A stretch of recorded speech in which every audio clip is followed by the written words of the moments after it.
like spirituality and stuff. And, humans are, it's equal to humans in that way because, architects sort of look at it as all humans. It just keeps us equal. So it's like there's something greater than itself, even though it's smarter than us. That's wrong. That's what.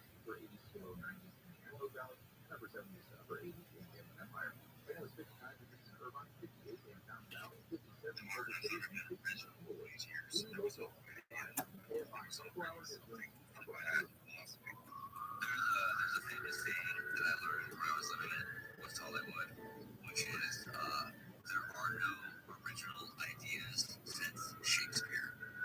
And basically everything that's ever could have been thought of has already been thought of. It's already been written about. I've heard that the definition of originality is undetectable plagiarism. Yes, exactly. That's a good one. Yeah, so basically, we've all been repeating stuff since Shakespeare. Maybe even further than that. Wow, that's my mind. I looked at it and I was like, damn, he's right. We've been pretty much repeating Shakespeare's shit. That's possible. That's crazy. Yeah, I have a buddy who's a great producer, and he comes across, people trying to sell him, screenplays, scripts, movie ideas, all sorts of stuff. And he's the one that actually told me that. He's like, everything can be traced back to Shakespeare. He's like, there have been no original ideas since Shakespeare. And everything, when you look at it, is a deviation of, like, that original message of what Shakespeare was. That's correct. There's a website, I believe it's called TV Tropes, that basically has every single combination of what can happen and just say like a television sitcom, or a movie with the highs and lows, or the like basically every uh, like jumping the shark that a television sitcom can do. It's already been done before. I personally feel like in the music industry, you like at least with intellectual property, that everything is based off of like seven notes, or basically um, A through G, and because of that, I don't think you should be able to sue someone because for a certain song. Uh, Basically, everyone has had to, at one point or another, borrow from someone previous to them. And the only reason why people are able to sue for copyright infringement in the modern world is because record companies have basically drawn a line in the sand and said that these are pieces of intellectual property, but they got that intellectual property from previous artists, and those artists aren't able to defend their IP because they're dead. And thus, in my opinion, when it comes to intellectual property, and I feel that it should be a much more open environment. And the same happens with language. The same happens with comedy. Basically, every joke that's ever been told has been told by someone, and like you'll hear in with stand-ups and things like that person's a joke thief. Well, basically everybody's told all the same jokes at a certain point. Everybody's written the same stories as we're saying here. With everything since Shakespeare has been everything owes its origin to Shakespeare, and even Shakespeare before then to Old English, and Old English to perhaps Germanic languages, and Germanic languages to Latin, Latin to Greek, and so forth. And so we're just borrowing from the previous generation, and thus I don't feel like you should be able to sue over that stuff. You literally just undid 100 years of intellectual property law, and patent attorneys probably wouldn't like you right now. Because I agree with you though. That yes, that intellectual property, how we perceive it, is a very archaic state. You're right, and it's really just because these major corporations have lawyers that defend it, and um, there's that law. I forget exactly what it's called. It's like the Copyright Protection Act. I call it the Disney law, where like usually things only have like a 75-year limit. In the next couple of years, Mickey Mouse is going to become open public domain property because that's the one thing about when property law was written, basically in this country, they did have a sunset clause written in, which actually is actually very progressive when you think about it. Because they're like, yeah, in 75 years, or 100 years, this is going to be meaningless. This intellectual property is going to be meaningless. They couldn't fathom that there would be a corporation that would last and build an empire around a single intellectual property item. For literally 75 years, and Mickey Mouse, there's a bunch of things that we can run with that will eventually, that intellectual property will be challenged because it will sunset. Agreed. And I think though that companies like Disney will continue to demand extensions for it, and I don't know if Mickey Mouse will ever become public domain. I want it to. I think the law runs out for Steamboat Willie in 2024, but I can see Disney lobbying very hard to keep that. And with their influence, particularly with governments, they may be able to get another extension to it. I don't know. I do think, I think very similar to, so think about this, very similar to how Citizens United changed the legal theory, that it basically gave corporate personhood legal standing. I very much think that Disney will lose the intellectual property of Mickey Mouse, but their brand recognition, there's only one Mickey Mouse, and any deviation from that, I think will be imitated, but the imitation will not be the regular standard, because there will always be a Mickey Mouse. And when it comes to the intellectual property law, I think that it will ultimately fail because of the very much intended sunset nature of what it means to be a corporation. I think about in this country, the very earliest corporations, they were basically given charters by the government that lasted a certain time period, and it was bridges basically. Hey, you're gonna get a bunch of people, a bunch of investors, and a bunch of workers, and you're gonna assemble under this corporate entity, and you're going to accomplish this one thing, whether it be building a bridge or building whatever. And once you're done with that, then your corporate charter is going to dissolve. It wasn't until, and that's how it was in the United States for a very, very long time.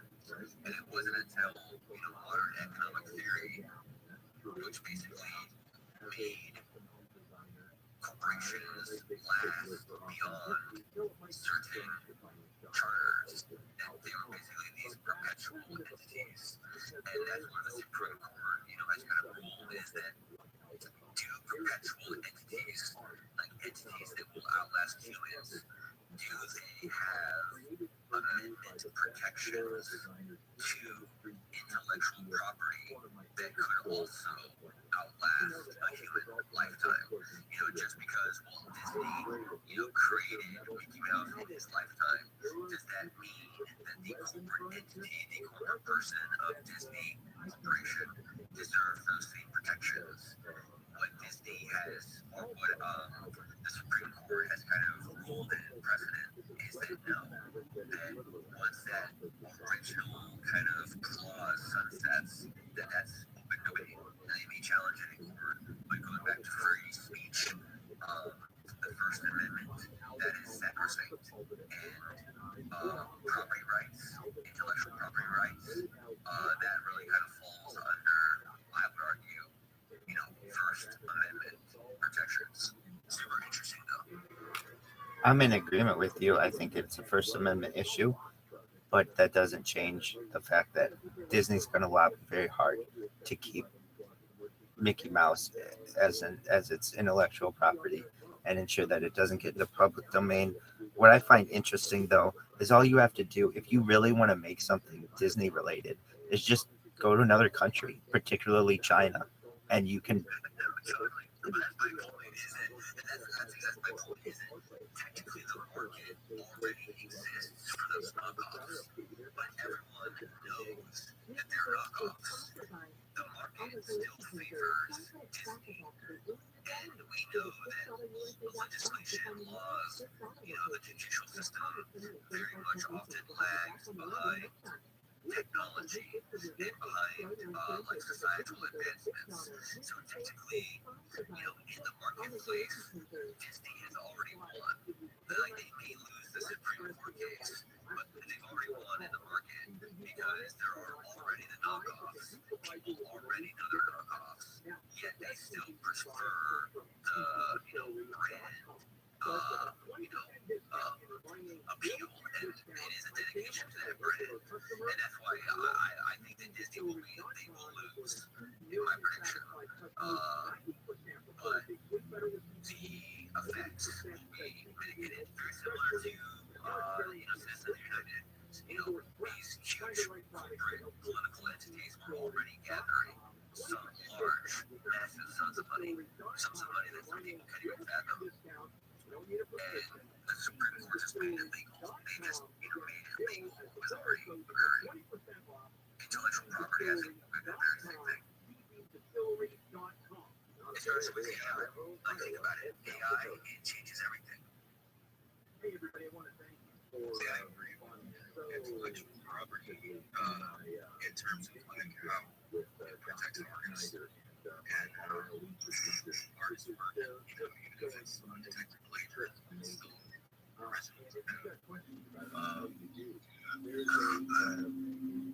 know, I can personally experience somebody who lost appreciation out of their work and intellectual property was as a piece of software that I built.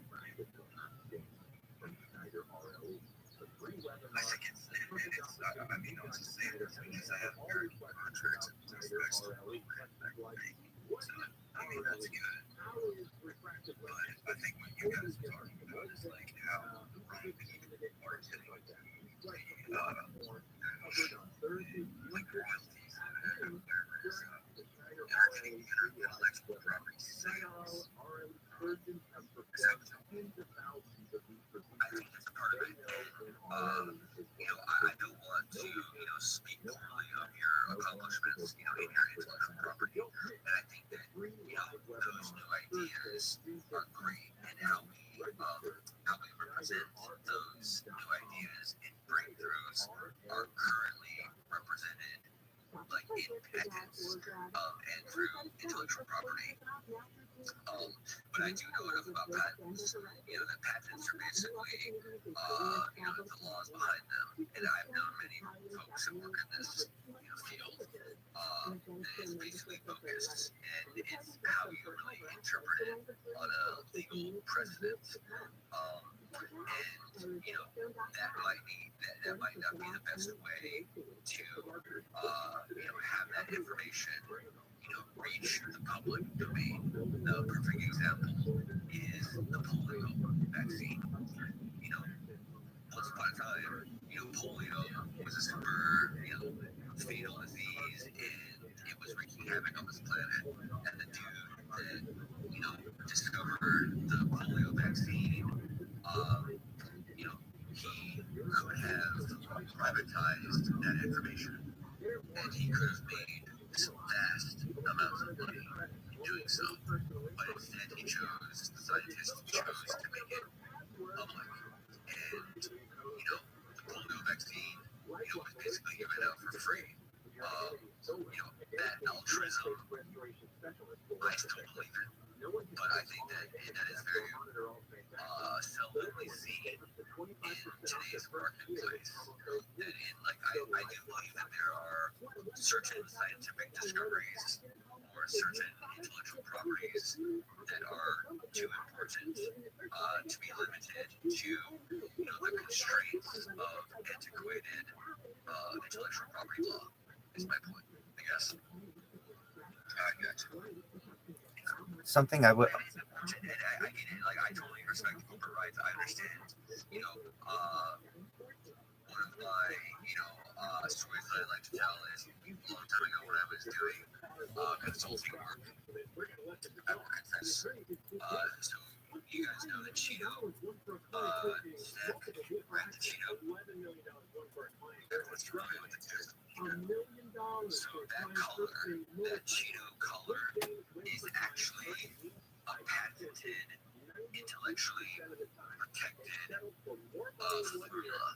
And I designed the security program that protects that formula. And it's crazy. What was that? But it's crazy to think about that, that formula literally has earned, and there's like this one company that owns basically like all major food colorings and flavorings and stuff like this. That one color has earned this company like billions and billions of dollars. And should that really be intellectually protected? I don't know. I have questions about it. I personally don't feel that it should be, but I know that companies have advocated for this. The same is true with the Harley Davidson sound. Harley Davidson has patented that sound. Isn't that crazy that they patented literally the sound that you can hear, the frequencies of that engine rumbling? They literally own that intellectual property. Agreed. That's kind of mind-blowing. I agree, and I think a potential one that we may see in the future is NBC with its octave. That NBC, that they're going to really try to patent that as well. If happy birthday, you cannot sing happy birthday on open airwaves. Correct, because Disney owns the trademark. Exactly. One thing that I find interesting is that Disney actually lost the rights to Winnie the Pooh in 2021. So, you could create a Winnie the Pooh movie now, especially using AI, and Disney would not have an argument against you, which is pretty interesting.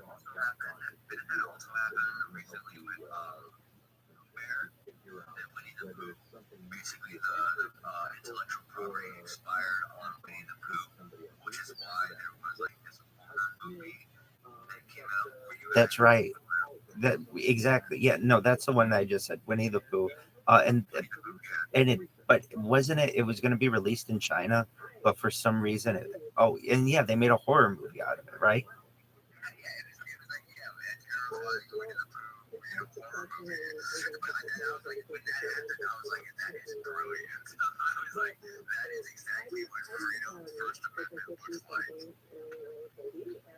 I mean,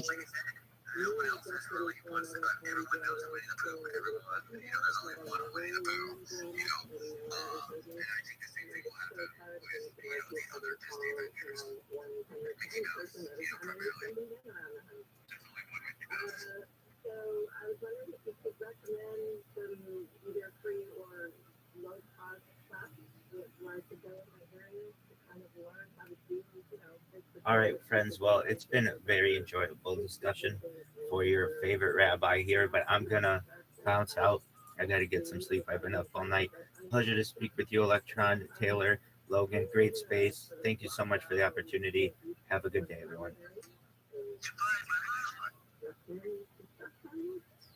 All right. Really, really good question, Teresa. I know you have to hang up and listen on the air. So I guess watch your TV. You got that right, baby. We like to listen to podcasts. I'm going to put on a podcast right now. This is the church of what's happening at Joe Diaz. That's how old I am. I don't even know play it for me. Can you what does it sound like? I'll play the music for you. You can't see it. someone did one, and it's this one guy, and then the song breaks, and then they all dance around. I'll play the music. Because I seen something on the news the other day where they were underwater. And somebody fucking played underwater. And I heard the music and I'm like,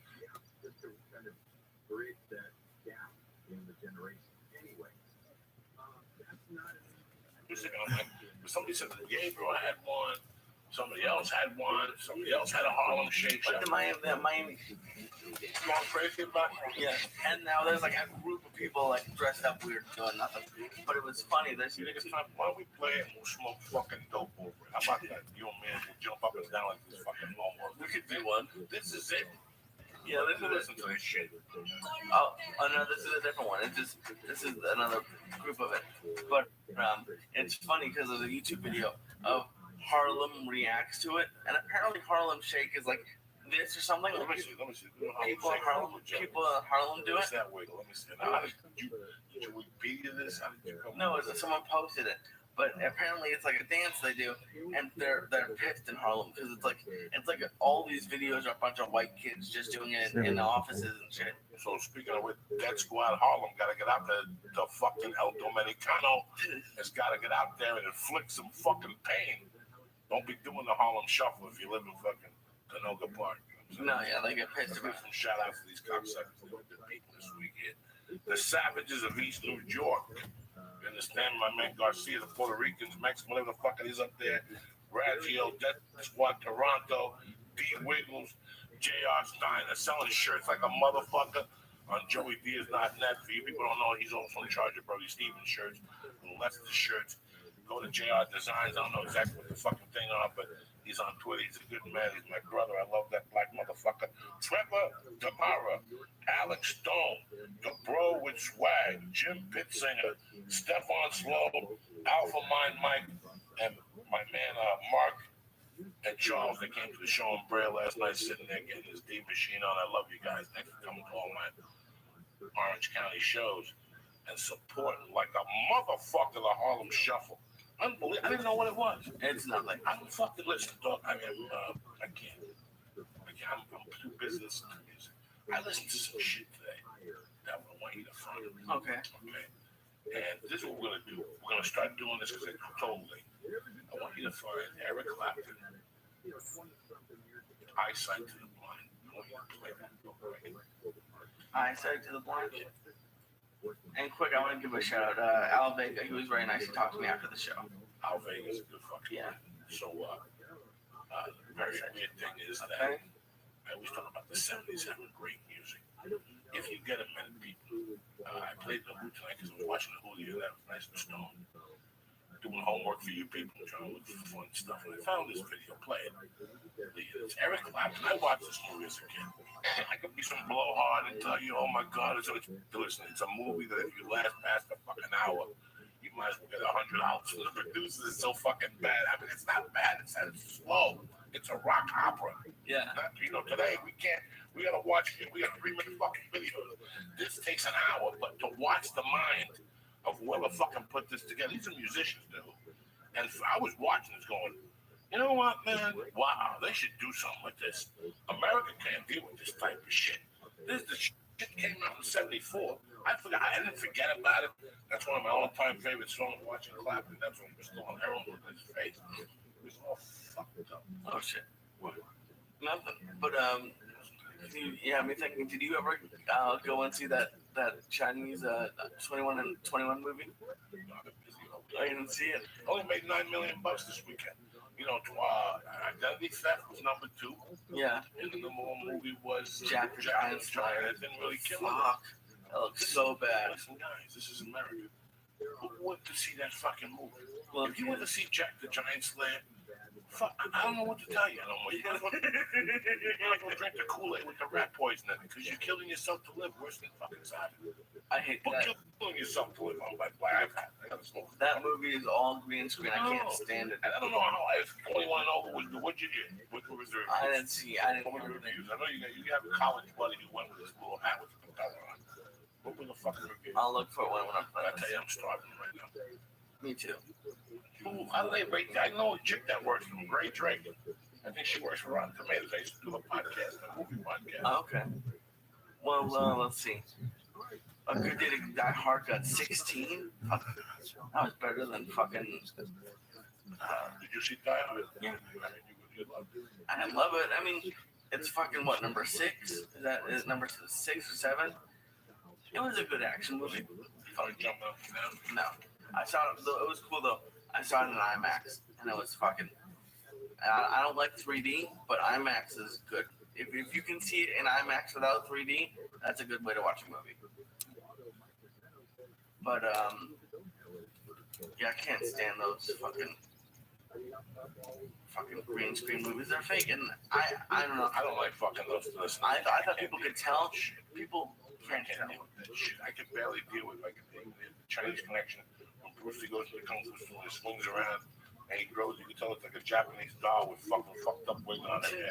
You know that pisses me off. But what, you're not bullshitting me. You know, I don't want to see a fucking 3D movie or something amazing, man. I can't no more. I can't. It breaks my heart. I'm depressed about 21 and over, whatever. I think it's gonna do good, or at least be like the comedy fucking movie of the year. I'm waiting for 4 fucking no names to take comedy where it belongs in a movie.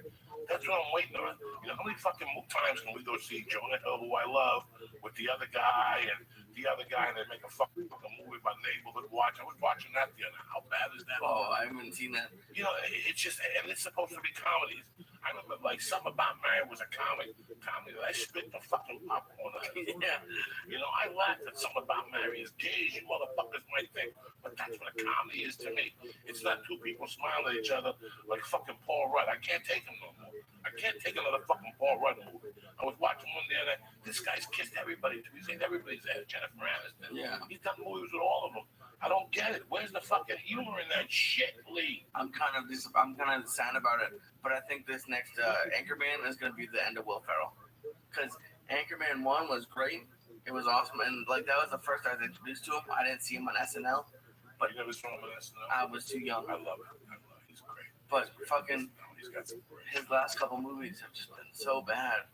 Well, listen, first of all. Oh, we got Auntie Dolores calling. What's happening, you sexy savage? How's it going, man? Good, how are you? I'm great. What's been going Doing on? really good. Just had a nice weekend. You know, the weather was really nice. I went to a baby shower today. You know, regular weekend stuff. Now, are you in Southern California? No, I'm up north. Okay, when are you coming down? I'm going to be down there next week, Wednesday. Next Wednesday, Wednesday? Thursday, Friday. So what are the dates? This Wednesday coming? Yeah. Okay, I won't see you, but Ari's out of town, and Ari wanted you to do his podcast. I thought you were coming in the following week, like that Monday. Yeah. We'll put together. Don't worry. I really do want to do that. Something came up and I got to get down there. No worries. We'll do it next time. Yeah. But I was telling Yeah, this next guy. time for sure. I'm going to be coming down there more often now because, you know, I got the right people in place and stuff. And we're just for a few months there, it's been so busy and we've been a bit understaffed. And now it's going to start getting a little slower. So it gives us a time to breathe a little bit. No, the reason Yeah, why and I was telling these guys that when you have a guest on, sometimes you forget questions and then they get off and you're like shit, and then people email you. And it was the weirdest thing. Like 3 people emailed me about you last week. Oh, really? And all of a sudden, boom, there you were. And I'm like, oh my God, how funny is this? And there's a friend I have, MB Leaf's girl. She lives in Canada, and she thought if she went to Maine, she could get your products. And I'm like, what gives you the impression you could do that? And she's like, well, because I have the license. And I'm like, I don't think you could do that. And I want to specify with these people what they can and can't do off your webpage. Because I know you got hit up by a lot of people after you did the podcast. And they were probably, yes, send this weed to Oklahoma. And you're like, are you fucking retarded? Are you a fucking mutt? What is wrong with you? You can't even believe that they had the gall. Like, you're like, really, guys? No, it's just people are misinformed and the laws around all this stuff. I mean, they vary from state to state, and we've only got 19 states on board. So people from Canada sure don't know how it all works. And every state's different, which I'm finding out now because we do want to branch out into other states, but there's really strict laws around how it can be done. And so we just want to make sure we're following all the right steps. Now, the edibles in Canada allowed at all? Do you know? In Canada, I have actually no idea about Canada. I don't think so. I don't think cannabis is legal there in any way. There's other countries that do have it. I think Spain is one. And Israel is leading a lot of research too. I mean, there's other countries out there that are on board. It's amazing that people hit me up. Hey, I live in Miami. Can we go to Anthony Dolores' website? And sit there and go. And even if they had the license, basically. I wish I could, but there's no interstate commerce in this industry because that's a federal crime. It would have to be recognized federally as medicine. They'd have to reschedule it and all that before they can allow interstate commerce. I mean, that's never, probably ever going to be allowed. I mean, if it is someday, great, but I don't think that's in the cards, Now, the other question I have for you, another follower on Twitter or somebody who listens to subscriber, I should say, hit me up and said that he was out here and he got the license and he was very concerned about either gluten-free or what's the other one of these guys concern themselves with what products you had that were gluten-free. So I asked, the popcorn, I think, right? Yeah, the popcorn is gluten-free and the peanuts are gluten-free. Right, okay. By nature, those foods don't have gluten in them. But we might be making another gluten-free product soon. We're working on something now. Now, my man Lee over here is on a juice diet, and he can't eat nothing. What can he eat juice? You got anything over there you can send over to this fucking guy? This juicing juice. You got him flowing. He's all uptight. Well, Lee, you have a lower tolerance than your buddy Joey, right? Yeah, that's putting it lightly. Okay. Yeah, you might want to stay away from our products, but you might, Oh, no, I have to. He gave me. I always give him everything. I give him everything. I hook him up. I put this fucking guy in a different dimension. He calls me back puking and crying. Oh, that's no bueno. I'll tell you what's really good. Your pretzels are fucking amazing. You got them down for the 27 milligrams of THC. I think there's a couple more milligrams in there. I was loaded the other night driving the fucking brand. I was in an HOV lane with one hand over one eye, one of those fucking nights. Oh, I was fucked up on the pretzels, cutting off motherfuckers. You know what's so great about those pretzels is we have people that enjoy them for that reason, and believe it or not, we got lots of cancer patients that are using it for pain and nausea. I mean, they love pretzels. They can stay off the sugar. You only need a few at a time. I mean, each one has 4 milligrams. You can eat 4, you can eat 8, you can eat the whole bag. It's just, I eat half a bag before I leave, and then I eat another half a bag when I get in the house about 10:30 by fucking 12:15. Are you kidding me? Or what? It's back to the hotel. I'm fucking seeing colors. yeah. I got up last night at 3. I was so high. I had Allie was under the covers, my one chubby cat, the Siamese, and I had Gray above the covers, in between my legs, like she just cornered me. And I was so fucking high. I had to pee. I got up. I looked around the room. I couldn't move. It was like the cats had kidnapped me and tied me up. I went right back to bed. I dreamed in color until about 6. I was so fucking. If you eat like your edibles at night and fall asleep, you wake up in the middle of the night to pee, everything's fucking beautiful. Like, you pee on the toilet seat, you pee on the carpet, you pee on the cat. Fuck them. Well, so you have a newborn baby, so you're telling me that you wake up in the middle of the night and everything's beautiful? I got it. Let me tell you something. It is amazing. That little girl goes to bed at 8:30. I hear them once a week, maybe at an off time. But the word on the street is, because I don't hear dick. I don't hear shit. The word on the street is she wakes up at 3. So she sleeps 6.5 hours. She gets up, my wife changes it, puts the tip back in her mouth, and she goes straight till 7. When I get up at like 6, she's still in the room sleeping. My wife is making breakfast. So she sleeps till 6:30, 6:45. We're very lucky. Yeah. Yeah, we're very lucky.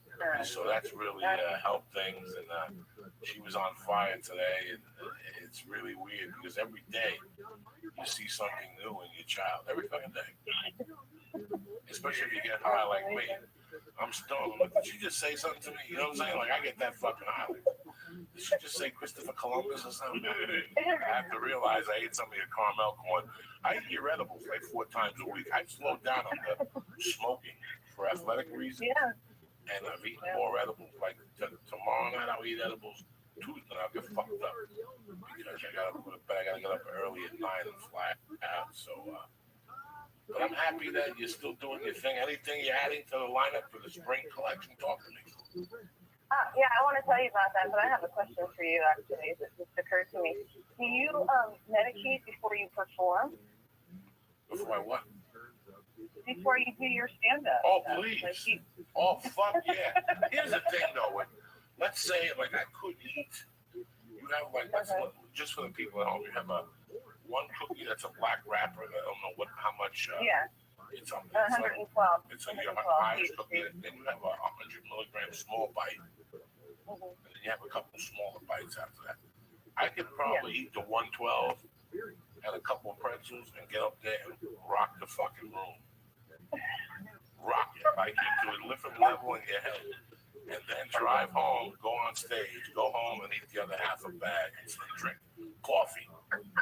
Drink fucking coffee. Hey. And I start writing jokes about 12:30, and that's when I call Lee and torture Lee about chicks pissing in his mouth. How he's gonna make $1 million. That's how high I get. Lee knows. Tell her, Lee, how fucking high am I? I have 3 or 4 friends that are like, dog, how fucking high are you right now? Yeah, I know when he calls me like between 12 and 1 that nothing good's happening, because if it's 2, he's just getting off a stage or something.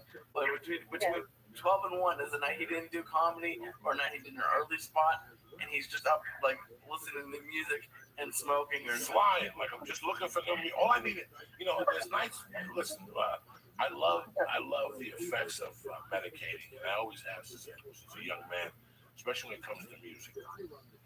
Yeah. There's nothing like going through YouTube and finding shit you haven't heard in a while, like old Beatles.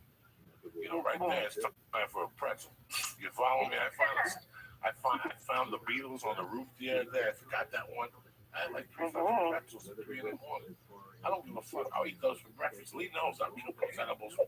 So what's new in the world of Anthony Dolores? Hit me. What's the spring collection? Well, we're trying to develop a candy, actually. I don't want to talk too much about it because it's really It's very beginning stages. But we're trying to do a candy that's going to be real high potency, really tasty, rather small, and possibly if we can do it sugar-free and gluten-free and all that, we will too. But the main reason we're developing it is because we want to develop a CBD-rich edible that's, fairly healthy and really packed with the good stuff. Because nobody's got the CBD-rich products out there like we think that they should be out there. There should be more of them. So, and we haven't done that yet. So that's probably our next product. Me, I'm a fucking bull, and I love marijuana, smoking it. I love everything. I get anxiety. I love it. I love eating it and not smoking for a while and flying to get fucked up on a plane. Yeah. And right now, like a guy like myself and Lee, we're looking to lose some weight. We love your stuff. And I know that I looked at the caloric intake. Some of your stuff is 2 to 3 points Weight Watchers style. It's really low. I was really in shock. Yeah. Well, because there's so much medicine packed in such a small amount of food, there's really, because sometimes people look at the nutrition facts, that's for the whole bag. You're really not supposed to eat the whole bag at once, like a whole bag of caramel corn or a whole bag of pretzels. That's a lot of sodium, but it's not meant to be eaten like that. And the brownie bites are so small that there's not a ton of calories, and the fat content's pretty low. So, we try to, it's hard to balance all this stuff out. We want the products to be medicinally potent, right? And then we also want them to taste good. And we want it to be healthy. And it's hard to get all those elements in one product, let alone a line. And so we won't put out a product unless we can achieve all three of those, at least to a certain degree, you know. I know that you're up in Northern California, and between you and I love living in Southern California. I love what's going on down here with the movement. But somewhere in my heart, I feel that it's a little stronger up there, like people being more innovative up there as far as different edibles and different things. And I was at the San Jose Improv a few weeks ago. Somebody brought me a fucking little, one of those Jolly Ranchers. Not really a Jolly Rancher. It was, what's the chocolate ones? Tootsie Roll. Or something like that? I think that 175 fucking milligrams. Is it the Chiba Chew? I thought I don't know what it was. It was a little, one of the Chiba Chews. They're little boxes or something like that, square things. Yeah, and they're very potent.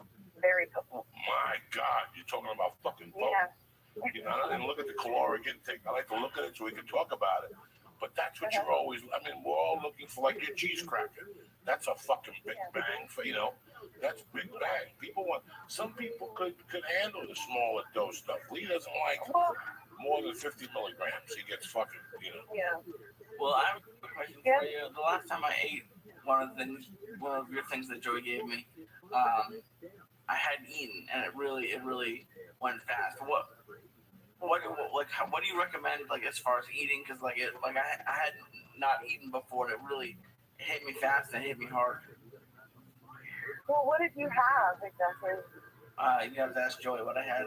I know it's chocolate something. I gave him the 112. I chopped it 3 ways. Me, him, and his father. They were fucked up when I left here. His father hugged me, and his central nervous system was hugging me. No. Let me explain something to you. His central nervous system. Oh, I'm sorry. You there? Yeah, all of a sudden kind of connection. Hold on one sec. Yeah. Is it on your end or mine? No, we haven't moved. So. I can hear you now. It's funny because I chopped it up, and I chopped it up at 5:45. By the time I left at 7:25, him and his dad were fucking gone. But the father went to hug me, and I could feel his central nervous system was hugging me. It wasn't even his hands. I could feel like his veins grabbing onto me, and he goes, "I'm sorry." He even knew it. He fucking knew it. He's like, "Dog, I'm in trouble." I left him a box of Girl Scout cookies. His father ate the whole fucking box. You understand me? Oh my God. They were supposed to go to some steakhouse or something. We were supposed to go to the track. I called at 11, and I knew he was on it. You know when you talk to somebody, they're on their stomach, and they got their head in the pillow, and they got water next to them, and they pick up the phone, they look at it, and they're like, "Oh no, I gotta talk to this guy." That's what it was when I called him. That's how fucking high he was, and I knew it. I knew he was that high. Yeah, that's a lot of medicine if you got a low tolerance, and getting sick is no fun either. Oh, that COD is tremendous. I think that was a little bit my fault. I took a swig of water, and for some reason, as soon as it hit my stomach, it just went up. Well, one thing that's I don't know if you guys know it, but CBD can act as kind of like an antidote when you have too much THC going in your system and you've got anxiety and you just feel really bad. What works as an antidote? Smoke CBD, smoke like Harlequin, one of these CBD-rich strains, or eat a CBD edible, because that actually will balance it out. What's a CBD fucking edible? Well, it would be an edible that was made with an oil extract or butter extract that is, using a CBD-rich strain like Harlequin or one of these other strains that have, that particular cannabinoid is richer. Listen, after you eat a fucking edible from me and you're there sitting there in the room spinning and you're puking, you dare to talk into taking anything else from me ever again? It's not going to happen. It's not like you're doing blow and you eat the fucking orange peel and you come down. Remember in the 80s? If you get 2 lines of coke, they said you want to come down, you get an orange and suck the peel. Fuck you. That don't work. That works once or twice. Then you're back to looking out a fucking window. The fuck out of here. Okay, well, I'll send you some medical journals on the We need some anecdotes. Like when I killed Yoshi, he was driving around in circles, and I gave him like 80 of fucking cookies, and he was driving around in circles for 8 hours. We did an anecdote to save you then, because Carl's Jr. didn't work. When Carl's Jr. don't fucking work, when that don't take, you know what works? But I tell you one time, I OD'd on THC and I drank a bunch of water. And I puked it out and the water was green. And I went home and I was sick for 2 hours after that. It was fucking green. Oh, wow. I had sweat in my titties. It was coming everywhere. I had to take all my clothes off in the car. I was down to my underwear and party socks. I had the windows wide open and the air blasted. And oh my God, it was fucking horrible. I even had to drive on Chandler so nobody would see me. But fucking somebody saw me. Oh, boy. Well, yeah. The hard part is when you start hallucinating and feeling sick and all that. I don't like that. I mean, it happens all the time in the kitchen, especially when we're developing new products, because you constantly keep testing things and you're working on potent. You really don't know how strong it is to get this finished product tested, and before you know it, you're like high off your ass and you're trying to like develop these recipes and you can't even like see straight. I'm gonna send Lee up there for a week on his vacation. Oh no! To just go by you every day and be the taste tester every day. He'll sit there and see what he looks like at the beginning when he walks in, and what he looks like when he walks out. For 5 days, he's got to do it. That's his Christmas present. When am I gonna see you then? If I don't see you on this trip, when will I see you? Well, I was looking at your tour schedule, so I could like figure it out and get down there when you're around, and I guess I could. Well, maybe you and your buddy can get together and tell me what's a good time to come down, and I'll try to shoot for that. You know. You know what? I'll talk to Ari, and I'll see if you can come down, and we'll have you on Ari's live and the septic tank. We'll fuck around and eat, get high right there on the spot. You know what I'm saying? It'll be like a beginning and end type stuff. How's that sound, my love? Sounds fantastic. All right, tell these guys what webpage to go on, and only in California. The rest of you cocksuckers, just mind your business. Cover your ears. What's the webpage? And only in California, and we certainly love getting new members, but there's tons of dispensaries carrying our stuff, so if you ever have questions, you can email info@ontodolores.com, and you can visit us at ontodolores.com. What else? Follow us on Twitter, Facebook, all that stuff. I'm going to follow you on Twitter. I didn't even know you were on Twitter, Anthony Dolores. And if we ever end up in another state, we'll let you know. It'll be, it'll be on Twitter and everything, but we'll let folks out there know, because we did get a lot of emails after that last talk we had. Yeah, no. I know, because people were emailing me. They love your stuff. There was a lot of people that had hit me saying they had tried your stuff and they liked it. Ari turned me on to the popcorn. So Ari's a big fan. He gets it in Hollywood somewhere. So you got fans down here, you sexy savage. Don't forget about it. I won't forget. I can't wait to see you next time I'm down there, okay? All right, love you. Have a good weekend. Thank you for calling in. You too. Take care. All right, Lee, so how many requests we have? Let's go make the milkshake. A little nice, but this weed is strong. Yeah, I mean, I love you. I know you're working tough, and I know I'm happy you took the time out to fucking do the podcast tonight. We want to do it tomorrow night or Tuesday night? Want to get some rest? either one. We'll let them know tomorrow. See how you feel. You take a little nap and wash your pussy. Yeah. Then drink your little beer and drink your little fucking green shake. I have to make it for tomorrow, but I haven't. I mean, I already had mine. You're gonna have one before you leave the house tomorrow morning, just a little bit. No, I get up and I have it first thing in the morning.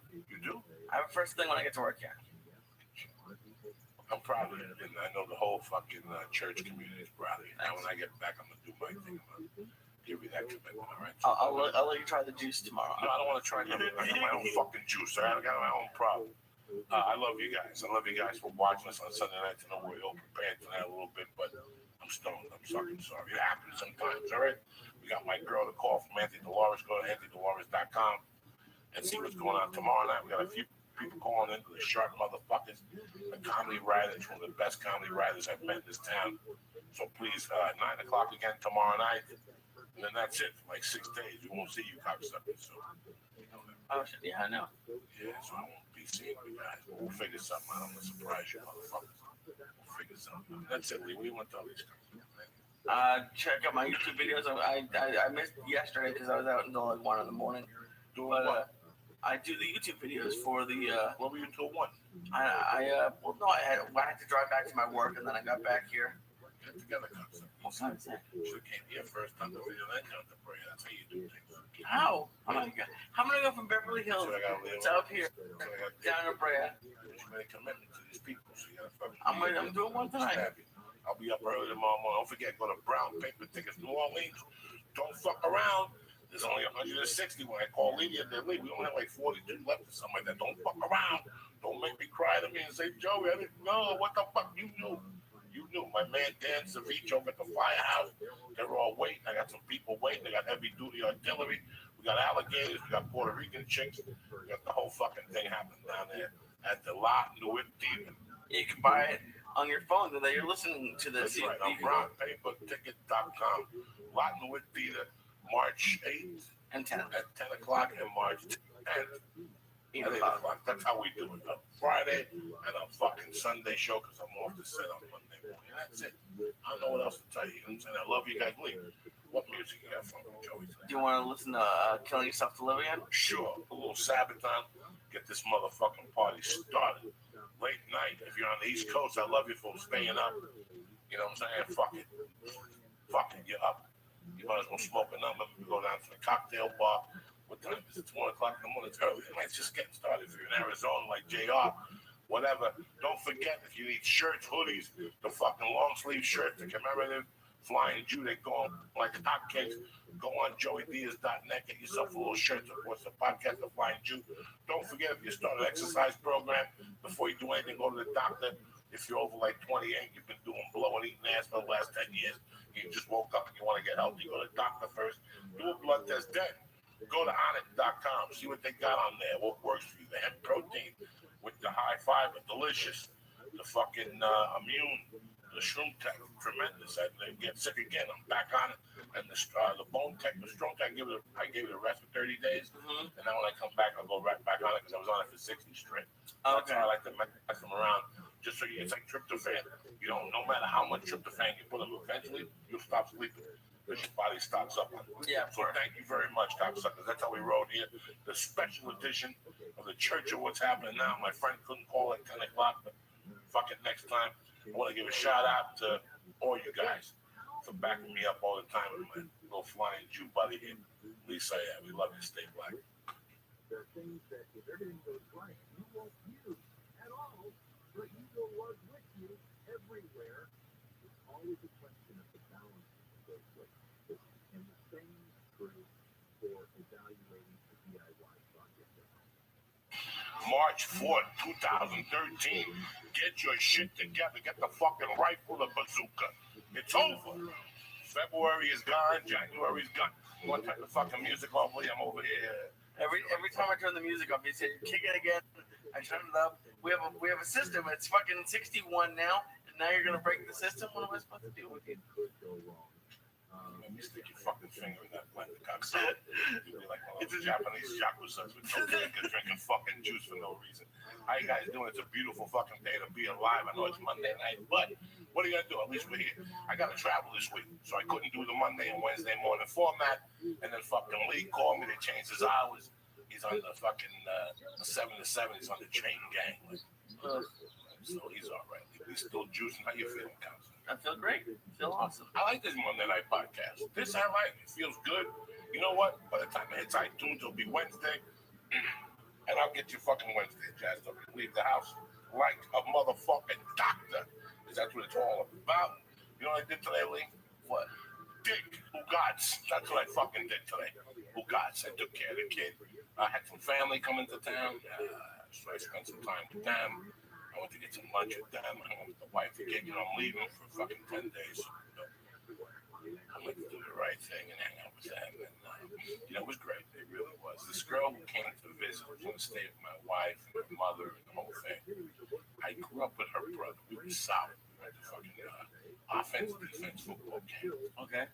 And I told you, going into June year, he died. And we lost contact with the family. They were fucking heartbroken. He died drowning. That's like your best friend, right? Yeah, from THC Crystal, which was AKA Gorilla Biscuits, AKA Pink Floyd Dust, AKA Angel fucking Dust, all right? So they contacted me. I probably got in contact with her 2006. She contacted me when I was on Tom Likas, and we've been tight ever since. And the mothers come out, they come to my shows. So they came over the house today. Before they came over, it kind of felt weird because I'm 8 years older than Vita. And when I was 12, she was whatever. Yeah. Around, I guess she is a woman. And the mother, funeral, the whole fucking deal. And now they come over to my house and they're seeing the baby for the first time. It's just fucking.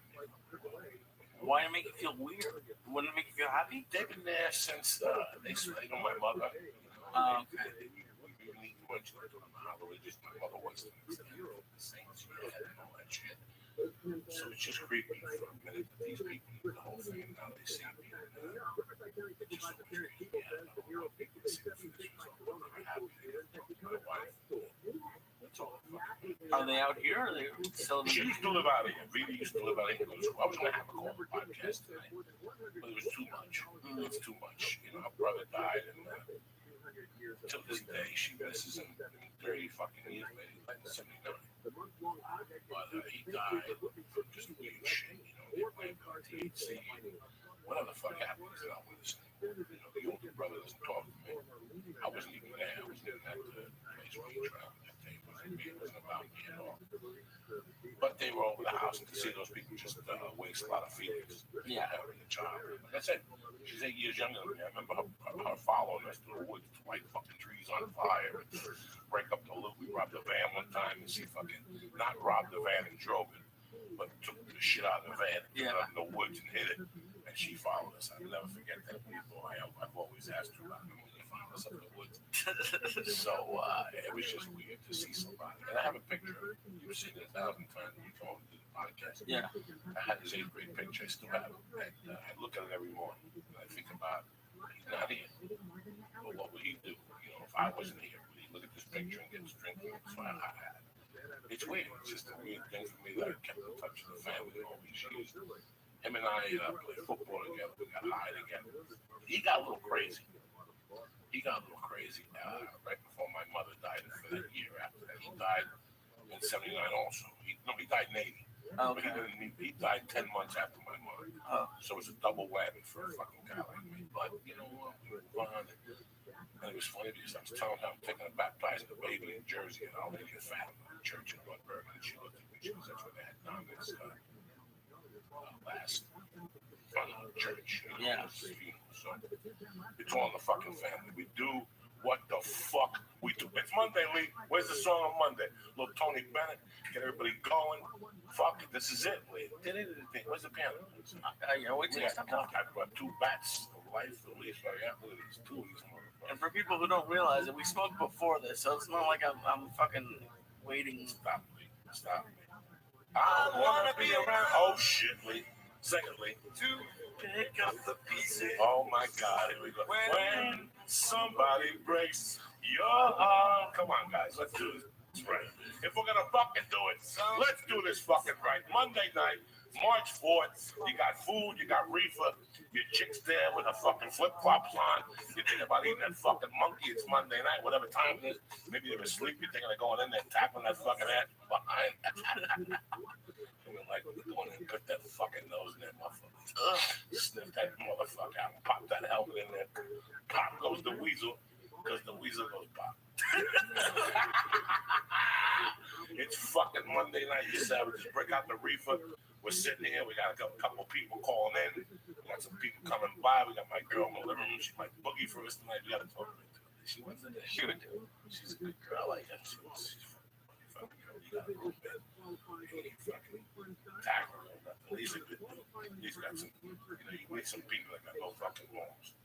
Lee, you got morals. For a Jew, you got morals. For a Jew, some Jews got no fucking morals. They'll sell you a sneaker that's been used. Tell you it's brand fucking new. I used to go down to that street, the Lansing Street, when I was a kid. Those Jews were fucking treacherous, though. That's a good word. Treacherous. Treacherous fucking Jews down there. You got that first though. They had to do business with you because it was bad luck. They didn't say it. So that was the whole goal. You had to get to Delancey Street like at 3 a.m. to beat the other Jews. Oh yeah, you said the first customer of the First day. customer of the day, you got to sell it. It was bad fucking luck. Joshua don't show up that day. What's his name? Jeremiah. Elijah. Elijah don't show up that day with a fucking checkbook. That guy with that shit. Oh, fucking Sweet. It's like a fucking trick can for a birthday party. I keep lighting. I keep turning on. I like to do. I'm not to go right to the resources and spark the bat of life up. Oh shit, I like it. Oh shit! I was working for a 12-hour shift. Yeah, fucking. And Tell these people what you do. What you do today. I'm an assistant editor. Assistant to the assistant, or the assistant? No, just A lot of people fucking lie, and they should tell me, listen, I'm the assistant to the assistant to the assistant editor. it's not like You're that. just one editor. No, it's tech support basically. So I get stuff ready for the editors because there's fucking hours and hours of footage. So yeah, it's just we're in the middle of the show on film. It was one of the most And they're running 24 hours a day, 7 days a week, and yeah, I mean it's a little bit, I don't want to say boring, but it gets tedious after a while because you want to be doing the real thing, but it's a good way to learn and You work. Yeah. Fucking people ain't working this country. A lot. A cup, fucking some lipstick on. Fuck it. You know what I'm saying? A cup and some lipstick on it. Means right there. Bang it up. yeah, the one, and if you understand it on a larger scale than me, but it's kind of freaky. Like I'll never have a full-time job all the time. Like this job ends in like a month or two, and I have to find a new one, and it's kind of scary. But it's just the You're living on the fucking X, like Bon Jovi in 87. What the fuck you get? That's how you want a job that you know where you're going every fucking day. You're living like a secret agent. You're there till May, and then in May you fucking decide something else and you get another mission, correct? yeah. All right, then what the fuck? You got your green shirt on, you got your goggles, your fucking earphones. What can I say? Well, you get another mission. At least can you imagine this is the fucking same place? I know people have the same job every day, but that was one of my motivators. I remember like early on, I was like, you know what? I like the computer job. Not even computer, fucking computer. I got that job of writing numbers and taking bets over the phone. I liked it, but I really like being outside.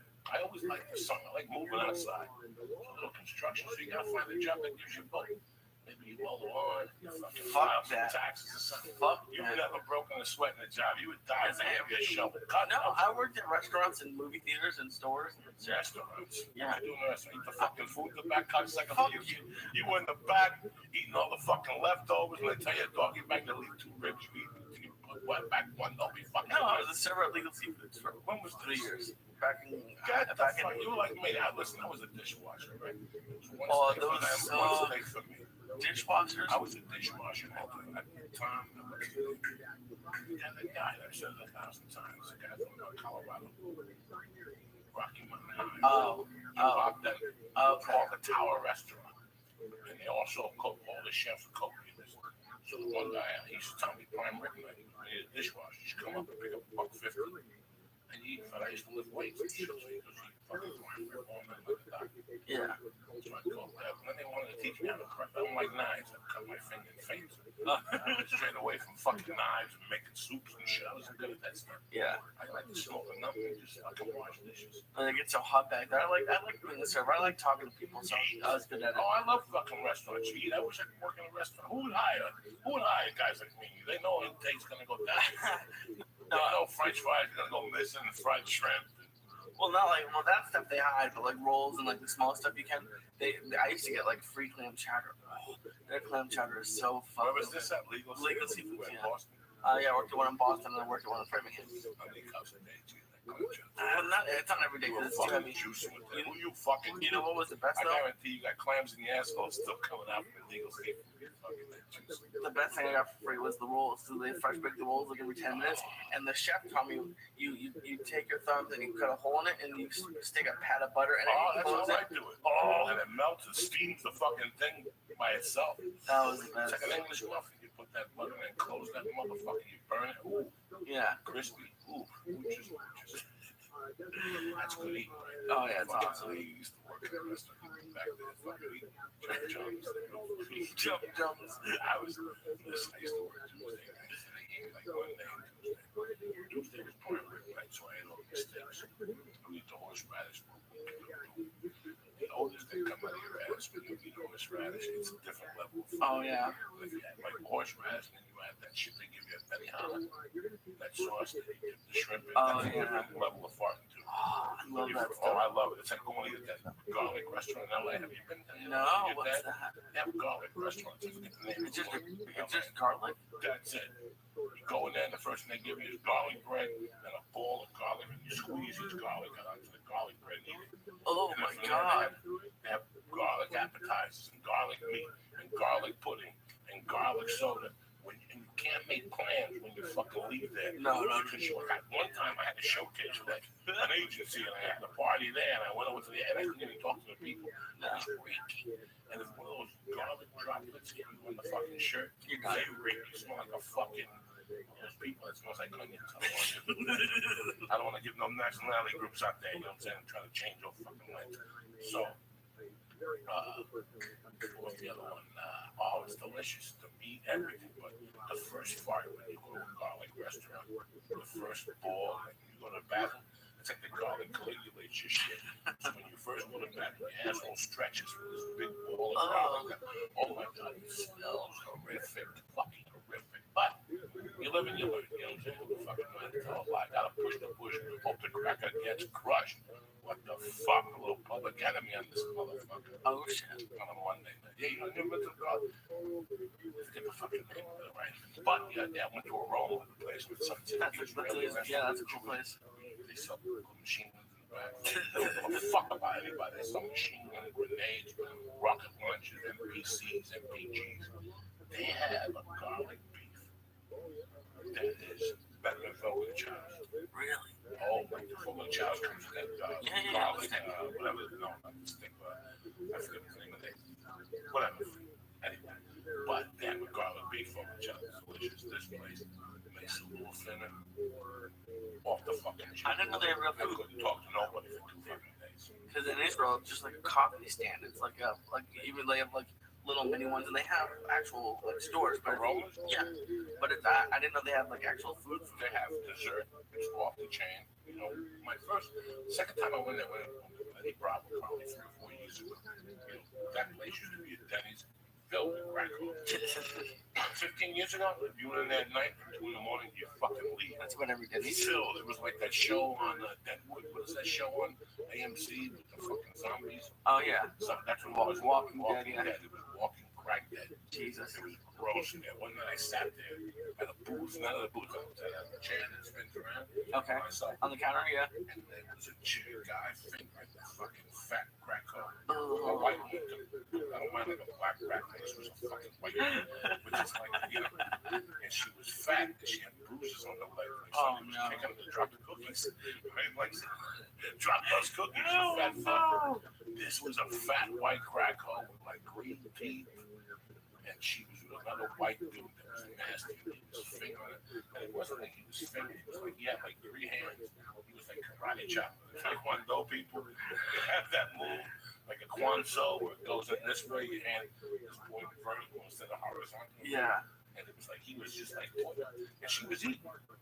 Oh. So he's fingering, like putting his whole fucking hand in the fucking fat crack hoe snatch. And she's eating it. And I couldn't believe it. So she said, "Get finding some food and I'll let you finger me." I don't know what the fucking deal was. I don't know if they were together. I don't know if they were smoking crack. I know she was a fucking crack hoe when I see her. Right? She was chubbed up. And she wasn't like, you know, you see a white crack hoe, usually all skinny and missing it. She had some milk to her, but I could tell she was a crack hoe. You could see it in her face. You could see it on her. She was cracked up. Jesus. I smoked crack. Really? Yeah. How did it make you feel? I smoked crack for about fucking 6 months. 6 months. Yeah, in 99, 98. So you were here. No, I had to be 2000, the end of 2000, Jesus. Because me and Terry used to live on Schrader, Yeah. but that street between Sunset and Hollywood Boulevard, I forget the name of it. That's how long ago I lived. Sierra Bonita? No. It's a side street They used to sell crack there. Wait, you know where Highland is? Yeah. Where the Batman and all those fucking people stay? Yeah. There's a side street to Jimmy Kimmel. Okay. Right there on that corner, there's a building there. Yeah. They used to sell fucking crack there. Jesus. Every fucking night. There'd be dudes there. There'd be dudes on Highland. There used to be a Kenny Rogers, that place that's there now. Used to be a Kenny Rogers chicken fucking joint. Wow. And all that street, that Yucca. Okay. They used to all sell fucking crack there. Not Yucca, that's Yucca Market. But anyway, one night I was coming home. I wasn't naive to it. When I left New York in '84, crack was big. I was snorting it still. I pulled up there again. I go, what do you got? He didn't send it. He just put a rock in there. I gave him $10. I took it home. I tried to snort it. It fucking worked. And I figured I was crack, so I started smoking the can. I liked it for the $10. I kind of fucking liked it. And I'd go over every fucking night and buy crack, and Terry would be in the room sleeping. I'd be smoking crack. She go, what the fuck is that smell? And I go, it's the weed. Jesus. I just wasn't using schools like that to make it. Okay. I was bringing it home, smoking out of a can or some shit. Do you ever do meth? If I ever do meth, I've done speed. I did speed when I was like 16 a couple times. Like this morning stuff. Well, meth is like it's like crystal. It looks like Right, like it's cocaine. Then I did ups, which are like a black beauty. That's old shit. That's 30 years ago. And then I bought speed one time. Grant, whatever they call it. In Boise, Idaho. I was working at a funny one up there. And one of the waitresses turned me out this. And then I went to West Virginia one time. I did comedy, and some guy took me into the hills. And once you're there and he had no coke, I said, fuck it, I might order the crack. And then one time I was at the I'll be one of those fucked up towns. We talked about Beauty and the Beast, one of those by Salians, one of those towns up north, was like that. Okay. That shit, Fresno. It was Fresno. And we did the show, and I got off this package in my hair. I took me to speed. I was go. At that point, I didn't give a fucking idea. I must have smoked from 12 to 6 in the morning. There's 20 cigarettes in the back. Yeah. I must have smoked them. Jesus. Just hit that fucking, and all you gotta do is one line. That shit. It's not like 55 fucking lines on it. You do one line, watch TV, your dick disappears. It goes into your nutsack. There's no whacking off. It's just the sphere. And then you're tired. And you actually fall asleep for 10 seconds. You get up your heart. And you think you're tired. No, so it's 3 days fucking later. This doesn't sound fun. You know what? It isn't fucking fun. That's why it's called. What do they call it? What's the definition of insanity? Doing the same thing over and over again. Same fucking results. You know, it's funny. I was telling you guys, and turn this into a weird joke that I'm working on. It's very true. Cocaine, lifted you up. And I always, one night I was stoned so fucking high about a year ago. And I wrote this semi-thing about the evolution of cocaine and how I saw it. Yeah. You know, in the early 80s, how it affected me. How I went from having a good time, to going on having a few beers, Yeah. to isolating yourself. Like 18 months later, doing it twice a week now, like Fridays and Saturdays, till 3 or 4 in the morning, going home to sleep. Now it becomes something else. Now you're doing it, and you're doing it 3 times a week. But now you're doing something you haven't done before. Bring it home something. Oh, okay. Bring it home a little bit. Meaning you would spend $100 go bar, do some training place, go some guards in the morning, go line of bees, and go the fuck home. That's it. Now I'm actually buying an extra 20 to take home. Okay. So now I'm staying up till 6. So now I start doing that. So now I get a girl. And she's so very big. So that's my fucking little finger. Karate chop your crack going Dennis. And I got her. So now I got to do that Tuesdays and Thursdays. And Fridays and Saturdays. Now you start hanging out with people. Couples come back here. Everybody's been all the other ones. And Sunday. Then you go through that. Then you go to a different level. Now it's not a grand. It's an 8. And now you're just going to get creepy when you start hiding from your girlfriend. It's like, you've been away for fucking 8 years. You're hiding from your girlfriend. You're looking out windows. You start getting paranoid. I never got paranoid until 8, 9 years into the game. That was a completely different thing. Jesus Christ. can't leave this fucking room. You can't leave this room. What would happen? I would die if you open that fucking door. Like, you know how I get, I would die. I start looking at that door. That's crazy. That one, 10 years. Yeah. Then I got in prison. I got locked up in 88. I came out. I stayed clean. I was doing it the first time after the prison. 2 days before I got married. And the halfway house couple of they said, "You have so many dollars." I said, "Yes." I said, "Go to the property, my in-laws' property." But instead, I had a trailer on the property, and I put this cool. It was so fucking strong. The 6-pack of Lewis cans. I went for that trailer. And I started fucking popping those lines. The next thing you know, 4 hours later, I had a big bag left to blow, and I was on the window. I could see snow guys. Yeah. Ropes, like jumping on trees to come get me. Shit, dressed in white. Snow white. We should some with the Like white. in James Bond, yeah. Yeah, like fucking, what's his head name? What's that movie with Marky Wahlberg? Shooter. I And didn't see went to the that. snow and all that. And it was the craziest thing. I got to the point where I was hallucinating on the drug. Well, you're not supposed to fucking hallucinate on it. Yeah. And now you said, all that stuff in Colorado, I talk about fucking, only 4 ounces. And in fact, that kid and me went back and forth for a while. He's a fucking flake. Now, you've done other stuff, but why do you think it's like you would do like something for 6 months or you do something for a little bit, but you the only thing you really stuck with was coke and like weed, but that doesn't really count. Like what was it about coke? Like you didn't like you would think you would have gone and I done. liked where it took me. It took me to, But like not. it took me somewhere completely different with my personality. I would, my desire to be strictly. I would love to leave here, leave. Yeah. I would love to be able to go to a bar like a normal human, sit there for an hour at the thing and have a beer. And that may be a shot. I can't do it. It's the last thing of my thing. So when I do coke, it makes me sociable at that level. Yeah. It will make me sit there and not drink. No, I hate drinking. You've been around me for 2 years. I hate drinking. The other night was the first one. Yeah, like every time you go on, you have like a fruity drink. It's like an amaretto milk I had. Yeah. I don't drink, but if I'm doing blow, I'll fuck you.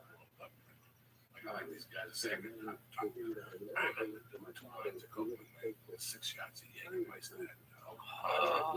And people did like 3 of them. That's when I had a problem. That's when I knew I had an alcohol problem and a coke problem. I didn't have an alcohol problem, but I didn't have a high resistance to alcohol. You gotta remember my mother had a bar. Yeah. So when I was 5, I already got drunk on fucking women. I already knew the deal. I didn't like alcohol. To this day, I don't fucking like alcohol. I like the social aspect of alcohol. Yeah. The same social aspect I like about cocaine. If you think I want 6 people over my house at 2 in the morning talking about how they played football in high school, you're fucking crazy. But with cocaine, you allow that to be part of that conversation. Next morning, you think about what you spoke about. Like, am I a fucking jerk off? What the hell is wrong with me, Today, somebody wrote me an email about how to get off the cocaine, and I can't tell you the answer. I just how did I welcome. And that's what people will never understand in this country. They want to go to rehab and make that welcome. Cut that welcome, and you'll never cut it. You welcome. You get rid of your cocaine habit. You're ready to get rid of your cocaine habit. Some people aren't. To Ray Charles, 68, 63 to get off his heroin habit. When I saw that, I was ashamed. I was like, I could not do coke when 63. I need a break from it. And like I said on the podcast a couple of weeks ago, the thing I like about my life, it's not the fucking podcast. I love doing the podcast. It's not the comedy. It's that I can account for my life now. All those years when I was on the line for 30 years, you can't account for yourself. Yeah, that's great. Like, I can't say you leave tomorrow at 1 when I get together because I don't know what mood I'm going to be in. I know I have $40 enough for $1,000, but I don't know who I can put together at 2 in the morning. I want to do 2 in the afternoon. So I make fucking plans. Wow. And thank God I got off it. But I got off it. The main thing that killed me was I looked at my wife. Mm-hmm. And I said to myself, okay, let's be honest, this chick was a New Jersey chick. She had done blow for 30 years.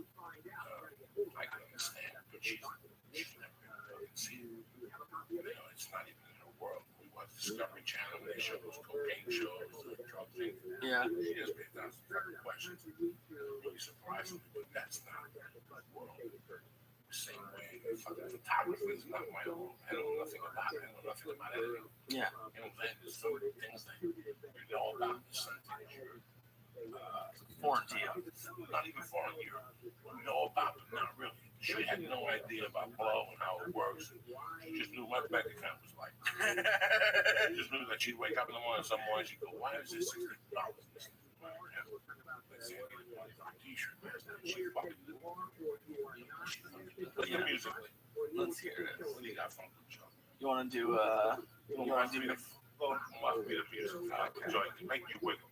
I know you worked all day, haven't burned no fucking calories. I've heard calories. How many calories did you burn? 8 million. Mind your business. It's 10 o'clock. We're waiting for people to call. J.R. Gomez is here. Everybody's here tonight. I love it. Much respect and much love. Thank you for adjusting to the schedule. The church of what's happening now getting better and fucking better. A shout out to fucking our sponsors. I love you, motherfucker. On it.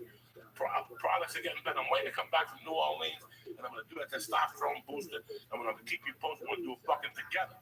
I'm gonna fucking grow, get muscles. We'll be 90 pounds lighter by the time I get from New Orleans. Oh, shit. Really, you gotta smoke some joints. I've smoked joints already. Well, JR Steiner just tweeted this awesome pic fucking on mail or something. Well, I don't know what the fuck that is. Don't worry about the logo. I like having the logo. Give me a break. Fucking logo. Get over here and smoke some reefer. That's the logo.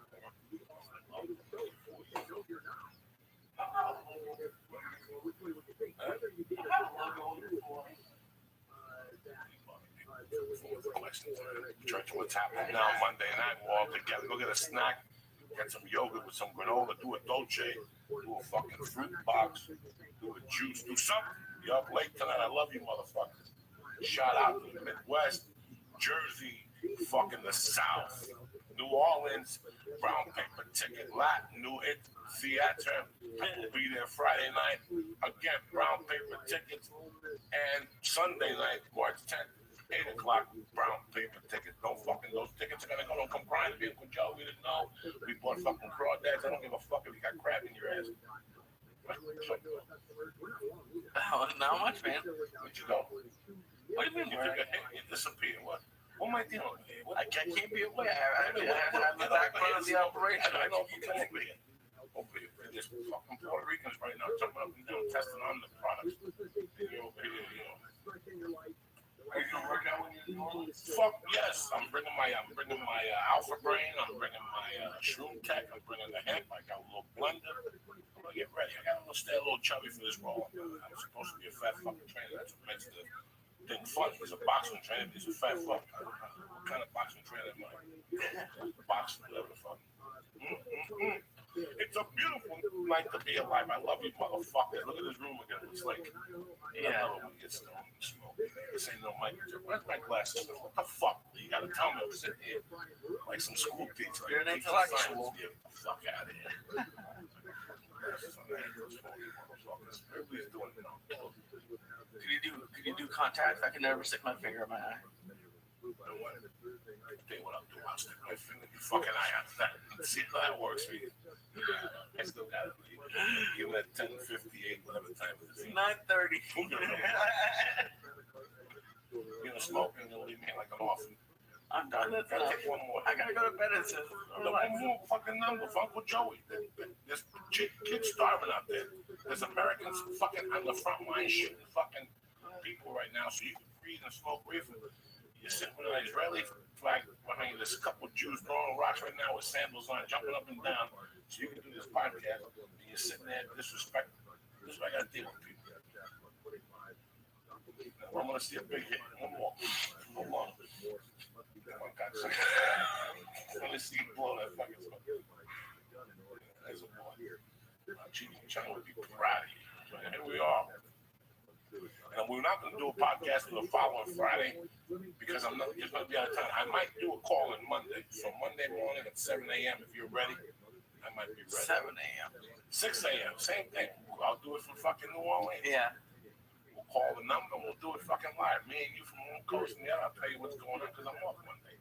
What time you got to be at work Monday? Hopefully at night I'll find out. Then I'm fucking putting you back at night. I'm just 8 to 8 till. I found out today I made a call.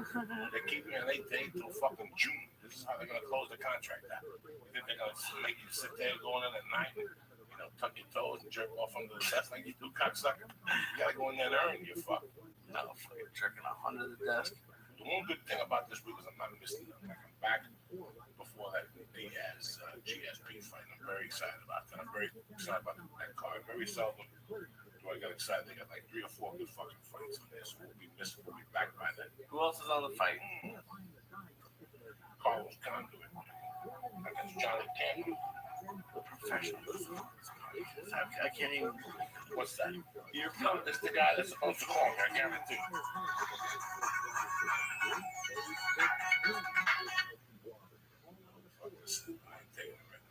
I'm joking. Yeah, I'm really excited for the GSP Diaz because those, like I said, those are the fighters I like. That they'll fight and they'll actually, it'll be entertaining. It won't be one person running, one person running away. You got Johnny Hendricks, okay, against Conduit. You have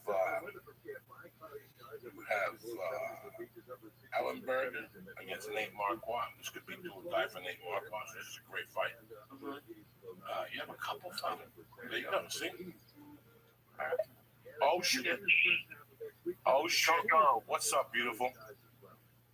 What's going on, brother? How are you? How are you, my friend?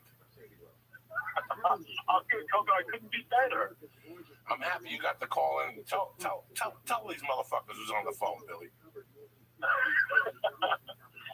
am just one of many of the legion of Coco Diaz admirers, friends, posse from the neighborhood back in North Bergen, the legendary city on the cliffs overlooking Manhattan.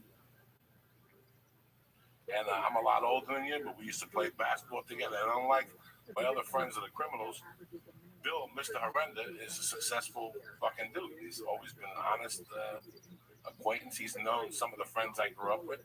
We basically grew up at the same deli, which is no longer there. How you doing? Exactly. How you doing, buddy? Coco, all's well, man. All's well. I'm just, it's funny. I got to tell you that, obviously, it's been great getting caught up with you. And I'm at a gas station yesterday in Sacramento, and 2 kids who I coached in basketball when they were on their way up, huge fans of yours. The Peterson brothers stopped me, and they're all asking they're huge fans and follow you all over the podcast and everything. So all is well. I can't complain. I've got 3 daughters married, and it's very kind of me to point out that you're older than me, but I look like Methuselah, like the oldest man on earth. You look tremendous. You look tremendous. I still see your face. Keep you busy. Every time I look at your Facebook picture, Billy, I see you dribbling the ball, walking into ashways looking for a fucking game. Like he was one of those guys that was always looking for a game that was going on, who wants to do this. And he would get to the point where he'd push you a little bit. You're gaining a little weight, though. You should get out of that bag. You look at him like, fucking Billy, I'm trying to eat my little turkey sandwich at Ashway. Because Mrs. Ashway had the best sandwiches because she was losing her hair. Since we were kids, Mrs. Ashway was losing her hair. So whatever turkey sandwich you ate, you always got a hair with it. Her classic was roast beef on rye. This deli was a real fucking deli we grew up at. It was funny because I knew Billy's whole family. We were basketball nerds. Me, Billy, and his older brother was also a coach now. Where's your brother coaching?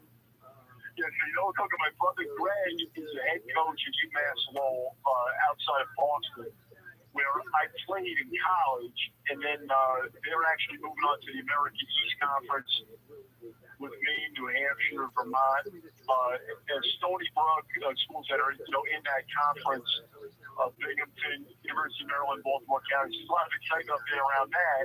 And you guys, I remember you could tell me my dad took you guys to the legendary 5-star basketball camp out in Pennsylvania with Howard Garfinkel, and you're right. It was always about the next game, who's got next. I mean, if we had a quarter to buy it on ticket Ashways after we were living large, I mean that was life back then, and it was beautiful too. It was for people. It was a little coffee shop. It was a little delicate.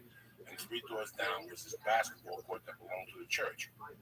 And it was supposed to close at 9. They never closed it. And I mean, we had some fucking battles there. Basketball. I remember playing basketball. This is an unbelievable story to tell, but I'll tell you because you could believe it. I remember being there at 2 in the morning, my 8th grade summer. And I'm playing one-on-one 3-point games with Danny Calandrillo, Anthony Sansulo, and what was the good Nicky DeSeglia? Was that his name? It wasn't Frank and Sean? No. It was Calandrillo because it was his friend's brother. In fact, his brother was even there. Paul Land was there, who was an actor who did a few movies, and he had a model friend, and his friend was Nicky DeSeglia. Yes, that's right. Exactly. In fact, somebody just sent me footage of a guy from Union City, a Greek guy, Nicky something, that went on to play in the Olympic trials with Larry Bird. So somebody that listens to the podcast just sent me that. Nicky Gallus. Exactly. Nicky Gallus. See, we're basketball nerds, guys, and we're bad. I just listen to this. I'm in fucking. I'm with Red Band, one of the guys from Joe Rogan's buddy, and we're in Atlanta at the Omni, and we're eating lunch. And we're staying there, and I'm looking at this fucking table, Billy, and who's there? But the guy from Union City, I can't, Bobby, Tommy Hines. And I'm looking at this. Sure. And I'm looking at this motherfucker. He gets up and he starts walking. Excuse me, Mr. Hines. Yeah, I go, listen. I played for St. Michael CYL. His fucking eyes lit up. He's like, come on. Yeah, man. I was there when Danny broke your fucking record that night. He had 61 points. He had a tear in his eye. It's always great to see you basketball guys. It really is. As you can tell, you didn't know I was a basketball guy, did you, Lisa? I knew you played it. I didn't know you liked it this much. Oh, I love it. And I remember going up to Edgeways, meeting your dad. And your dad took us to Port Authority, where we took a bus to Pennsylvania to go to the league car. What was his name? Garfinkel, Howard Garfinkel, the guy that ran that camp. The king of the fucking Jews. He was Pontius Pilate's nephew. So what do you do now? What are you doing now?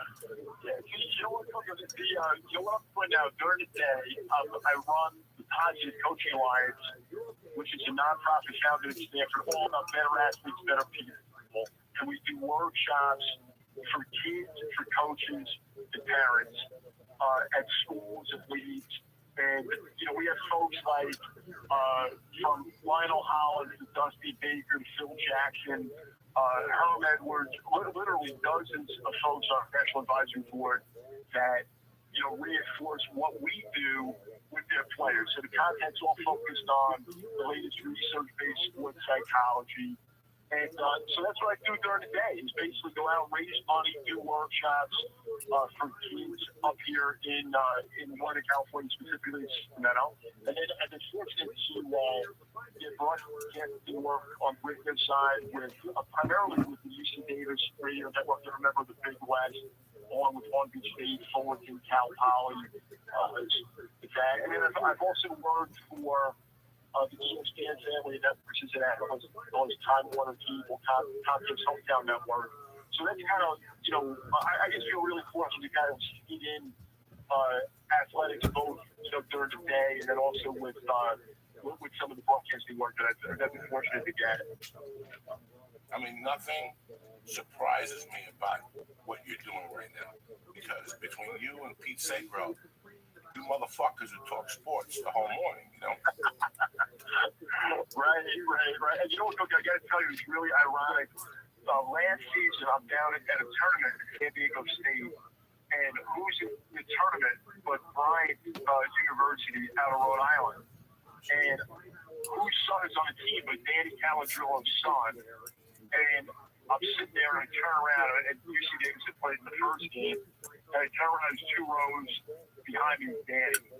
So we're hugging, and Danny camped back to our hotel, and I had him on.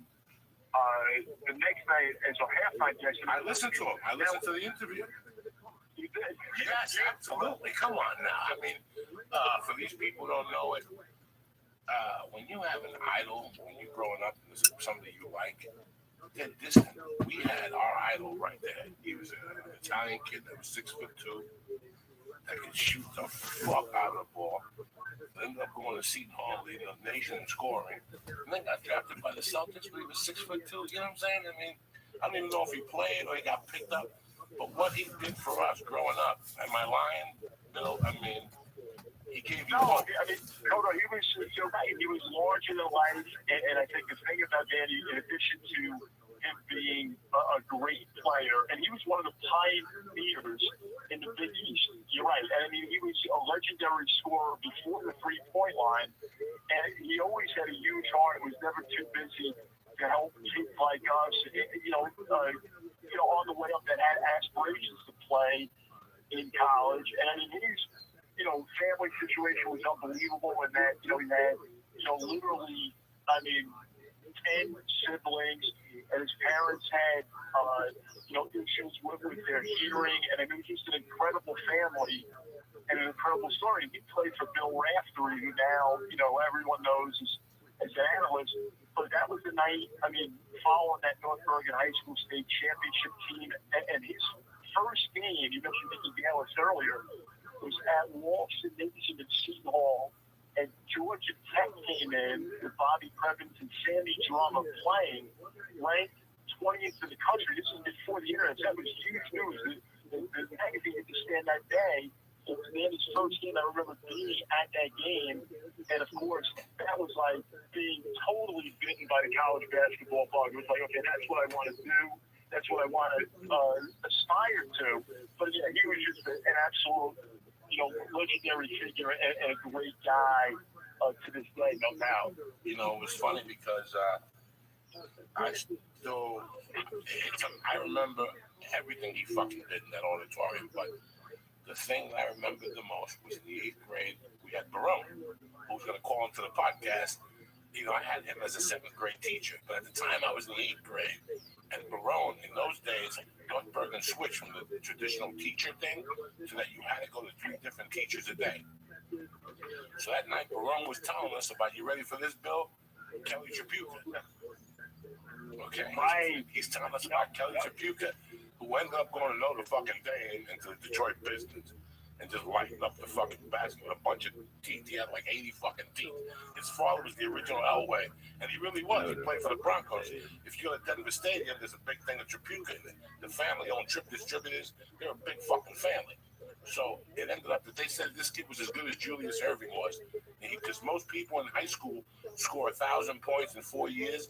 Kelly Tripucka was scoring 1,000 points a year. Something fucking ridiculous. This was like the first guy. And our area at the time was on fire. We had already Jim Spinarco with John Spinarco. We had Michael Corrin, a little Irishman from Jersey City. We had a kid, Bill Willoughby from Englewood. So we were like, fucking, this is our area. All these, like, I still remember Michael Corrin playing well, how old were you when Michael Corrin played in the finals as a freshman against Marquette? You know what? I was that, I think, 77. That was Al McGuire's last. Yes. And so I was 11 at the time. My God. When they said Jersey City, New Jersey. Yeah, you fucking get these goosebumps, and it's funny because about a month ago I called Bill, and I go, Bill, North Bergen minute. And I told Billy a story about we were in front of Pathmark one night. We used to shoplift Pathmark because we knew this. Billy wasn't there. I'm not even talking about Billy. And so we would go to Pathmark, maybe Fernie Bassasudo, Glenn Conti, and Mike Runny to shoplift booze. But this one night, Fernie wanted to snort glue. He was fucking nuts. So he goes in to get glue, and he comes out with Elmer's glue, like a fucking moron that he is. So out of the Calandrillo brothers, there was 10 of them, and they had sisters too. But one of them was kind of homeless. He lived in the weeds or something. Remember, he would go outside Ashby's in the morning, and they'd give him a sandwich, and he had like fucked up sneakers. And I never fucked with them at all. I never messed with Bobby Kaplan. So Fernie comes out with the fucking Elmer's glue, and we're like, Fernie, are you retarded? You gotta get airplane glue, not fucking Elmer's glue. So he don't know what to do with it. So it's in his pocket. So this guy, Bobby Cow, comes up and he's asking us for money. We were good kids at the time. We're giving him the money, Bobby Cow. And next thing you know, Freddie takes like the newspaper and he puts the glue on it. He lights it on fire. And Bobby Cow, it was like October, and he had one of those working suits on, those body suits on, the heavy ones for the winter, and he put it in his back pocket. We're talking to Bobby Cow, and within minutes, you see smoke coming from behind Bobby Cow, and the thing was on fire, and we fucking turned it off. Just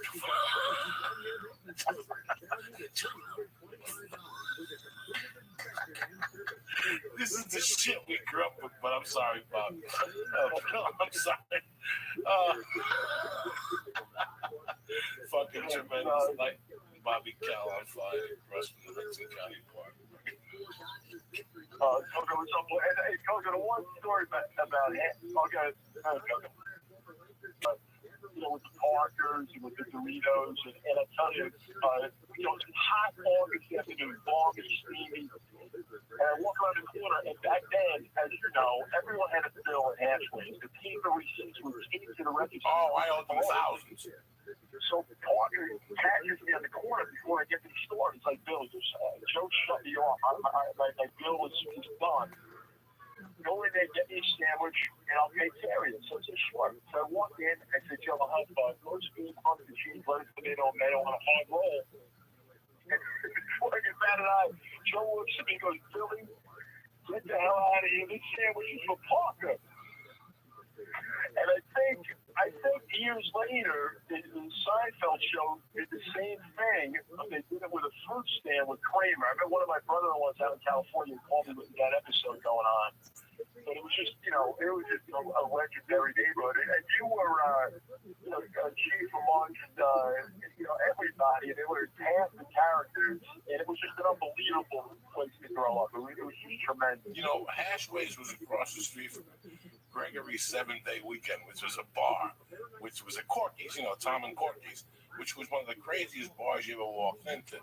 But to top it off, it was next to a pizza place owned by a Greek guy named Nick the Greek. Do you remember that? And the other day, Mike Duffy, I don't know if you follow Mike Duffy on Facebook. He posted something about North Bergen being from North Bergen, torturing people, and we used to torture Nick. We'd throw snowballs at him in the winter, the pizza on him. The best thing I ever did to Nick was after a while, he got kinky. Like, when we got to be 17, he told us, if you rob something, just bring it directly to me. So we used to rob wood and sell it to him. He used to buy plywood from us for $10 a sheet. Don't ask me why. But the best was we used to rob fake jewelry and give it to him. And we had 2 scams with Nick. We had fake jewelry that we'd sell him, and then he'd come back to us, so we'd let him speak. I need to talk to you. It wasn't because he called me Spick right off the bat. There was no fucking around. There was no, what's the shit now? Calling people by their whatever. There was none of that in those days.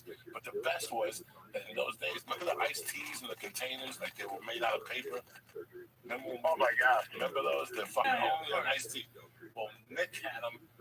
You'd go to Nick to get a pizza, and you'd buy a soda. But Veneri, who was a rich motherfucker, would go, and he's Italian, would go into Veneri's, and would go into Nick's, get a slice of pizza, but he would go to Hashways because the iced teas were a nickel cheaper. And when Veneri would be crossing across the street, Nick would walk out and go, Veneri, you fucking Jew, you suck. But he'd say it loud, like it didn't matter who was. You fucking Jew, you suck. Oh, Billy, if I was telling somebody it's tough to go to North Bergen now because we have no public question. And it's funny that I've always thought about writing scripts. And for the last year, I wanted to write a Hashway script because we've seen them at their best and we've seen them at their worst. Like the place just fucking shut down.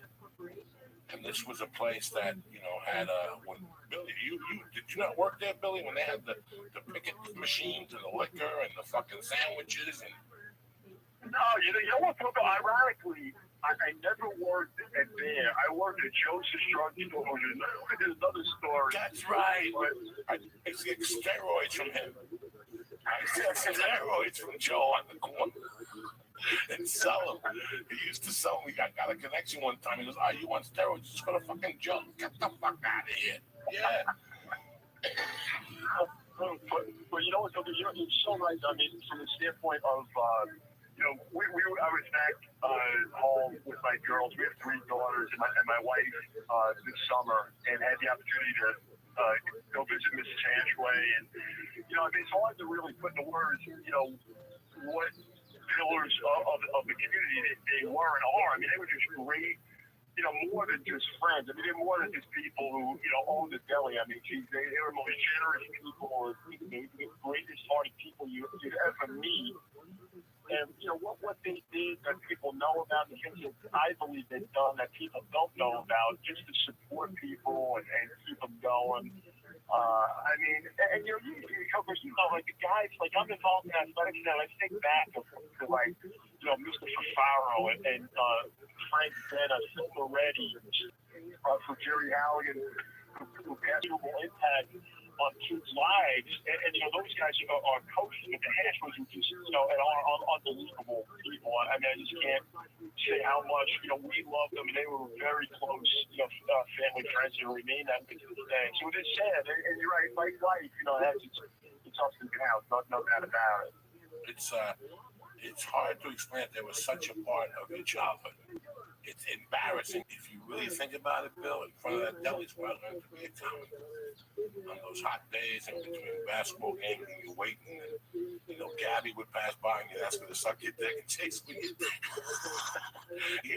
I mean, it was just, I tried to explain to people about where I'm from, and for years I didn't say nothing. You can't say nothing because they're not going to believe me. They're not going to fucking believe me. I just started talking about this 8-9 years ago because I had them. Something blew up in my head. You cannot, I told the story about when I got chased by the drug dealer, and I ran through Fatima, and they had the rose bushes, and I walked out, and my shirt was torn up. I looked like it was amazing, and I wanted the Hashways, and the guy chased me and started yelling, "Mr. Hashway threw this fucking drug dealer out of there with a gun." Mr. fucking Hashway, who was 100 years old, "Get the fuck out of here, you motherfucker, before I hit you with this fucking knife." I mean, and I was there the night when I walked in there, when I seen the article on Carmine Balzano shooting the guy 7 times in the back in self-defense. That's, you can't explain to these people. Did I just tell you I went to West Palm Beach? Who the fuck do I bump into in West Palm Beach? Little Stephen Mocco. No kidding. Wow. He's fighting for America's top team. If these people knew who his father was and his uncle, how many times his uncle bailed me out growing the fuck up? He was the mayor of North Bergen. He was the fucking mayor. When you were a kid, I used to live down 38th Street, and we used to have those metal nets. Remember those metal fucking nets they had in the wintertime? Yeah, totally. I have a piece of that. We won the national championship Division II at UMass Lowell. And I also have, though, I'm just as proud of the piece of the chain net from up the court. Yeah, those were legendary. Those chain. Whenever the ball hit in the wind, it just went. The fucking that was amazing. It was just amazing.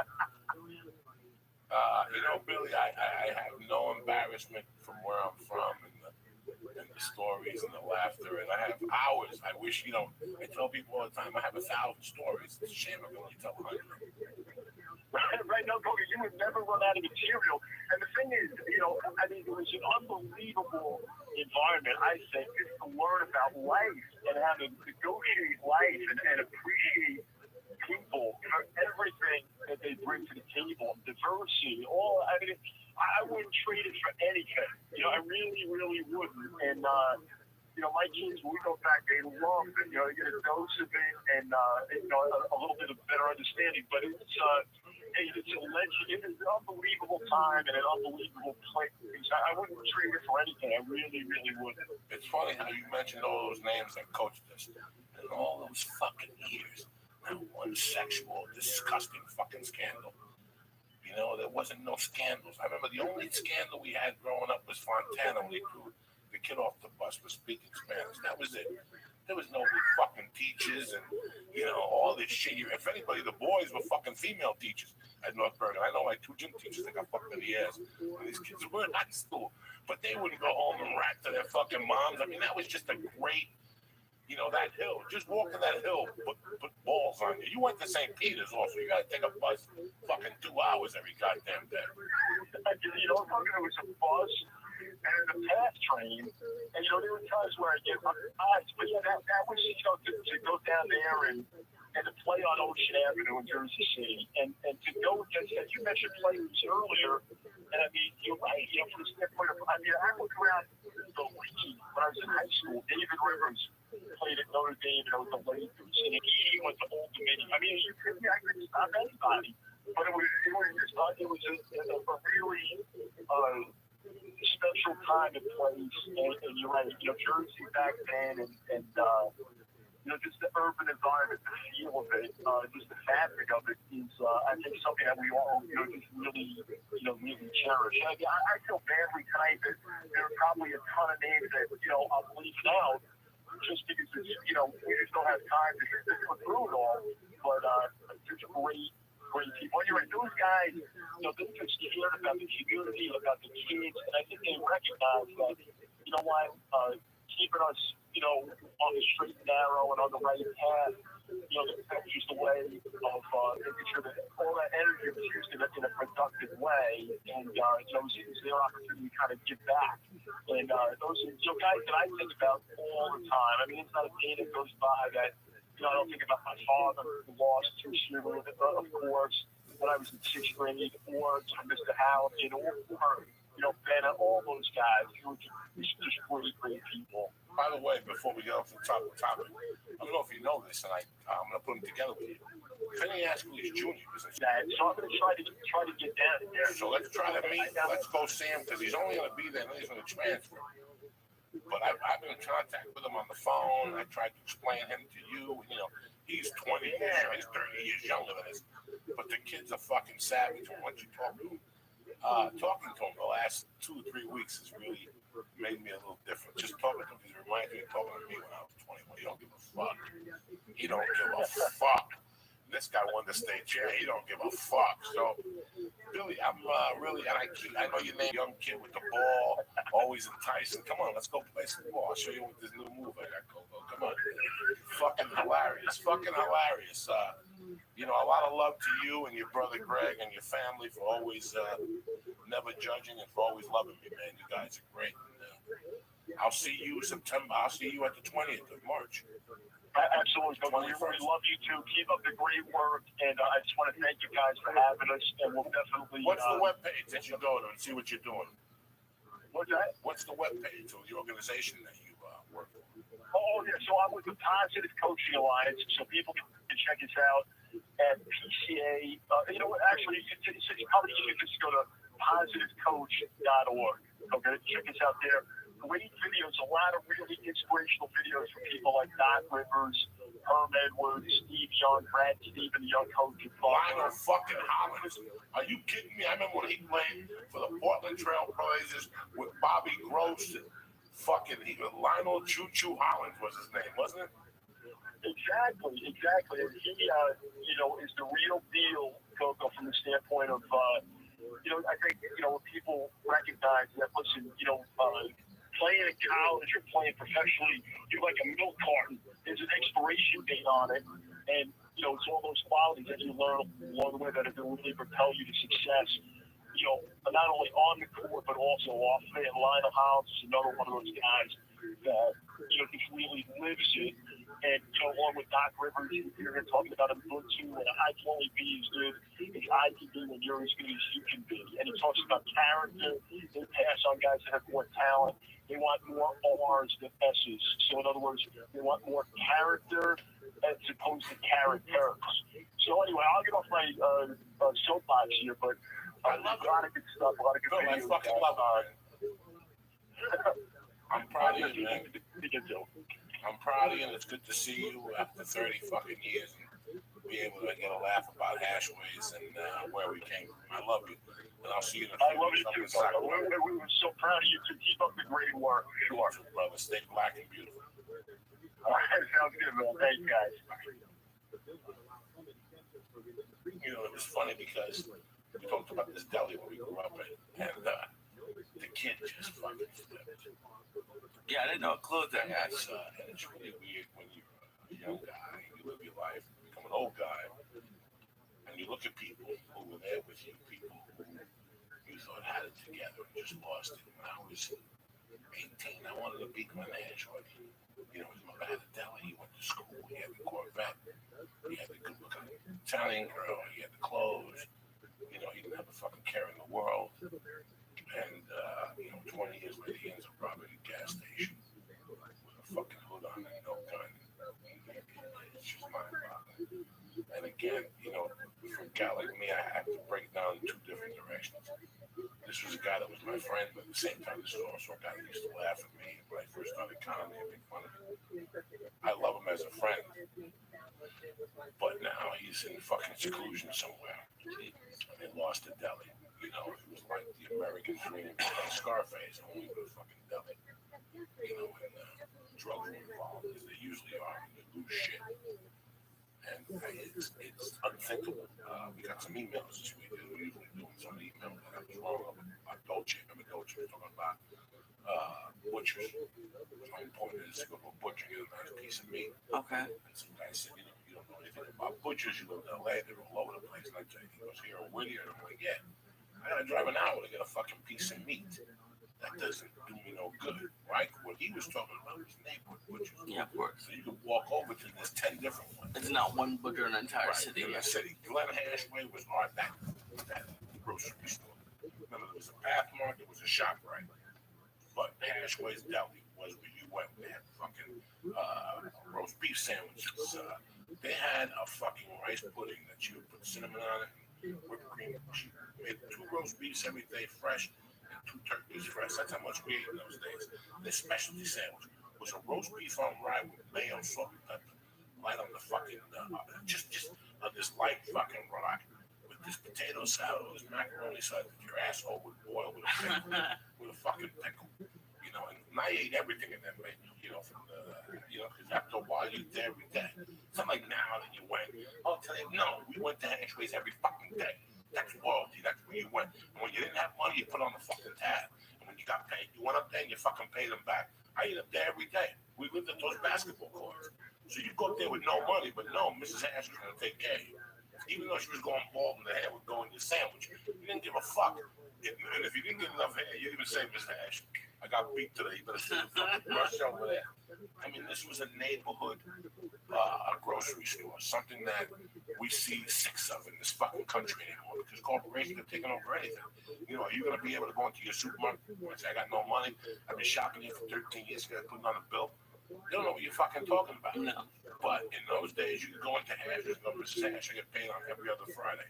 In between that, can I send up Lee to get fucking cold cuts and bologna and shit? No.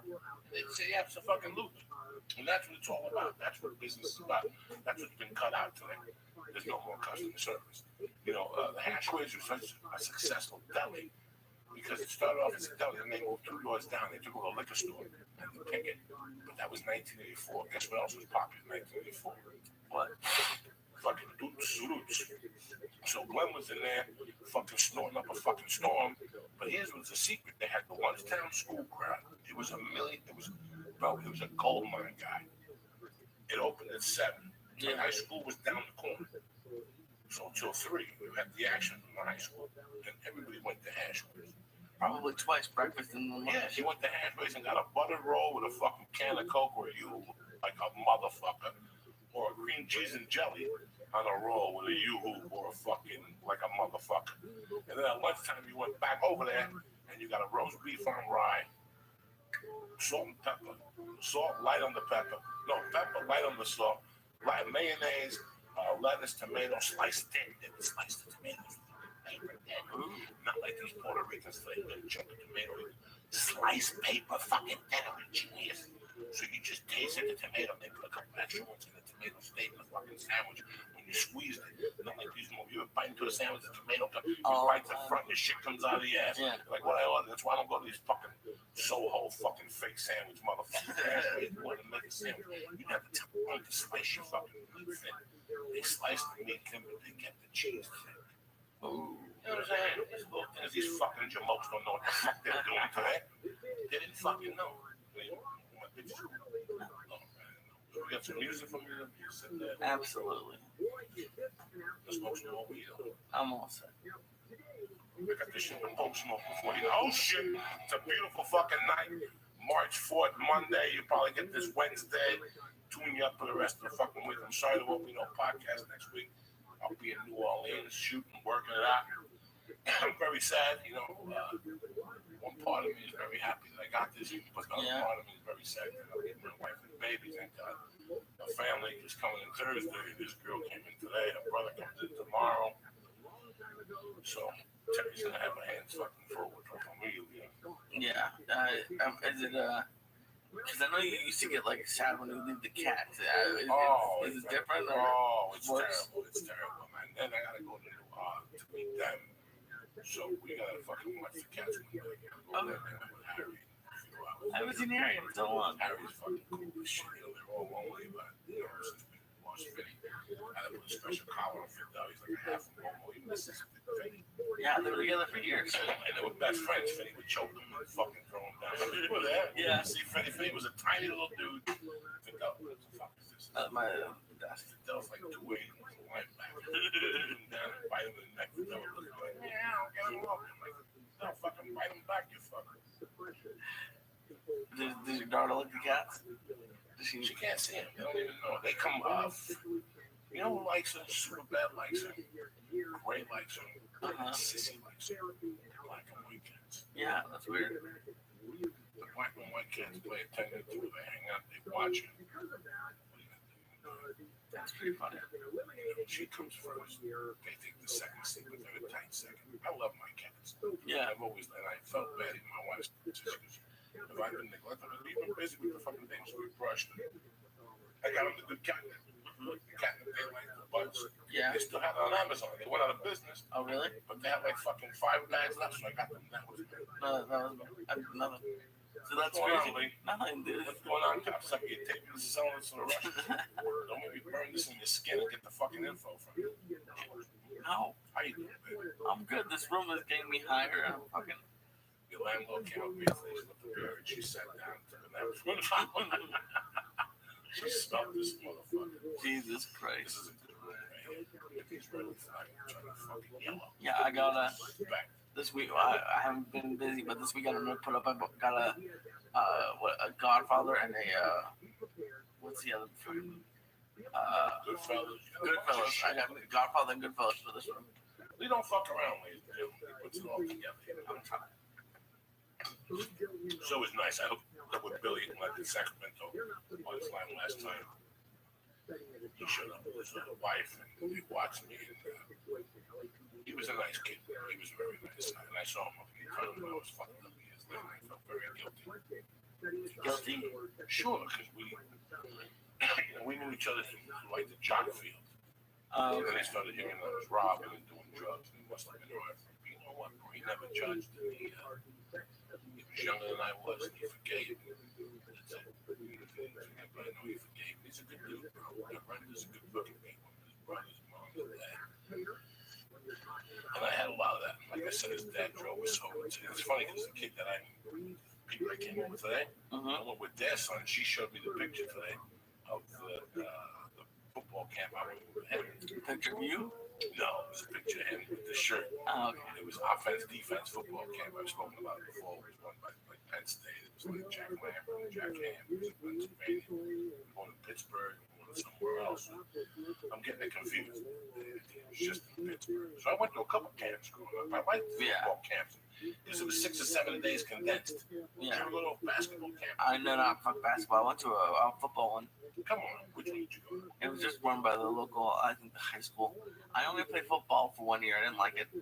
Well, I did not like it. I didn't play Pop Warner, Okay. and everyone else did. And the coach Pop Warner, so I got, and I wasn't even very good, but I barely got to play. And so I didn't like that, but I liked wrestling, so that's what. There was one for like a week, and then I would go to off-season wrestling. Would you get better at it? Yeah, I mean, I was never very good, but it was like you said, it was a lot of fun, and it was How old were you? probably 15, 16. Yeah, I wrestled all throughout high school. Yeah, it was. You said something the other day that I've heard you say before, but it was on the sides. It wasn't like on the top. It's on the side. You know, with the girls on the sides, it stays bald. You gotta buy your sister's mascara and shit. Me, I didn't have a sister. I had to go to the fucking buy mascara. You bum mascara. Waterproof. Just in case you go swimming in the fucking junk and turn black. You're swimming, you got oil fucking leaking out of you. That's right, that's over you. That's how high you are. You put your fucking finger to your back here. What else? That's what you got. That's all I got. It's fucking crazy, but you know, I can't believe that I've even got this.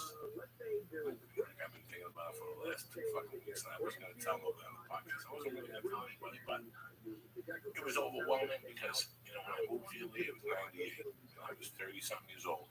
It was a fucking long years. And all my friends were getting movies, not movies, but deals and shit. You know, at least Mitzi Shore picked me up in Thomas. That was the only thing I had working in my confidence. But I knew that Mitzi didn't pick up a lot of fucking weird people. She picked me up and fast. Yeah, I was here at one thing, got picked up, and I booked a pilot. I booked a movie, and I sat tight for a while. I went on the road. I really wanted to become a comic. I wanted to become a really good comic. And I went on the road for like 2 years, and I committed to the fucking road. You know, it wasn't like a half-ass. I would go for no money. 300 here, 400 here, take a bus. You know, I told you get a blowjob. A chick with a skin strip club. I swear to God, that's a true story. A chick that left Rochester to go to Buffalo because in those days a strip had to get a health license. Oh, okay. She had like fleas and some other blood diseases, so she had And he let her give you a blowjob? Sure, why not? Fuck it, I don't give a fuck. In those days, I was on a Greyhound bus. Gives a fuck. So you think, you know what I'm saying? But I come back, I took a couple acting lessons. I won the Academy Award. Halle Berry. And the white chick who won the Academy Award. The tall one. This year? No, a couple of years ago. The tall white chick was hot. She did the dance with the kid from Seth MacFarlane this year. With Charlize Theron. Oh, yeah, shit. Charlize Theron went to the acting class. Valley Chubby. And so did the black chick. They were both their actresses there. I went there in a class. I had never acted before. I had done basketball. And then when I came back, it was with Josh Wolf. Lent me $500. And I started going to Havana Chubby. And I went to Havana Chubby, and that's when I started little student movies and bars. But I worked as an actor. Yeah. Which, for me, was fucking mind-boggling. It was mind-boggling. The first time I got hired, I didn't even know what cut was or correct or what they meant by hitting your line. I just showed up like a fucking stupid kid because that's what you are. The dumber you are, the better you do at something. When you get smart, you become bad at something. Yeah, you worry about it. You worry about it, you know. So, and I remember doing the show, and they fucking picked me up for a couple episodes. I didn't know what the fuck I was doing. So I went to the Havana Chubby for like 3 months, and I believed it. And then from there, I went to a different acting class. It was a little cheap. It was $265 that class. That's a lot of fucking money. Yeah. And I went there, and what I'm trying to say is, you know what, I'm not with a big-time agent. I don't have a manager. These people that are booking me have just signed me recently. I never had a booking agent. Never went to Montreal.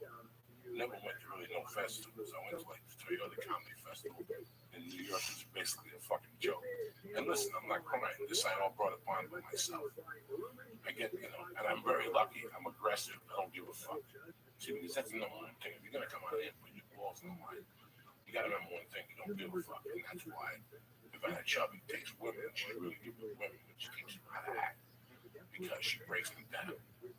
Havana Chubby is one of the few acting classes that you have to strip fucking naked at. On a Tuesday morning, I stripped down to like underwear, but I've seen girls there show their fucking pussy at the acting class. Because Havana wants to break a woman down because that's the only way they can learn how to act. And the point was proven.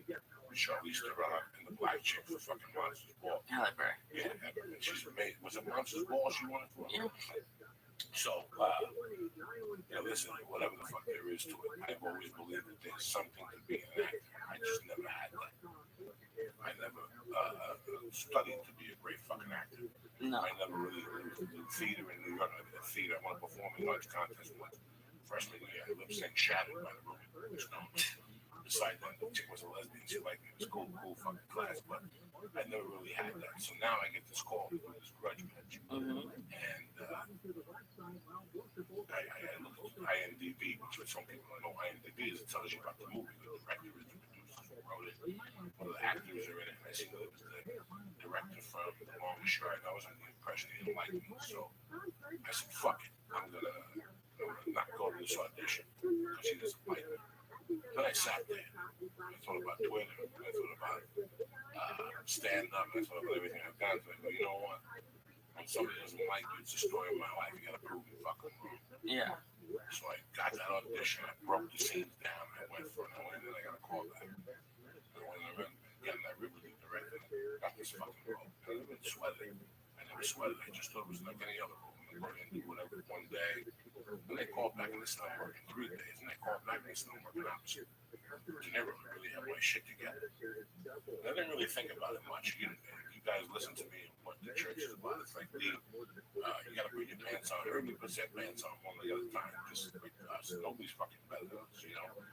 Whether it's De Niro or whatever the fuck. So a couple of days ago, I really started thinking about it. I'm going to go read with De Niro. I never started off to be an actor. I know a lot of guys that come to this town that would die to play 2 scenes opposite De Niro. But the beauty of this is that the way I've been thinking about it, I'm going to go down there, have a good time, and fuck them up later. And the main reason is that it's plain and fucking simple. This is something from the fucking out of switching into your mind. You don't give a fuck no more. Because what do you got to lose? What's the worst they can say? It's fucking no. That's the worst they can say. So I mean, yeah, it's good for me. The people who sing is great. We'll laugh and giggle. But this is offensive for people that have come here and nobody's giving them a fucking shit. Thank God Joe Rogan talking about me and whatever. People do the like it to me. We wrote blogs and we made videos and the ball is fucking here. But this De Niro thing is huge. Oh, yeah. Don't fucking matter. Just go for it. It don't fucking matter. I just went for it. I don't give a fuck. You're not gonna tell me no, though. You're never gonna tell me no. You're gonna need a fucking bazooka to shoot me. You bring a 44, it's gonna be a bad fucking day for you. And if you just keep having that attitude, something good's gonna fucking happen to you eventually. Yeah. Something good's gonna fucking happen. You do the same thing for applying at jobs, and no matter how many times they say no, every author has that story. They got rejected by every publishing house until one person said yes. This is one of the best opportunities we get. It is to be on it. It's for the movement. It's for a movement that, bro, I'm ugly, I'm fat, I'm a felon, I'm a spink. I got all the fucking things going against me. But you gotta shoot me, though. You gotta shoot me with a fucking elephant gun. Or if not, it's not gonna work out for you. This is the way. This is where I learned to do this. And if you're not gonna live your life this way, don't do it. Don't do it. Don't waste your fucking time. Yeah. You're gonna pick up today. You're gonna listen to what the fuck I'm telling you. You're gonna decide what the fuck you want to do, and you're gonna go for it. Whether you want to play the guitar, whether you want to play the ukulele, and have somebody shoot that girl's at you. Whatever the fuck you want to do, just do it. And if you keep doing it, something fucking good's gonna happen. Something, even if you're 50, even if you're a 50-year-old broken down loser like me, it's still fucking De Niro, motherfuckers. For these agents that didn't like me, and I was too fat or too ugly, or whatever the fuck it was, it don't matter. They can't take away your fucking will, dog. They fucking can't. So, you know what, man? I'm not going to see you motherfuckers for a week. I'll still be on Twitter. I'll still try. Should I go get an iPhone so I can take pictures of these people on video? Can I put on the computer? I don't know what I'm doing. You could do it with your phone or the bloggy if you want. I got to figure something out to keep you guys contacting me for a week. So we'll probably do some type of podcast on Monday where I'll call up. I won't take away from your sleep time. No, it's fine. We'll do something, even if it's just a short podcast to give them. Okay. We'll have myself, maybe another guest call up. You can interview them or some shit. I don't know. Yeah, we'll have to see if I can take 2 calls at once. Get it fucking together, Lee. Always, I don't know. I swear to God. You're not smoking dope. I'm not doing smoking nothing. Look at the fucking shape of you, cocksucker. What are you gonna put in the plan? I already kissed it. You want to try it? Not in a million fucking. Come on. Not in a million fucking years. I'll tell you, I'll taste that fucking thing when you whack off and taste a little chocolate honey juice. No, Okay? it's You taste your sperm here. No, Why not? because it's sperm. Nah, you don't gonna drink it down like that chick on the couch. You just gonna taste a little bit on your fucking tongue. So as soon as you drink the fucking green pride, I will fucking. Come on, it tastes like apples and grapes. Listen, take that apple and putting up some apples and leaves and everybody else's ass, man. I'm not eating that green shit. It fucking gives me agita. I'm burnt, I'm fired, like I fucking have protein. Remember, it's never too late to fulfill your yearly obligation or whatever the fuck you call it. Lose weight and get healthy. On it, Doc Tom is always there for you. On it, take a look at the hemp protein. Take a look at the immune. I mean, basically, if you're a fat fuck like us, take a look at the strong bone, please. Even if you just take a look at the strong bone, or the smallest thing, type in church, CHURCH, get you a little fucking discount, get you a little hat, a kazoo in the mail when you're happy. Everybody's fucking happy. You're happy, I'm happy. We will respect each other again. Like I said, I stayed at 310 to shoot this movie because I'm supposed to be the fat trainer. Once I get back, I'm going to join Lee, not only on juice, I'm not going to juice, but I'm going to do something different with Lee. Maybe just do a Dolce thing. And that's it, my friends.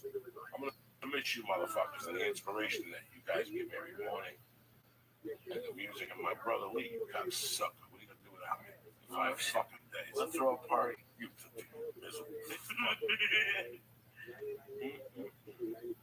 I like that you guys took time out to watch the podcast, and I know it's out of your fucking routine. If you're in the East Coast, you want to be sleeping by now, but fuck you. You gotta do like my main man, whatever his fucking name is, who told the school to go fuck himself. Parker.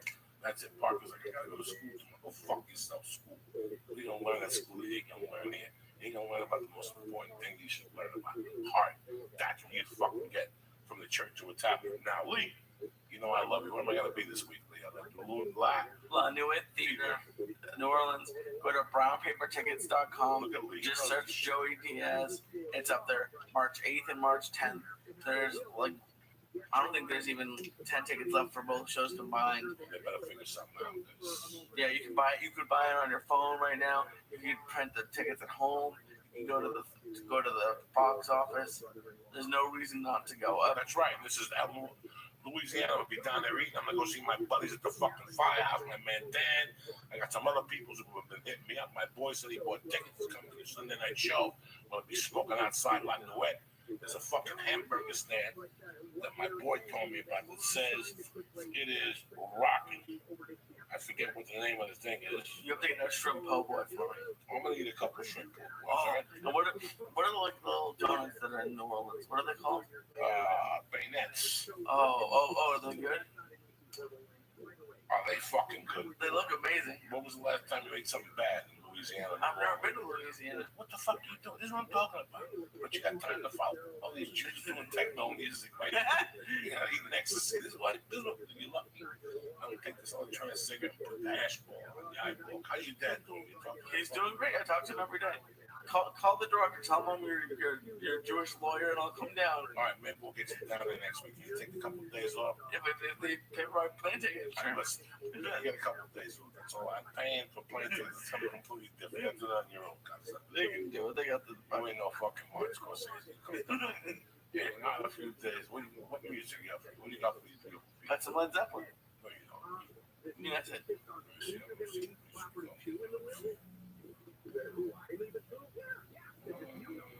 You should do that in the movie. Your character should have a cigarette on his lip.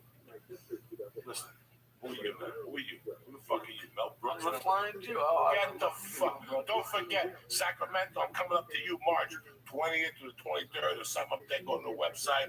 What else am I doing? That's it. I got nothing. I got none. I got this whole thing. I got Sacramento. We got the podcast, and we got you guys. Thank you very much for watching tonight. Don't forget, if you want to support Lee and the fucking Flying podcast, the whole fucking Jew shit, whatever the hell it is. I'm all stoned to the gills.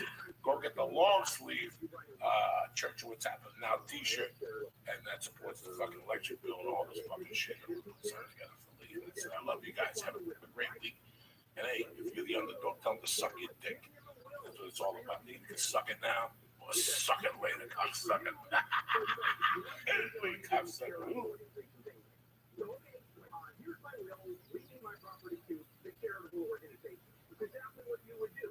So he's coming up with this block of a law that makes no sense, and you follow it, and there's no harm, no foul. Get the time care back if it is worth their that this is resort times and good times. You know, not in the middle of February, for example, the midnight. Oh, this looks pretty great. This is a week of things that you get on it. Write your damn will. Write your will. what I was thinking. I mean, this technique. Ryan, hello, Ryan, you're on. Welcome. Yeah,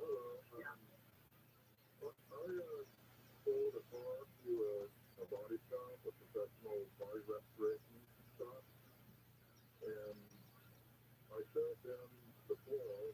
It was easy to see it was all rusted out. He didn't care. I told him, when you start grinding all this old paint and Bondo didn't care.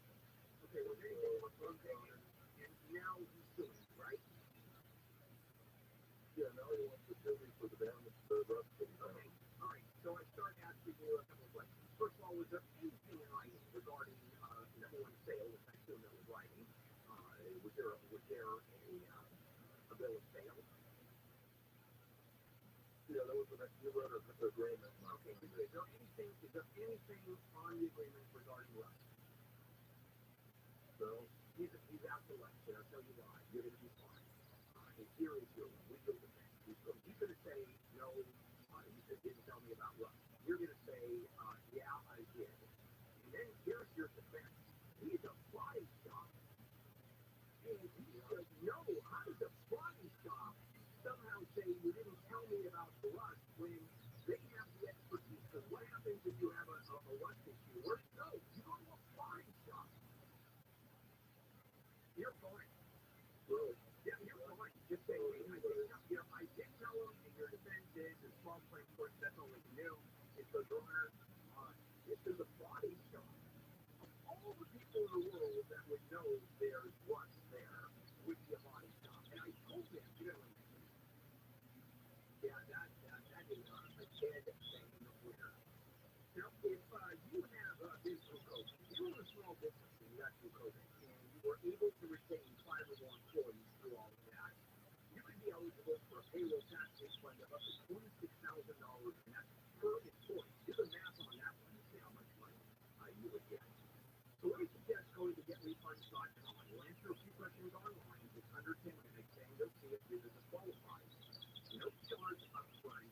They're not going to get paid unless your business gets paid. And this is a refund. You're not borrowing the money. Businesses of all types can qualify, including those that receive PPP money, nonprofit, increases in sales, professional corporations, construction, doesn't matter. They are experts in this payroll tax refund program and have already returned over $5 billion to businesses. So go to getrefunds.com, click on that qualify me button, answer those questions, getrefunds.com, getrefunds.com. This is Handle on the Law. Let's check in with Brian Berube and the KFI 24-hour news. Well, first responders in the are continuing to look for people in the debris of a train crash. That crash happened yesterday. At least 200 people have been killed and more than 900 others were hurt. Protesters and counter-protesters have shouted at each other in front of Snapwell Elementary School in North Hollywood. The both threats to students at a school assembly yesterday described different types of families, including those with 2 moms and 2 dads. This woman says the school shouldn't discuss sexuality at all with kids. If they want to teach whatever they want to teach with their kids, then that's fine. But don't do it to our kids. The officials say the book was misrepresented. They say the book does not include secondhand. Undocumented immigrants in California legally financial help if they were affected by the storm earlier this year. Let's go to California once away and after Canada. We saw a lot of friendships to ensure that California for the next time of the Rocky to work for. California Farmworker Foundation Executive Director Hernandez says about 75% of farm workers are undocumented and are not eligible for family disaster relief assistance. $95 million will be available starting this month. Affected families give us some subsidies of $500. Record heat parts of China and heavy rains are killing animals and crops there, and farmers say both rabbits and fish have been knocked behind temperatures and heat waves in China have been flooding. Officials say they're worried the drought in the next few months could hit the game in the river basin, the country's main rice-growing region. And athletes at the Special Olympics Southern California Summer Games are getting ready for this year's event at State Mountain. Athletes with intellectual disabilities will go for a gold and Special Olympics Southern California Summer Games on May 10th and 11th. The game features 5 sports, festivals, and opportunities for athletes and their families to celebrate. Stay on 4-5 track if you get an accident on the 405 turnout.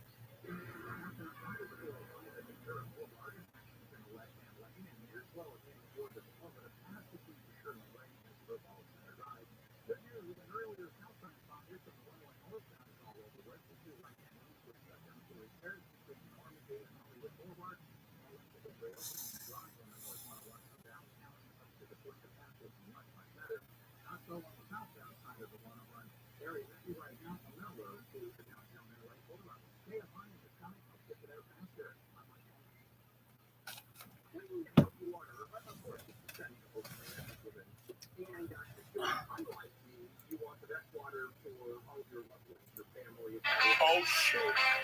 What's happening, baby?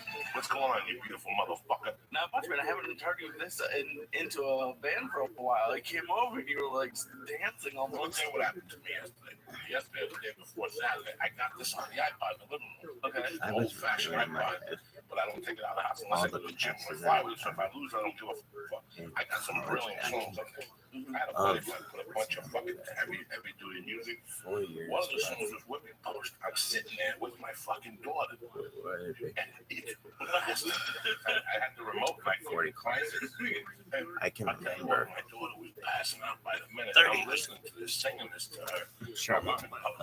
This stuff, this bitch is bad. Some might Her remember. lullabies would be fucking Whipping Post. But I'm sitting there and I got overwhelmed. I'm like, I can't believe I'm holding my That's pretty daughter good. to Whipping Post. I can remember. And it was everything. just this real fucking white fucking pride. I have a cough like that for a while. This shit is so fucking good. I've had this drawing since I left the fucking New Orleans. I came back and still sticky. I can't roll a fucking number. Oh my! This was rolled by these fucking Hawaiians.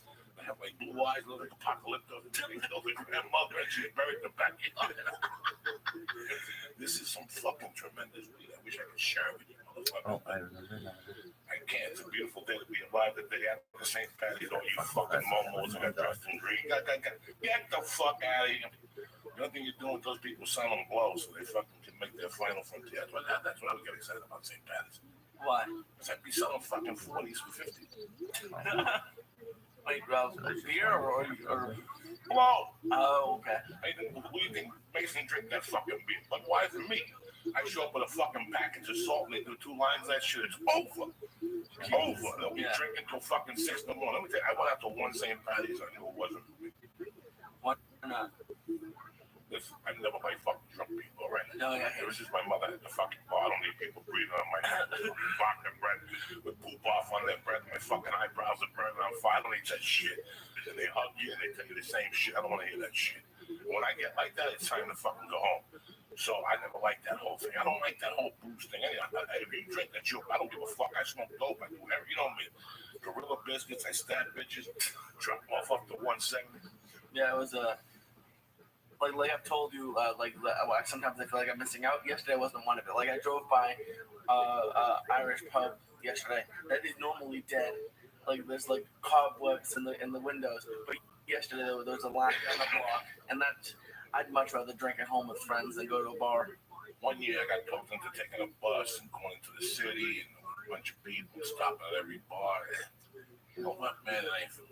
I like my reef, man. I like being peaceful. I never really like going out as much of a fucking pack, like 12 fucking animals. Listen, the more guys, the less pussy. The more fucking idiots you do. You go out solo and you're depressed like James Dean. Why didn't James Dean have so much pussy? He go out by himself, depressed, always with his head down, thinking like he was going to kill himself. Chicks love that shit. Anyway, it's Monday. It's a beautiful day to be alive. I hope you get your fucking day started. Tremendous weekend. It was great to be home. I didn't do a dick. I went to the Laugh Factory. Watched the fights. What do you think of the fights? I love the Condit Hendricks, who was Always a great. did the last 2 fights because versus GSP he didn't do that great, and Diaz I didn't like him versus Diaz like I've already said. But I wish Dana White and the UFC would do something. I was talking to my friends. If they would let like the last 3 fights of the pay-per-view for like $20, I would do that every time. I'm never gonna pay $60 for the whole thing because the rest of it was kind of crappy. Well, there was 3 great fights on the main card. There was like 2 in the preliminary card. There was 1 on the other card. You know, listen, when GSP's on the card, they focus on GSP. Yeah. They know the strength of GSP. They can put Duke Fluff in. And the next ring fight was good. The other one was good. But it's funny. I was telling Eddie and those guys, and we discussed. You came to see me in Bray a couple weeks ago. Yeah. On the Saturday Night Late Show, I wasn't happy with my set. People laughed, and they probably had a good time. But you and I have seen me do better. Yeah. And I left there, and I was like, I could have done better. And I went over my notes. There was my energy, whatever. It it's funny. You could see it in GSP's face. He had the same thing. He knew. Let me tell you something. If Diaz had one more minute in that third round when he opened him up, Yeah. he would have knocked him down. He knew, and he knew it. He knew it, and he knows he's got to do something about that. He knew. The last few fights that I've seen him, that he, everyone's like, oh, if he'd only done that. Like, why does it seem like he's never really fully prepared? Who's that? Diaz? Yeah. It's not. It's not the same guy that comes out and throws punches. I mean, the last time he fought that really looked really effective was against BJ Penn. Carlos outmaneuvered him, outsmarted him. Mm-hmm. Listen, man, a lot of people don't like that style of fighting. I like Anderson Silva. He says I like to come home the way I left. I want my face. I want my kids to see me cut up.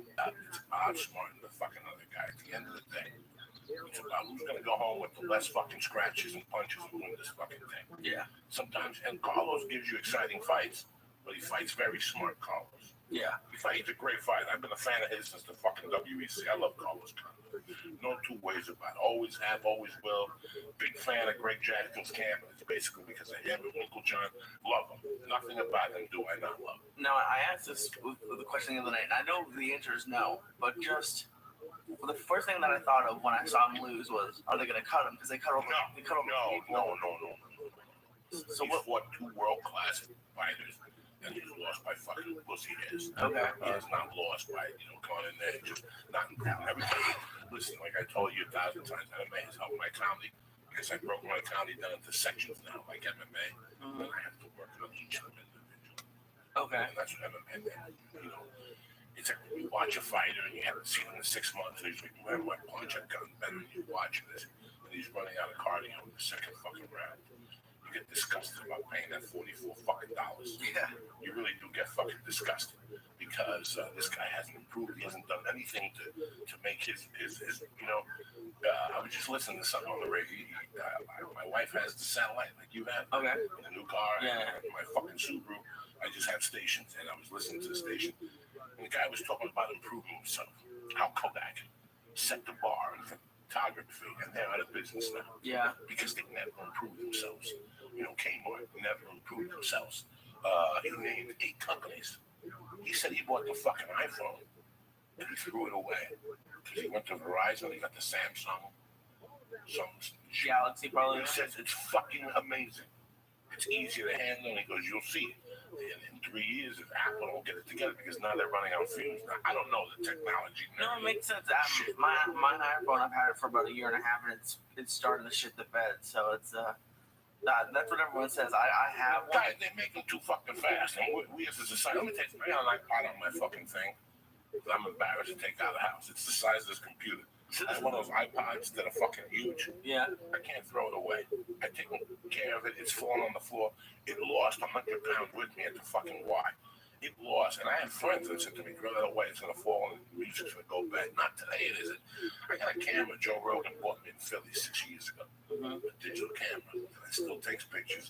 If I really wanted to use it, I could use it. It's weird that they've outdated the software. Oh, of course, yeah. And you're like, why did you update this to make you spend more money? We live in a society that they want you to spend more money and they want you to throw away your shit when it's still fucking perfectly fucking new. Perfectly fucking new. Exactly. That iPod I have is big, but it sounds fucking great. And the fuck in the living room, I have one of those things that you put it in and it charges it, but it's speakers. Yeah, speakers in, yeah. But the speakers are amazing. The speaker sound is amazing. I got it from that Play Sharper image. Okay, yeah. Fucking amazing. 5 years ago, 3, I don't even know when the fuck I got it. They probably at the beginning had to make them good so people would get hooked, because I bet now if I bought an iPod now, it would never last as long as the one that you have has. Come on. I mean, I could be wrong, but That's what I'm saying. I've had my iPad. I don't know how the fucking people are happy with all this shit. When I have something, I'm an only child. When I was a kid and my parents were raising me, I was spoiled. So I would leave shit out in the fucking corner. I would do this. When my mother died, I had to fucking work for my shit. And when I spent $200 on something that was my fucking thing, I take care of that fucking thing. Yeah. I take care of that fucking thing. And then some people laugh at me like, Joey, you're cheap. Whatever. No, I'm not cheap. This is perfectly fucking good. Yeah. If you buy into this phone shit every 8 months, they're going to fuck you up the ass. There's sometimes you're like, you know what, I got what it takes already. This camera work. But if you're telling me they're making the shit cheap from the start, that pisses me off. Yeah. It's kind of like the town I grew up in. Kids would get cars from their parents all the time. Like they'd be like BMWs, like nice cars. And I bought my first car. It was a '97 shitty Chevrolet Cavalier. And like the hood was like the paint was coming off, and the fucking door wouldn't open all the time. But I never got in one accident or had one ticket when I was in high school. And kids who had parents give them their cars were crashing and Sure, getting they their don't cars totaled. appreciate fucking shit. It's amazing. When I was a kid, I was spoiled. I didn't appreciate nothing. I used to rip my shirts and shit. Once I had to start paying for shit when I was 15 and 16. Now I make my shit last. I got a TV I won't throw away. My wife is furious at me because when we met, we had a shitty TV. Yeah. And I did this gig one night, and it was like the first time that we got like over like $200 fucking dollars. And I go, Terry, let's stop at Kmart, one of those northern towns, and I had to buy a TV. Okay. And we bought this $200 TV that to this day, you gotta see the picture on this fucking thing. It's in my closet. She's like, Terry, you gotta get rid of that. Fuck you. I'm saving this for like a man cave or whatever when we move. You know, it's one of those TVs that you don't give a fuck what happens to. It's got another year or two left on it.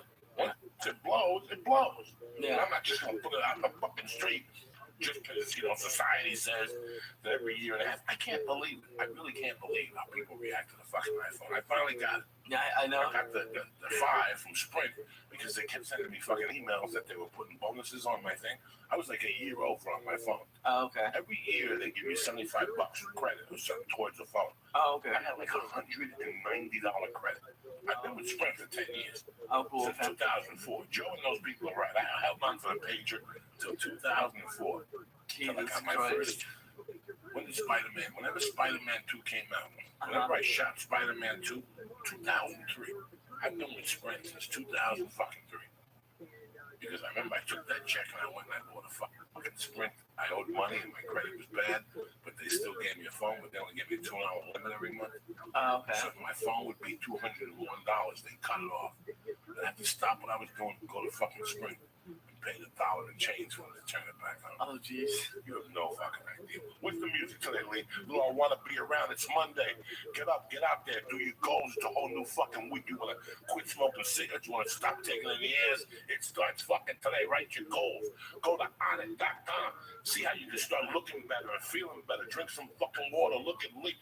But wait, I want to be around Lee. It's Monday for the fucking spirits out there, for your mother, for your father, whoever the fuck light a candle and think about them. Man, because I'm living in a fucking storm. Yeah. Like, I'm on the boat. Like, when I came from Cuba on the raft, I would have fallen off and shit. I wouldn't have spoken this, just pop my hand. End up with stuff in my fucking head. Look at that. No. Jesus Christ. We don't fuck around here in the church. What's happening? I hope you're having a good day. I hope you had some coffee and some oatmeal. You washed your fucking mouth like you're thinking about your day and how you're going to go out there and make it a little fucking better for yourself and for everybody else. I'm going to go to the eye doctor today. For what? I don't know, check my eyes. I haven't gotten new glasses in 2 fucking years. They keep sending me emails from insurance. It's time to go down there and check your eyesight. It's time to go down there. But what do you do if they said you had to wear glasses all the time? No, they say I gotta wear glasses when I read. When I eat pussy.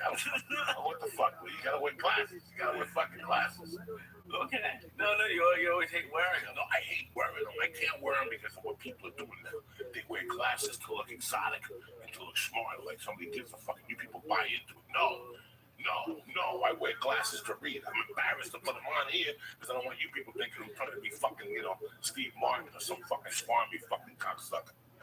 I hate that shit. You still like? A little bit, yeah. You gotta re-roll. You know what I'm gonna do? I got like 19 roaches over here. I'm gonna put together like a Puerto Rican blend first. When was the last time Joey did that? About every day. No, I don't. Yes, you do. No, I don't. Not when I mix a couple of different fucking blends.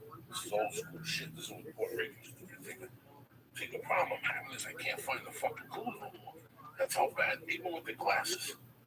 I got, what the fuck? My computer. Lee, you're fucking up here. Keyboard shortcuts. Here, Lee, what's happening? What are you doing on my computer? I didn't do nothing, Lee. So, Lee, what else did you think about the fights? I got it. I'm just teasing. I enjoyed the fight. It's a lot more fun when you watch it with friends, and I saw it with a buddy. And We usually watch fights with your enemies. no, but sometimes it's a weekend and you just want to be home and you just watch it by yourself. But I don't know, you talking about watching fights with your friends. I thought you went down and watch fights in German and shit like that. Me and Lee went and got coffee yesterday. At our usual place, we go to the same place. Make the fucking special, fucking Starbucks, this little. And I'll tell you what, nothing bothers me. You motherfuckers that drink coffee, don't want to take a shit in the coffee shop back. 2 people took shit back to back, and it don't piss me off that if I go into the bathroom and somebody takes a shit, like I go in there prepared. Like if I know somebody took a shit, then I definitely. Because the other time, listen, dog, I don't give a fuck. I will pee on the street. You know that. I'll take my dick out anywhere. Cemeteries. You saw me at my mother's cemetery. I'll take my dick out and make believe I'm bird watching. That's how you do. You don't grab your dick and piss. You take your dick out and you make believe you're bird watching. You're talking to somebody on the cell phone. They look at this. They don't look at your fucking helmet. And you twist it from the side. It's like a Hollywood punch. You know what I'm saying? When you see a Hollywood punch, they shoot it from the side. So it looks like you really hit them, but it's on an angle, you dumb fucking maloose. Meanwhile, it took you about an hour and a half to pee because he would go and come back like someone. This guy was in there for a fucking hour shit at a public bathroom, which really fucking burns me up. Listen, you want to pee or something at a public bathroom? That's okay. You want to shit because you have like bad fucking Hindu food or something like that? Because that's what makes you shit that quick. It's like bad curry or bad fucking juju food or whatever the fuck they eat. Oh, it's so cool to eat this shit. Next thing you know, they shit in fucking blood. But how many times I got to go to the bathroom? At least 3 or 4. This nasty motherfucker pissing, shitting. I can't go into it. It pisses me off at that specific place. I love the place. Yeah. But there's somebody who keeps going in to take a fucking shit. And it pisses me the fuck off. Lee taught me something when we were sitting there yesterday that was very interesting. You know, Lee is new to all this. Lee's an editor by trade. He's a comedy fan. He's a fan of baseball. Lee's an awesome. You don't forget. We've had conversations about these things. This is part of his life. That's amazing. You weren't cut out to be at the standard, jumping up and down on Friday and Saturday. That's okay. And a lot of people ain't cut out to do YouTube, hang out with kids, go eat edibles. A lot of people ain't cut out for whatever. And that's what makes life special. That we're all fucking different. That we're not all, we all don't like the same shit, And I think the same thing. I'm not part of a comedy circle. You don't see me hanging out with a lot of these white dudes or whatever, giggling and hugging like George Clooney or whatever, And sometimes I think maybe there's something wrong with me. You know what? Maybe there's something fucking wrong with them. Yeah. And I leave it at that. I'm with you with me, and they were fucking us. And that's the way I've been thinking since I was fucking 13. And if you probably don't like it, go fuck yourself. That's old school fucking thinking. And Lee said something to me. You've never been to a strip club. No, the joke I say is because I don't want to pay a cover charge, which is partly true, but the real reason is, and I asked you about it because you've been a little bit and you dated a stripper, but I can't go. I don't like the feeling when someone doesn't like you. Like I don't always have to be liked. Like I don't care if I can piss someone off or something. But if someone's judging you, like I feel like a stripper would just look at the guys coming in and just hate them. It just feels like if I especially with porn on the internet nowadays, why don't I want to go and feel like shit to do it in front of people. Like, and she won't even be that. She won't even be fully naked, or if she is, she's not doing anything with it. It just, I don't know. It never made sense to me. Time for us to get a little honesty. You couldn't fucking catch me in a strip club. You fucking paid me. I was in a strip club when I was 15 at the Meadowlands, and I saw a woman sitting a banana and put fake teeth in her pussy and take them out and give them to guys. And it was cute when I was 15.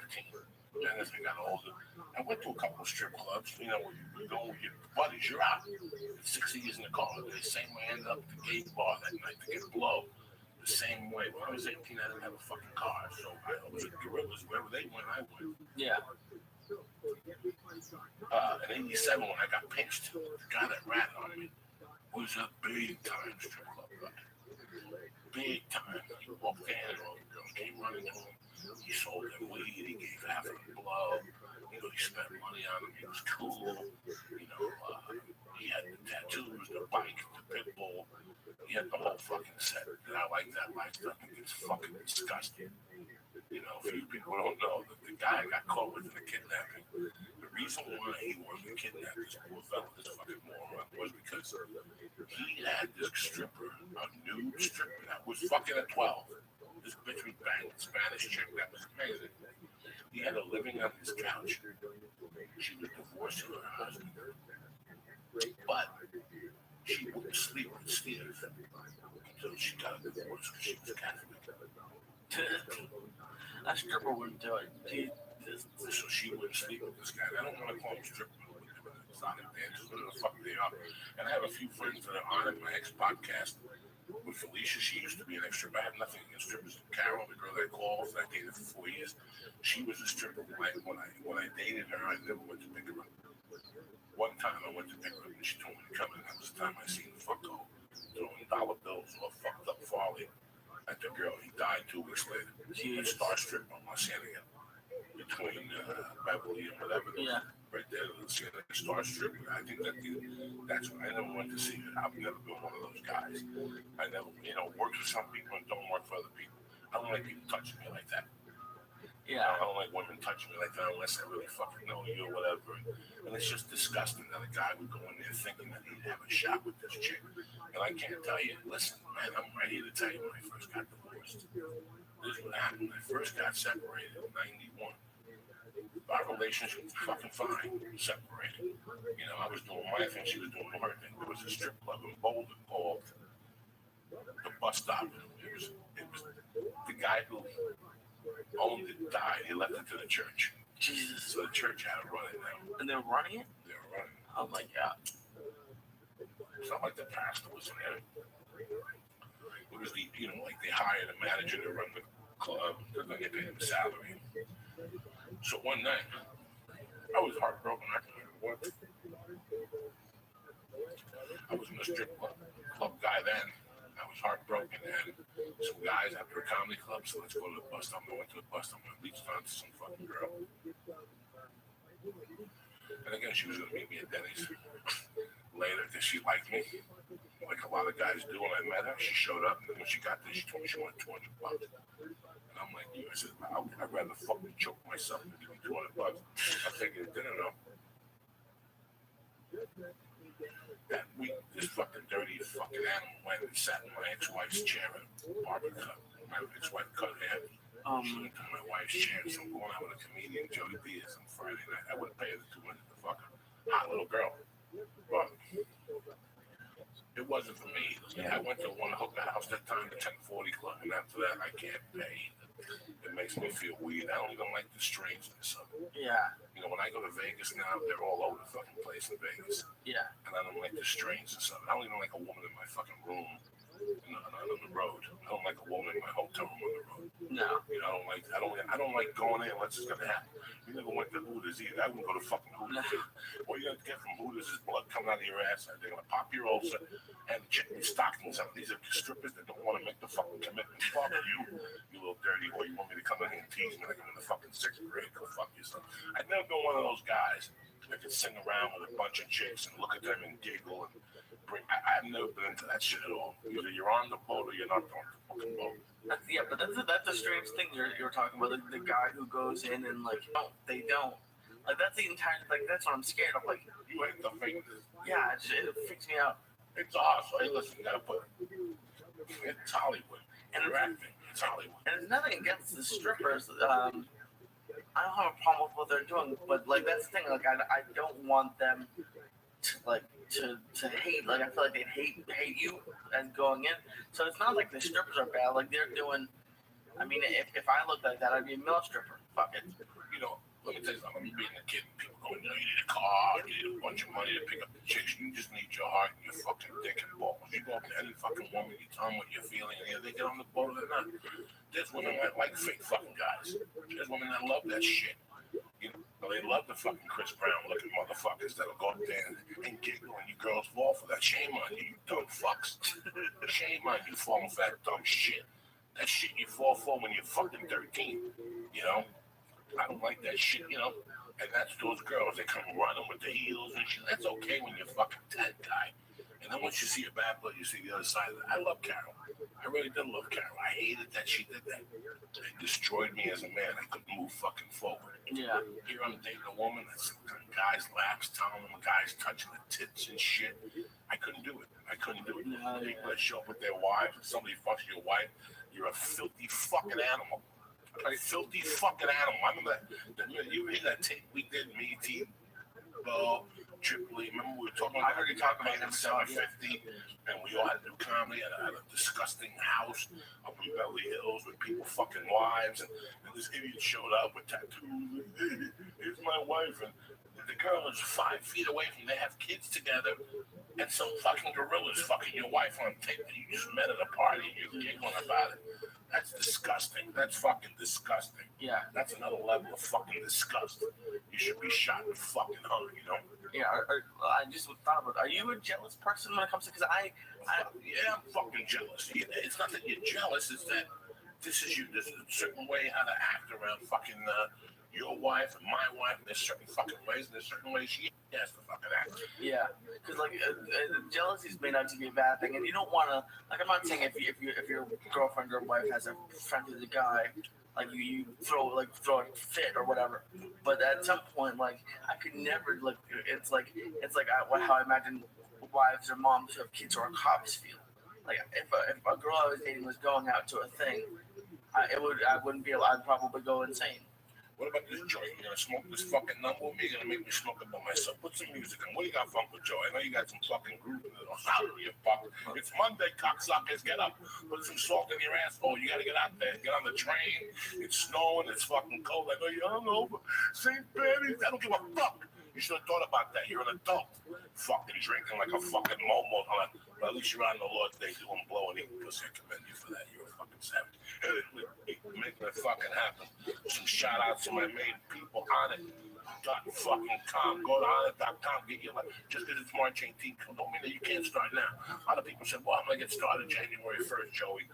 And January 1st, they eat a fucking donut. Please get the fuck up. Get the fuck up. Even if you don't fucking go to On and buy something, go to fucking GH, go to fucking get this thing for strong bone, like Joe says, and get the recipe and go to fucking whatever, make it yourself. I don't give a fuck. Put clothesline and not so tall together on your own part time, but get up, do something, make me fucking happy, make yourself happy. You know, my wife always says to me, Joey, what the fuck? I don't want to go to yoga on Wednesdays. I said, you don't understand. That's why all these women have that postpartum fucking depression because they sit there with this ugly kid and stare at it all fucking day. Get out of the fucking house, go do yoga. She's gonna go to 11 o'clock yoga today. Well, I'm at the fucking eyelash. What weed store on Ground, the weed store in Grand Rapids? What are you bothering me for? It's a fucking holiday, Death Squad, Michigan. Get your shit together. I don't know what the schedule is in Michigan. It's 6:35. That means it's 8:35 in Michigan, and you're already looking for weed. In other words, you got fucking emotional. I'm over here smoking dope. Yesterday, we're at the coffee shop. We're waiting for this guy to shit. And me and Lee are talking as usual about stupidity. And I'm telling Lee how he's got a hot little cute roommate. He's single now. I'm like, hey, why don't you just my roommate? I don't know, Joey. You know, like, maybe when I lose some more weight, I mean, they make a cute couple. They giggle together. She's cute. She's 22, right? Yeah, 22. Yeah. I go, Lee, what you doing? You go over there. She's got the little blanket. So you stick your finger in this machine gun right between the little asshole and the monkey right there. The machine gun it really lightly. And she just pop her head and go, Lee, what are you doing?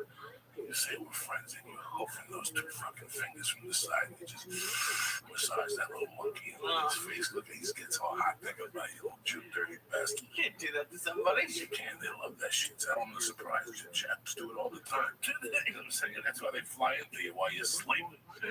Oh no. They fly. Yeah, not that. So next thing you know, these fucking two jerk offs sit next to us. You know, two of those people that are rich, but they want to be poor. They dress dirty. The guy had his hair a fucking fake blonde. The chick didn't even wash her hair. That dirty fucking pussy fuck with these house sandals on. These filthy. But then they pulled up in a fucking BMW 7. Filthy motherfuckers, you know. And they're sitting next to us trying to be fucking politically correct. The guy was a half a fucking fag, I think. He was a Republican dressed up like an artist. You know, I'm an artist. You're a fucking scumbag. Lee's 8 inches from this guy saying, Joey, I'm not going to stick my fingers up like this. And he doesn't stop there. He's like, I'm not going to machine gun her ass. I can't do that. I can't tongue her asshole like you. I can't. And I'm dying. And this guy's hearing this. And guys, I'm on a little bite. I already had 300 milligrams of THC flowing through my bloodstream. I'm fucking baked to the gazills. And Lee won't shut the fuck up. And every time he says, I'm not going to stick my tongue in her ass, I'm not going to let her piss on me, and she's telling her shit on my chest, or whatever the fuck she said. I'm dying. I'm getting dizzy from laughing, from the high, the blood pressure. pressure. I'm getting dizzy. We never had me. Nobody's made me laugh that hard. Like, but I love when it happens. That's what happens when there's a table fucking full of room that's open. You ever go to a dining room to eat and the place is fucking not busy? And there's a table, and you sit at that table, and all of a sudden somebody else comes in, they sit right next to you. All the time, man. The fuck, and the waiter brings them over there, and you feel looking like the waiter going, dog, give me some fucking room. The whole place is open. You want people sitting next to me for what? I don't hate you or nothing. I just don't want people sitting next to me. I hate fucking people sitting next to me. That happens in the movie theater a lot too, and that's worse because they choose it. Like I went to the movies with my dad when he was here. We went to see a movie, and this little Asian guy with the backpack came, and a half-empty theater came and sat like literally in the seat next to my dad. Oh no, I would have said, Joe, get up, come on, you gotta go, dog. The whole fucking place is empty. Come on, get the fuck out of here. Yeah, but you were turning red yesterday. Like I couldn't even believe it. Dog, I was fucking howling and I was high, and you would shut the fuck up about it. I'm not gonna lick her asshole. And the guy would look and he'd say, I'm not gonna machine gun her asshole. I'm not gonna put my fingers there.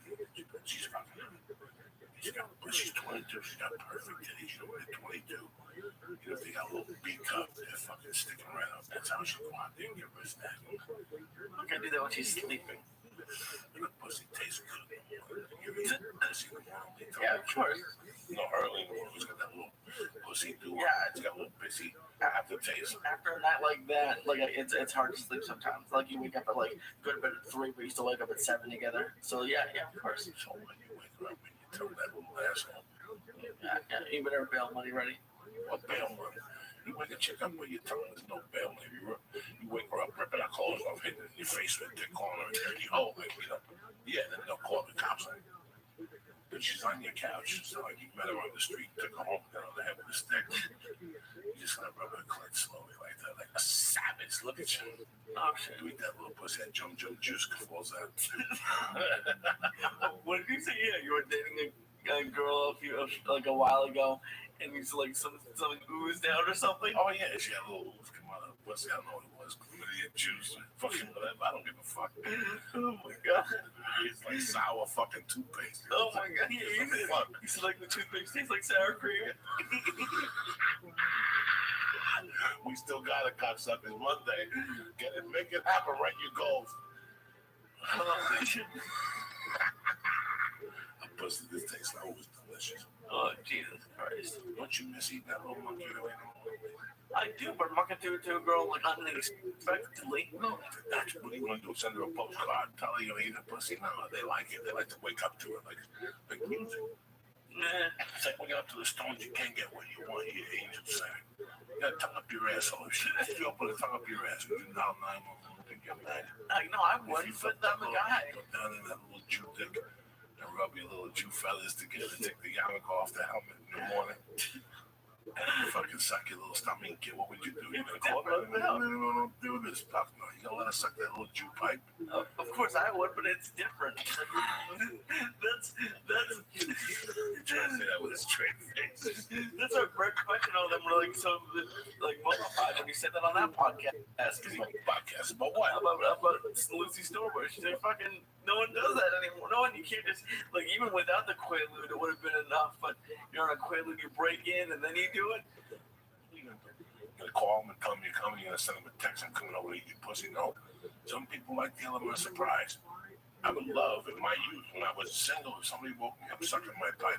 You imagine a woman breaks into your house, stabs her, and sucks your dick on it. No, for a guy, that would Stabs be her in her sleep, just fucking stabs her. Goes in the room, puts the knife down, and takes your little fucking helmet out. Why are we talking about this league? You don't want to hear this shit at 8 in the morning. That's why I try to tell you, league. This ain't fucking. I'm losing it, man. You went down to a strip club. I'm very proud of you. I can't. We'll go together. All right, we'll do a podcast. See that it's not fucking. You know, about, it's gotta be 12, 13 years ago. I did something. We got a chick one afternoon that was bigger than expected. When I lived on Gardner, there by El Compadre. And if you walk down El Compadre on the Sunset Strip, if you cross, there's strip clubs.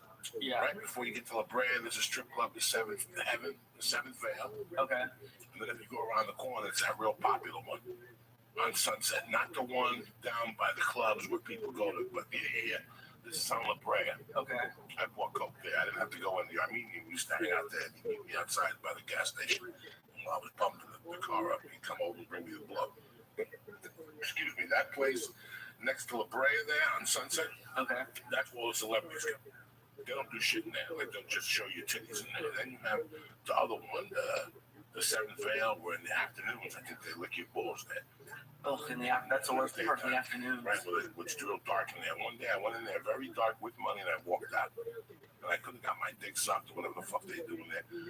Even at that age, I felt creepy. Yeah. I always felt creepy about that. I don't like that touch type thing. I like to have a relationship with someone, have a relationship, talk to them a little bit at least. And it's just, there's one over in West LA, right on like at the entrance to the 405. Like it's literally almost on the on ramp, and it's like next to like an auto body place. I'm like, this just doesn't seem like the right place to be. The best thing, when I started in Denver, there was the Diamond Cabaret. I think it's in Denver. And when I first started doing comedy in '94, the Diamond Cabaret had just opened. And on Monday nights, they did a combination comedy strip thing. Jesus. And I remember sitting there, and the word on the street was that they had good steaks. You know, like that was the word on the street. And I remember sitting there, seeing guys come to the strip club, like 4 men, distinguished men, they would eat a steak and a baked potato. Women would come over, would you like a dance? I'm like, no, we're here on business. Like the big shot. Jesus. I'd like the third one. The girl would sit and they'd press the girl like, yeah, we're here talking about 401ks. That shit has always driven me fucking crazy when idiots think they're impressing this other idiot by talking big in front of them. Or giving out like little dots like we're in the mafia and the girls like, oh my god, they're in the mafia. That shit has driven me fucking. When I used to think Carol, she'd come home once a week with some fucking story of a guy and I'd say to her, if he was that, well, would he be in your little fucking dumpy strip club and wherever the fuck you work? Yeah. You follow me? I mean, these guys go in there and they'd be better. It's a whole creepy fucking game that is just, I don't know. It just drives me fucking nuts. Do you feel bad? Don't you have friends that go to strip clubs? Oh yeah, I mean it's not. And what do you say when they want to go out to a strip club? I've had it a couple times, but like I've never been like, in a car and like had to say like no. Cause I mean I would go. I don't care if anyone else. There's actually a story. I went to New York when I was like 6, and we walked by one of those peep show things, and I asked my dad what it was. He's like, "There's naked girls dancing in there." And I said, "Why would anyone pay to go see naked girls?" Like I just didn't understand it when I was like 6, and I don't know. I don't really have any want to do it. No, hey, listen, man. That's what makes it special. That was different. It's weird because when I was about 14, we used to go to the city, play hooky, and walk around New York. Yeah. And one day, a bunch of us were walking by, and some pimp made us go in for like a bar in the afternoon. Jeez, that's how you learn. And we sat down at the bar, and we're like, we're 14. Like, we don't give a fuck. We're like, really? Give us a vodka tonic. Give us a whatever. And all of a sudden, a girl comes next to you, and she sits next to you, and she lets you rub her titties and shit. And she's like, can I buy something to drink? And you're like, what are you buying? She'll drink champagne. It's $30. Here you are in the 8th grade. You got like $12. And she's looking at me and you're like, no. I don't have no fucking money. They throw you out of that. That was no lesson we learned. Jeez. But one of them, my buddy, cracked open the champagne, so we all had to chip in. So, and I learned my lesson that way. You follow me? It's fucking crazy. It's a complete different animal that some people into it and some people don't. I question myself sometimes why I'm not into it. Like, I question myself sometimes like why I can't right now.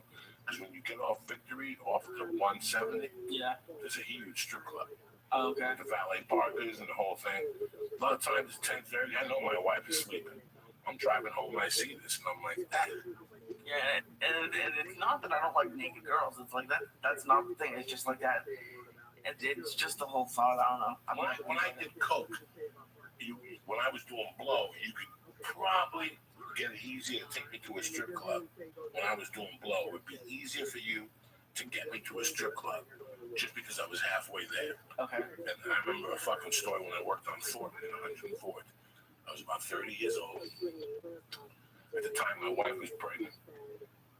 I was in the halfway house and I had to make money to get married. She was about a month pregnant. Okay. When Alex Rand called the podcast. Yeah, of course. Alex Rand was one of the guys on the halfway house. I was like, I gotta look up his number again. I lost his number. Really good kid, Alex Railware, for 6 or 7 weeks. I was selling blow at the halfway house with no problem. I was pulling up, walking in with my suit on, people would wave, I go upstairs, I cut the coke and sell it. Okay. What the fuck was my thought? Yeah, holy shit, what we talking about? Strip clubs. Okay. And there was one weekend when I was making money. I was loan sharking money in the halfway house. For rent, So yeah. to pay the rent. And I was selling blow. Plus I was doing, it was the first year Mitsubishi released the Eclipse. Oh, okay. That little really speak. And people were buying them at sticker. So I was making $600-700 a piece. I was selling one of those a fucking day. Wow. And I was trying to pay for a wedding. I was paranoid. I was young. I thought I was really going to get off cocaine. Once I do this, I'll stop selling coke. And I was not doing blow, people. Here's the beauty of the story I'm about to tell you. I was not doing coke. I was selling coke.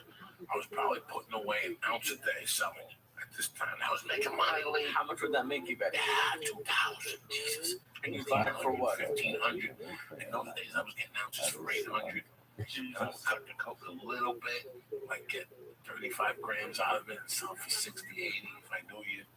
If I was friendly, I'd give you the whole rock and no one would put any coke on it. You know, I used to get it from this Mexican dude that had a gym in Acapulco. And they're opposite. Their seasons are opposite ours. Okay. So he would come up in the wintertime and give you that blow. He would leave it in a pink can for fucking crazy stories. But we're talking about this night, so I have this half ounce of fucking blow. And I gotta be at the halfway house at 12. Okay. And we used to get off at work at 9. But this one particular night, we used to get off at work at a late store. So something to make me puke. No. Jesus fucking Christ. There's a block. Cocksucker, because I keep seeing you go like this, like you're gonna get sick, like when you drink that fucking magic shit you're drinking. No. So there's one night, we used to get out of there at 10. And there's one night the owner was like, let's get the fuck out of here at 9. So I had 3 hours to get this half ounce of blow. At this point, it was like I was clean 6 months, but I would have it in my pocket. And I was dying to fucking do it. All I needed was an excuse. Yeah. So on the way home, I see this place because in Thornton, Colorado at the time, they had bars that had no booze, but the chicks dance naked. Okay. And I said, let me pull over at this place, see what's going on. I go in there, and they have a Korean girl. At this time, I had never really seen an Asian naked girl like this. This chick just wasn't a naked Asian. This chick was banging. Yeah. She had the fake titties, the beautiful bush, the whole fucking thing. And they didn't dance in the private rooms, they danced in stalls. So you cut deals with them and tackle them and suck their pussy and do whatever the fuck they want, dog. I started giving this girl bumps, so I started doing fucking bumps. I started eating her pussy. I think I walked in there with $1,400 and I left there with nothing. Jesus. And I left there coked up too. And I had to go back to the halfway house. It's not like you could call the halfway house and say, I'm not coming back. If you don't show up at 12, there's a warrant out for you fucking arrest and sheriffs and starting to look for you. So I had like an hour to straighten my face up. Yeah. To stop sweating. I stopped, I bought Visine, I did everything I fucking could. I took the coke, I hid it in my sock, I still walk it in so I can make my money back. Okay. I blew everything on the strip. I don't think I fucked her. I ate her ass, I sucked her tits, I fingered her, I think she gave me a hand job. This guy pulled her fucking hair. I mean, she was beautiful. For $1,500, trust me, I pulled the fuck. I let the pussy stink on my hands so I could jerk off at home and get 3 more whacks out of it. I mean, you know, we're fucking disgusting savages as men. And I'll never forget, I went to the half. Like, I thought about this girl for 2 or 3 days. Yeah, my wife was pregnant at home. I mean, I was fucking nuts. The blow, and I went back on the blow. That Korean sent me over the fucking top with that hot little fucking Korean twat. It sent me over the top, Lisa. Jesus. So I've had adventures at strip clubs. I don't want you to think that I'm some, you know, pussy or whatever. It's just been really weird. Like, I never even remembered that story. So I was right years ago. I remember that. What led me to that first bust? It was that Korean girl with streaks in her hair and a suntan. I mean, this girl was banging. And she was like from here. She had grown up here, you know. Oh, okay. I'm sure I'd love it if I went to it, but yeah. But you gotta go all buck wild. See, I don't want to go to a place where the chicks show you their tits and they don't take their panties over. I don't even like playing games with people like that. Show me the monkey from day one. Yeah. I don't want to play Houdini or play fucking, you know, what's behind curtain number 2 or show me your titties. Come on. Show me the monkey. Get on your fucking hands and knees and show me the fucking your real soul. Show me that fuck. Where's the music, Lee? You said you're gonna play some fucking music to perk me up today. Oh shit, the sticky icky. It's a beautiful day to be alive. I'm happy you guys are with us. I'm back. I'm in Sacramento, California this motherfucking weekend. Nice. What days? Thursday, Friday, Saturday at the Punchline. Nice. Sacramento. I like this club. They got a sushi place up there. That's Nice. Rocks. I can't wait. I'll be up there, but I'll be up there after Easter. No, I'll be up there Good Friday. Oh yeah. And I have a good time at this club. It's a small club, very personal. I can't wait to see my main man. He runs the fucking joint. And you're going up there with D'Agostino. He's a nice guy. He's a funny, nice guy. Yeah, Agostino's a funny fucking kid. Last night I left him flat. You know, Lee, I gotta tell you something, man. It's funny having a trip out now because my wife would say, well, you have to get on the schedule. I've always known that. What's fucked up about me and my mother never put me on a schedule. I did not until I was 20-something. Okay. Like, I never even knew you had a nap in the afternoons. You just would be up. I'd be out. You know, it's funny how you have to nap. And it's funny how the last 8 or 9 or 10 years since I discovered sleep apnea, I know a lot of people have been sending me emails ever since the doctor called. They've gone for ESPAP with sleep apnea checks and they've gotten sleep apnea. So thank you very much. You know, when we do these fucking podcasts, it's not like we sit here and jump up and down and shit like that. I try to get you, like today, some guy was supposed to call at 6:30 about your health and fitness. You're like, Joey, you really are 2 fat fucks. You know, we're just 2 swingers. Why the fuck do we gotta listen to this shit? Because it's men's health, man. And if we can help anywhere, each other anyway. I get emails from people sending me tips all the time. I got a great fucking menu. Some guy sent me, this is what we do here. So some nights we're going to talk about eating pussy. Some nights we're going to talk about drugs. Some nights we're going to talk about that there is a future inspiring me to go back to Weight Watchers. I went back to Weight Watchers. I didn't want to tell you what I weigh. But I stuck to the point the last 3 fucking days. I knew once I went to New Orleans that was the epic out of this. I knew that my wife's pregnancy, but I also knew this director, and he wanted me fat for this role. He wanted my stomach fat. When I went to the audition, he goes, you trimmed down a little bit too much. You got to start eating some Christmas cookies. I fucking knew. I knew he wanted a heavy Joey Diaz. And I feel good. I've been doing that. I've been doing the elliptical. Yeah. Oh, you're saying you're doing a lot of cardio. No more weights, no more nothing. Just elliptical, the fucking treadmill, and the bag. That's it. I'm going to kickboxing today, tomorrow, Wednesday. And then Thursday, Friday, Saturday, I'll run up there because they have an elliptical machine at the hotel. Okay. It must be hard on the road because I couldn't do it when I was traveling. I couldn't. You know, the road is easier than here because you have all this time. Every hotel you go to has something.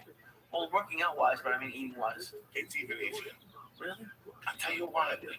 When you're here, when you're at work, how many times do I call you at work? What happens at your job? Don't people bring food in? All the time. Okay, so here, you got donuts. And you got shit in your fucking back. The thing about society today is that there's no more excuses. You can curb your way around everything. Any place I go to, I get a bowl of oatmeal, correct? Yeah, yeah, for breakfast. Yeah, Yeah. I get a bowl of fruit, correct? Yeah. Breakfast. That's it.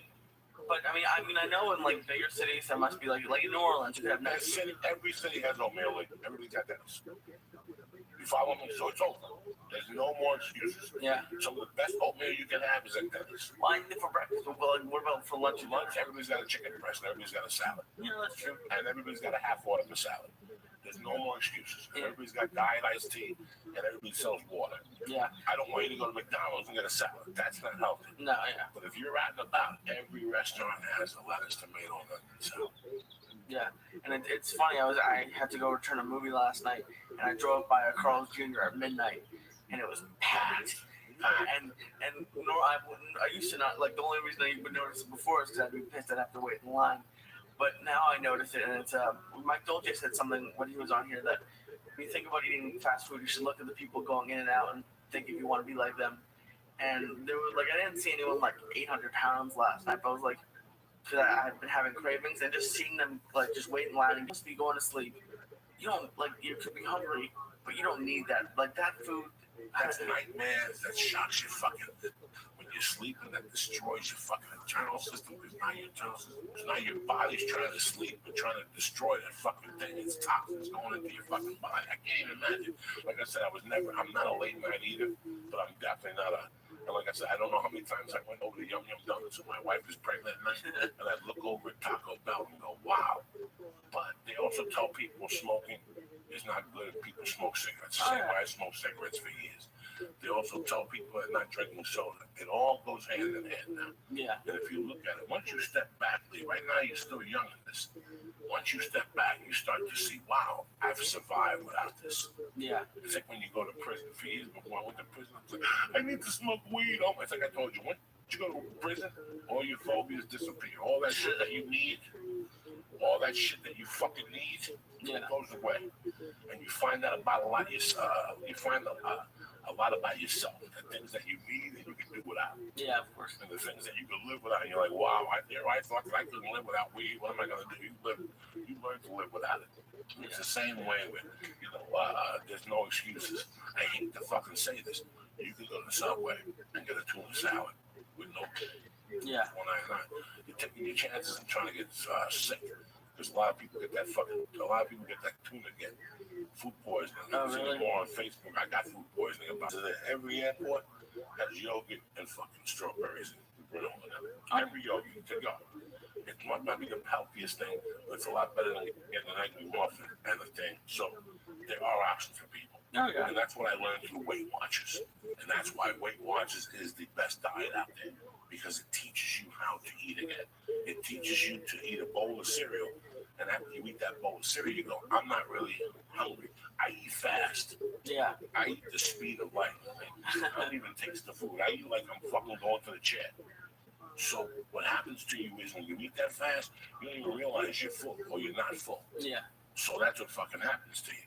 But no more. There's no excuses in society today. Yeah. They give you the option. It's not like they're going to give you the best options for breakfast. When I go to an airport now, though, I eat the fucking granola. Yeah. You have to. And that's it. My problem is always my eyes are bigger than my stomach. So when I look at like a menu, like especially like a Chinese menu, you want the main dish, but then you also want dumplings, but then also you want egg rolls, and then I was there. I'm the king of fucking appetizers. Oh yeah. But you also realize that, like the last time I went to eat Chinese food with my wife was when my friends were here from Jersey. I got no appetizers. I just got an course. I didn't get the soup. Because if I get the soup, I gotta eat the noodles. Oh yeah. And you realize that you live. See, in our minds, we think, oh, we won't live. An order of lunch special, I can't just eat that. I got to eat everything. Eat the lunch special. Sit for 5 minutes. If you're still hungry, then we'll get 2 more orders, egg rolls, and we'll all fucking party. We'll all rock and roll and party. It's really weird how your mother, she lost 100 pounds. I knew this lady personally. I got to tell you something. Her eating habits were worse than yours. Because she didn't go to, she wasn't a fast food chick. Fast food was one of the many. Oh yeah. She was boxes of cookies. Oh yeah. And when I tell you, no.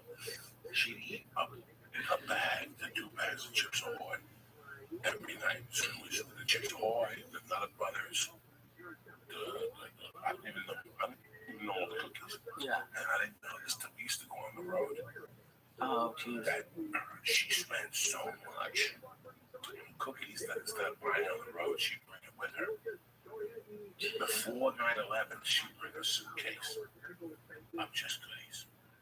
Not driving on the plane? Listen to me. A suitcase. People at home. A suitcase. Stash it, close it. Because she felt if she bought it in bulk in LA, it would be cheaper if she took it on the road with her. Oh my god. I couldn't believe it. Yeah. You name it. M&M's, pretzels. Fucking, and she'd kill it every night. Kill boxes of that shit. Oh yeah. I mean, I was never that bad, but I used to laugh to myself because when I go grocery shopping, that's on my car. I would like it'd be like a 9-year-old dream. It was chips and cookies and that's the only thing I would go grocery shopping for because I hate cooking. So I would usually go out or maybe cook pasta, but I'd usually go out. But my any kind of ragu out of a can. Huh? You eat ragu out of a can. No, nice pasta sauce. But actually, I need sauce out of a jar and nice pasta sauce. Oh fuck! I can't make pasta. But if I can make sauce, you can make sauce. Yeah, I'm an idiot because I'm a bona fide fucking moron. So if I'm a bona fide fucking moron and I can make sauce, I can make shrimp and lobster sauce.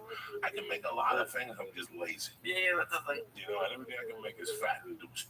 Of course. I can make the best steak and eggs in California.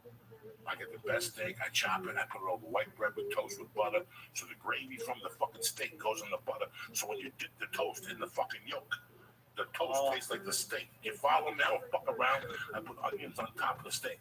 I'm from North Bergen, New Jersey, dog. I don't know a lot about a lot of things, but I know one thing. I know how to fucking eat. Yeah. I didn't get to be 415 pounds. I stand a lot of McDonald's. You want to fucking cook? I'll cook with you at the fucking house. The whole thing is, I tell you what else. This is all Weight Watcher cheats. Just so you know when you get back to eating. Okay. Eat a salad before and after during your dinner. Before and after?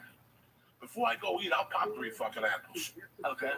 Yeah, I mean, that makes sense. Why not? Yeah. Last night I got home, I ate a fucking cantaloupe. I got up this morning, I think I was late this morning. I had to take a 22-minute shit. I had shit everywhere. I had it on my eyes, I had it everywhere. I had it on my chest. You know, because these are things, little things, Lee. And I'm still a fat fuck, but I'm eating better. I'm eating better. And that's all we've ever wanted from you. I care about you. You're doing this fucking shit. You know how, next time you look at McDonald's, say, look what I'm fucking putting up with because of these motherfuckers. Next time you look at Carl Jr., say to yourself, look what I'm drinking. You might as well let this chick piss in your fucking mouth. It's better than this shit you drink. Probably, yeah. It's better. You take that little roommate of yours, make her run 3 miles, and you eat her asshole. It tastes better than the shit you drink. You and I both know this. We con ourselves and tell you, drink is good, but it tastes like dick. So next time you look at that, you say to yourself, before I go eat in that motherfucking place, don't do that again. Look what I tasted again. This is worse. You'd rather eat a crack hose asshole than eat at that fucking place. I tell you this in a sincere way because I love you. No, yeah, but it's tough. It's hard on you. I can tell in your eyes, but now you're used to it. Well, I'm used to it. God bless you. This is fun, but it's I have to go out for like a couple weeks when my mom's here, and but where you going? I'm going to Vegas the weekend before, but my mom's going to be here, and I didn't know what you're talking about, that garlic restaurant. It's called the Sticking Rose. I looked it up online. It looks amazing. Come on, dog. I don't throw. I ain't fucking with you. Go in there. You go in there. You don't make no plans after. Like, Mom, I want to go to the movie. No, Mom. Mom, you don't want to do nothing. In fact, you ain't even staying in the house that night when we go back and put you in the hotel. Because the shit that I don't want you to be that embarrassed. Oh yeah, they have an advertiser. What is it? Break it down for these people. It's very simple. Go to the menu. Get the fucking menu. Break it down for these people. Hold on. I'll look at the. Hold on. It's a little garlic fry for you. I'll look at the name of it, but it's like a crock pot or like a clay crock pot, and it's filled with warm olive oil, and they just put garlic cloves in there. Why they let like get it really soft and like you melt it on your bread. And they bring you the fucking garlic. Yeah. And it's like spreading. You turn it upside down and squeeze it. It's like popping a pimple. And it comes out this garlic, and you put it on your fucking bread. Now whatever they bring you, dip that in. Yeah. Guys, you have no fucking idea. I've been there 2 times maybe, and they even have to look. Read the desserts, please. Yeah, let me find the menu for you. You know I don't fuck around with you people. I only give you the fucking little music. I only do while we're going for the menu. We'll finish with Thriller because I don't have any more lined up. And I can't fucking wait. What's the dessert? I'll tell you later. Hold on. What's up, beautiful? How you doing, man? You know me, dog. Over here smoking joints for fucking Jesus. Well, let me ask you something. What time did you get up this morning? 4:45. Holy shit. All right. And what time did you go to sleep to get up at 4:45? 9:20. Okay. And so is the baby sleeping? Like a motherfucker. Come on. The baby goes to bed. My wife is fucking for youth. My baby goes to bed at 8:30 and she sleeps till 3:30. My wife pops a tit in her mouth and she continues on till about 6 or 7. That's amazing. She slept 7 hours straight last night. I know that the night before, Saturday night, we had her out all day. We took her to see the UFC. And she went to bed after the UFC. She slept straight till 5. My wife is bragging about it to her mother. 7.5 hours straight. Is amazing. It's the THC in my sperm, dog. It travels. I was going to say. That's the night. The other night, there was a problem. There was issues.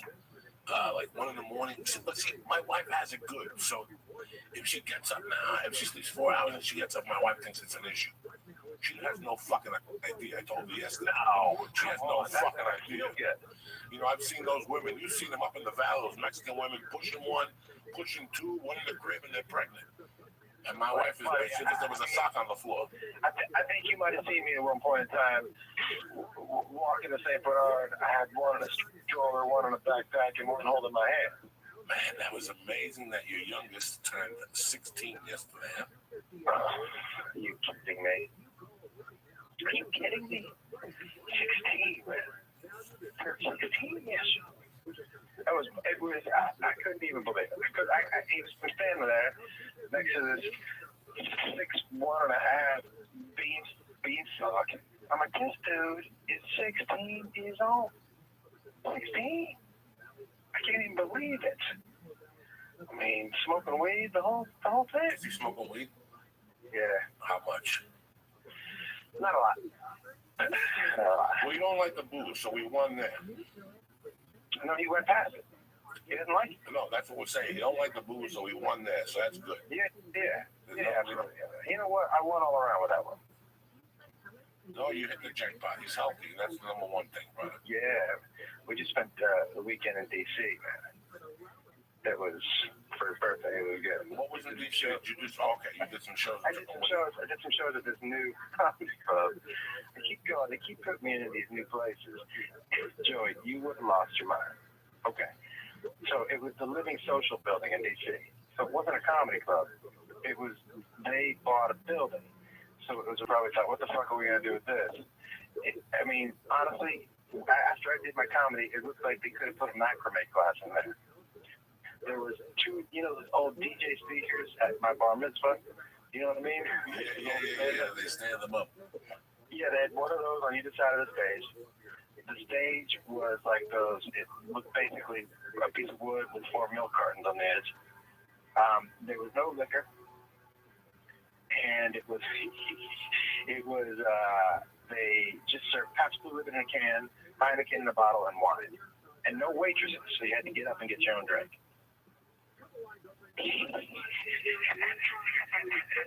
Did you pass the check yet? Yeah, I got the check of cash. Bang that motherfucker that night. You go right to the ATM machine. You pay an extra $6.95 to tell you that check is bogus, bitch. You take it right back. I tell you something else. DC is home of the cab driver that doesn't know where the fuck anything is. And he goes, do you know how to get there? I said, no. I go, do you have a GPS? And he goes, do you think I'm rich? I go, no, I think you're a fucking cab driver. So you should know where the fuck you're going. He had no idea. We had to pull over and ask another cab driver how to get there. That's the worst. You never played the Improv in D.C.? None of those clubs? Indeed, I've never played the Improv either, so. I haven't. You know what? Outside of the Southern California Improvs, the Improv doesn't give me a whole lot of love. I'm not sure. That's fucking crazy. Yeah, they don't. I don't play D.C. at all. At least you go to D.C. I haven't been to D.C. in 22 fucking years. Are you allowed to go to D.C.? Yeah, I got no warrants in D.C. Where are the warrants right now? Right now, there's one warrant existing, and we're trying to take care of it in Seattle. But they're such fucking cocksuckers. How long? What's that warrant for? This warrant is from 1997 to failure to go to anger management clubs. That's it? That's it. Anger management class, I'm sorry. So they're not employed in that? It's $10,000 felony warrant. If I get arrested in Oregon or I get arrested in Idaho, I go to jail in Seattle. They extradite me back to Seattle. I finally, Josh Wolf took care of the whole child support thing. Yep. After 4 fucking years. In fact, Saturday I got 2 checks back from them. Wait, they actually paid you back? They sent me 2 checks back. Oh, Josh, they were taking money out of my check for fucking 4 years after the fact. I thought they were taking it for old money. No. Excuse me, they were taking it for after the fact. You really got to watch your paperwork in today's society because you don't know what the fuck you're really paying for anymore. How much did it take for you? They took $3,500 out of the checking account that I didn't have. I was saving for my taxes. They just went in there and fucking yanked it out of there without no saying nothing. And they said they were going to come back for more, like the outlaw Josie Wales. They were coming back, dog. These motherfuckers don't fuck around. I got panicky. So I called, and it was California that said that I owed them interest. They were collecting a VIC that they weren't allowed to collect. By law, they weren't allowed to collect it. So now they're spending all these checks. You know, when they look for you, her biggest mistake was that she went worldwide with it like a little fucking rat. And this is why, 30 years ago, you get away with anything. Today, my friends, with the computer age, you're fucked. You know, I went and tried to get my background checked. There's 20 towns that never gave my arrest records up or nothing. Because in the 80s, nobody gave a fuck. Who cares? He stabbed somebody, throw it away. Yeah. Now, fucking, they put everything down. They got everything on the computer. What else is going on in your world, brother? Buddy, I got that book coming out tomorrow. Tomorrow. That's why you called. I was happy about that. We want to talk about that. How long did it take you to write this book? I guess it took like 2 or 3 months. You know, mostly it's, and you know, you're right up front in the thank yous. Thank you, sir. Because it's right up. It took about 2 or 3 months, man. But not. I guess for a book that's not that long, but they're all real stories, you know, and they're all about that time of my life when I was raising those kids by myself. But I always said, like, I made sure. I actually called Child Protective Services, and I said, listen, if something comes out retroactively, I can't get in trouble for shit that happened with the kids, right? Like, we did some stuff that I'm sure the law would not be happy about. But retro, you know, this is many years ago. We did what we had to do to survive, you know what I mean? Whoa. You did nothing but raise 3 children. Yeah, but bullshit. Who gives a fuck? I remember when we were going to rob the coffee maker and we cased the fucking joint all day, the Starbucks on Melrose. That's not even there no more. I told you I was robbing those cars. I was a fucking king of the coffee. When coffee went public, I made millions of dollars selling and stealing and fucking espresso. I love you, espresso. One of my favorite things to watch you do was going to 7-Eleven. Because you would tell me the trick to stealing things at 7-Eleven is buying something. Because you can't just go in and steal something, they're gonna watch you. So you would go up and you would put something on the counter, and as you put something on the counter, you would have him turn around and get something, and you would basically take everything off of that counter. Everything. Lighters, peanuts, M&M's, a fucking Valentine's card. Even if I didn't have a Valentine's. You would walk in there, but that's how, you know, we went out to walk with the kids. We grabbed some stuff off the counter, whatever you can pull. But yeah, and here's the thing. This is the thing with this book, is it's got a little bit of everything because, you know, even if you don't have kids, look, I was a young guy still trying to, you know, get people to have sex with me in the back of a minivan. You know what I mean? That's not exactly a panty dropper when you have to move a car seat to have sex with somebody. So all that stuff is still in there. And you know, my big thing right now, and why I'm pushing it, is because my publisher kind of fucked me. They made a huge, they had some bigger names start signing books, see? And they kind of lost me in the shitful. And then my publisher, my editor, admitted to me I dropped the ball. I dropped the ball. I'm really sorry. And as soon as she said that, it was almost like she felt like she could completely drop the ball and then let me go. So I'm telling people, I want to get on that New York Times bestseller list just to spite those people there. All right, let's do this. And I want to, if I get on there, I'm going to go into my editor's office in New York, and I'm going to take a shit out of this. And then save something for Lee. No, I'm proud of you. I'm trying to write a book now, and I've been writing 18 fucking books. I got 19 directions I'm going with, but I also told you when what are you trying to do with it? Are you trying to do from New York in Colorado? No, I don't know what I'm trying to do. I'm trying to do what brought me down and how I brought myself up. You know, there wasn't anything that I robbed. It was having 2 or 3 conversations that really changed my life. And I want to write it from there. But I also told you that there's nights I'm going, you know, the TV starts at 8 o'clock and, you know, my wife watches Jeopardy and I don't know what comes on at 7:30. 8 o'clock, I'm going through channels and I'll look at Chelsea and I'll see that you're on. I watch it and I see you with your hat and I see you having a good time and giggling and laughing. And I think about when I see you in the mornings making fucking breakfast with a kid in your chest and your hat on and feeding 2 more and I come break your balls about what's for breakfast. And you'd even feed me. You know, beans and turkey burgers, the healthiest thing out there. But it's amazing if people only knew. I always thought that'd be a very interesting story. That there was more behind that. And you stepped up to the pump as a man. I could never do it. Now I had to do it at 50. But you were doing it when you were in your fucking early 30s. Wait a second, 50? Is that how old you're telling people you are? I'm 50 right now. I just turned 50 February 19th. You know what's crazy is that, listen, forever, and this is true, people say, how old is Joe Diaz? And I would say, he could be 30, he could be 50. He's really, we don't know. Nobody fucking knows. I'm going to stay 50 for about 8 years. I've always told people it depends which ID he shows you. Because he could show you one where he was 33. Oh, yeah, I got them all up. I got a birth certificate that says I'm fucking. Yeah, you can show one. Yeah. You know, people think I don't have a passport. How the fuck does a guy like me live on this planet without a passport? You understand me? I got a passport. Jose Diaz, Joey Diaz don't have a passport, but I got a passport. But now with cameras and surveillance, they're gonna know I'm fucking Mad Flavor. You know, somebody's gonna follow me on Twitter. Those places now.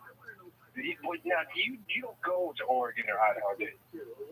I went to Oregon, you know, Idaho. I haven't been to in fucking years, but I've been to Oregon to Bend and stuff like that. And, you know, it always sits in the back of your mind, but you never really think about it. I mean, they're throwing me, they want me to go up there and turn myself in and wait for 3 days and go in front of a fucking judge. And I'm trying to do it with a bail bond and see if the quicker I get rid of that, I could go to fucking China and I could go to Hong Kong and I could go to England and do comedy. I still can't go to Canada. What do you mean to do in China and do comedy? Oh, yeah. Once I fucking get Seattle taken care of, I can go to China and do comedy, which I want to go to England. I want to go to Ireland. I want to go to Hong Kong. China and do comedy for? Because I want to run with Bruce Lee's nephew. I don't fucking know. They got spare ribs. Listen, can I tell you something? If you went to China, you would be, I just imagine you walking through the streets and people following you. How about Japan? I want to go to Japan. I want to go to Thailand and get my balls sucked. You ever think of that? They have never seen a body like yours in China. Yes, they do. Bolo and Enter the Dragon. Remember, he was all juiced up and shit. And he's still walking around in North Hollywood somewhere selling fucking. You could maybe shave your head, go back, you could be the Buddha, a new Buddha for China. Stop, though. Stop. I'm telling you, one of my favorite things you ever said to anybody was we were at a comedy show and there was a good-looking Asian woman in the front row, and you go, oh, hey, yo, Gina, you're sexy, aren't you? And she goes, oh, thank you. And you go, you made me want to go home and play Karate Kid with myself. Oh, there was one on the plane with me. There was a dirty, filthy fucking whore on the plane with me. A Vietnamese one. She on the plane with me. She sat behind me. She had the people behind me. She was talking about she's an artist and all this shit. Circus du Soleil. This bitch had big ass titties. And she was banging. She had a weird face though. You know, she wasn't no fucking Korean chick that looked hot, but she was banging. She's back. And the guy got up and she's like, don't you talk? And I looked at him. I said, you know what? You're a filthy fucking animal, aren't you? And she just turned pale. Because I told her the future. She'd have to pay for this shit. She was a filthy animal. In fact, they were flying this bitch in the suck dick. That's how filthy she was. In Vegas? No, we were coming back from Louisiana last week. That was pretty amazing. Yeah, it was pretty amazing. I'm still fucking, when I look at the camera with the pictures, my head almost blows up. Wait a second. You saw the UFC this weekend?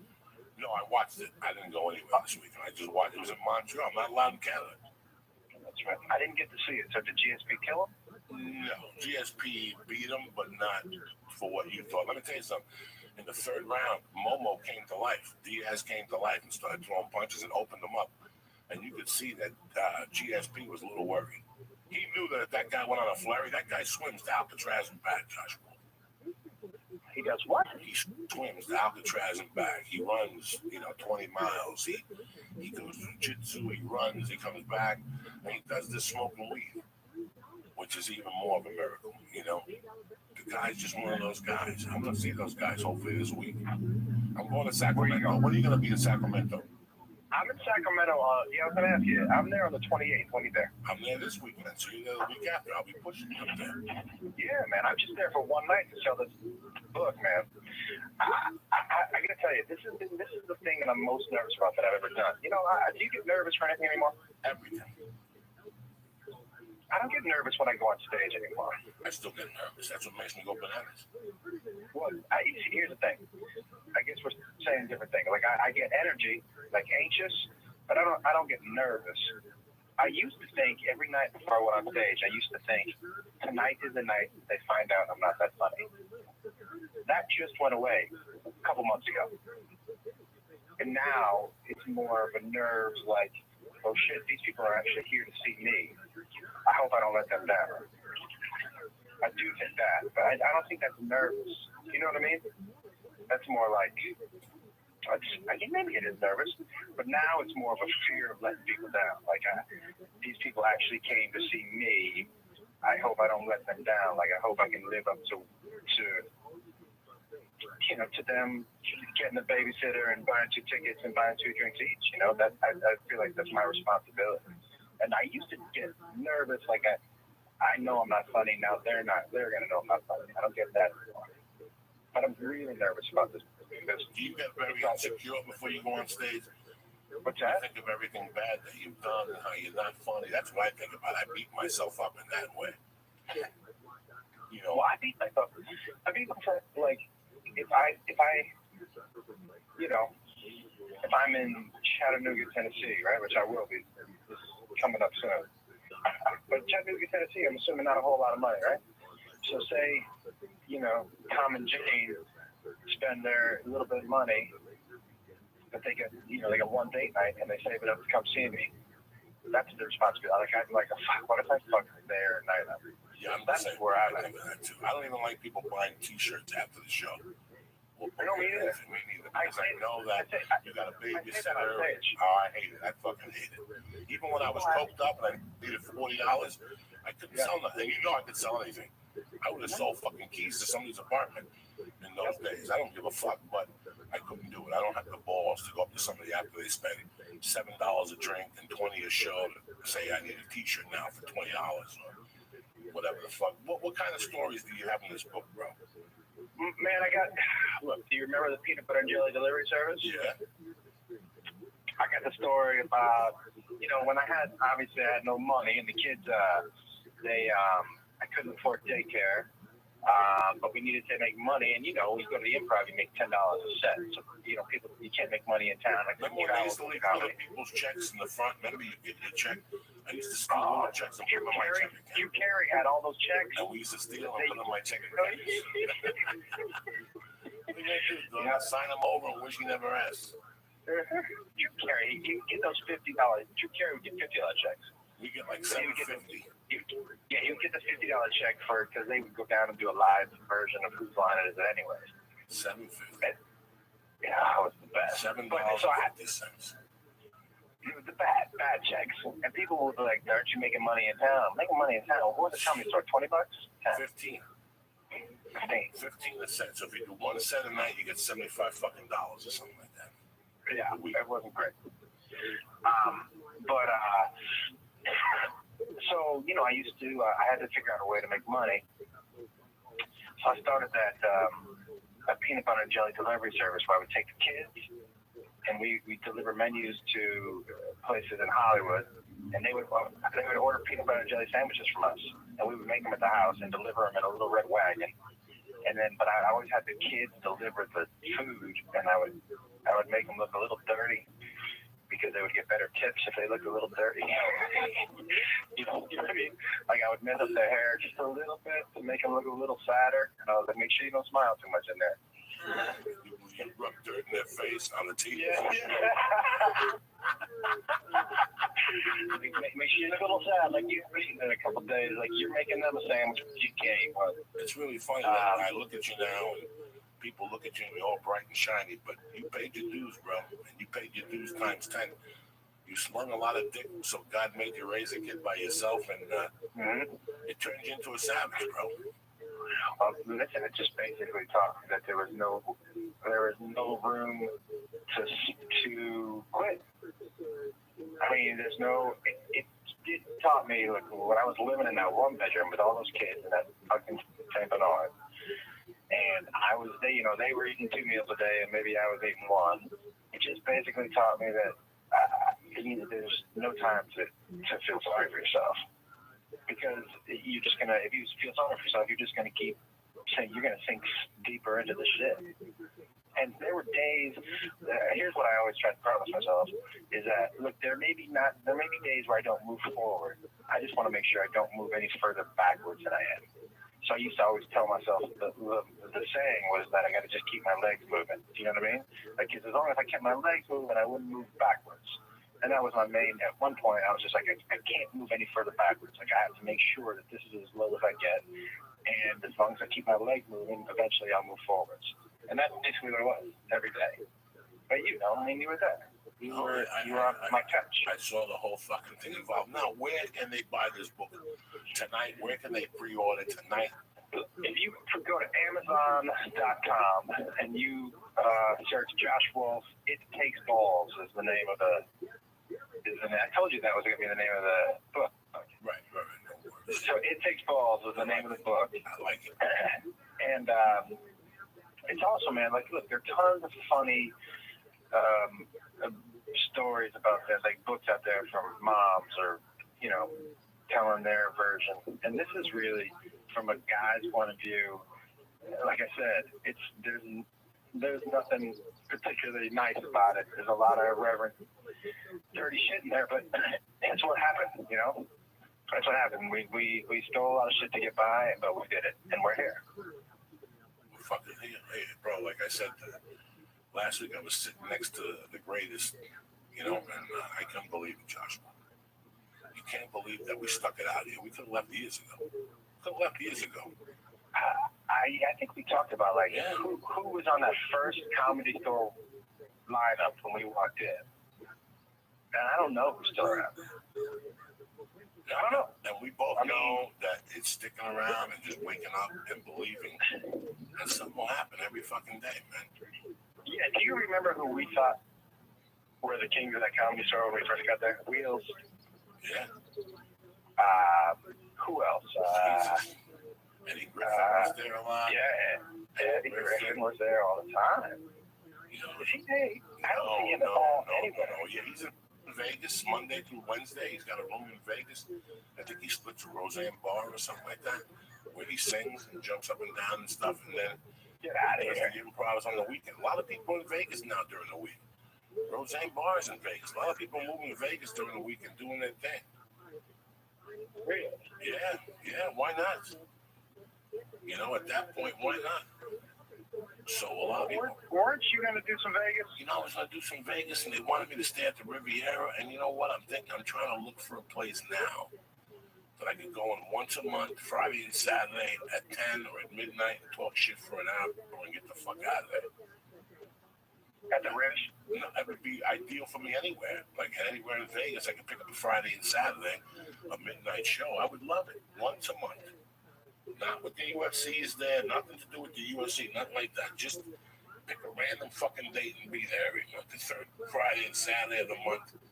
And just go there and work out a combination stand-up type one-man show. I'm getting older, so it's just pushing me there now. The faster I get there and pay the dues, the faster I get moving with oil. But I don't know what my next move is, you know? I would think that would be a perfect spot for you. A couple of late night shows a month. I'll put a tuxedo on and insult people and be like Red Fox. Suck my thing late night. I love it. When you used to go on stage when you first got to Seattle, you went on stage in a suit. Well, the one suit I had for one job. That was your court suit, your wedding suit, your funeral suit. That's everything rolled up in fucking one, man. That's just a. Now let me ask you, beside Amazon, any other portals we could go to? Any what? Any other places we go to, or you just have it on Amazon? That's it. I would just go Amazon. And what about pre-order? Is there any pre-ordering going on? Because that pushes your numbers up. If you pre-order it, it pushes the numbers up. You also get a better deal if you pre-order it. Please go over there to Amazon, look up Josh Wolf, and look at the book. It takes balls. This is not a fucking joke guy that I know the dues he paid. I know what he suffered. I couldn't even look at him because I was a failure next to him. He was raising a child. He was doing comedy, and he did what he had to do, and that was it. He was like the bull before he went to prison. You know, he did what he had to do. That's how we fucking make it happen. What's going on with the family? How they doing? Everybody's good, man. Come on. Where's Fredo at? Where's Fredo at? Yeah. Fredo's in town. I saw him last night at Jacob's birthday party, and Danny's. You know, they're all good, man. And Scott Wolf is still probably booking a pilot every year. Gary Wolf and Mike Wolf. Good for them. Look at that. Well, fuck, I'm 50 already, so how we do that? Shit, how we make that happen? I don't know, maybe you guys should go on the road together. I got enough fucking headaches. I love you, buddy. Thank you for calling in, my friend. You're a good man. Thank you. And have these people go. It takes balls. Go on Amazon, take a look. I'm in there, and we have a lot of great stories and history together. Thank you, cocksucker. I love you. All right, buddy. Stay black. There you have it, bitch. Another funny. Look, you're falling asleep over there like a fucking moth. No, That's a fellow Jew. You should be over here saluting the flag of fucking Hanukkah. I wasn't falling asleep. I was laughing. Laughing. Yeah. I can just imagine you walking in China. They're all like my size and skinny, and then you'll be there like what 6 feet, like towering over them. That'd be hilarious. Yeah, when I put this electronic cigarette out, guy, It wouldn't do anything. It's electronic. So $56. Yeah, almost Proud of you, 57. brother. You look good. You're making healthy. You're doing good things for the church. What's happening now? Thank you very much. And thank you for all you cocksuckers for listening today. I know we went a little over today, but who gives a fuck? It's Monday. Go out there, live your life. Don't worry about Twitter, Facebook, sling dick. Like, you got it coming to you. What you do? You got it coming to you. Go out there and make it happen. I want to thank my sponsors, On It. Like I said, go to On It. Get the protein powder, T plus testosterone. I have not started yet. Try always Alpha Brain. I'm back on it again, and that's why I'm firing with 2 fucking cylinders this morning. Because Alpha Brain, you snort that shit, put it in your asshole, you're ready to fucking go. Joking, just eat 2 of them. Fat Man alert. Lee, juicing, the whole fucking deal. I love you, cocksuckers. Thank you very much. Go to joeydiaz.net. We got the shirts, we got the hoodies, we got the fucking, what else? The long sleeve commemorative, the Church of What's Happening Now to help us with lip sync and whatever the fuck we got. We got the Flying Jew insignia. Look at these little fucking Arab every day. Don't forget, I'm in Sacramento this Thursday, Friday, Saturday. But I need your help in Miami for the the South Beach Comedy Festival, sponsored by Comedy Central. We're down there with Bill Burr. I'm performing April 19th. I need that to sell out to add a second show on April 20th. Lisa Ayat's going to come down there with me and be the MC that night and bring me up. Say hello to the tuxedo on a Jew, the tuxedo on the dope. It's going to be fucking bad. That's what happens if we get added on the 20th. So I love you guys. Go to the Comedy Central one and go to South Beach Comedy. It was on this morning on my Twitter. And that's it. I love you motherfuckers with all my heart. I want to thank Josh Wolf for calling in. Let him know again. Go to Amazon and take the balls. Support it. It's part of our fucking family at the church. What's happening now, Lee? We got to tell these people. I do videos for my weight loss every night. Just follow me on Twitter, Lee Syatt, LeeSyatt. We put up a new Matt Flavors World last night, so go check that out. Thank you, Lee. Yeah, and then It's a set from Flappers you take. Yeah. I just put up it's Get together, cocksuckers. it's very funny. But is Soulshine a good song by Allman Brothers? Soulshine. Yeah. Anything by the Allman All Brothers. right. But yeah, that's it. And Wednesday morning, we love you motherfuckers. And next Wednesday, live podcast, Lee Syatt and Billy Curto at the Ice House. Get tickets now, 626-577-1894. Live podcast monologue, want to try it. work after, so I'll stay late and That's right. let Joey bust my balls. And smoke some dope. I love you guys. Stay black. Have a great day. We'll see you Wednesday at 6 a.m.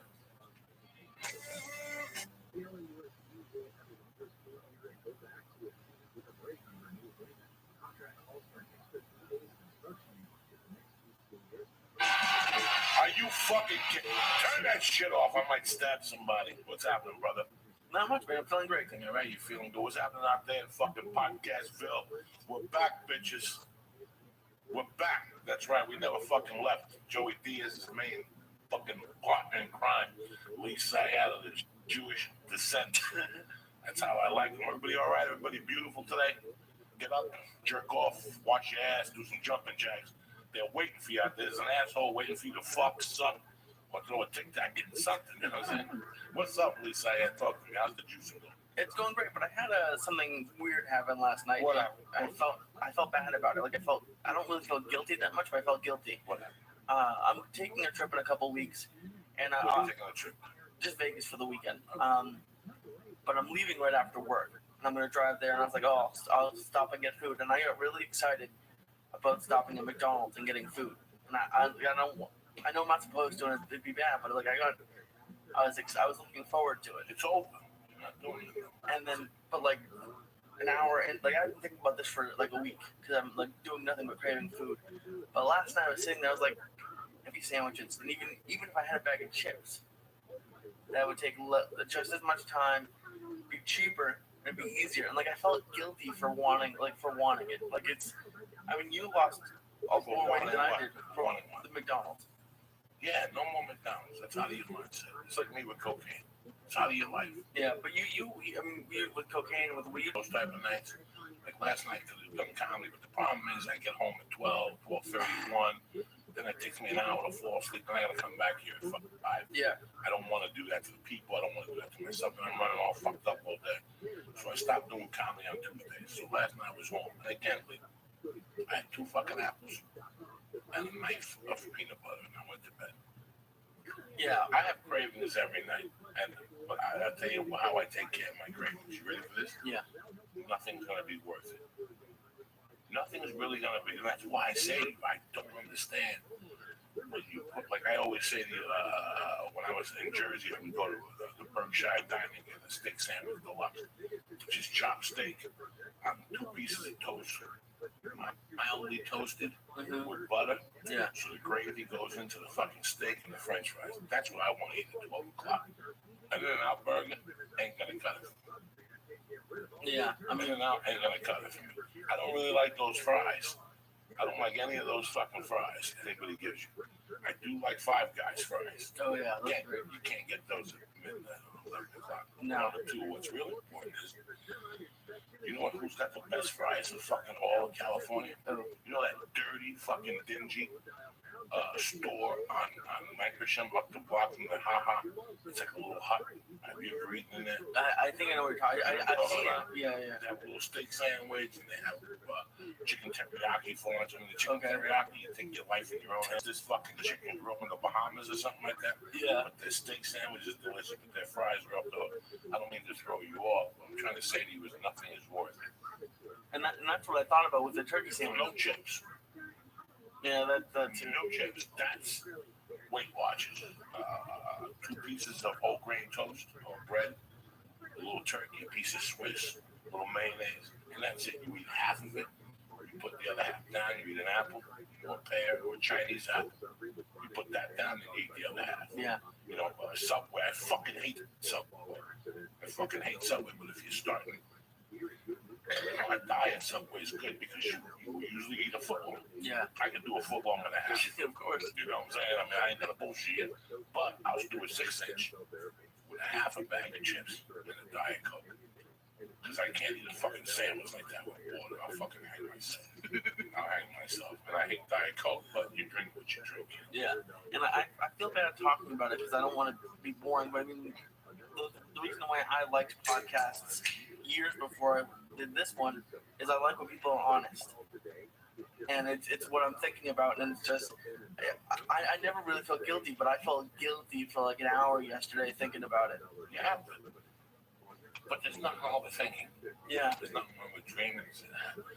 I'd rather you say to me, Joey, on the way out of fucking town, I want to stop at the garlic restaurant and take a meal to go. Yeah. You know, like I told you yesterday, and I'm the most guilty of this, but I find this out when I travel. Last week, I was in New Orleans.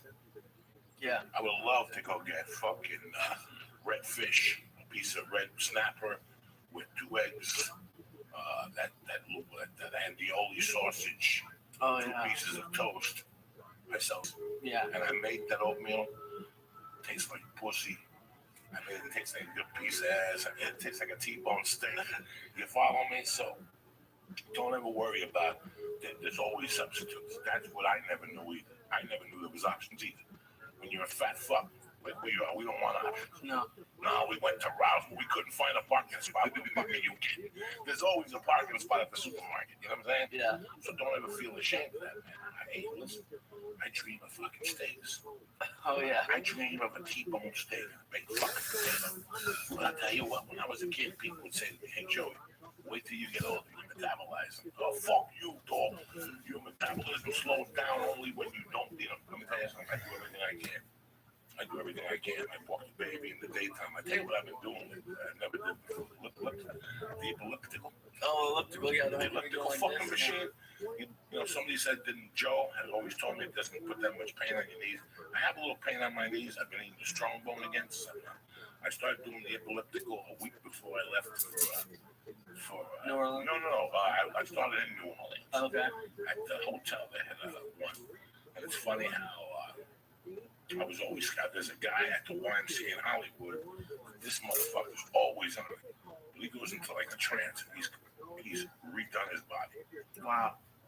His body was a bodybuilder's body, big on top. He's lost 60, 70 pounds. He's a doorman. He's a doorman in Studio City, one of the bars, the cheesy little bars on Ventura there. Yeah. And whenever I drive by my wife, I see him. He's a white dude. He used to be in male porn. He used to be a porn guy, and then he changed his life around. And he's the one that's always talked to me after a while about the political. I tell you what, my arms are fucking hurt in the middle. My back hurts. I started on there for 5 minutes. Went on there 5 fucking minutes. I was up dizzy. I went with my wife yesterday to Mommy and Me thing at the Y. That's awesome. So she went to Mommy and Me. And I went over to the fucking to the Elliptical. Yeah. Well, I did the bike for 20. Yeah. I did the Dolce diet for 20, the run, 2-minute walk, and 30-second run, and then I did the 30 on the elliptical. I was fucking done. Yeah. I went home. My wife made fucking scallops, shrimp around. Oh, nice. A nice big salad. I have an ending day with a salad. I don't know why. I wake up in the morning, I take a nice shit. It comes out of the apples last night. I woke up this morning at 4:30, basically this shit. So I heard Fidel go, meow. I looked at the clock and I go, you know what? I got a half hour to sleep. And I go, fuck it. And I can feel it in my stomach. Those 2 apples. Oh, wow. And I didn't get on the scale yet because I'm on the scale on Sunday. Let's see what the fuck happened. You got to try, guys. You got to try it. That's it. No more fuck. The country's going through this whole obesity shit that I've never really understood because we're eating shitty food. They just voted that down in New York, right? The big soda tax. Let me tell you something. That is the worst fucking thing I've ever heard in my life. Them voting it down? No, just the whole fucking idea. Yeah. Just the whole fucking syndrome of that you're blaming a big. And this guy comes out with something new every fucking day. Now it's the cigarettes in New York. But if you know anything about Bloomberg, he's done a great job in New York. He really does. He's cleaned it up. Hey, man, I grew up in New York in the fucking mid-70s. When I showed you pictures, there was garbage on the fucking streets. There was everything. Yeah. If you want to watch a really good movie to see how dirty New York was, watch Our Latin Thing by the Fonny All-Stars. It's on YouTube. They broke it up into 9 fucking pieces. And look at the street scenes. It's just filthy. New York is a miracle now compared to it. But you charge big money for big fucking things of soda. It's ridiculous. Although soda does kill you. I mean, the guy's got a point. When I was a kid, my mother had the bar. Yeah. So we would just buy all the soda from the bar and bring it home. Oh, of course. So we would build it to the bar and have my refrigerator upstairs. You should have seen it. It had Coke, 7-Up cans, back all the way, like 35 of each. Yeah. Coke, 7-Up, Madeba, which is a Cuban soda, and Iron which is iron beer, another Cuban soda, and that ran deep. And after that was just Heineken's. Yeah. My mother was a Heineken drinker. Then she had 20 of them in the freezer. And she'd pop them open, mix them with fucking tomato juice or whatever the fuck that is. Oh, wow. I grew up on soda. Oh, yeah. Fucking lemonade. My mother made lemonade and iced tea from time to time. If you wanted iced tea, it came in a container, a paper container. They opened up a big milk container. Oh, you know that in the old days before Snapple and shit. It came in a little thing that was like a missing fat kid on there. Have you seen this missing fat fuck? Last scene going to McDonald's on me. I'm the one holding out. Yeah, I don't know what happened to that joint. You smoked it. No, I rolled 2 of them later. I'm always trying to trick me, cocksucker. Where is it? Don't mess with me. My emotions. I got shit to do. Don't mess with the thing runs to the keyboard or whatever. No, I don't think it's that small. What the fuck? I was trying to shut that.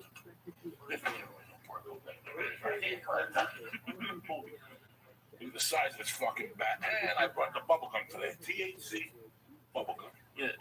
I puked when you had me doing it when I was eating, and I'm not eating now. He's coming. He's like, "Here, have 2 pieces of this." Just one little piece of bubblegum.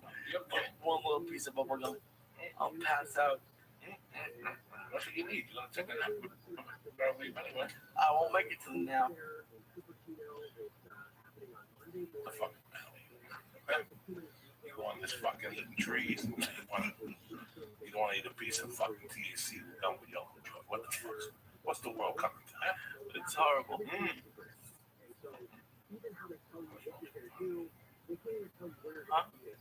Huh? It's the morning. Why are you acting like this? You didn't drink no coffee yet. I don't think. Oh, you said fuck. I didn't know what you said. What the fuck you think I'm talking about? I don't know. I never know. It's a beautiful fucking day to be alive, cocksuckers. For you fat man alert. Fat man alert. You go to New York and drink soda like it's a fucking, or you can drink bar. Fat guys don't want to go to New York because they can't drink soda. Well, let me ask you this. What they said was one of the reasons why they turned it down, or one of the reasons when they were talking about it was that it wouldn't. You could still buy like 2 or 3 sodas. You just couldn't buy anything bigger. Would a ban stop you? Wouldn't you just get a couple more sodas if you wanted it? No, man, sometimes you figure out where these fucking people get their thoughts from. Yeah. Cocaine was 100 a gram. No. It's not anybody. There's a town in Massachusetts that banned bottled water. Good for them. Good for fucking them. Finally, somebody sees the real scam in fucking life. That's ridiculous. I like undetected bottled water. See how clean that fucking water is. I'm sure it's not any And see cleaner. what swamps they get it from. I want to see the fucking glacier. I want to see the fucking glacier they get this water from. I don't believe this shit either, but the water's filthy. In 3 years, you won't be able to drink the fucking water from the ocean. They tell you now what they're putting in it. What have they been putting in it for the last 3,000 fucking years? Oh yeah. Well, look, I could read there's ingredients on it, isn't there? Oh, there should be. Yeah, it comes from some fucking resort. No, Ralph's doesn't put it on there, so Fuck, no, they're all look. in the water business. They're all in the fucking water business. You go to the dentist, he's in the water business. My Absolutely. dentist in the fucking water business. The dental bottles have his name. He gets the water from some fucking faucet. You ever see that bullshit with Penn and Teller? No, what? They had an episode of bullshit where they actually went to a water bar in Beverly Hills. Oh yeah, and they did it in the back out of a tub or something. I heard about that. I don't fucking know. And these idiots believe, but you know what? If you're gonna act like an idiot, we're gonna keep treating you like an idiot. Whether it's buying iPhones every 4 months, whether it's fucking buying remastered and redigitalized movies for the 8th time. Yep. They keep reselling Beatle albums, and these idiots keep fucking. By the way, I will tell you something. I got a little baby. I'm just trying to write that letter for homework. Okay. I'm trying to redo my bio, a bunch of shit. And I was listening to the fucking Beatles. Sergeant Pepper's. Are you fucking kidding me? When you put the Beatles on now today, people, if you're not a Beatles fan, listen, I don't give a fuck. I'm not gonna get mad at you. If you think I got posters of fucking Ringo and John on my wall, you're mistaken. If you think I grew up with posters of Ringo and John on my wall, you're fucking mistaken also. Do me a favor today. In your spare time, revolve on Abbey Roads. Or let it be. Put on one of those fucking albums and see what these guys really were about. Because you're going to listen to them and enjoy what the fuck you talking about. I want you to think it was 1966. It was 30 years ago today. But are you fucking kidding me? I mean, that Sergeant Pepper's was so good. And see, a lot of people know the history at that time. They would listen to this shit. Oh, let's lay it down in music. These are the guys right there. Did you ever see that movie they did? It was like a long hard night or whatever. Yeah. That was a great movie. Oh, now you're watching. You're like, what the fuck was I thinking? It's like watching the Monkeys. That's a weird scam. A bunch of the stuff I watched in school is about the 70s and stuff like that, about film history. And the Monkeys was a made-up band that went crazy, like popular. Like I don't even understand how that's possible. And the studio said, "Look, man, show up with his little fucking hat on." Like, he thought he was the drummer. He thought he was like fucking John Bonham. He drives me crazy. And every time the guy calls me for a meeting for something, we're putting this together. We're gonna have Mickey from the. What the fuck are you doing? And then when they did it, we play together. Who the fuck knows? They're gonna be young. Fuck. I was a great one. Fucking Beatles. Oh, jeez. I just did smoking. I mean, we so burn some calories. Come on, baby, Uncle Joe. It's a beautiful day to fucking be alive. Is that your plan? Just to scam to get me to work out, walking back and forth? Why not? You're gonna have to go to the workout eventually. I know. You can't I all do this drinking fucking pineapples and pulling trees. Eventually, you're gonna have to go see the bitch. I know you don't want to do it. You don't like it. You think women will take it in the ass? No, but they do it because they gotta pay the rent. Luckily, I don't have to pay the rent by working out. Well, eventually you do, because you need to pay the rent. You need to work out because you need to be healthy. Yeah. It keeps your diabetes. Like that diabetes. I don't think so. I definitely have heart issues. I don't have diabetes, though, luckily. That's one of the main reasons I got decided drug to do issues this. in my fucking family. Heart issues. Fucking junkies.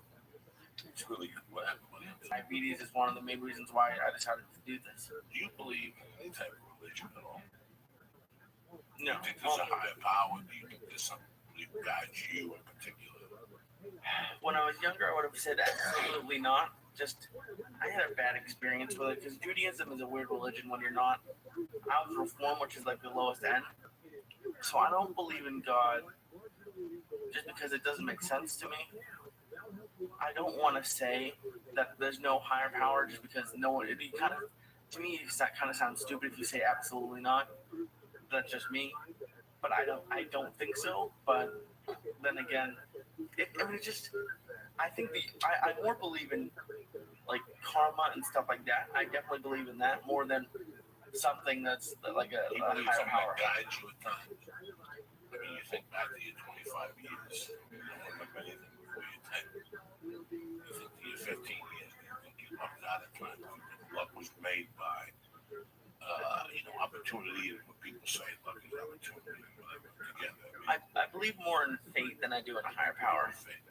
It's funny. A friend of mine, I got a call Monday night. A friend of mine that I knew had lung cancer. He had the sun cancer. Melanoma, I think. Melanoma in his head. When he went to when it was lymph nodes. Fuck. He's a great. I mean, I'm very lucky because yes, I had an unorthodox childhood. And for some people, they feel sorry. Oh my God, how'd you do it? I did it because God took my family. I've said this 1,000 times. I want people to think about this. God took my family, but He gave me something else. He gave me a gift of friendship. Yeah. People have no idea. People will live their whole life and not know what the gift of friendship is because they'll run with people and just live their lives. When you really think about your life and the people around you, you know that Jesus Christ, this guy was my friend for these particular reasons or whatever. Because, my childhood, a lot of people tend to run away. The people that stayed around, I love with all my heart because I know what was going on at that time. It was very easy to fucking run. In life, it's very easy to run. It's very hard to stay. And especially with friends, and sometimes there's a guy that you know is your friend, but he has a bad fucking month and everybody runs with him. And if you stay together, you're strong, And I never ran out of friends. I really never did. I never really tried to, unless the chance you got to tap out that comes today. But it was weird. In '83, I didn't know where I was going. I was just a lost fucking kid. I was 21 years old. I was 20. I had no direction. I get emails from people. I had no direction, guys. No direction. I was my own disciplinarian. Okay. And I know one thing about that time. I think back about it. It was February of '83, and I will tell you something. If I didn't leave New York at that time, I wouldn't have made the holidays. Wow. I do know this. I do know with all the repercussions that I did in 1982, all the shit I was doing, that eventually it was going to go to somebody. By that time, I hadn't beat my godfather yet for the money, and I hadn't really gone to war with my stepfather. But I had gone to war with other people, and I knew that something bad was going to happen. It doesn't take a genius to know you're going to go into the city, you got a bag of coke, you're going to get out of a car, and you're going to walk into somebody having a beef, and you're going to catch a bullet. Yeah. Something was going to happen to me. And it's funny, growing up in high school, there was this family, the Burkles, and the one that was my age, we didn't get along. We never got along. This is what adds worse to the story. We never got along. He was a little group called the Boys or something like that, with a bunch of good guys. But I had a party, and they were invited, and I disrespected them at the party, and they got pissed off at me because I didn't pay attention to them. They thought I had just invited them to the party at my house. I invited everybody. They didn't like who was upstairs, and they left. I don't give a fuck. That was 30 years ago. I still talk to them now. We're adults. And there was a lot of those guys, but Burkle was one kid when I was a sophomore, junior. I went up to get weed one night or something, and he was with four of his buddies, and he thought he was tough, and he came over to me and we kind of wrestled. And broken up. And we just left it at that. Never really talked or communicated. And do I have ill feelings for him? Whatever. You know, I wouldn't piss on him if he was on fire. But he had three brothers. He had one brother that went to Brown. He had another brother that was fucking gone. He wasn't out. He had another brother that went to the Air Force Academy. And I had never known him. I knew that they were just tough kids. They were tough German kids. Big kids. They're very intelligent. My mother was a principal. These guys were all like Ron. Ron, the one I didn't get along with, was a fucking dunce if you look at him. But school-wise, fucking guy was off the level A's. These guys drank every night, smoked pot, and did acid, listened to music, and lifted weights. They were all power lifters of sorts. And one night I'm in this Joe Mary's bar. Like I said, I had nowhere to go in my life. I'm just sitting in this bar, eating quaaludes, doing blow, doing grinds, and no direction. He walked in, and it was like, he started talking about something. And next thing he started pushing Colorado on me if I wanted to go. We chipped on the car together. We bought a car together, and he had to go. If you know the story, he had to come back to Colorado. But I was about to rob this drug dealer, so I kept saying, give me 2 more weeks. But it's like anything else. It seemed like I didn't want to go. Yeah. Like I was stalling him. So he left without me. And I went to a travel agent on a ticket. I had him pick me up and ask him. And all of a sudden, 3 days later, I see him at the bar, and I go, what happened? He was the transmission. I had to get towed back. And right there, that was my sign. From who? Till this day, I don't know. Because if that transmission wouldn't have broken, I would have never gone out there. Yeah. But that transmission broke and made him come back. When he came back, I left for sure. I left whether or not I robbed him. I think I robbed somebody else and just left just out of fucking principle law. That kid was really sick. The cancer, he came out here and hooked up. And he's another guy at the church. What's happening now? He called in, Jimmy Burkle. And he said that, when he found out he had the cancer, when he got a little better to go back to work, he said, I'm not going back to work. Because if I'm going to die in 2 years, I'm going to die on my some contest. They took 80 in some Baja fishing thing. So I really admire him. But I got the call the other night. He was on his deathbed. If I didn't say goodbye to him this week, I would miss him. So what I'm going to do is I'm going to go to Sacramento Thursday. Yeah. And I haven't heard nothing. So it's Wednesday. Even if he dies tomorrow, the wake will probably be, it's a big family. The funeral won't be till Monday night, Tuesday morning. Is he still in San Diego or is he back? No, they're in Jersey. Okay. They're in Jersey with their wife and stuff. It's just really weird that I thought about it. I didn't know who brought him into my life. I mean, I didn't grow up with him. He was 3-4 years older than I was. And it's so weird who brought him in. It was the spirit who brought this guy in. At this time, it wasn't karma, because the only karma I had coming to me was bad fucking karma. There was nothing good about my life. We gotta talk about that. What's up, buddy? Hey, how you doing? Hey, good morning, Mr. Ewan. How are you? Connor Ewan on the phone today, ladies and gentlemen. Thank you very much for calling, brother. Yeah, thanks for having me, man. Yes, I appreciate it. I'm a big fan of the show. I used to listen to when I'm on the treadmill bike over there riding, and people look over at me laughing my head off. Like, who's this asshole on the phone with? I got my headphones in on the iPhone, but it's great, man. Good to hear you. Good to hear you. So you've had both your surgeries. How many surgeries have you had? In my life, or just recently? No, just recently. 4. Wow. So this last injury you got was against Brian Couture, correct? Yeah. And what exactly happened? Well, I've got torn labrums or I had torn labrums in both the hips. People are familiar with the labrum of the shoulder as being like sort of a ring of tissue that surrounds that joint. We got labrums in your hips too.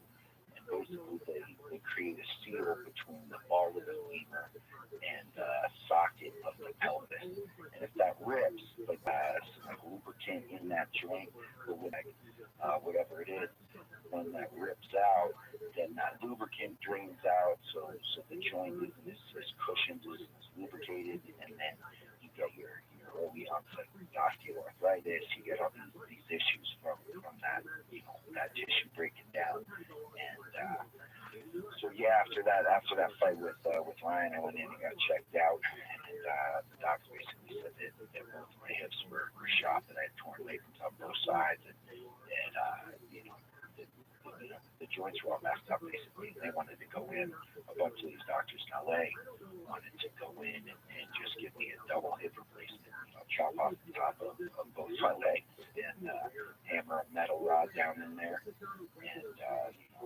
say, okay, here you go, dude. you got two metal legs, and I told him, my dad, he's snowboarding, he's doing jiu-jitsu, he's doing this thing, but he had them put in, I don't know, 20 years ago, so he was probably, no, it wasn't even 20 years ago, maybe 15 years ago, so, you're pretty damn young to have double metal hips.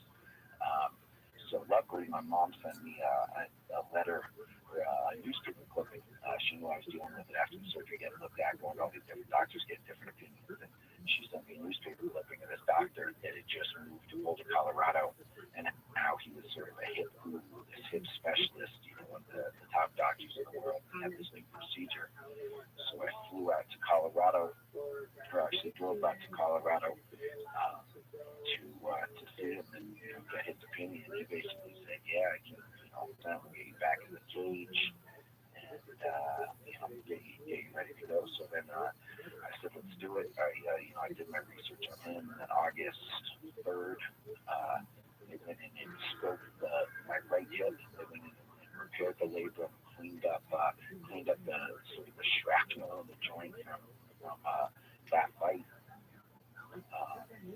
Or just everything leading up to that, basically my life, and clean that out. And then 10 days later, they went back in, 12 days later, they went back in, did what's called a PAO, which is cutting edge surgery, basically. He said that part of the issue, part of the reason that my labrum tore in the fight was due to the shape of my hip. Like I was born with a slightly displaced hip. You hear about hip dysplasia with dogs, Rottweilers. That's where I'd heard about it before. But apparently people get it too. And I had a mild case of hip dysplasia on the right side. The doctor looked at everything. He said, okay, I'm going to go in and I'm going to repair the damage from this fight. I'm going to repair the labrum that you tore. But it may happen again. If you're going to go out there and the kid gets the hooks on you and flatten you out and it's cranking on you, or you get caught in one of these missions just because of the way your body is shaped, you're sort of at a greater risk for this to happen again. So instead of just repairing the tissue and hoping that everything's going to be all good, I'm going to go in and I'm going to perform this repair articular osteotomy, which is this fancy hip surgery where they go in and they basically cut the pelvis and rotate it to give you a different connection between the socket of the pelvis and the ball of the foot. They go in and cut my pelvis in 3 places, twisted it forward, basically gave me a whole new, basically a whole new pelvis, whole new hips, whole new shapes down there. And they told me that I could be a little head kick everybody, and put my ankles behind my head, and do all sorts of shenanigans once I'm out of here. But so I'm just sort of waiting it out, taking it slow, and going through the process, trying to learn the lessons or whatever. What was really interesting last night is when we spoke, you basically said that that's it, you're not fighting anymore. And it was blown the fuck away on how you told me and how you spoke about your future, what you were going to be doing and opening up a gym. Like most guys would be cracked. I would be fucking cracked. You're a young man, you still have 5 or 6 years left. Yeah, at some points it's difficult, I guess making the decision, announcing the decision to retire. I announced it back in January, 2 days after my mother's birthday, a little late birthday present for her, because she called me crying when she heard about it. My dad said, I put it on the internet, and she was, oh, thank you, that's the greatest gift anybody could ever give a mother. It never happened to know that their son's going out there to battle.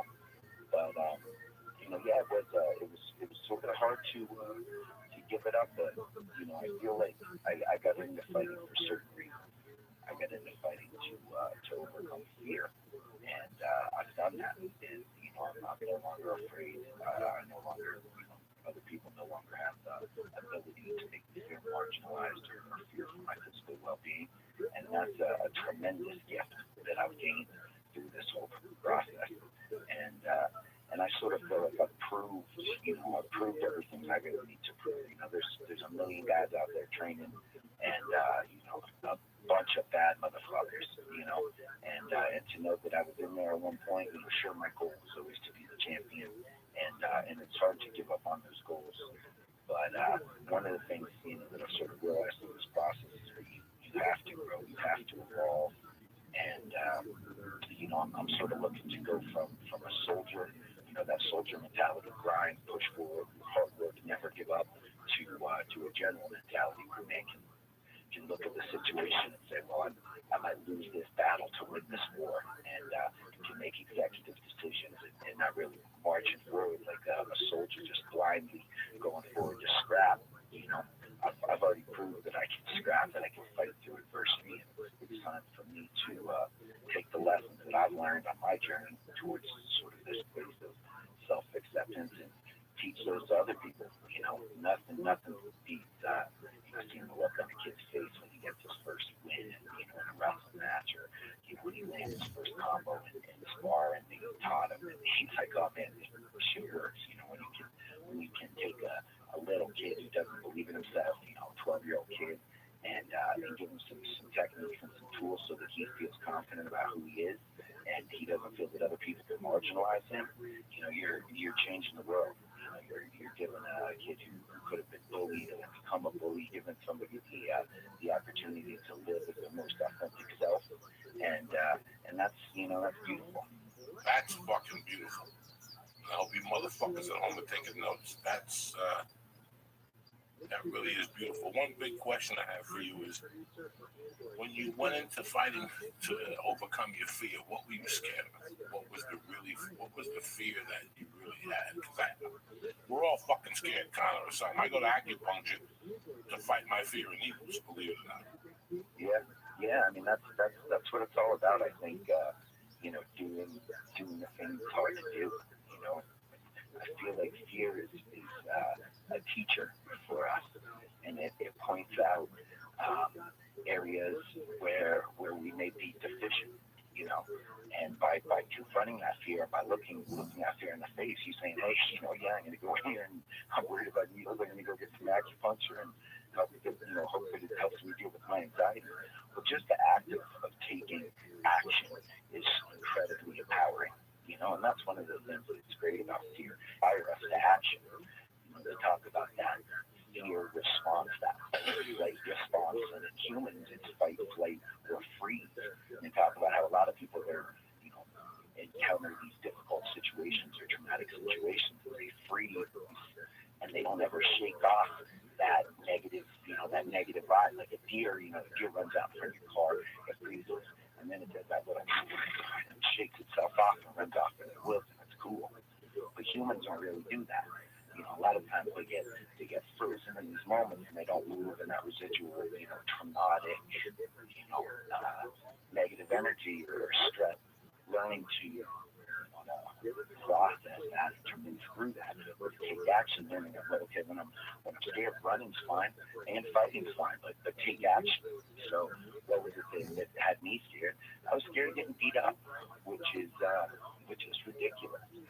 But you know, it's something that stems from stuff like, you know, a real little kid that I've come to understand. You know, I've been in probably, I don't know, 165, 170 street fights, and I've never lost. But I'm still terrified. You know, not anymore, but I would say probably up until 5 years ago, I'd be terrified. And I remember, you know, sitting in high school in Spanish class, and I had some kid I was supposed to meet at the flag at 3 o'clock. And I remember getting up to go to the bathroom and puking because I was so nervous. And, you know, at that time I probably 100, you know, probably 100 and some wins in wrestling. I'd been on, you know, the world team. I wrestled in France. And I was still terrified to go fight. And when I got to Eddie Bravo's and 10th Planet, and I met Jason Chambers and Amir Renovari.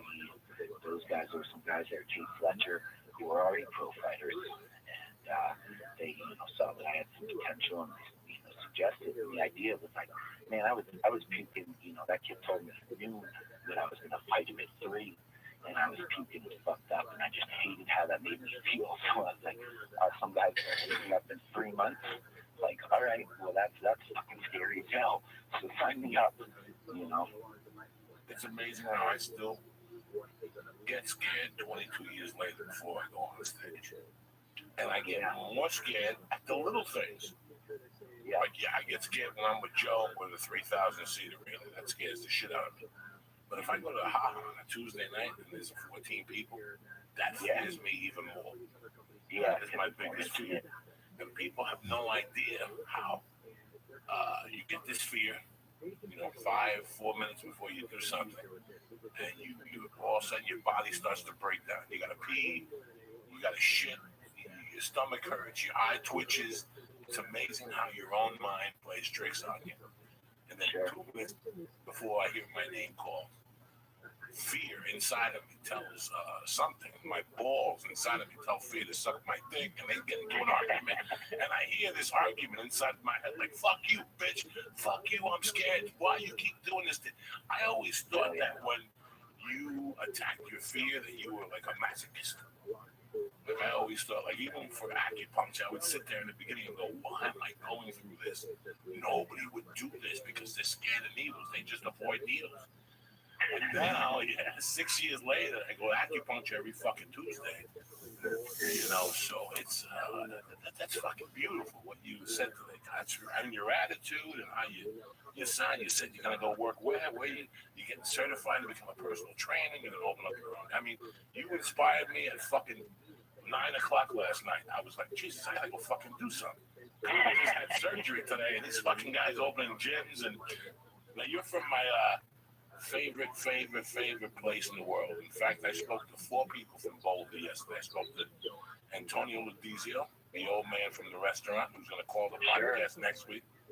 Sure, a buddy of mine actually was building a boat with him.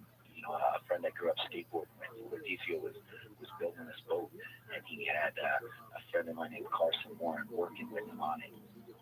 I don't know if like these alternative school programs out here, So I had a buddy and I still getting school credit for fucking building a boat. Pretty rad. It's amazing that a lot of people have no idea about Colorado, and they have no idea about Boulder because it's so damn beautiful here, man. You lived here. They now watch curse once you lived in the Boulder Valley. You've seen the Boulder Valley together. Because my biggest complaint is the airport. That's it, Con. That's my biggest complaint.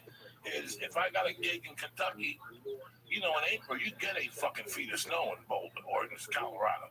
It can snow at a whim in April or May. I think when I lived in Aspen and shit, they used to say the snowiest months were April. Yeah, well, that's before this global warming, Joe. You're safe out here now. It doesn't snow at all. Come on. Come on. We've never had. I live up in the mountains just outside of Boulder, up Lee Hill. I used to live at 2085 Lee Hill Road. Yeah? Yeah, that was right by the bus stop there. In fact, I was telling Lee that when I lived in Boulder, Lee had never been my co-host here. The Flying Jew had never been to a strip club. And I said that when I know that. I heard him yesterday. Yeah. That guy's got a little bleeding up. He's doing the juice bath. Oh, he's a fucking savage. Road to him. Yeah. He's got to get out there and see right by the balls. I'm going to try things. Boulder, the bus stop was the only strip club when I lived in Boulder. Now you put some nitros in there, correct? Yeah. Nitro opened up the first time I ever went to Nitro was right after I'd made my debut on Showtime. I fought this kid, Marlon Matias, and he broke my jaw like a minute into the first round. He was from the Shoebox Academy, crazy motherfucker, switching stance, dropped out of southpaw into regular, threw a backhand with his left hand, an overhand right that I ducked right into a knee and busted my jaw shut. So I was wired up, and I came home after that fight, after I got my jaw wired, and Nitro had just opened up. So I just got my win bonus. I won on TV despite the broken jaw, and I was down there acting the fool, trying to talk to strippers through wired shut teeth and throwing my win bonus at everybody, you know. But yeah, the bus stop, that was the original. And they, they're owned by a church, or they were. Do you know that? Yeah, that they got it sold out or bought out, and then they were left to the church or something, and then the church hires some guy to run it. Right. But something happened. Some stripper. First off, I'm from Jersey, and I grew up in New York. When I grew up in New York, when they would shoot you in Harlem, when they would shoot a white kid in Harlem. Sure. Because of that, I had to shoot you just for being there. Just for being there. But let me tell you something, my friend. I never met the people I met ever in Colorado. And let me tell you, let's take that a little deeper.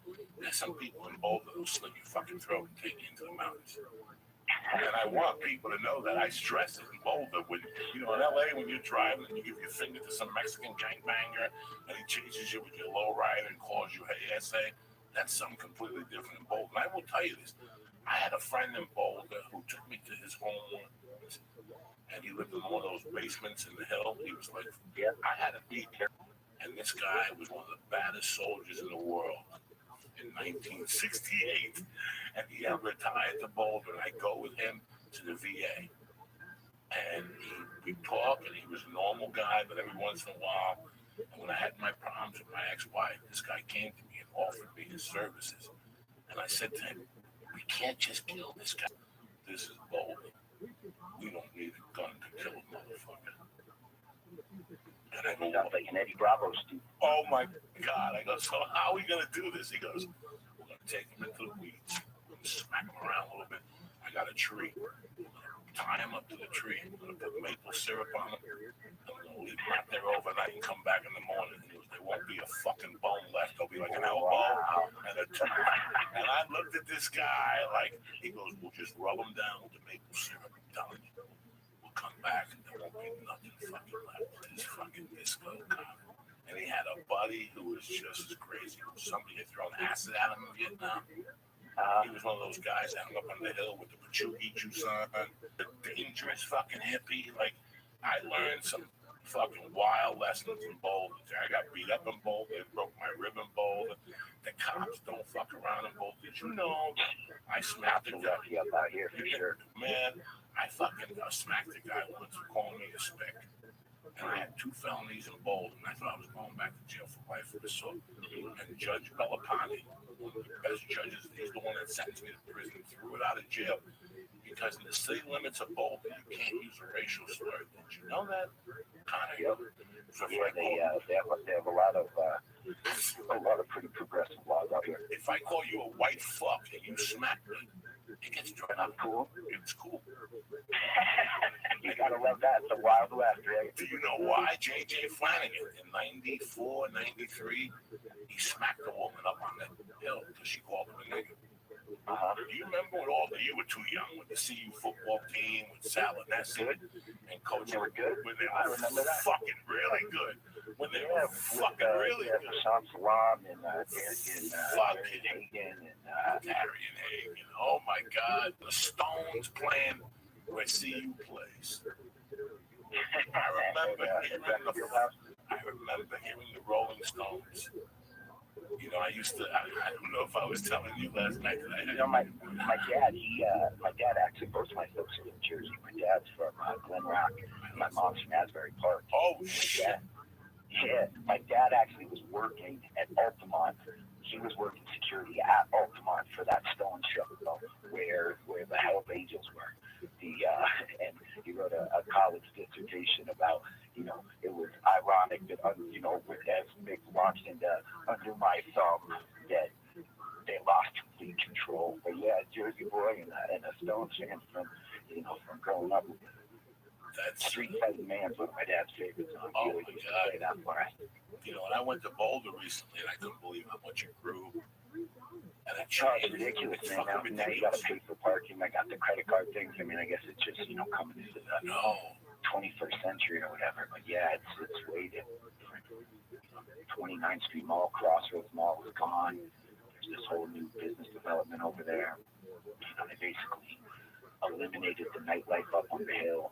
The homeowners association up there, yes, is powerful and putting a lot of pressure on the city for zoning and stuff. So like, Kay's China is pretty much the only bar that's survived up there.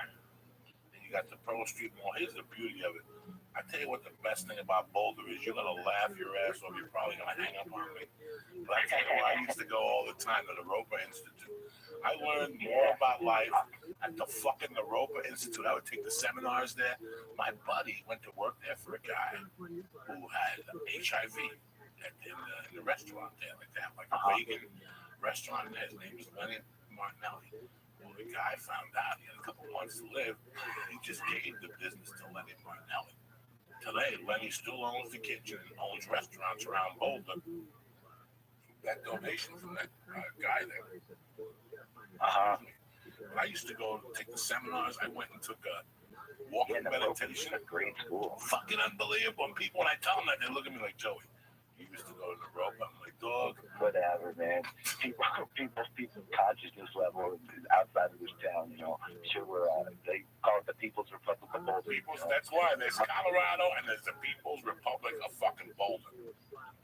20 square miles surrounded by reality. It's crazy that the cop that arrested me and shit that hated me is still a fucking cop there. You know what? I tell you what, Connor, I love that you call in today. I love it. This was one of the best calls I've had in a long fucking time. I hope that you young guys take some fucking notes from this general, as he called himself. I loved it, the whole fucking thing. So, what's your next move? What's the next move? Right now, I got a great job teaching MMA at Defiant Defense Martial Arts just off of 11th Street. It's just off Pearl Street, between like Walnut and Candy, up the alley. There's a little boutique gym in there where I teach Monday, Wednesday, Friday. And just doing that, I'm studying for the National Personal Training exam. I take that test on the 30th, and I'll start over 24-hour fitness and professional fitness trainer over there, and basically want to learn all their business operations stuff, client retention, sales process, all these things to the most profitable fitness company in America. And then keep training, keep studying, make it out to LA, then from here up to train Eddie, working towards that black belt, and continue to train at Reese's and Kanos and Princeton. And in 2 years, basically looking to open up my own martial arts school with my best friend from high school, Tim Shirley. He's a key jiu-jitsu guy. He's out in Pennsylvania right now. He's slaughtered it on the key circuit. He's the Pan Am champ. He's a bad motherfucker. And so we're going to open up our gym in this treaty. It'll be the first time that a traditional key jiu-jitsu black belt and Eddie Bravo Technical jiu-jitsu black belt have teamed up. Both wrestlers, so we have that, that grind, that work ethic. And of course, I've been fighting in the big leagues, IFL, League XC. So I think that combination, combined with, the knowledge that I'm going to gain in the next 2 years working, in Boulder, 24-hour fitness coaching my own thing here, that hopefully I'll be ready to take over, start building an army, warriors of light. Is the Fighter Fund still open to people, or? No, I shut that down. I mean, everybody was super generous with that, man. That was really a humbling experience for me. That whole Fund the Fighter campaign, they really stepped up to give me a platform to sort of get my message out. Initially, Zuffa wasn't paying for the surgery that I got on the social media and started talking about it. People seemed to be kind of outraged. A couple articles were written, and they realized that a couple $1,000 or a couple $100,000 actually for surgeries here and there probably wouldn't be worth the PR nightmare. If having somebody in the sport, sort of a veteran and pretty well respected in the game, get sort of done dirty like that. So Zuffa stepped up when they stepped up to come to surgery. I felt covered any of the rehab. So that's really what the fund was for. And luckily, I got a gangster ass doctor. I went in yesterday and he looked at some things and basically said, "Oh, you need to have your surgery," and he knows that there's no, their coverage has dropped off. So he just went gorilla style yesterday. He doesn't even want me to say, "Dave, I wish I could be blowing him up because he's such a dope doctor." But yeah, he went gorilla style yesterday and just said, "Okay, basically, I'm going to perform this surgery right here in the office because you're a tough guy. I don't want to get you back on your feet and get you chasing your dreams again." So yeah, super blessed, and that whole fund to fighter thing, having to reach out, like having to really humble myself, that was a mental battle for me. It's like I'm the type of dude where, I sort of came up, not as hard as you got it, but I got real disenfranchised when I lost in the state finals my senior year. And basically, I've been doing everything right up until that point in time. I've been, studying. I've been going to school. I didn't drink. I never smoked pot. I was a virgin. I had all these ideas in my head, like if I do all this good shit, then I'll win the state title. And when that didn't happen, I sort of just swung the other way, and I was like, all right, fuck it, I'm gonna take it. I'll get whatever I want. It's like whatever. All right, I learned how to be a boss following these rules and guidelines that I believe were gonna bring me, this goal, which is ridiculous. I realize now, but so I sort of swung the other end, and it was like, all right, I'm gonna get money, I'm gonna make money, I'm gonna take money, and I'm broke. Well, that's a young, stupid man statement, and I realized that it's better to be morally rich and financially bankrupt than the other way around. So, I used to hustle and do some things, and there's always that temptation to sort of move back into that lifestyle. And with this, I came back to my hometown. I could make moves the way that I used to, or I could humble myself and I could reach out to the MMA community. And it was a very, very hard decision, but one that I'm very happy with. I feel blessed that I had that opportunity, and that when I reached out and I said, "Hey, I'm broken. I've been out of work. I've been laid up for what is it, a year?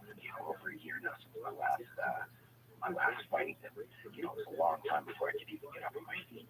With all the surgeries I had. I just started teaching probably less than a month ago. So for me to go from like, okay, I'm in the town, like, all right, I'm angry, I'm pissed off that I'm hurt.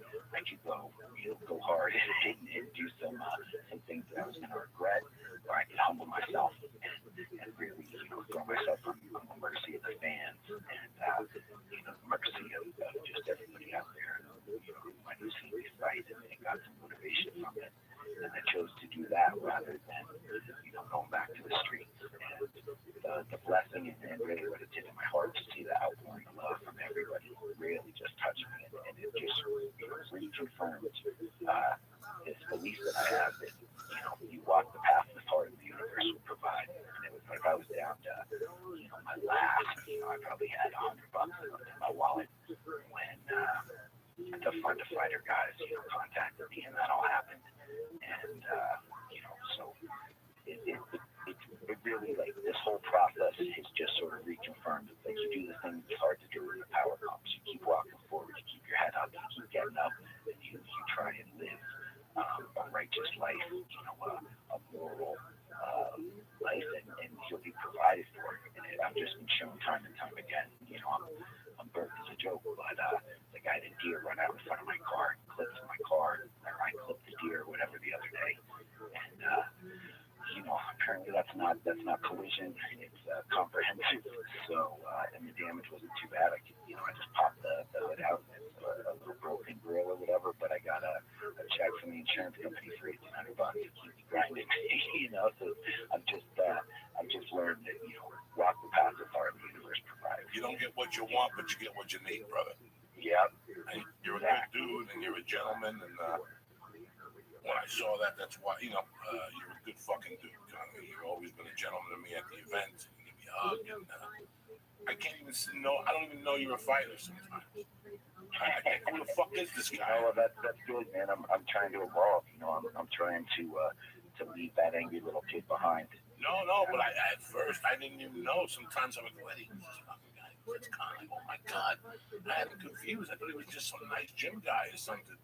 And, you know, you're a fucking great guy. And I knew that sometimes it takes something bad for something good to happen. Yeah, And sure. you saw it right in front of you. And if I would have told you this 2 years ago, you would go fuck yourself. But sometimes it takes You gotta live it. yeah, sometimes it takes something bad for something good to come out, man. So I'm happy you woke up early and gave us a call. And I want you to call back in about a month and let me know how you're doing. I'll talk to you before then, brother. Sounds good. I appreciate it, Joey. Thank you, kind of, bro. You know we love you. Keep up the juice, guys. Homie, you're doing good things. I know that's not easy to do. The type of sacrifice you're making, but one, you're inspiring people with your YouTube and talking about it and showing anybody that I'm going to get out here and I can grind this. You said yesterday or something, only the first 5 days are bad. Yeah, you guys are doing good things. So keep doing it. Thanks a lot, man. That means a lot. Have a good day, my man. Stay black. All right, buddy. I'll talk to you later. Always. I hope you guys listen to what this motherfucker had to say, because I talked to him on the phone. He knocked me off my chair yesterday. I had a different guest lined up. Okay. And I went with him after talking to him. No, he's a great guy. I saw a few weeks ago that he followed me on Twitter or something, and I looked him up, and that was great to listen to. He had the Fun to Fighter thing, and I spoke about it. I spoke about it on these podcasts, and I spoke about it on this one. That's oh shit, little Biggie on a Wednesday. Pick up that fucking bomb. That's a funny thing that people don't talk about a lot. And you know from comedy, it's kind of the same thing. It's in every profession, but in sports, you always think people are making millions of dollars, and everyone's Anderson Silva driving the fancy cars with endorsements. But Connor, he fought, and he was still a professional fighter, but he was still in the lower level. And then he got hurt, and Zuffa wasn't going to pay for anything, and he can't make money, and he needs the insurance check to get by, and it's inspiring to hear people, because it would have been easy for him to go back. It's like me trying to go back and eating McDonald's, him doing something he would be proud of. It's something you don't think about. When you think a professional fighter is always going to be rich. So that was inspiring. People confuse, people see you on TV. Yeah. And they assume you're rich. They don't know that Fox Sports pays shit. Half these Fox companies pay shit. You think like the TV is the thing, like, they're doing you a favor as an announcer. I don't even want to tell you what Fox pays to announce some fucking fights or games on a lower level fucking. So, I just like, listen, man, one of the biggest things that holds us back as human beings is fear. Fear will fuck with you when anything in the world. I've been doing stand-up for 22 years. I try to write a joke every fucking day. I try to perform 4 or 5 times a week. That's 25 cents a month. And I'm telling you guys that on the drive there, I talk myself out of this business. Never mind comedy. I talk myself out of the fucking business. I'm going to get a job selling shoes at Foot Locker. It's ridiculous. What if you let fear fuck with you? It'll fuck with you. It will fuck you up the ass and make you stay in the goddamn house. And depression will set in, and all these things come with it. But it all starts with that. I'm telling you, that fear grows like a fucking weed. Do not let it fuck with you. If you see something you want to do, tell fear to suck your dick. Fear is the guy that odds you doing it with the people around you. It's tough enough. Yeah, even with the juice when I broke your balls, and your mom said, don't do it. Anything you want to do, you want to cross the street. People will say why not to cross that. Do not let fear stop you. Email me at joeycookmcdeers.net. Let's talk about it. Go for it. Dieting, a career, whatever the fuck you want to do. Bro, I have fear every fucking day. Every fucking day. I have to go to meetings. I have fear. It would kill me. It would kill me if I let it. I swear to God, I'm the most scared guy. I've said it once. I've said it 1,000 fucking times how scared of life I was as a kid. But I had no choice. Then my mother died. Oh my God. Then I had no fucking choice but to take. What are you gonna do? I hear people say a lot that when you're not scared to do something, it's time to do something else. Yeah. So yeah, that's pretty good. I love fear. I love fighting with my head. love it on a daily basis. No, I'm not gonna eat this. You're gonna fight every day. I love you, motherfuckers. It's Wednesday morning. Let me tell you something.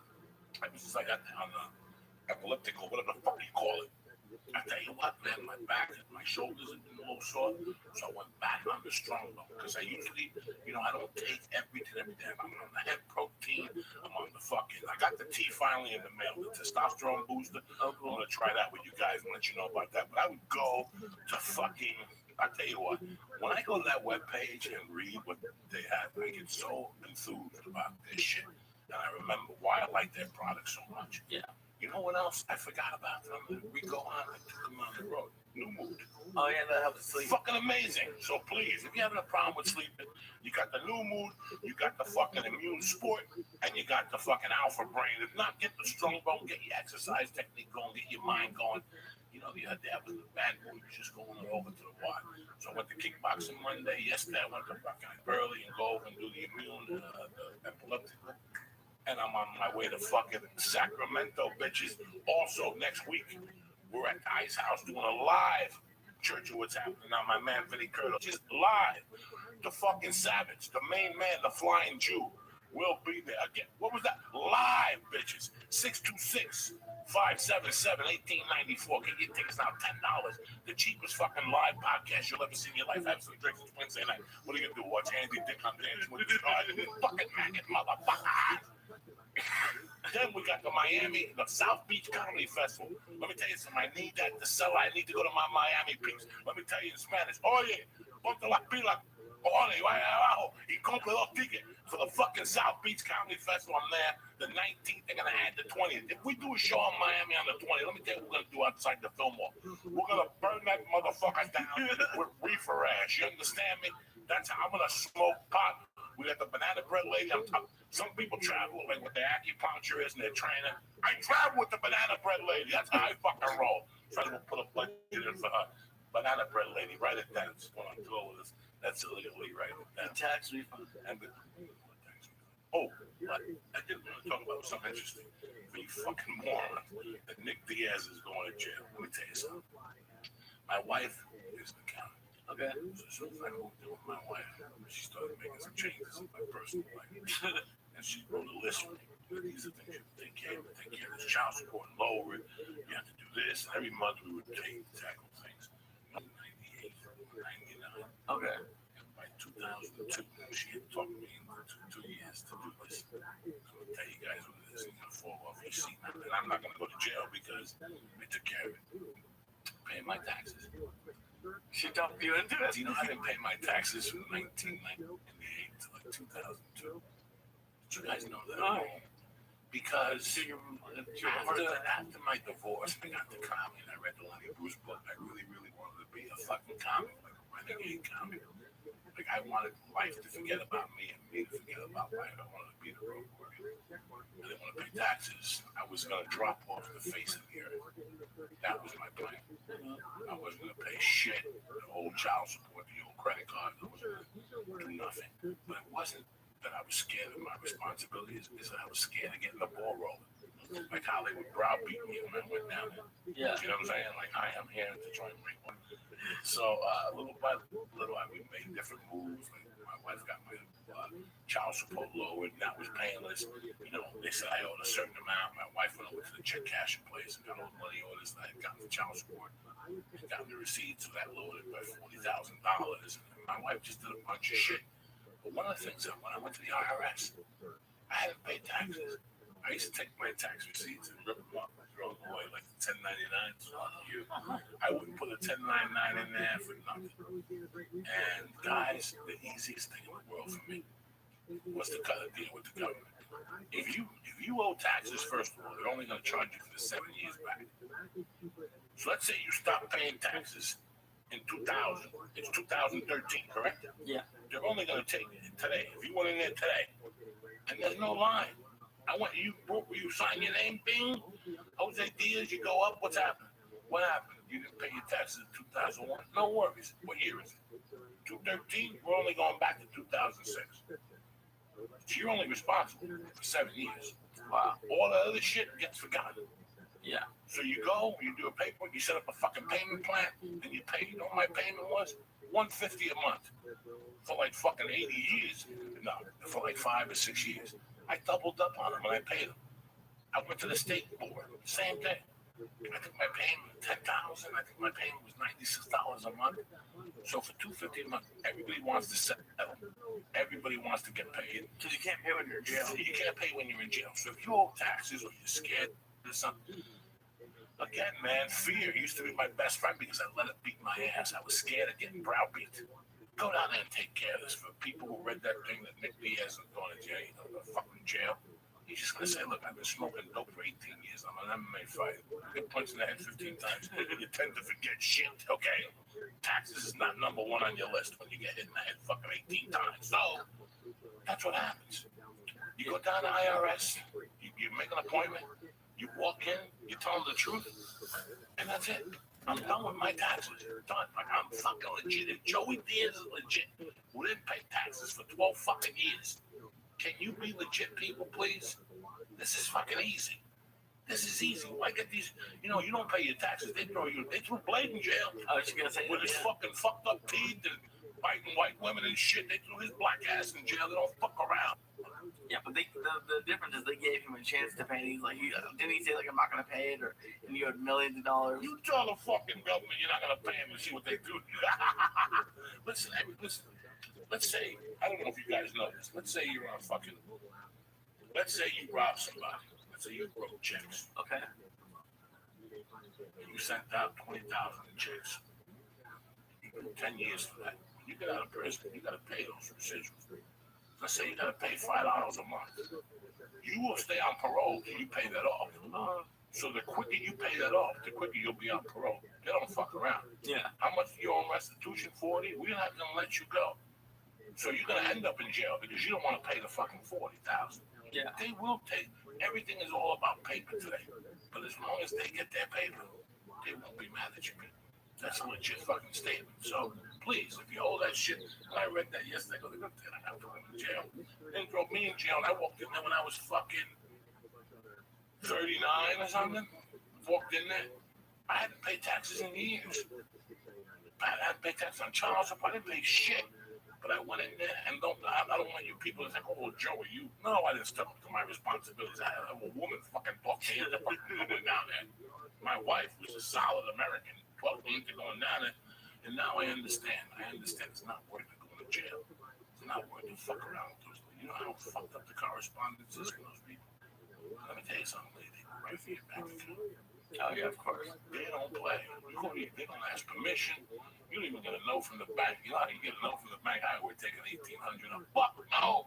You wake up, you go to the ATM, you go to a restaurant, you just bought the Japanese chick a drink down the corner, send that bitch a drink, send that bitch a drink. And your card comes back with decline. That's a long fucking day for you. Oh, no. That'd be terrible. And that's it. What else can I fucking tell you? It's a beautiful day to be. Someone knocked down. Yeah, come on in here, beautiful. Fuck is this? You forgot? What kind of shit is this? This is Lee's beautiful roommate. What's her name? This is Ashley. Ashley. Because I thought I was going to say Cassandra. But I keep thinking of Cassandra. What's happening to Ashley with a fucking flower in your head? Come over here and say hello in front of the camera. In the fucking voice. Say hello. Come over and say hello. Oh, yeah. Come on over. Say hello. Say hello. Where am I? How does this work? Oh, man, hey! That's it. That's Lee's roommate. When I've been talking him into attacking in the middle of it. She's a cutie. I say, rip that fucking flower off her head, Lee. Look at Lee's turning right now. Jesus Christ. Yeah, a little sexy fucking broad she is. That 11, bro. What would you do if you ripped that motherfucker off? I caught him sniffing one of your bras the other day. This little pervert. Cocksucker. Guess what? He sniffs your underwears too. I'm sure she does. See, Lee, you got those cute underwear. You still wear those leopard underwear, Lee, with the fucking flowers. You know. With the fucking Israeli star on it. By the dick. That's what we gotta make. The underwear with the Israeli star and the pee hole comes right out of the fucking star in the middle. Oh my God. Beautiful. What do you think about that? See, that's a fucking idea. You call me up, he wants to make Jew shoes now. I did a joke talked about Jew shoes. He wants to be in charge of Jew shoes. Those Jew shoes I talked about, the ones that has Hasidic Jews. You're right. I like the alarm clock. You like the star of David, and your dick comes out of They there. won't let me come. They won't let me back in Israel. I guess they will. They'll let you in as long as you have your cash. Listen, you sell. You know how many millions of underwear you can sell with your dick sticking out and stuff? Yeah, to fucking Palestinians who want to burn them. No one's gonna. Fuck the Palestinians. You're gonna sling dick with that. You take the dick out of your fucking Star of David. You take a picture of a Playboy. Are you kidding me? You know how many fucking Jews are violent? Wait, I gotta go hang out with real Jews. You're not thinking. It's a beautiful day to be alive, cocksuckers. Get out there. I love you guys with all my heart. Thank you very much for paying attention to the podcast today and for listening and for supporting Lee on his fucking juice weight loss. You've been shedding lately. You all right? Not much, man. What happens when you work, when you bang out, what comes out of your little picky out? Same stuff. It's just still thick and shit. Yeah, it's not green. Does it smell like celery, you little picky out sperm? I don't. Like I said, I don't taste it. I don't smell it. Look at this guy, he's knocking the wall. Look at that guy. This cocksucker, look at that fucking beauty. Everyone who lives in my complex is like 80 million years old. Is there a breakfast? No. It's a fucking apartment complex. Don't forget, Sacramento this weekend, we ain't fucking around. Don't forget to go to ootd.com, put in your order for either strong bone, try out the Shroom Tech for your immune system, put church in the box, CHURCH in the box, get your little discount, get put on the mailing list, and on top of that, go send your email alerts whenever they have sales, or send out t-shirts, or get a chick to do Alpha Brain and suck your dick. The other chick suck your dick on Alpha Brain, she's focused. Anyway, did I do shouts out today? No, shouts out. How about Chris Boyce? How about my man Art Skier? How about my man James Angler? How about my man Pellegrino? How about Metal Brad 420? Where you been, cocksucker? How about my man Brandon Cardi? I love you fucking people. You understand me? Get your shit together. We're part of the church here. It's a family. I don't even know what I'm saying. I'm so fucking high. That bubble gum. You just fucking me up. It went right into my system. What do you got to end the day with? I got some. And don't forget, you got new hoodies. You got new long sleeve shirts. Support the podcast. Everybody always calls me up, want to donate $3. I'm going to take your fucking dollars. Put $3 together 10 times. Get a fucking t-shirt. We'll get this party started, all right? Have a great fucking week. I love you guys. God bless you. Remember, next week is Holy Week. We're going to have a priest call in and a fucking rabbi on next week to explain. I'm serious. Oh, cool. You don't know fucking. I love you people. Have a great day. Stay black.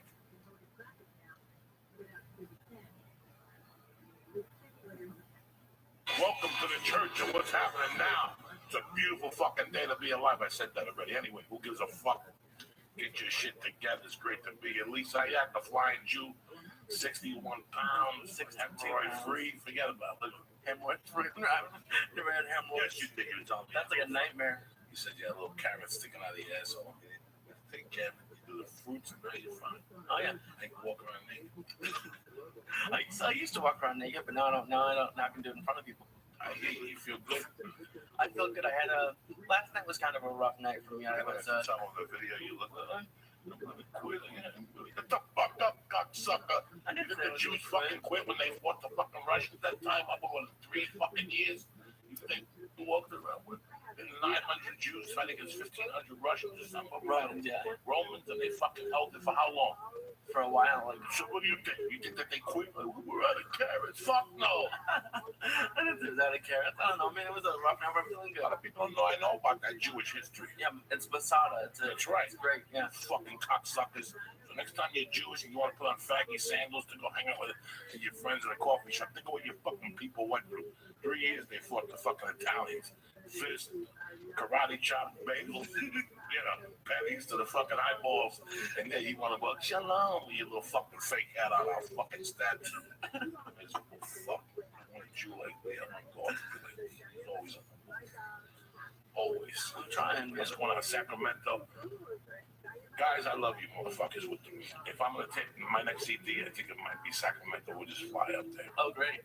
On Wednesday night. It's a lot of people ask for you. I forgot I brought you a t-shirt. One of the guys had a t-shirt for you. I believe over 100 people asked for you in Sacramento. So it's time for you Thank you, guys. to quit your job and come out and put a suit. I told you, at least I'm gonna put a suit on with a yarmulke and a dollar bill.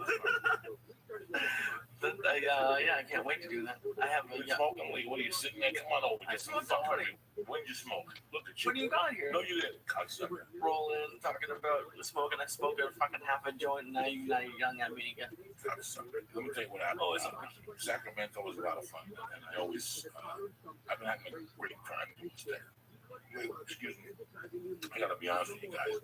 For years, I would go out and I'd have a miserable time. It was a job. It stopped being a job. It's a fucking adventure now. And I'm having a good time. What changed? I love it.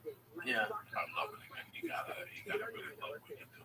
I think that happens with everything. Like people, I mean, I work in TV and people think it's amazing. And looking back, if I had seen it 3 years ago, I would be like, oh shit, that's amazing. But everything I think turns into a job at some point. Well, you don't want it to turn into Exactly, yeah. That's what the thing is. You never want what you love to turn into a job and turn into a job. You've been going on the set. Anything I was doing turned into a job. Now I'm doing it because you guys called me out. That's what I feel like. These people on Twitter have called me out with the podcast. So now I got to keep on my toes. I got to write every day. You know, on Mondays, I make my delivery to Omar for the book. You know, whether it's a paragraph or a fucking chapter, when I get out of here, I take the paragraph and send it to them. It's just amazing. You can stand up and meet these people and smoking dope with you. But Sacramento is definitely off the chain. So many fucking people went. It's just amazing. Anthony Johnson, the black dude. I mean, I just saw, you know, and it's like a family. We're building a little family all over the fucking country. Yeah. And it really is a lot of fun. I'm really working on my passport. I can't really wait to go to England, UK, Oh yeah. Ireland, fucking the Flying Jew. I'm taking this fucking part of Israel. Oh shit. Fuck yeah, blow up the cliff. We'll shoot a little special down at that cave, the religious cave down there. Chief $100 bill and do 10 minutes. You follow me? That's my dream. To shoot a fucking 10-minute special down the cave. Oh god, people would have heart attacks in Israel if they saw you. No, they wouldn't. They love all that shit. No, they love it, but I'm saying like just They love it. They fucking love it. What's going on? Where's I want to be around? It's Monday morning. Play some fucking music out of respect for you motherfuckers. As usual, this podcast is brought to you by Onnit. Go to Onnit.com. Get your fucking life started today. That's what I love about Mondays. You start all over again. So what? You eat potato chips on Sunday. Monday is another fucking day. It's another fucking day. Uh-oh. Well, you know I love you, cocksuckers. I love you, kung fu cocksuckers out there. What's up, Lee? Look at you, smiling. You're back. That's why I put on fucking Steven Down Aerosmith. Because you're back, Lee. I got to smile when you were a young kid again. Now we're going to fucking fill up the top and get your little Paul McCartney head, dude. You know, look like the president's wife with some bangs. And it's all over. You're going to be back sitting and dick like a savage. Got to talk about something off the bat. I saw something. I got to Sacramento Thursday night. I do a show, you know, there's always, we have to do radio next day. Okay, I told you. I get up at 4:45 because I don't have to get up. yeah. Do you understand me? I don't come to do the podcast. We don't have a boss. It's when I have something to do that I can't fall asleep. Oh yeah. You follow what I'm saying? So I know that you people go through that. When you have to be somewhere, I can't fall asleep. Do you get nervous or Something happens to me. So when I don't have to be somewhere, I can go to bed at fucking 9 and get up at 4 like nothing. yeah. But if I gotta get up at 6, I'll sleep. You know what I'm saying? Like today, I fucking couldn't wake up. I was wiped out. I ate a hash cookie. I ate a hash lollipop. When I was in Sacramento, some guy showed up with a fucking bag of these. Oh They my were God. amazing munchies, edibles. If you see them, fucking get them. They're made with bubble hash, and you can feel it because bubble hash stays with you. It's like taking like a little pain pill for your body. Like if you had sores, I've been doing that epileptical machine. I fucking love it. I fucking love it. It beats the fuck out of you up like you get sore. Yeah. I've never really done it before when they do like 20-minute increments. Do you move your whole body? Yeah. Yeah, everything hurts. But I took the hash bubble fucking lollipop. But I ate one last night when I was answering back the emails. And I got fucked up and I passed out. This morning it was just I had to drink 2 cups of coffee and stay in the show. And it was 10 minutes, so I was running late. But I want to talk about something that Thursday I went back to the room.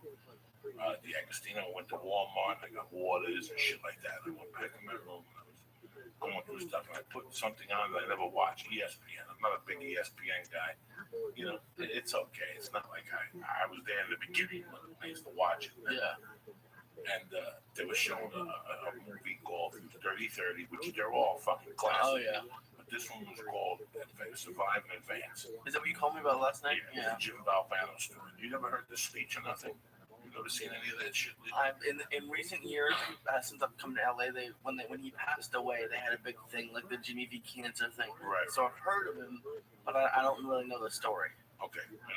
In 83, I'm a street guy straight up. I'm out of high school. I don't know what the fuck I'm doing. I'm working at Boulevard Hardware in Fairview. I get pinched with my first check.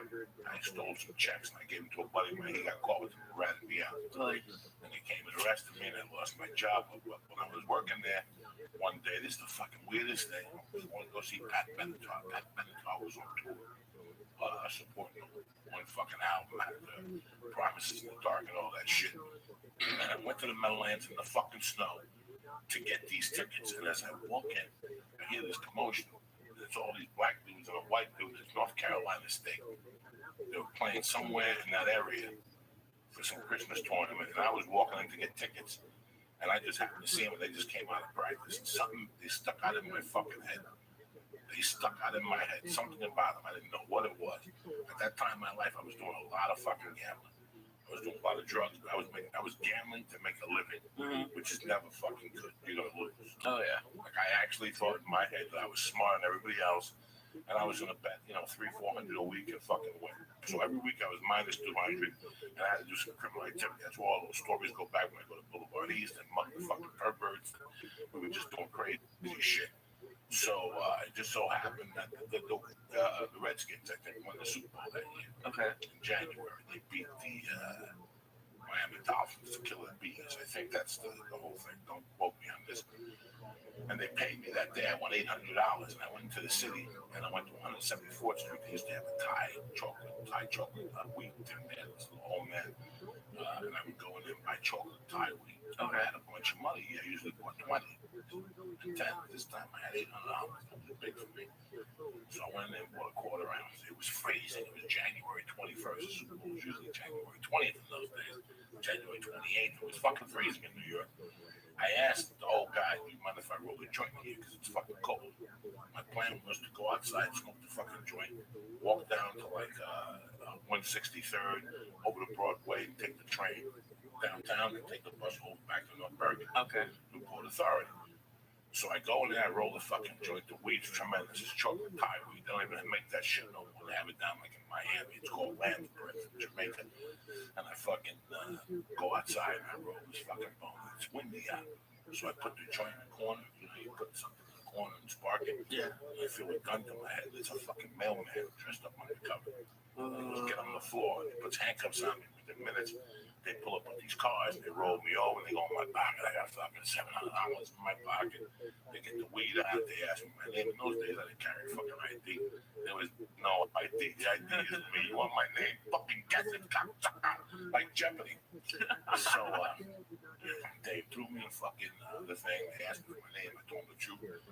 They did like an instant fingerprinting in those days. This is 1983, and they had that shit. I had to wait like an hour for the results. They just held me in like a paddy wagon. And they said, you didn't lie. They took some of the weed and threw it on the floor and gave me a ticket. And they got me for possession and something else. It was just a ticket in New York. It was 1983. And it was 83 because they put me in 6 months probation. I fucking, I had to go to the night court. Okay. So from January, which had the football season, to March, it's basketball. It's college basketball. It's college basketball all the way. So I didn't know the whole story. These guys were winning. While I'm doing all my criminal activity, North Carolina's fucking winning. Finally going to play Houston. Houston Phi Slam at Jam with Clyde Drexler and Kingdom Elijah. These motherfuckers were nuts. This is like watching a pro basketball team. Everybody slam dunk. They had the best center in the fucking game at the time. Best center in the fucking game. He was like, his name was Akeem Olajuwon. Oh, okay. He was like number 5 when he was in college. It was Moses, Kareem Abdul-Jabbar, and this guy was up there with the best centers. He was in fucking college, and they're playing North Carolina State. This fucking nobody bet. Fucking line started at 8 and went to 9.5. Nobody bet North Carolina State. Nobody. You understand me? It was that much like you didn't see it in your future. It was not going to be. In those days, there wasn't Sports Center and shit like at bars, so you had to call sports phone. cost you 35 fucking cents. So you had to walk around with change in your pocket every time you see a payphone, and it would update it every 15 fucking minutes. So sometimes if you call back, you got the same goddamn scores. You don't know about this shit. This video on the fucking internet. This is how old I go. You gotta call up and they'd slow down to tonight's results in the third quarter. The next against Boston Celtics 68-64. You would die. You would waiting on the fucking phone. And I called in the first score I get at halftime. They're beating them outright. Houston or North Carolina? North Carolina's beating Houston outright, getting 8 points, beating them outright, 9.5 points, just beating them. Like by 8 or something like that. Anyway, I get back to Jersey, I run down and says, I bet fucking Houston. This is when I was out there hustling, gangbanging, whatever the fuck you want to call it, selling coke and robbing people. I bet Houston given 9 points and they fucking lost to North Carolina. North Carolina was this dream team. Just come from behind. The best player they had got her. So Thursday night after the fucking show, I go back to my hotel room. I'm smoking a few numbers. I got a diet fucking coke. I'm sitting there eating fucking strawberries I bought. And this thing is on. It's called Advance. What the day was called? I'll have to look it up. Succeed in Advance or something like that. Okay. And basically, it was about Jim Valvano. He opens up with that when he first took over the team, he would do a practice once a week where he would cut down the nets and practice winning the championship. He would cut down the nets. Oh, shit. So these guys, like, after a while, at first it seemed redundant, but after a while, we started to have fun doing it. And we started to believe. Yeah. And all Valvano did with these guys was what we do here at the church, what's happening now, is tell you, bro, that all you need to do is believe. That's it. If you look at yourself, close your eyes, and you know what? I'm going to go in and start selling cocks on the mail. Whatever. I'm going to go on the fucking line and make YouTube videos of me. I'm going to scream with a cock in my hands. I'm going to sell fucking fake cocks in the mail. Whatever the fuck you decide to do. You have to believe it first. You have to believe it's going to fucking happen.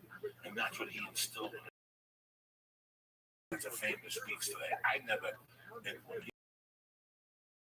tell you, I watched it, it was emotional. I never saw it. I was subscribed to Reader's Digest in '94 because of the jokes they had in there. Remember the little jokes that, Reader's Digest is for old people. I liked it because you go to old people's house. It's interesting. So I would subscribe to Reader's Digest and send my stupid jokes. And I never told nobody. I'm telling you people on the podcast for the first time. And my jokes never made it, but they'd always have interesting stories from Reader's Digest. And I read the story. One of the things, at one time in my life, and I've told you guys this, I was prepared to kill my ex-wife and boyfriend because of what they did to me with their daughter. Yeah. And I remember a quote that he had said in that speech that always stuck with me. This is why I was prepared to go to prison as a man. He goes that no matter what they do to you, they can't take away cancer, can't take away your soul, your heart, or your brain. That's what lives on forever. Yeah, I have it. Do you want me to play? It's like a 10-minute thing. Do you want me to play it, or do you want to not do it? Yeah, fucking play it. We got some calls. We won't play the whole thing. Just a couple minutes of it. It's brilliant. It's a brilliant fucking speech. So someone has to help him walk up the stage right now because he's so depleted. Bro, he blows it the fuck up. He blows it up. People have watched it. They will just listen to a few words, whatever the fuck he got to say. But like I said, I didn't watch the speech live. I watched Vital since the broadcast. I can't tell you what an honor it is to be mentioned in the same breath with an Ash. This is something I certainly will treasure forever. But as was said on the tape, I don't have one of those things going to cue cards, so I'm going to speak longer than anybody else has spoken tonight. That's the way it goes. Should I skip forward a few minutes? No, Time is very precious to me. I don't know how much I have left, and I have some things that I would like to say. Hopefully, at the end, I'll have something that will be important to other people too. But I can't help it. Now, when I'm fighting cancer, everybody knows that. People ask me all the time about how you go through your life and how's your day. And nothing has changed for me. As Dick said, I'm a very emotional, passionate man. I can't help it. That's being the son of Rocco and Angelina Valvano. That just comes with the territory. Right? We hug, we kiss, we love. And when people say to me, how do you get through life or each day is the same thing. To me, there are three things we all should do every day. We do this every day of our life. You're going to have, what a wonderful, number one is laugh. You should laugh every day. Number two is think. You should spend some time in thought. And number three is you should have your emotions move to tears. I'm doing right now. So think about it. If you laugh, you think, and you cry, I've never heard that's this. a full day. That's a heck of a day. There you do go. that 7 days a week. There you go, motherfuckers. That's it. So, We laugh together, we think together, and we fucking. That's it. I can't tell you that you have to listen to this to believe this. He quotes Ralph Waldo Emerson and have a great fucking face on. It's the motherfuckers like us that have to get up, and fight it out. Those are the motherfuckers that are really happy. Anybody can be happy with $500,000 in the fucking bank in the 20s. It's guys like us that get up in the morning, these blue collar motherfuckers, and we gotta bang it out there. Little black Sabbath for these guys. What? What's up? No, so for people looking, if you just search Jimmy's 1993 SB speech, ESPY, that's how you find it. You're going, Joey, you fucking corny showing us that shit. You know what? Fuck you, bitch. All I'm trying to do is let you know you can do whatever the fuck you want to do. Whatever the fuck you want to do, you can do it. It's Monday. Put your mind to it, write it the fuck down. Today, I'm going to stab somebody. And you go out there, and your family eat this lollipop out of respect. I got one last one left. I don't give a fuck. I got to meet somebody for coffee. I got to work on it. I got to hang out with my wife. That's it. I got to write. I got to send homework. I got shit going on, but I don't. You know what I'm saying? Yeah. So I got a weird question for you. Well, not weird, but I just read it a couple of days ago that Ronda Rousey is going to be the Ultimate Fighter coach. Right. And when I asked this question, she's amazing. And this is not that she's not amazing, but she's had one fight. She was a champ before that, and now she's already coach. Is it going too fast? Like it seems like it like with all sports, people have like one good game or something, and now they're like the world champions and they're amazing. And I don't know, it just seems like it's like Jesus Christ, she just came out. You gotta do what you gotta do. We're pressed with shit right off the back in this country now. Somebody does one fucking thing and we're jumping up and fucking down. That's why I love Justin Timberlake. What does that motherfucker do it all? I didn't know you liked him. I mean, it's not like I hang out with him and I post on my fucking wall, you know what I'm saying? I'm just, it's funny. Yesterday I flew back from Sacramento. There was these two chicks on there. You could see they were fucking single. They were on the chubby side. I'm not saying the chubby chicks are single. I'm just saying these two morons. I'm listening to the conversation on the train, to the shuttle, to the plane, and then behind them, you can see why they were fucking single. But they sat down. They both had to be 40. And the woman goes, well, if you want to have Justin Bieber and something else, I'm listening to them. It was like two fucking kids. I'm like, no wonder these fucking chicks are single. They still think they're in fucking high school. Yeah. Shit, get it together. Wash that pussy, shave it, get out there. The one put flip-flops on, have feet bigger than mine. Put boots on. If your feet are bigger than a 7, put boots on, ladies. Don't fucking put those planks in fucking flip-flops.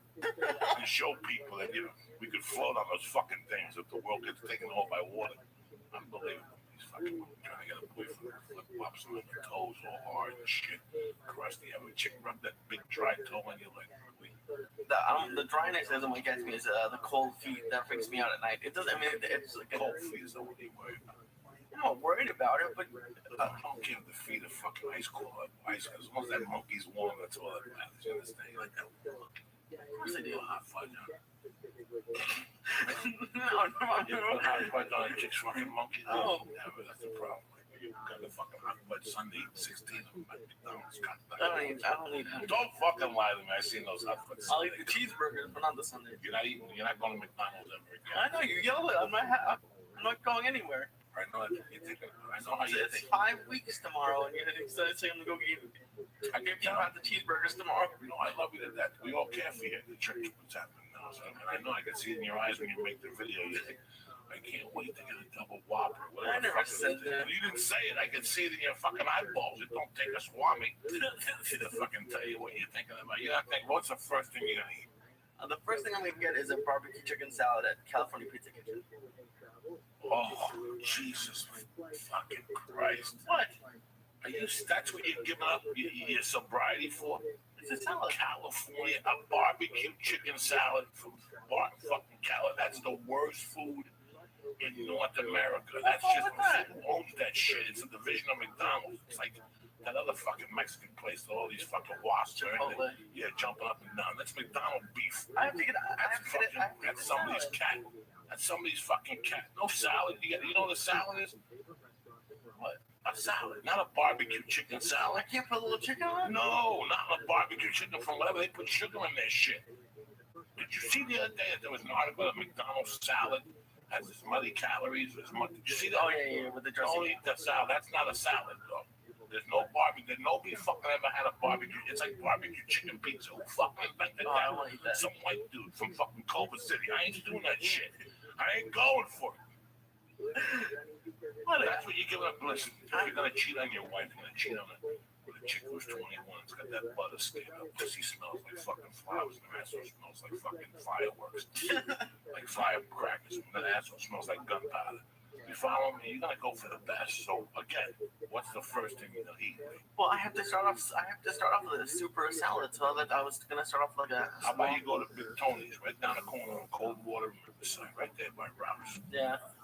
Then you get the chicken breast, nice, on the grill, and they give you a nice spinach salad with lemon vinaigrette. You follow me with nice fresh tomatoes. You put some salt and pepper on those fucking tomatoes. You follow me? $8.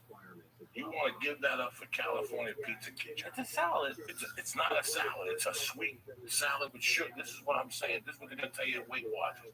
When you look at that book and see how many points, so it's not a salad. This is what we're discussing. This is what we're saying. Look at you, like, let me make you chicken salad. What's in it? I'll tell you in a second. Then I'll call you. Oh shit! Who's this on the phone? What do you say? Oh shit!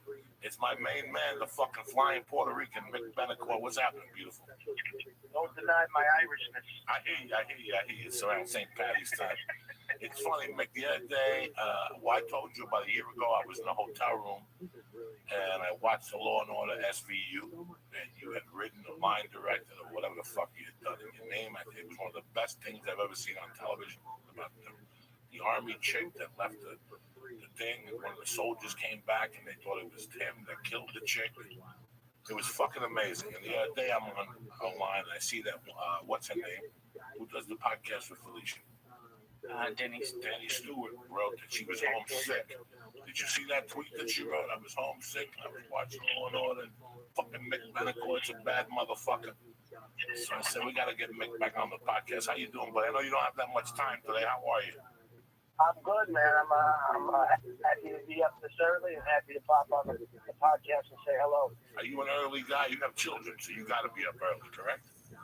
Yeah, you know what? They're actually going out of town. They're going to Chicago for a week for Easter, so I'm going to miss the Bambinos for a little bit, but a week to get the house back in order. My wife is leaving Thursday also. I have free reign for a fucking week, too. Let's go get some steaks. Absolutely. See, we're going to go get some steaks. See what I'm saying? Don't get some salad from California fucking Pizza Kitchen. What the fuck is wrong with these kids? That's not a salad. That's the only place that had Thai fucking barbecue pizza. Who the fuck put together Thai barbecue? There's not a Guinea in fucking Sicily that's going. Who fucking invented? And these white kids are jumping up and fucking down. You cocksuckers. Get it I together. think that pizza has actually killed more Italians. Oh my God. I know Italians just throw themselves off the fucking cliff of the Amalfi Coast. Let me tell you something. I've done. Defiant. You know, when you fly southwest of LAX, you go downstairs, they have the jumbo juice or one of those fucking juices, and that's what they got, California pizza. And every time I would go there and meet Joe, he'd always be eating that shit. One day I tasted that pizza, I couldn't believe how fucking bad it was. And all these fucking waspy motherfuckers are standing around talking about their calendars and what they're gonna do on their iPhones. I felt like machine gunning all these motherfuckers. Is that the best thing you can do with these dumb fucks? California Pizza Kitchen, you nasty motherfuckers. I wouldn't want to smell your asshole the next day. Anyway, brother, did you see that thing with Jim Valvano on? And they asked Bailey, you know, what did you think about it? He goes, it was kind of redundant, but after a while we enjoyed it. You start believing that this is going to happen, you know. He had coffee one day about how you got into writing. I left there and my head blew up, but I knew it was possible because we always look at things and we go, we can never reach for that. And all of a sudden, the situation happens. And there we are. Tell the story, Nick, for these motherfuckers know. Well, that's very powerful, 30 by 32, where he said his father's belief in him, where he said, my bag's attacked, my bag's attacked. And he just, then he believed that he could actually win the NCAA championship. I thought it was amazing. But I agree with you, you get the self-doubt in you. I don't know if it's a byproduct. I had something, I knew I could do something to be a writer. I've been writing since second grade. My own shit, notebooks. I go to this Walgreens and I buy remember the spiral notebooks with the metal shit running down the side? Fuck yeah. Yeah, so I'd write in that. And, but I didn't know a writer. I didn't know what it meant to be a writer or how you would even go about it. So being out here, you see guys write for TV, you realize that the scripts are written. And my agent at the time said, you have to write a spec script. And I said, well, what is that? She said, it's a episode of television. So you pick an episode of TV like Law and Order or whatever you want. If it's a comedy, write a comedy. If it's a drama, write a drama. So well, what's an edgy drama? She was The Shield. So I said, okay, I'll write one of those. At the time, I had never seen an episode of The Shield. So I went over to Thrive and I watched the DVD set of the last season of The Shield, and I watched the last 3 episodes. And I thought, shit, how am I gonna? I couldn't get a hold of the actual Shield script. But then in the very end of the DVD, was a DVD special feature that said "In the Writers' Room." So I click on that, and there's the guy Sean Ryan who created the show sitting in the writers' room, but behind him is a giant corkboard with index cards. I go, what the fuck is that? And it said, I think it's about episode 7. It said teaser on the cards on the top of the board. Teaser, Act 1, Act 2 all the way, and then it had cards underneath it. So I hit pause on the DVD player, and I looked, and I realized that that's how he had broken out an episode. So I went and I got a legal pad, and I drew squares on the legal pad, and I numbered the cards based on what was on the TV, and I just wrote my episode in that format because, at that time I was working at Starbucks. I didn't have time for school. I had a 2-year-old son. I was on the grind. And I'm like, you know what? If they're not going to fucking let me in, I'm going to find a way in. I'm not giving up. I'll tell you, Joe, I'm not fucking giving up. They're going to have to kill me because I'm going after it. That's what I did. I bought a $14 DVD box set at Fry's. And I wrote an episode of television, and that's how I got hired on. Actually, that's the script that got me hired on Law and Order SVU. So there you fucking have it, cocksuckers.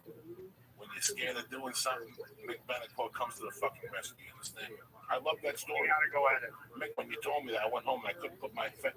And it's funny because the other day I was, you also came on a movie this year. And you told me that fucking story. I couldn't believe that either. Yeah, I did a little piece on Gangster Squad, which was, it was such a great experience. It's amazing while you're sitting there, your head's blowing up, correct? It's incredible because, when guys move out, like I try to help. I was a Teamster back in Chicago. When guys come out that are particularly come from a blue collar background or a very poor background, those are my guys. I'm always going to meet you. I'm always going to get coffee with you, and I'm always going to help you. Guaranteed, 100% of the time.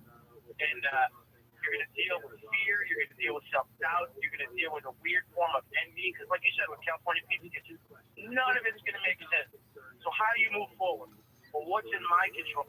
What can I do? Well, I can go out and I can buy DVDs and it's fried. How can I move my pieces forward? I go out, I don't have enough for a computer. Well, go buy a fucking notebook and buy a pen. Keep writing. You want to be an actor? Go out and act. Anything you can act in. Doesn't matter. Shitty plays, horrible short films. There's people doing shit. Become a part of it. Get out of your head and into action. Don't fuck around. Don't listen to yourself. Go after your dream, but it requires work. No talk, just work. It's funny, Mick. I was sitting waiting for the plane yesterday, and I was going through my bag, a little travel bag, and I found sides from some tea. Fucking amazing. And what led to that was I was talking to a buddy of mine at the airport. He called me from Jersey, and he said he saw me in some movie or something with his friend on some DVD, and he goes, it's so weird that you always like movies. Since I came from Cuba, Nick, when you can't speak the language, that's how we learned to speak. A lot of people don't know that. I learned to fucking speak the language by watching movies and acting out Dick Van Dyke. That's what I wanted to be, Nick. Dick Van Dyke. Can you believe that? When 1968, I thought Dick Van Dyke was fucking God. I'd watch him. He's still the shit. He's still the fucking shit.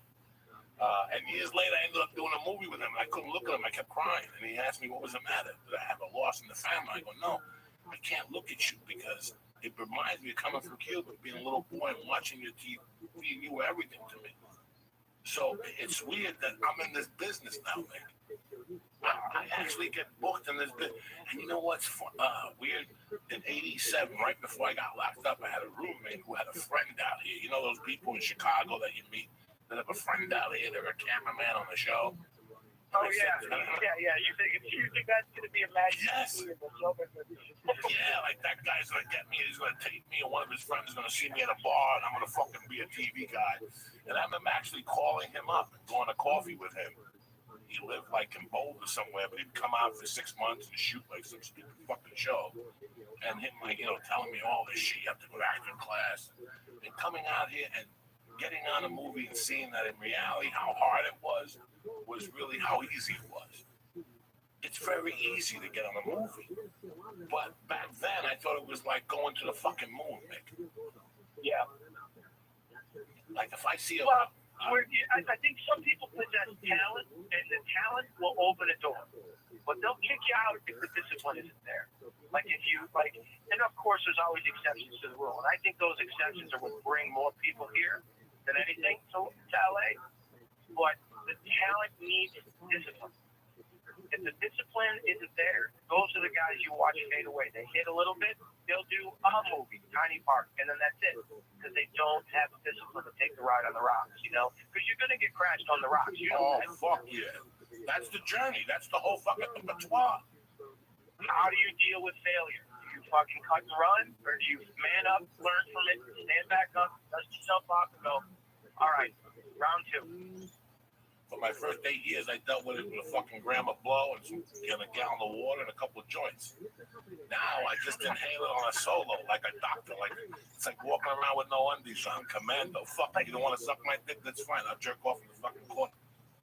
That's science. But you're bringing science. That's a very scientific approach. So then, what are you gonna do? We're law percentages. Listen, man, I read that article about your boy. What's the actor that was really big? He did the movie Walking Alone. He did like Fast and Furious. Remember, women liked him. He was Paul Walker? No, the other guy opposite him. He played the cop. Vin Diesel.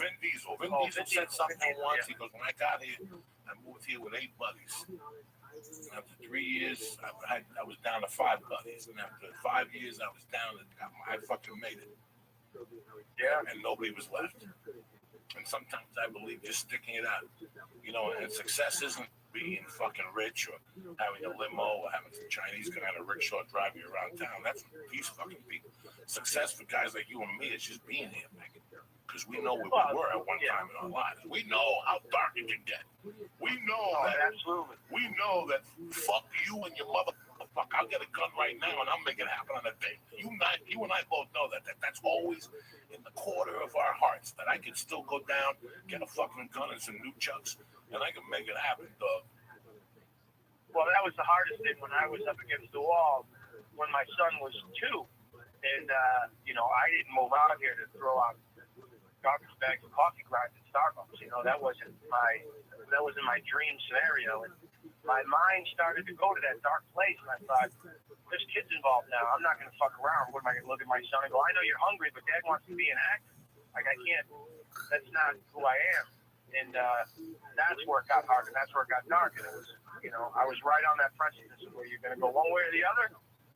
And I just, I took the high road, and I stayed out of trouble, and things changed, because if I go down that road, at this age, I can't come back. I'm going to do that. My mother went to jail for robbing a bank. I don't have fucking time for that. I can't do that to my kids, Went to jail for robbing a bank. Classic. It's like talking to myself. I can't, yeah. My mother People stabbed go, a guy in what? Cuba. Well, you get it, but My mother had an alias. What the fuck? So I'll see you later on. What do you got going on right now, mate? I'm working on a show called Necessary Roughness on the USA Network. Hey, there was a part on there for me last week as a coach. a high school coach or something, maybe recur or something. There was, because my agent called me. He goes, I just submitted you. I don't know if they're going to put you on.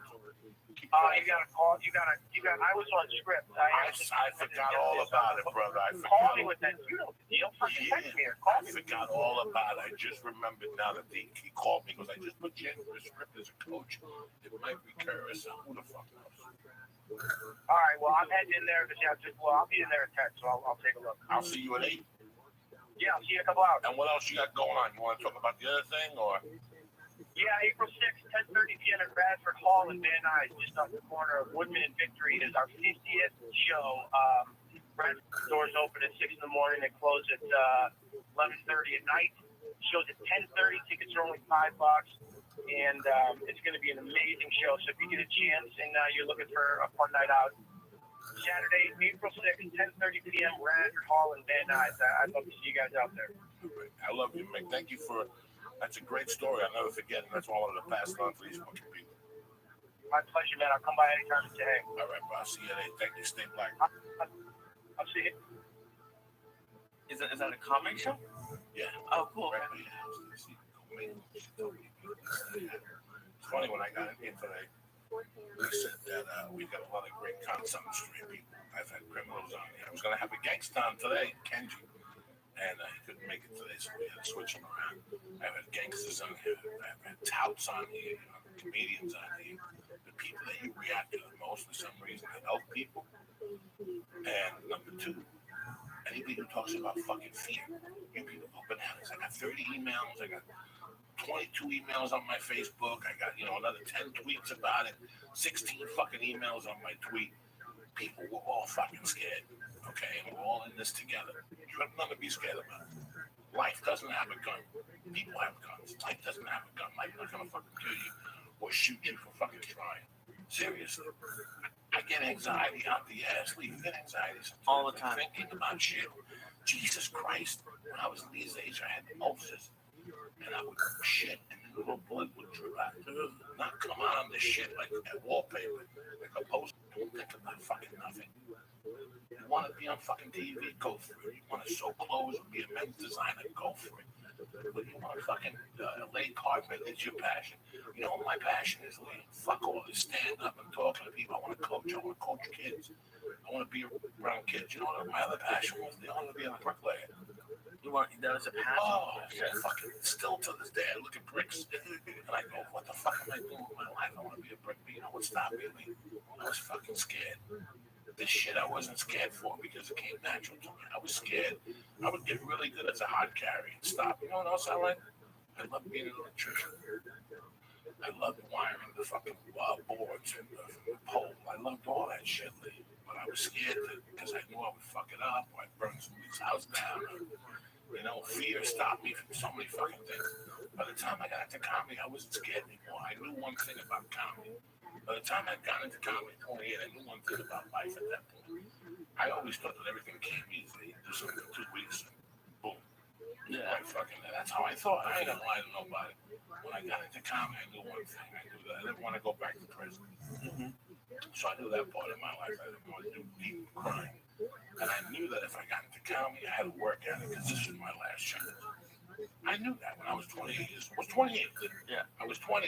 People are confused at 22. At 24 right now, you're an editor, but it's not really what you want to do. Mm-hmm. You do it for a living, and you make it fun, and you make it work for you. But you want to do other things, and you're doing it. But fear would stop some people. It's crazy how you're more scared of being an electrician than being a comedian, because the podcast on Wednesday is a little different because I'm not doing it as a stand-up. But being a stand-up in front of people terrifies me. I could never do that. Oh, like I said to you months ago, you can't. I want to do that. So I want you to get your chops up. And you really got your chops up on the podcast. It's hard to believe you're an editor. You usually looking at the computer, sitting there like a fucking mumble, back and cutting, going back and forth. And what amazes me about you is you don't even get high and do it. Oh, yeah. For me to do that type of shit, I gotta smoke 55 joints just to sit there and go back and forth and back and forth and back and forth. It's a fucking nightmare. But somebody's got to do it. But please, people, I love it that you guys react to weird. I talked about fear one time on a podcast. They made videos about it. So that tells me that people are fucking scared. You know what? Dog, like I said, I was so scared. I didn't do shit until I was 28. I was hiding in college selling fucking cards. And I wouldn't even do that correctly. I was always fought to fit on the board. Between you and me, I was the best salesman on that fucking floor. Yeah. If I was me, but I was always scared. I was always scared to read because deep in my heart I was a piece of shit. And eventually you gotta fucking poke yourself out of that shit and just go for it. So if you're scared, you know what? We're all fucking scared. Just do me a favor and go. We got a musically. What do you got for me? You ain't smoking dope. You ain't the vision room. You ain't coming to get a problem. People want to see them on the show on the camera. This is shit coming. Dance the morning first fucking song. And we're off and running. Oh, fuck me. Sleep on some of this road. It's on fire. No, I don't know. Oh shit, we got enough. I don't know, but I had like your fucking 4th joint this morning. What are you talking about? What do you mean? What am I talking about? I bring you the best of the best of this. There's one batch of weed. People will bring it back because it's so true. You can bring it back. Yeah, people like bringing it back. It's true. Oh shit. You over here, you don't want to smoke. It's clean. I did Look, it's clean. It's stony. It's clean. Oh, it's great. But I'm not. I haven't been smoking for 30 years. Like, if I smoke anymore, I'm gonna go crazy. When's your first fucking come back to? What are you gonna do? What we're gonna do is I have 11 days left, or 10 days left. And then what happens in 10 days? I'm starting off with salad and soup or something like that for like 2 days. Me and you are going to fucking Morty's. What's that? And a salad. My stomach will explode. That's okay. We'll go right there. Go get you a nice lobster. I don't like lobster. What type of fucking Jew you don't like? I know Jews that got lobsters in their freezer. They hold it like Cooper rings. You know that shit? I like shrimp. I got a fucking Jew friend in Jersey that's holding on to 2,000 lobsters pre-fucking oil spill. He says these things are fucking big. Oh, jeez. He's holding like cougar rings. I got Jews that hold on to lobster tails like cougars. They go up in value. The ones with no fucking Katrina oil on them and all that shit. Whatever the fuck those lobster tails. I got a fucking clam that like a fucking oil valve in it. Yeah, that shit. Fuck that shit. But how don't you like lobster? I'll have to try it again. When I was younger, You like shrimp? Oh, I love shrimp. Okay, this is what we're gonna do. For your first meal, you come over the house, look at the stone. Okay. You get the fucking bloggy. We're gonna go down to Artie fucking whatever morning to get a nice salad. Okay. We're gonna get some fucking I'll eat 30 pounds of shrimp. I love shrimp. What's happening now, morning? We got a shrimp cocktail for you. Horseradish, all right? Oh. So we're done. That's your first meal. No fucking salad from California Pizza. I'm not gonna eat the I don't like pizza either. But no, listen. It's over. It's over. No more California pizza either. That's it. It's over. I'm gonna tell you this. I'm not going, but my friends from work wanted to take me out like a few days later when I could eat. Guess where they wanted to take me to get wings? Hooters. This one probably. I just want to see your face. I'm talking about it. You got fucking terrible friends. You gotta stab these people. Hooters. See chicks with stockings on that don't want to show you their fucking titties. They want to say, "Hi, welcome to Hooters. Show me those fucking tits, you fucking filthy animal. Show me that monkey." Look at you, you fucking stones. You wanna? I don't know what I'm gonna do. No Hooters, no nothing. Not anymore. Right there in Burbank. Okay. We're going there for lunch. We got a valet park like doctors. We're gonna go in there and they get a little lobster biscuit. I'm gonna get a little steak, like that blue cheese salad with the crumbles and tomatoes and shit. The wet salad. Yeah. You're gonna get a wet salad with a nice shrimp cocktail. You see where you're at. Holy shit, that sounds amazing. I'll bring a joint. We'll go outside with it. Come back and then you decide you want a fucking steak on a stick. Drop that motherfucker. I love the steak right now. We'll get some Churchill what's happening now money for you. Or we'll just get the steak and you bring it home to go.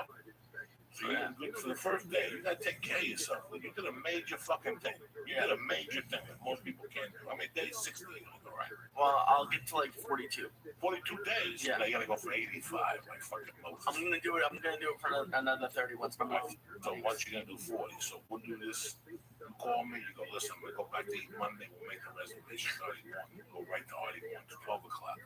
Nice shrimp cocktail, real shrimp. Oh, I love shrimp cocktail. Pre-Katrina, pre-oil spill, pre-Puerto Rican, pre-Cuban, fucking dump some garbage out there when they fucking swim back. Those greasy fucking Cubans. So we're gonna go get you a nice steak, a nice shrimp cocktail, nice like doctors. No fucking, let's stop that shit, dog. Stop it. Stop it. I'm going to the fucking farm and get you some nice apples. Okay. Some oranges. Some pears. You don't go to the farmer's market. I'm like, Yeah, you go go Ralph's. You gotta go to the farmer's market. See some hot chicks with tattoos. They're walking around with their kids and a nice chick with tattoos. Don't you want a girl with a tattoo? It doesn't matter to me. Who's Rosie? It's over. No, she's in Boston. Oh, you call you talk to her later. Yeah. You're still in love. Yeah, You're still holding hands. Rosie. I can't hold in my Rosie. You can't hold hands with her. She's in Boston. So she come out and join the busy. We'll find out. You get 90 pounds of lighting up. Fucking somersault. Dive into that That, fucking my goal is to by July to be down 100 pounds. On my birthday. 100 pounds flat. Yeah, You want to be 100 pounds. yeah. Because I'm down 62, and I have until July 20th. I lose another 40, 35, something like that. Oh, shit. So you're 135 right now? What? You're 135 pounds right now. I wish. That's what I was going to say. So you want to weigh 100, No, I want to lose 100 pounds. 100 more pounds. You're going to juice, you're going to jump. What's your plan of attack? I see. Weight Watchers, because I can't. This juice thing has been tough. The past couple weeks has been tough, but You're stuck with it. oh yeah, I'm stuck with it. I haven't gone off. You're stuck with it. You put it up your ass and you wiggle it. You're not crying, you're not tapping out, they can't do it. You're fucking sitting on it and they're taking it like a man. Yeah. So yeah, I just the Weight Watchers, and then my plan is to juice for breakfast because I don't really. That was my biggest problem. Is I never really I'm ate going to buy a breakfast. juicer, did I tell you? Oh really? I'm gonna buy a juice. I don't know if I'm going to make the kale, but I'm going to make fruit juices in the morning. It's good. It's I love it. I love it. yeah. A little watermelon, a little cantaloupe, that shit's good. I've never had watermelon. Yeah, it's still, you don't go, that's because you don't go to the fucking farmer's market. You got these Mexicans. Oh shit. Oh shit. Who's this? Hey, how are you, baby? Okay? Oh shit, look who it is. My brother Vinny Boom Boom Colonel. What's happening, baby? What's going on, Pete? Nothing. You sound good for 7 in the morning. You do a couple of jumping jacks already. Yeah, I took the dogs out for a quick sprint. How old are you now, Vinny? I'm 57. And you're still in tremendous shape. You retired a world champion. You're a fucking savage. You sound great. I had you call in today because Vinny's doing a live podcast with us. For you people who don't know, he did Beauty and the Beast with myself and Felicia. Hit it out of the fucking park. I looked at Beauty and the Beast about a month ago, and his episode was 100,000 more hits than anybody else's. Seriously? Yeah. You have a beautiful story. You have a TV show coming out, I guess. Are you working on one? Yeah, we're working on one called Fifth Street. Fifth Street, about the gym in Miami where you trained. What's been going on? Papa, talk to me. I'm working with my manager. He lives in New Jersey. And we're on the phone most of the day. And actually, after this show, I'll probably be on the phone with him for 2 hours. We're just trying to put it all together. He's the only one in this world who got me. He read my stuff. He really got what I was trying to say. He knows about my life. He knows about, and he got to talk to all the right people, from what I understand. All right, so hopefully we'll be seeing you on the show. But most important, I mean, what people know about Vinny Curtis, the first time I even knew about fucking Vinny, I seen him on Miami Vice. He did Bruce Willis's bodyguard on one of the early episodes. Then I seen him on one of my favorite movies of all time, 29th Street. Favorite still to this day. And then I met him at the Comedy Store, and we're brothers. Fucking 15. He got me my first audition out on his feet. I mean, Vinny's in there. I watched the tapes. I met him on the podcast. I break his balls. I love you, Vinny. You know that, right? Yeah, same here, okay? You have Cuban. You got the Cuban blood in you. You got the Rodney Dangerfield thing. Are you excited about doing a live podcast? Because you always tried your hand in comedy. You sold scripts in this town. I mean, it's always an honor to work with you anywhere. If you get a comedy job, you get a comedy job. I used to do a show with who's that Cuban comedian? Joe Diaz. Oh, no kidding, no, but we're sure we can use you. You got a big name, okay? So I try to leverage your name so I can get a job, okay? You're a fucking savage. I love you. Do you know what you want to talk about this Tuesday? Any of the stories we talked about before, about little boy. I mean, your boxing career, anything about Sinatra. I mean, like I said, you have 1,000 fucking stories. So.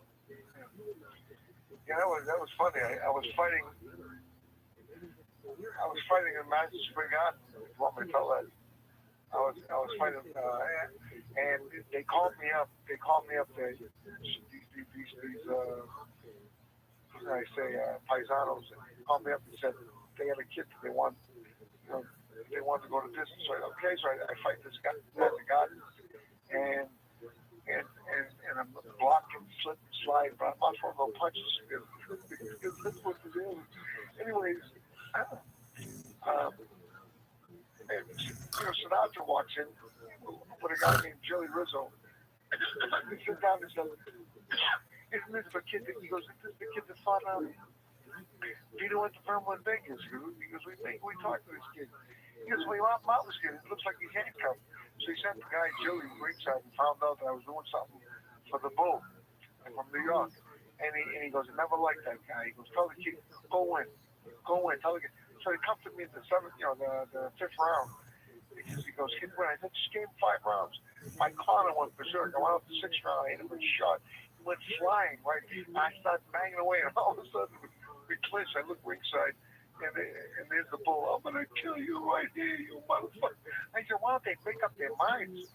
I didn't know they weren't together. Anyways, I come down the stretch and I get a draw. I don't lose in and Sinatra, I'm in my dressing room. It was always hilarious. Sinatra, they bang on my door, and all of a sudden the guy comes in. He goes, "Kid," it was Jimmy and another guy. Kid, he goes, "Sinatra wants you." I said, "Yeah, tell him my limo's on the other side of the car. I gotta get the hell out of here." Right? All of a sudden, this guy that I know he's a pretty serious guy comes in. He goes, "The guy wants to see you." I said, "I'll be right there." I say I wasn't coming. Right? Anyways, we go to this place called the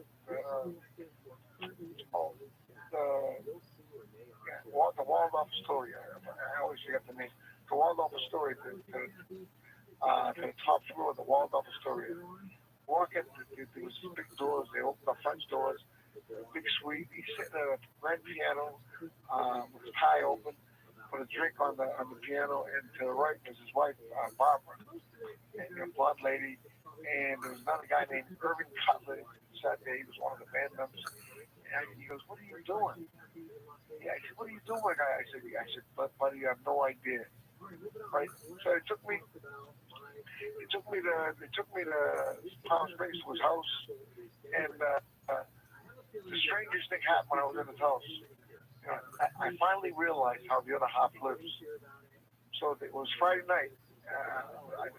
It was Monday night, and he says, "It's Monday Night Football." But what kind of hot dogs do we want?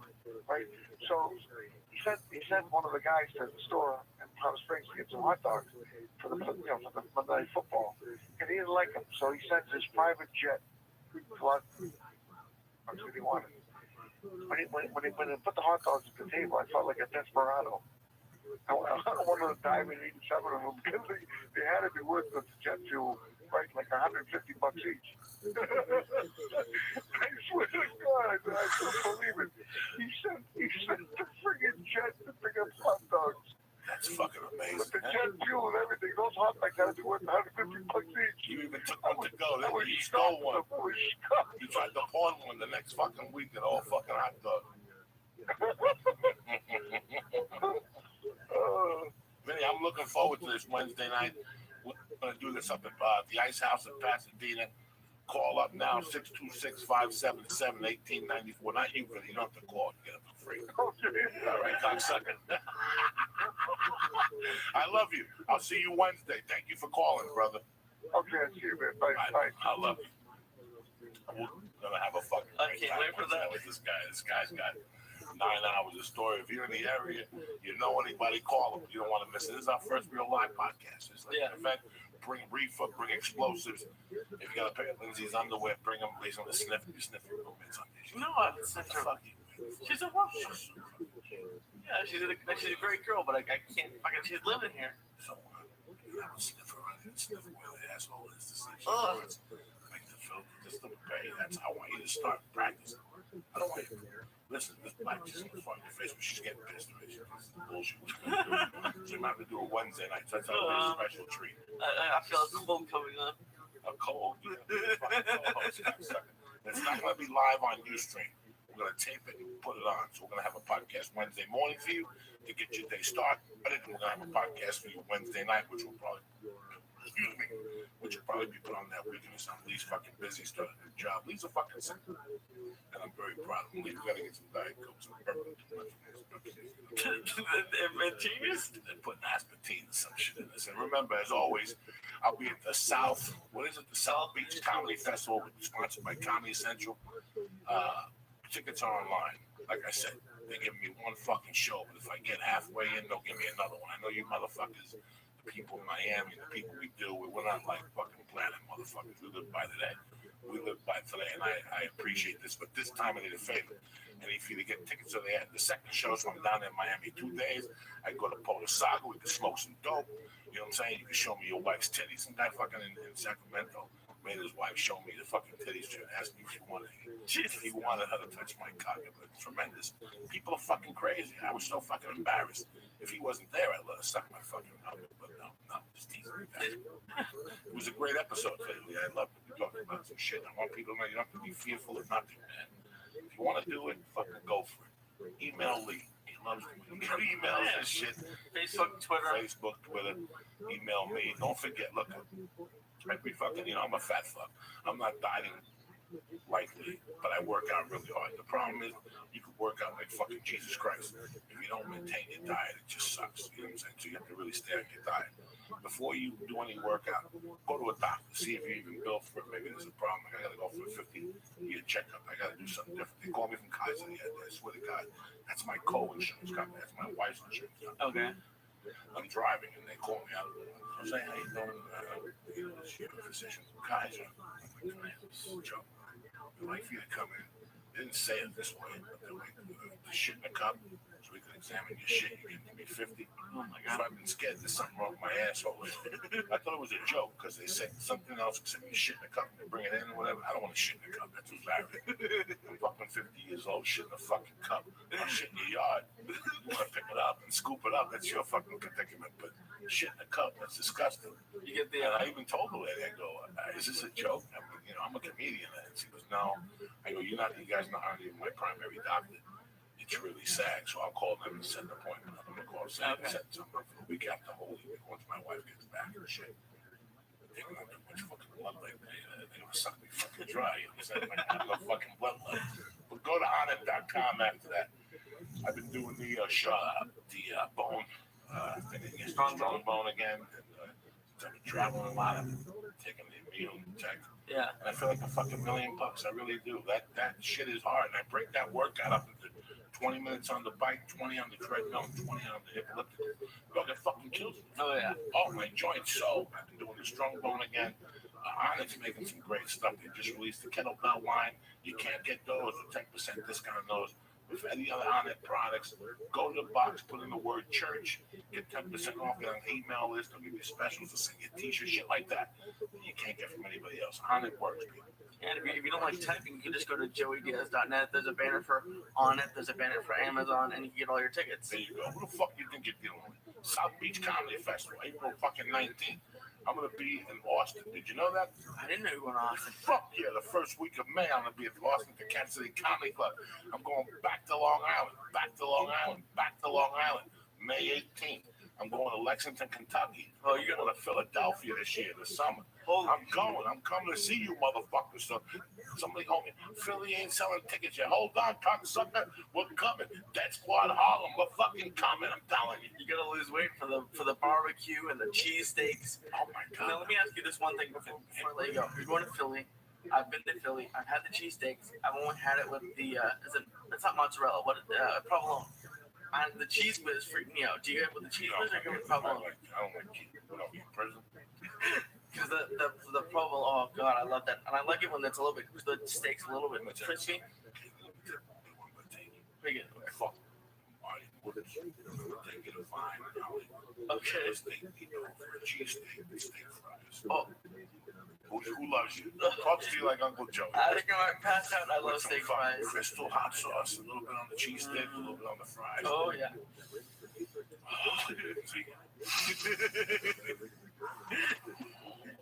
I've been craving one of those lately. We get together.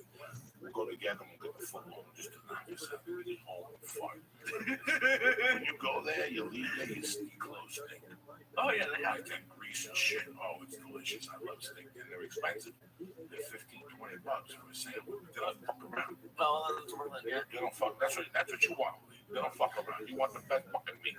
You don't want to be eating a kangaroo. Next thing you know, you're speaking like some fucking like Russell Crowe. You know what I'm talking about?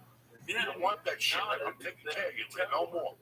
No more. You gotta take good care. No more California pizza kitchen. What's wrong with this? No more. I looked it up. It's lettuce, it's tomatoes, it's little corn salsa, some chicken, and I can get the dressing How on the many side. calories? I didn't see that.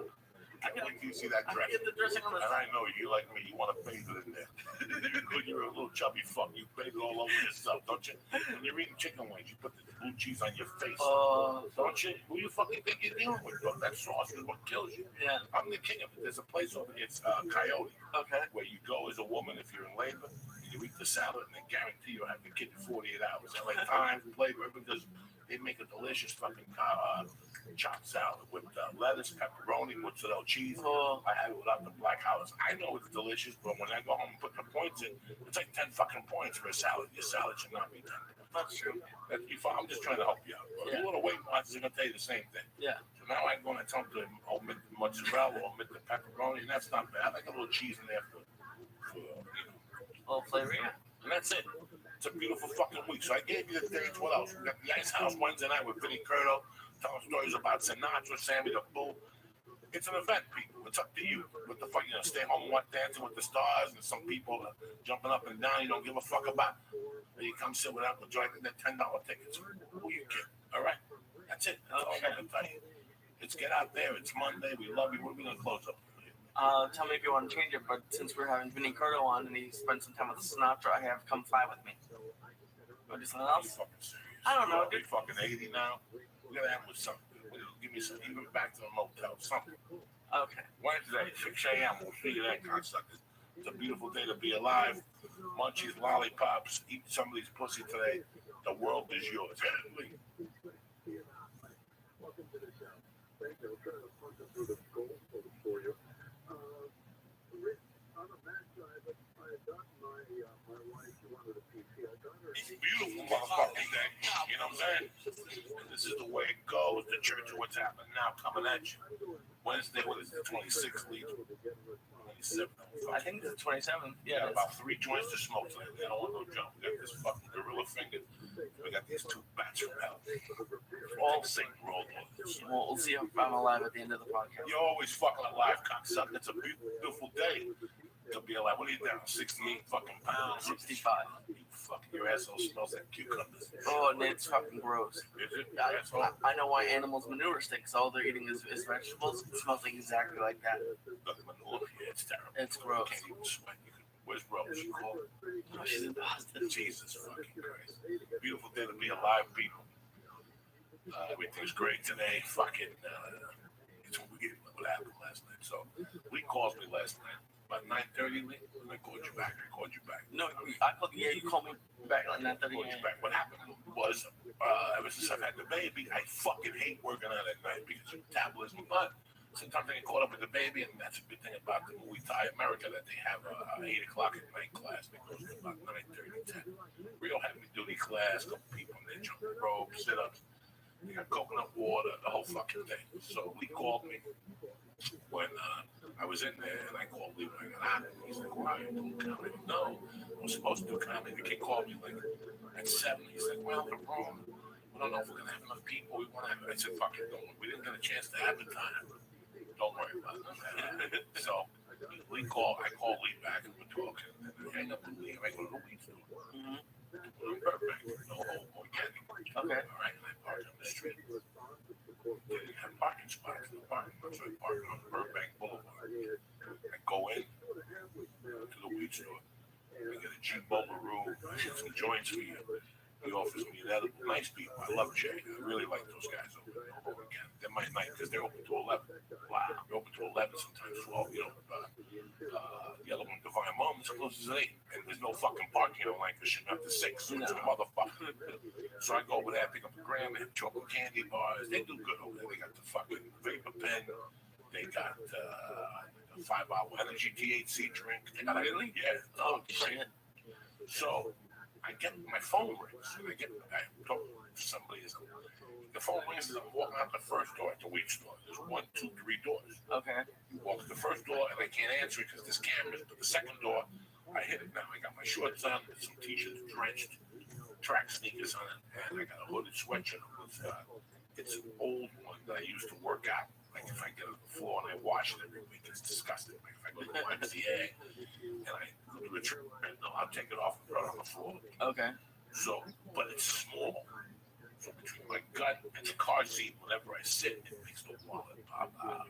Oh no. Yeah. So I This fucking is a Jew's nightmare. a Jew's fucking nightmare. I get into the car, boom.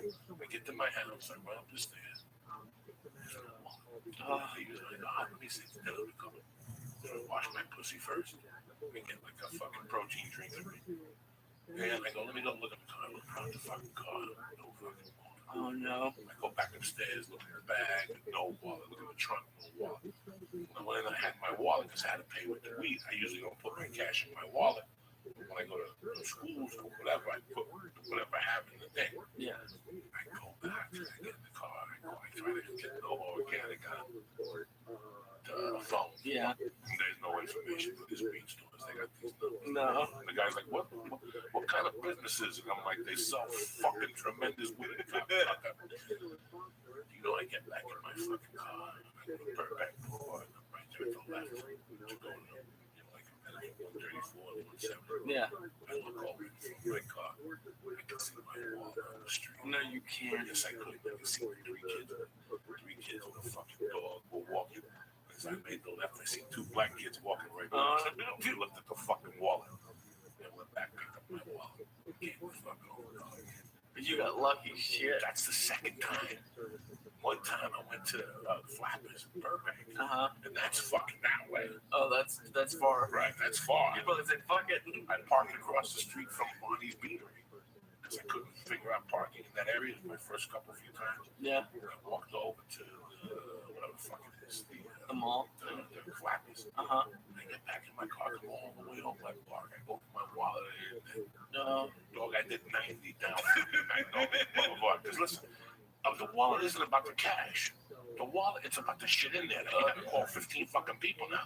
And you gotta go to the DMV, which is what you're really thinking about the whole time you're looking for your wallet. Like, I gotta go down there and deal with those fucking greasy motherfuckers for a day. Because the DMV ain't no fucking joke. They're like the one-time client. It's gonna take you an hour and a fucking half to get down there. That's all I was thinking when I drove all the way back at 12:30. This time, it was in the middle of the street, like by the yellow line. Like I dropped it on the walk to the car. And it was there again. This wallet's a fucking savage. Jesus, I just got a new wallet because my old one was falling apart. And you gotta put it, like I put it in the front pocket because the back pocket would fall out all the time. You got one of those Jew wallets where you open it up and fucking the fucking president is like, he hasn't seen daylight in years. Brown leather one, oh shit. Look, take the first bill out. That bill hasn't seen daylight in fucking 200 years. I never use these. I have $8 in my wallet. And you never use it. No, I use that card. motherfucker ate. George Washington is fucking in there. He's asleep. He hasn't been that. Jews, you give him $100 bill and mark it. I remember Josh Wolf had a $100 bill one time for like 3 years. And he would show it to me to torment me. $100 bill, I still fucking got it. You motherfucker. He would just show you fucking Jews. I'll give you a 20. That motherfucker still be on a year later with dust on it. Yeah. Oh, Jesus. Fucking you motherfuckers make those nickels scream. You squeeze that fucking bird to that motherfucker. It's a beautiful fucking day to be alive. Get up, you fucking sacks of shit. Just like me, get up. You know, it's funny when I went to prison. I was thinking about this in the shower. So after like my first month, got settled. The guy came up and he's like, listen, man, a lot of you guys are in here doing life. You gotta tone it down. You might think you're you have to accept your fate if you got life. I knew I was going to do 2 years. I wasn't going nowhere. I wasn't thinking about escape, but I ain't one of those motherfuckers. So you got to accept your fate. Just deal with the best fucking hand they gave you for the day. That's everything we got to fucking do here. Can you believe that somebody came into me and said you're too happy? Well, I can understand it from their point of view, kind of. I mean, if you're there for life, and because, I mean, as someone who would fucking die within 4 minutes in jail. Ooh. Me. You would not die. Yes, I would. You would be surprised how that experience was one of the best experiences of my life because I'm here because of it. But it also gave me a certain life confidence. It also gave me, it was just weird that I overcame it. Before I went and got locked up, I swam every day. I hit the fucking bag. I got a boxing coach. I learned how to throw kicks again. I thought I was going to go in there and fight for my fucking life. It's how you compose yourself, how you walk around in there. The thing you should do is just on the fucking street based on character. I already decided I would punch a guard in the face, and I could do solitary. But no, I love those like documentary things in jail, like the behind the scenes or whatever. And a lot of the people who are in there for life talk about how you can't think about the outside, and it's a normal life to them now. So it's normal life. You have to. The only way you're gonna do that time is by being. It's fucking hysterical. People think doing time you gotta be locked up. It's not. Doing time the worst time I did was after I got out. In my head, I was in hell. After I got out. Time could be just a state of mind where your head's at for 6 or 7 months. You don't know why you don't realize it. Years later, this is right. It's just being fucking 50 and talking to you young guys that sometimes your head goes to places that you can't fucking figure out. Oh, yeah. Something that happens, a trigger. For years, I walked around with that after my divorce. Losing my kid, just the way they put me, just a punk. It was like somebody kick you in the stomach or do something about it because they're going to throw you in jail or you just can't do something about it. That's the worst feeling in the fucking world. That's crazy and that's worse than jail. Just like when you think I've never gone through it, but yeah. Worse than fucking jail. After you're in a country like the United States and you go to Cuba, you can't play a Led Zeppelin. That's jail. Yeah. I met my cousin that day for the first time over at Jerry's Deli or Cantor's talking about music. And they were telling me how 20 people get together to listen to Led Zeppelin now. You couldn't listen to it loud. You have to listen to it kind of low. And then you rock them and then you have to hide the album. Really? But they search your house and they find Led Zeppelin. You go to fucking jail for a year. Why Led Zeppelin? Just anybody. Just anything that was American right now. Just saying Led Zeppelin. Eric Clapton, it could be fucking Rihanna. Anything American? Oh shit. Okay. It's freedom of speech. When you listen to fucking communist propaganda all day about Fidel, on Sundays in Cuba, in the old days, they make you fucking get up and go to the listen to Fidel for 10 fucking hours. And there'd be people, if you didn't clap, they'd fucking take you out and then throw you in jail for a day. So you had to fucking clap after every thing you fucking said. That's why I gotta get some of those people to come to my fucking comedy show. And the people don't fucking laugh. They get beat the fuck up. If I want to take a couple hits, don't leave me here like a fucking world soldier. Get up, wash your pussy, get some oatmeal, some strawberries, something, a cheese sandwich, something. Get the fucking day going. Get out of the house. It might be sunny, it might be snowing. If it's snowing, get a fucking shovel. Help people shovel out. Charge you $10. You'll make a quick fucking deuce. Tell them you got no fucking work, you need help from people. That's it. Get the fuck out of the house. A beautiful day to be alive. Put down to Valley College in your neighborhood. Sign up for an electrician's class. Tell them you're fucking poor. They'll let you do payments and do half price. How do I know? Because I fucking did it. Get up, cocksucker. Get up. It's a beautiful day to be alive. Let's talk about lifestyle. Okay. Very interesting conversation last night I had after I called you. I had my glasses. Somebody called me and I called him back. It was a dear friend of mine that I've known for about 15 years out here. She just got out of fourth rehab in 2 years. Okay. Jesus. So she was asking me if I heard that she was in rehab. I said, of course. She was everybody fucking knows. And it's funny, we got to a conversation. And 4 minutes into it, she started going off on her life and how she was going to change now. She didn't want to completely stop drinking, but the courts told her she had to stop drinking. And that she's still going to drink from time to time. I'm listening to this, and I love it dearly. listening to the fucking babble about this shit. And I wanted to raise my hand, but she's one of those people that, people who stink of vodka. Yeah. If you say to them, it smells like vodka, they'll go, I haven't drank in 3 days. And you want to say to them, are you fucking kidding me? But if you say that, you're going to get into an argument. Yeah. And you go to yourself, I'm like, especially after 4 rehabs, you kind of just. More than rehab. She's still not a fucking alcohol. It's not her drinking prime, and it's not, She falls. So her ex-husband goes over there, she's got a fucking black eye contusion on the fucking head. And she'll say that the kids threw a snowball. It's always something. It's one of those fucking things. Yeah.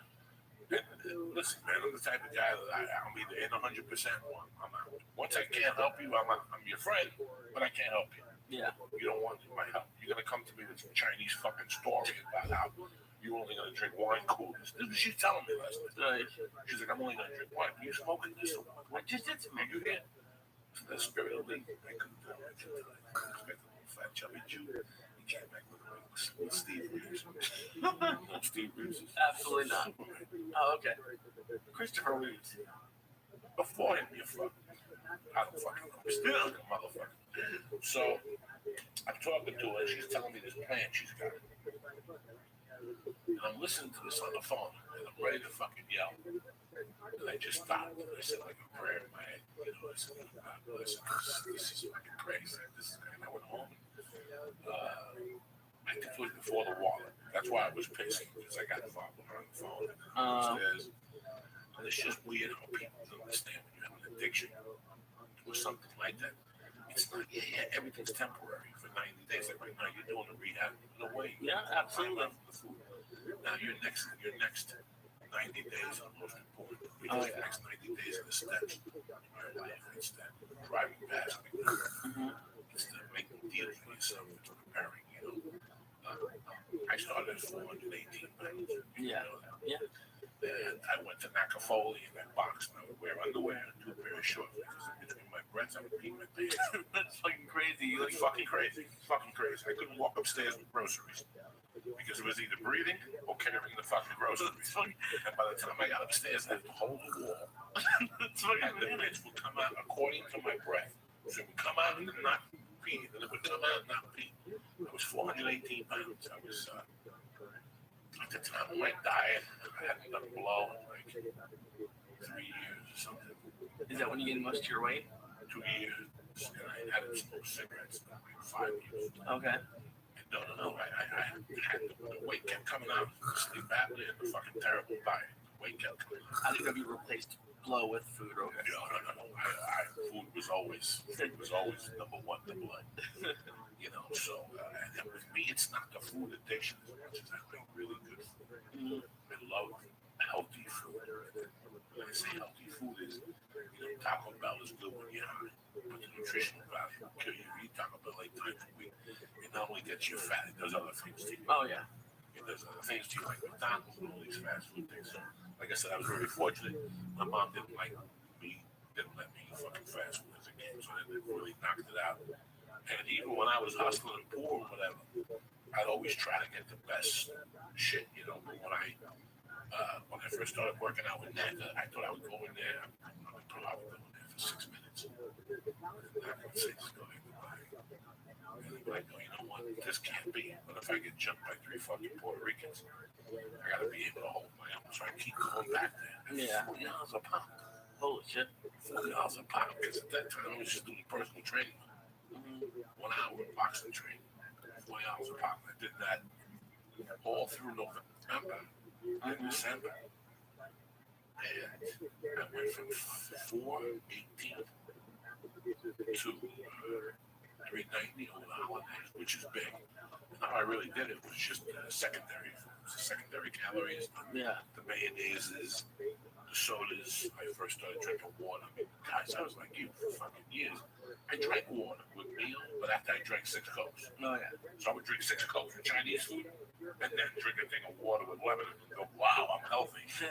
And then I read, like that November, I was ready to fucking do, I wasn't going to tap out to the surgery yet. I was going to do the diet you were doing online with the food. Nutrisystem, yeah. Nutrisystem. I remember this chick, Marilyn, I had 2 friends that really did well with weight punches. And I talked to her and she broke it down. But I talked to her years earlier. And me and my friend Rick Ramos went. I learned that when you work out like a lunatic, but if you're not eating right, the diet won't happen. You know, and it's not. It's really weird. You call it a diet. If you call it a diet, you're gonna fail because you look at it as it's a fucking diet. Nobody likes that word diet. That means I can only eat no cookies instead of. But it's not really like that. We all know that you're gonna eat a fucking cookie. Yeah. And I want you to eat a cookie. That's why I fucking the best go make it. But have one instead of a box. And have one instead of a box. Or have three instead of a box. Knowing that day you get an extra 20 minutes on the bicycle. You know, it's really important that you weigh your time. When I say that is, I love my wife gets 100 calories snacks. Yeah. You know, I eat them and I won't count them. Because again, it's 100 calories. It's 2 points or something like that. But, you know, I eat 6 of them a day, which is fucking 10 points. That makes a huge difference. But I won't eat, you know what it takes to burn on fucking 6 points? Hours, probably. 30 minutes on the fucking elliptical. And you're going hard, yeah. Going, you know, on the weight fat burn program. You know, do 30 fucking minutes. Because remember, on the bicycle, I could do, what do you call that shit? I could do 230 calories in 30 minutes. I could do 330 minutes on the fucking elliptical. It's amazing the contrast in calories. Yeah. It's like double. It really is fucking double.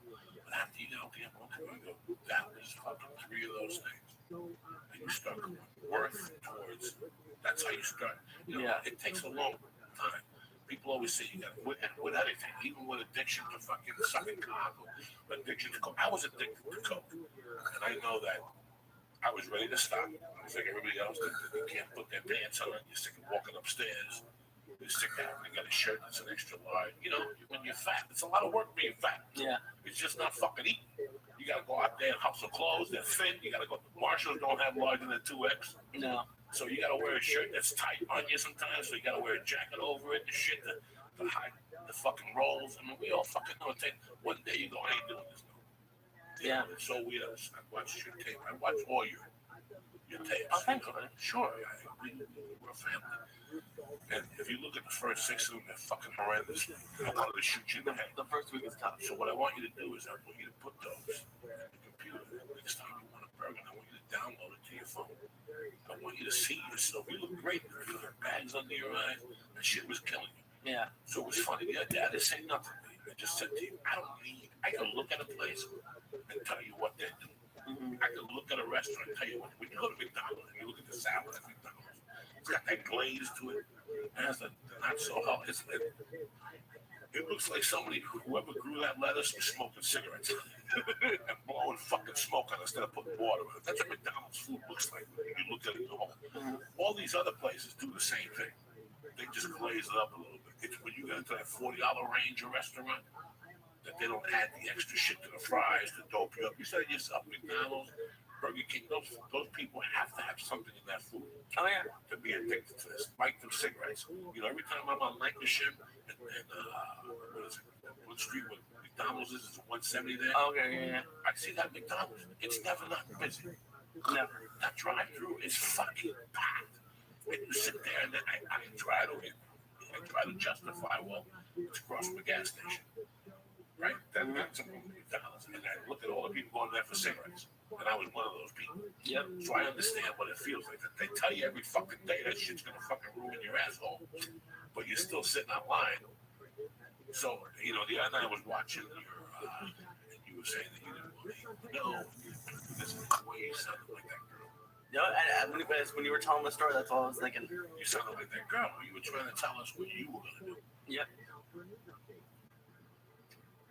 And that's the beauty about Rain 24. We have all the fucking answers. Because I thought I had all the answers 24. But I didn't. As your brother, I'm telling you that the lifestyle is how you have to look at this thing. And that lifestyle. Tell the people what happened last week when you went to a movie. Why I yelled at you.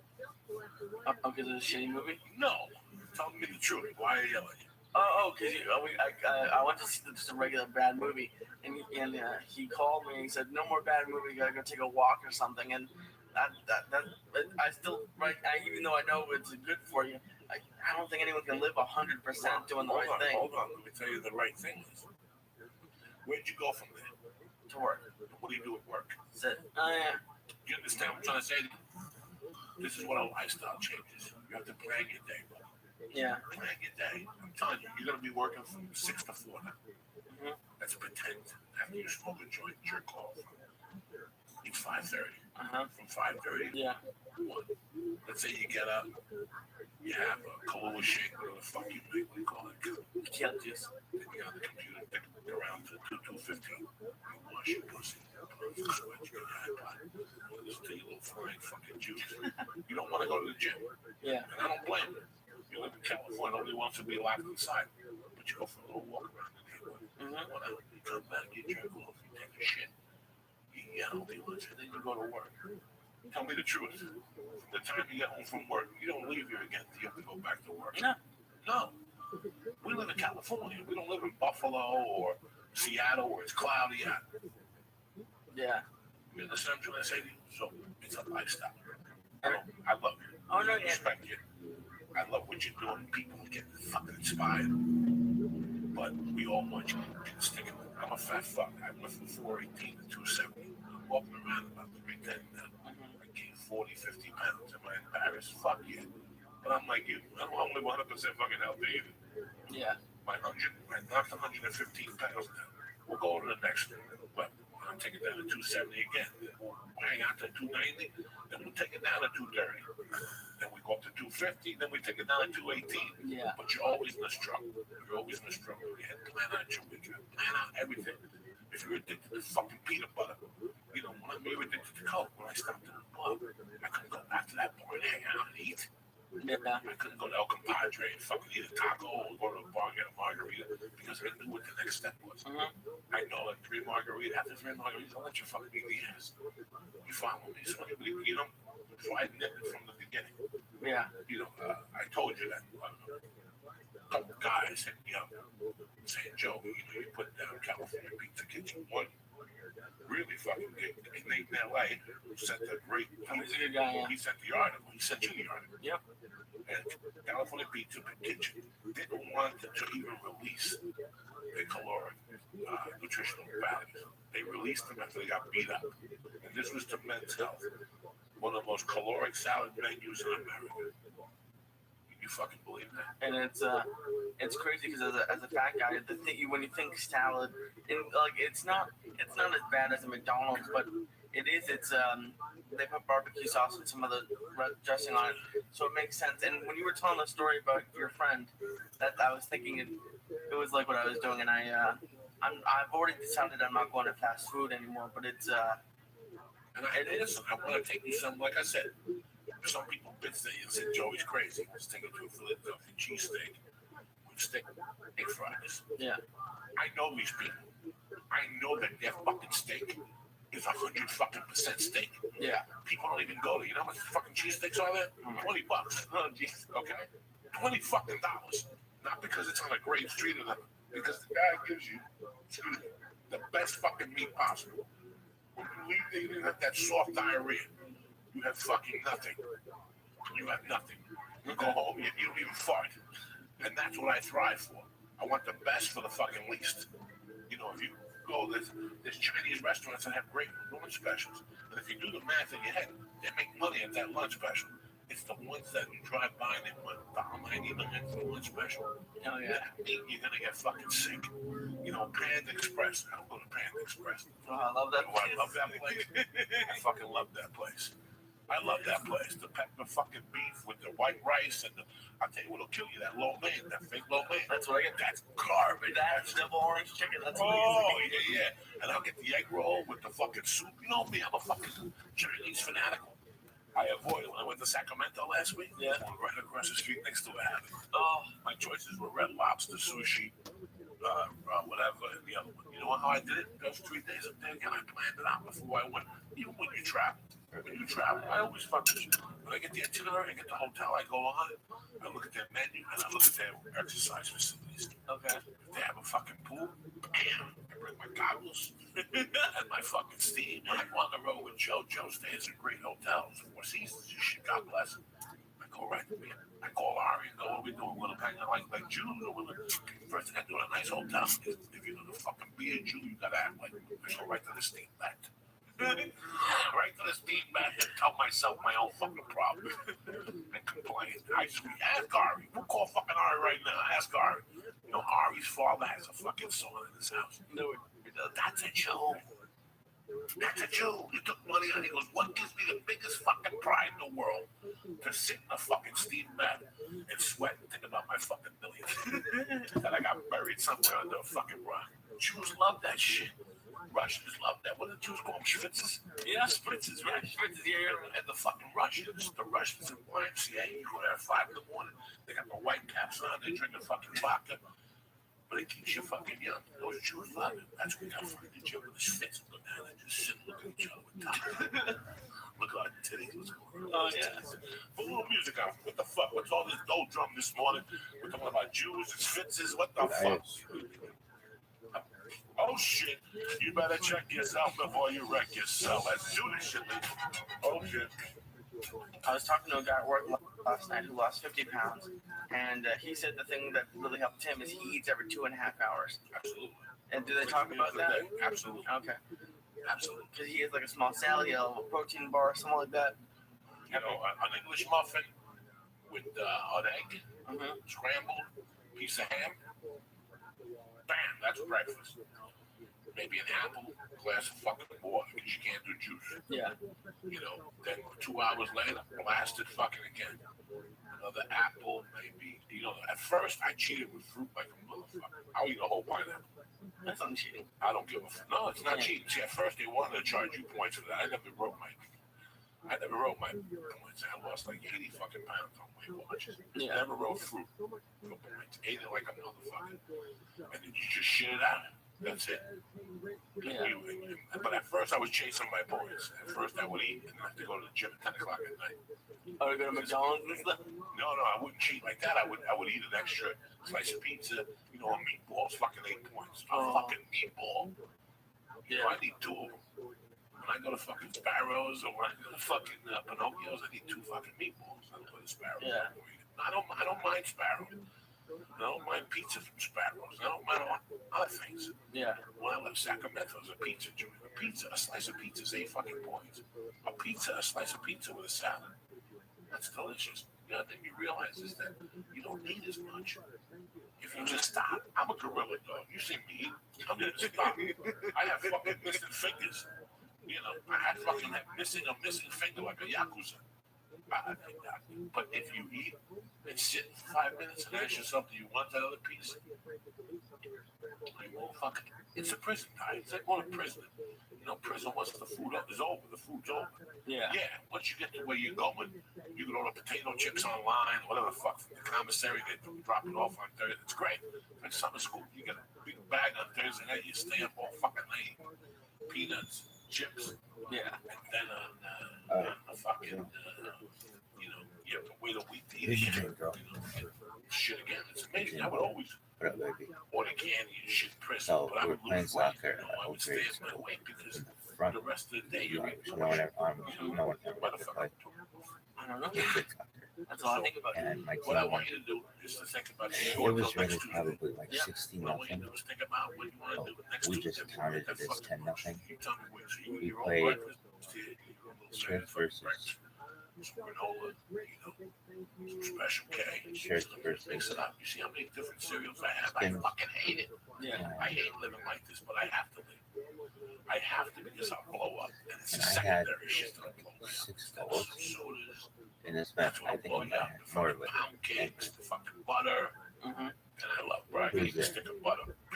I can get popcorn. Eddie Cruz, Okay, this is how Rich disgusting Cruz, I can get popcorn that's hot. Put it in my mouth. he looks like it's Put the butter in my mouth. Let the butter melt in my mouth on top of the fucking popcorn. No, you Junior won't. high. Disgusting. I am a fucking fat fuck to the Yeah. max. We I spin can eat a churches can of peanut butter in 3-4.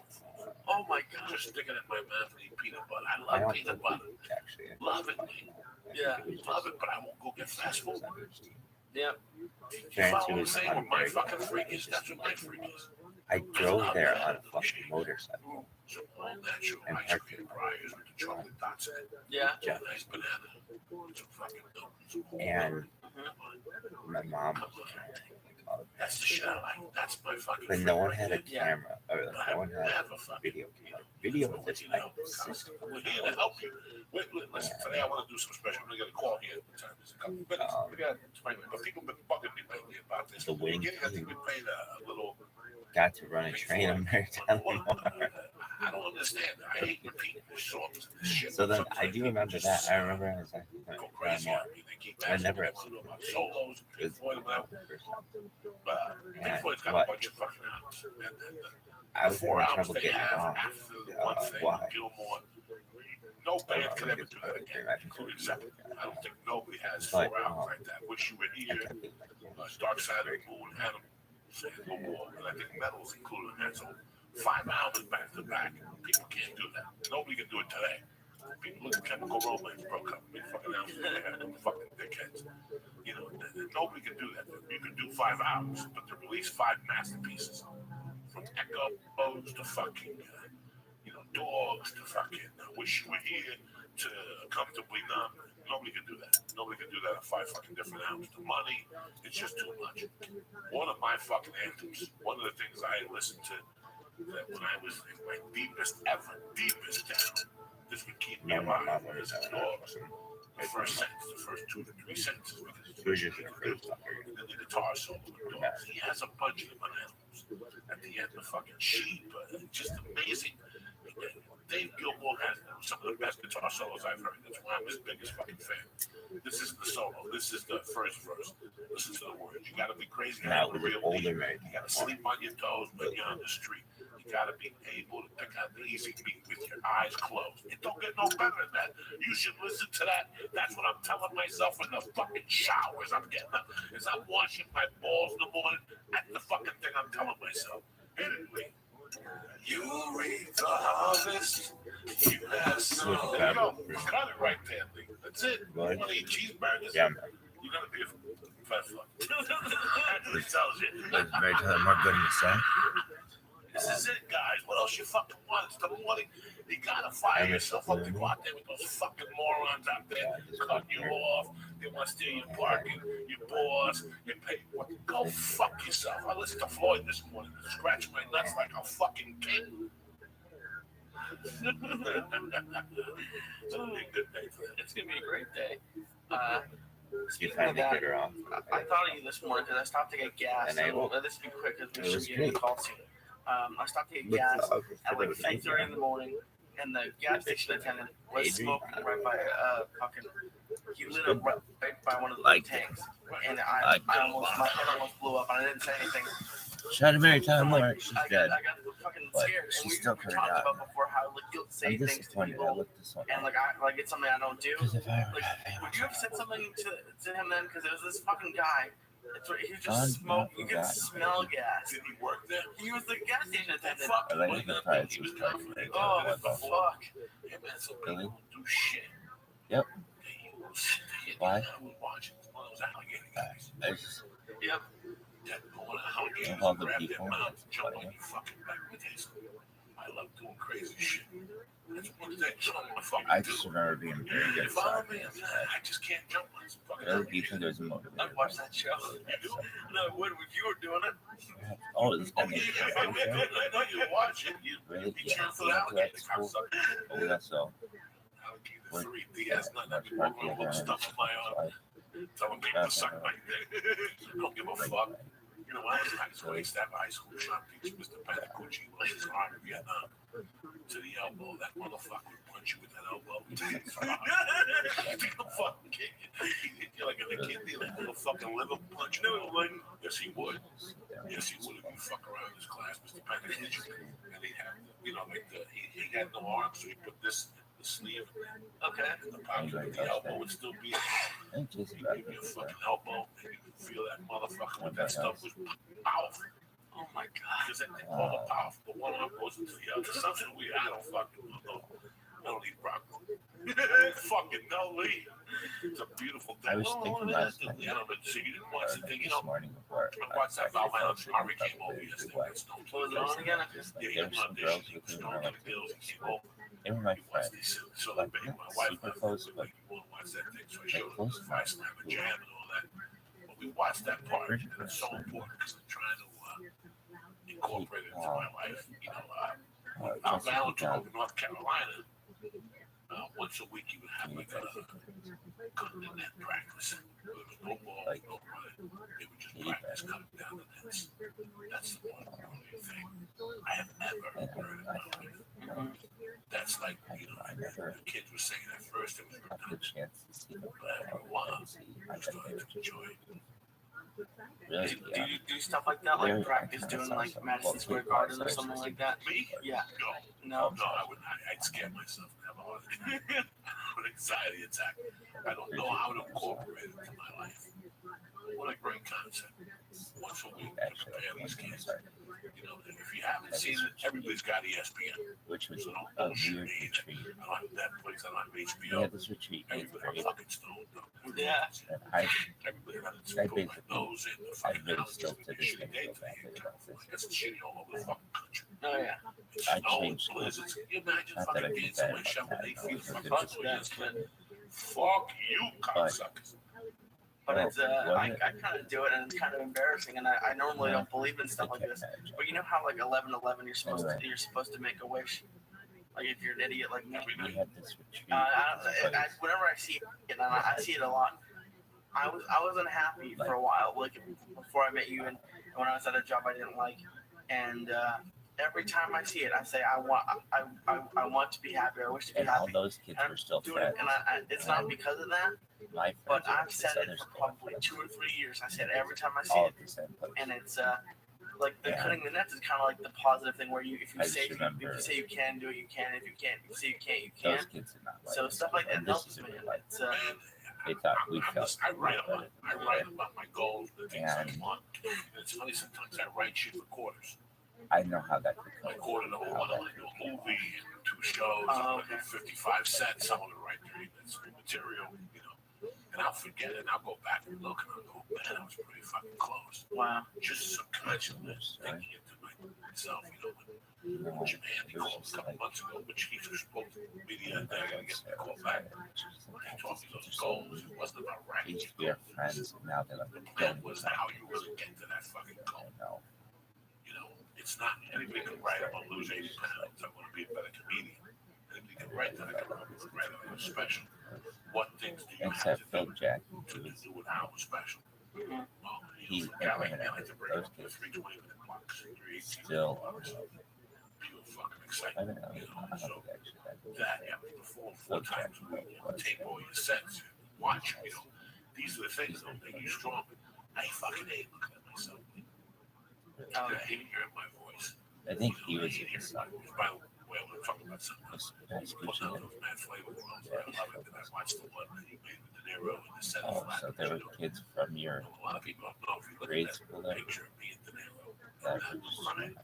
Oh really? I'm taking my picture of him at first. I'm fucking crying. I'm telling him that he's a bad motherfucker. I remember If you watch that video, he's like talking back to me. I Have you was seen it? talking Yeah. shit. He's looking at the camera, but he's telling me like, "Thank you.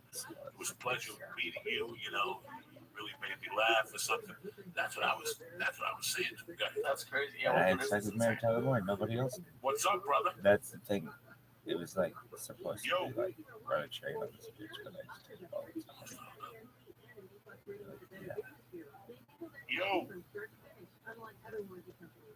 I'll try I again. remember fisting her out the same time. it happens. It happens sometimes. People call. We lose the cell phone. I remember being So on the the call is beach. Kenji Gallo. Kenji, I met him. He works at the gym. And I guess it was Great like guy. 30 years ago. Kenji works for both Colombo's. It was one of my favorite Yeah, shows. the LA fucking family, and he's the women's relocation plan. Particularly because I was so He put out a book called Break Shot. Wasn't Like, What? Catch. Yeah, can you hear me? Yeah, what's up, buddy? I don't know. What's going on? How are you? Did you teach a class? Yep, done. Now, what class is this? From 6:15 to 6:30, 45? No, it's 6:15 to 6 to 7, but I cut it short today so I can call you, and it's a kickboxing class. No shit, you do it right there at Fortunes. Yeah. And you have students who show up at 6:15? They show up at like 6. God damn, we were just talking about that. Because I go up to the Muay Thai up in the valley, because I live in the valley, Ken, not because I don't love you. I didn't even know you taught kickboxing down there. And they're thinking of doing a 7 a.m. class, and I was telling my Berto Crane, a block away, does a jiu-jitsu class at 7 a.m. If you drive past that motherfucker, he's got 8 people in there at 7 a.m. breathing on each other, bad coffee breath and shit. But they don't give a fuck. That's the way to do it, to get your metabolism going. That's the way to really do it, Ken. Yeah, I know. Get you started, get you going, get your whole day set. You smoke a couple of pounds, you throw some sidekicks with Jesus, a little oatmeal, you wash your pussy. Who's better than you? Who's better than fucking you, Ken? So I spoke to you a couple months ago, and I read up on you a little bit. I never picked up the book, because every time I go over there, I forget to pick it up. And they never say to me, hey, Ken, you left your fucking book. You texted me and said you left it for me. Your book is Brain Shot, A Life in the 21st Century American Mafia.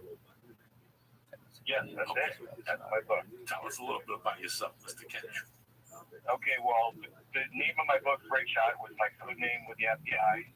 I was with, I was a criminal. I was a cocaine dealer in the 1980s in Orange County, California. Was with some of the biggest people, including a lady we called Mama Coca, whose real name is Griselda Trujillo Blanco, the Black Widow. I knew her and her sons when they were now dead, except for one young son, Michael Corleone Sepulveda. And after that, I started hanging out with LA guys, which is the mulatto crime family, part of Cosa Nostra. I was with Jimmy Kachi and Pete and those guys for about 10 or 11 years. Now, Jimmy, those guys, not to interrupt you, this was in Palm Springs, correct? These guys worked out of Palm Springs or LA? LA, but Jimmy was the captain for Palm Springs and Orange County and Riverside. Okay, and he was kind of my guy, the guy that I hung out with all the time. He's since passed away. But so I was with those guys. I was in LA. Then I was in pornography. I was in the adult business. I handled that for guys back east, KB, Colombo, and Gambino guys. And then I finally moved to Brooklyn in 1998, and I was with the Colombo. I transferred to the Colombo family. I was with Teddy Persico Jr. And then after he got out of prison, I started wearing a wire for the FBI, and that's pretty much it. I was there till 2005. Now you took down Persico Jr. The old man's still locked up, right? Yeah, Carmine Persico Sr. is in prison, and Allie Boyd, his son, is in prison. Carmine's been in there since the commission case in the 80s. And he's never getting out, and Allie Boyd's never getting out. Now, what's crazy is this. I know there's 4 people out here I know have been involved with Colombo. Yourself, Sal, Obach, Donnie Shacks, and the kid that was in Miami that killed somebody with the Colombo, and then he went to Miami and he got crazy, had those 2 restaurants, Liquid. Yeah, it's Chris, not Yellow, but he's no longer in California. He moved back to Miami, and even though he transferred, he was originally with the Bath Avenue crew, and hung out with those guys in some Gambinos, and then he transferred to Wild Bill Kulo's crew. He got Wild Bill to transfer him, and then but he was involved in home invasion robberies. Right. Yeah, I know like a lot of like Jimmy Kwanzaa really well, and the other guys from Bath Avenue. And Chris, he's the one that started putting Alley Boy away, because he got Alley Boy arrested for having a gun in his boat and some other stuff that Alley Boy did with it.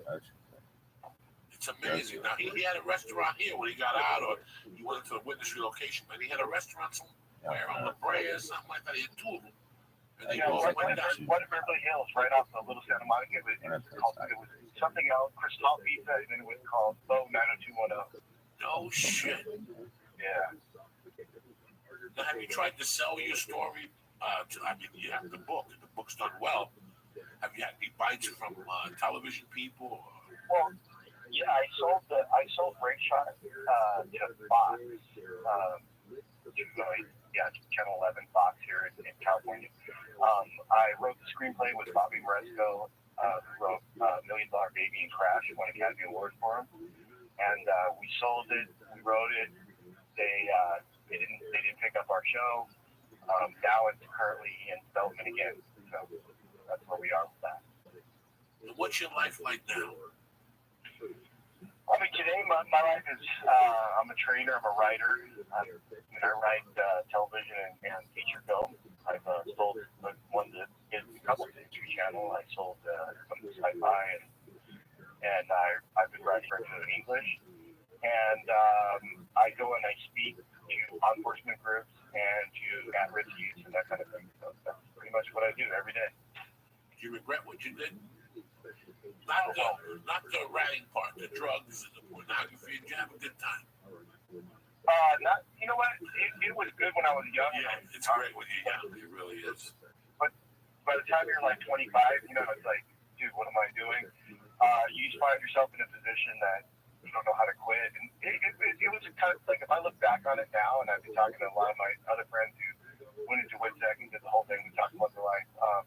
Yeah, it was a complete waste. All I can do is share my knowledge with other people and just tell them that it's not what it seems like. I did it at the highest levels. I thought it was great. It wasn't. And the more I look back on history and the more the guys that I knew in California, like Jimmy, Mike Rizzi, all the guys that were like the tough guys, or even the guys in New York, you know, like Eddie Persico Jr. and Eddie and some of the guys I hung out with. Anyone like that is just destined for a life of like heartache, and so is their family. The smart guys are the ones that got into it because they had no other choice. They were in poverty. They make, you know, get a company and then they're out. Their sons never have anything to do with it. Their family, nothing. So. It's amazing how fast, and I tell people this in a lot of different situations, but in that situation, how 1 minute you're doing football tickets, for example, and the next minute you're driving on the fucking 101 with a body in the trunk. So, like, do I keep moving forward? Or what the fuck do you do? And I guarantee, you know, they have these words called rats and whatever. Hey, man, I've met some tough guys that fucking roll. And I bet you 90% of it is that they just wanted to end. 90% of it is that they just wanted to end. That's it. I'm fucking done, man. This whole life with football cards, I'm sorry. That's it. That's how it starts. Yeah, and it's just easy. You fall into this life. And it was, when the FBI came to me, it wasn't because they had anything over me. They offered me one thing and one thing only, which is a new start, a new life. Fresh start, that's it. They offered me no money, nothing else. And at that point, at 28 years old, I was over the whole thing. I've been doing it, you know, in decades at that point. I figured that this is it for me. And I realized that it's like being on a tiger. It takes you deeper and deeper in the jungle, and you can't get off because it'll eat you. And then you stay on. You keep getting deeper in the jungle. And that's kind of how I equate it, because I just you don't know what to do. Like and also it consumes your whole life. It becomes everything because all the people around you, everyone, is just like that. So, like you said, it becomes normal. The next thing you know, you have a body truck. No one cares. You're like, oh, they congratulate you for being bad. It's amazing. I robbed a jewelry store. I got into it. You know, I came from North Bergen, which is all mobster consumer. On the Jersey side, it's very Lucchese, and it's very fucking the Cavalcante, and it's very Gambino-ish. It's crazy. I robbed a jewelry store, a simple jewelry store. I probably had about 150 in jewelry. In those days, it was 1982, and gold was $800 an ounce, like it is now. You got good for a piece. Right. I think I worked for 2 days selling pieces one by one, and I made about 10, 20 grand. I got a call one day from this kid, this connected kid, this Frank Avella guy, real fucking douchebag. He tells me that I did good, that I'm a good boy, that I should bring him what I have. So I go down and I show him I have thousands of dollars. And this guy says to me, I'll give you $10,000 for the whole bunch. And I said, I gotta turn you down. And he goes, you don't understand, we're family. If you do this, I'm with you, they're with us, and the whole. And I go, no. And a week later, the cops were looking for me. They put the cops on me myself, you know, themselves. That was one of the guys they were paying. And I left and came back, and I started seeing it for what it was. Like on TV, they show these guys that are making millions of dollars, you know. Those are 3 or 4 fucking guys. Everybody else is fucking starving, doing stupid shit. Yeah, Yeah, I mean, you're correct in this. It's like, first of all, there's so many guys that are informing that I used to go to meetings and then I would forget, like, I would tape record with that guy and then I would forget about it. They're like, well, wait a second. Wasn't fucking Andrew there with you? And I was like, oh, yeah, I remember him. John Bonanza, yeah, he was there.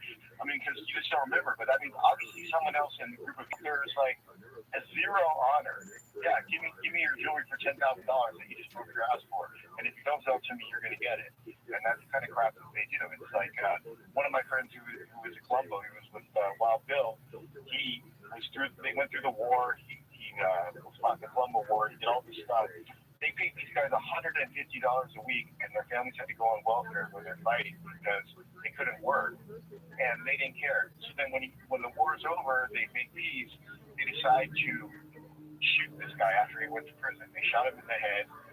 They didn't kill him in Tony Allen. He got away. They shot him in the foot, and he's in the hospital bed, and he's still not going to rat. He said, "I'm not saying anything."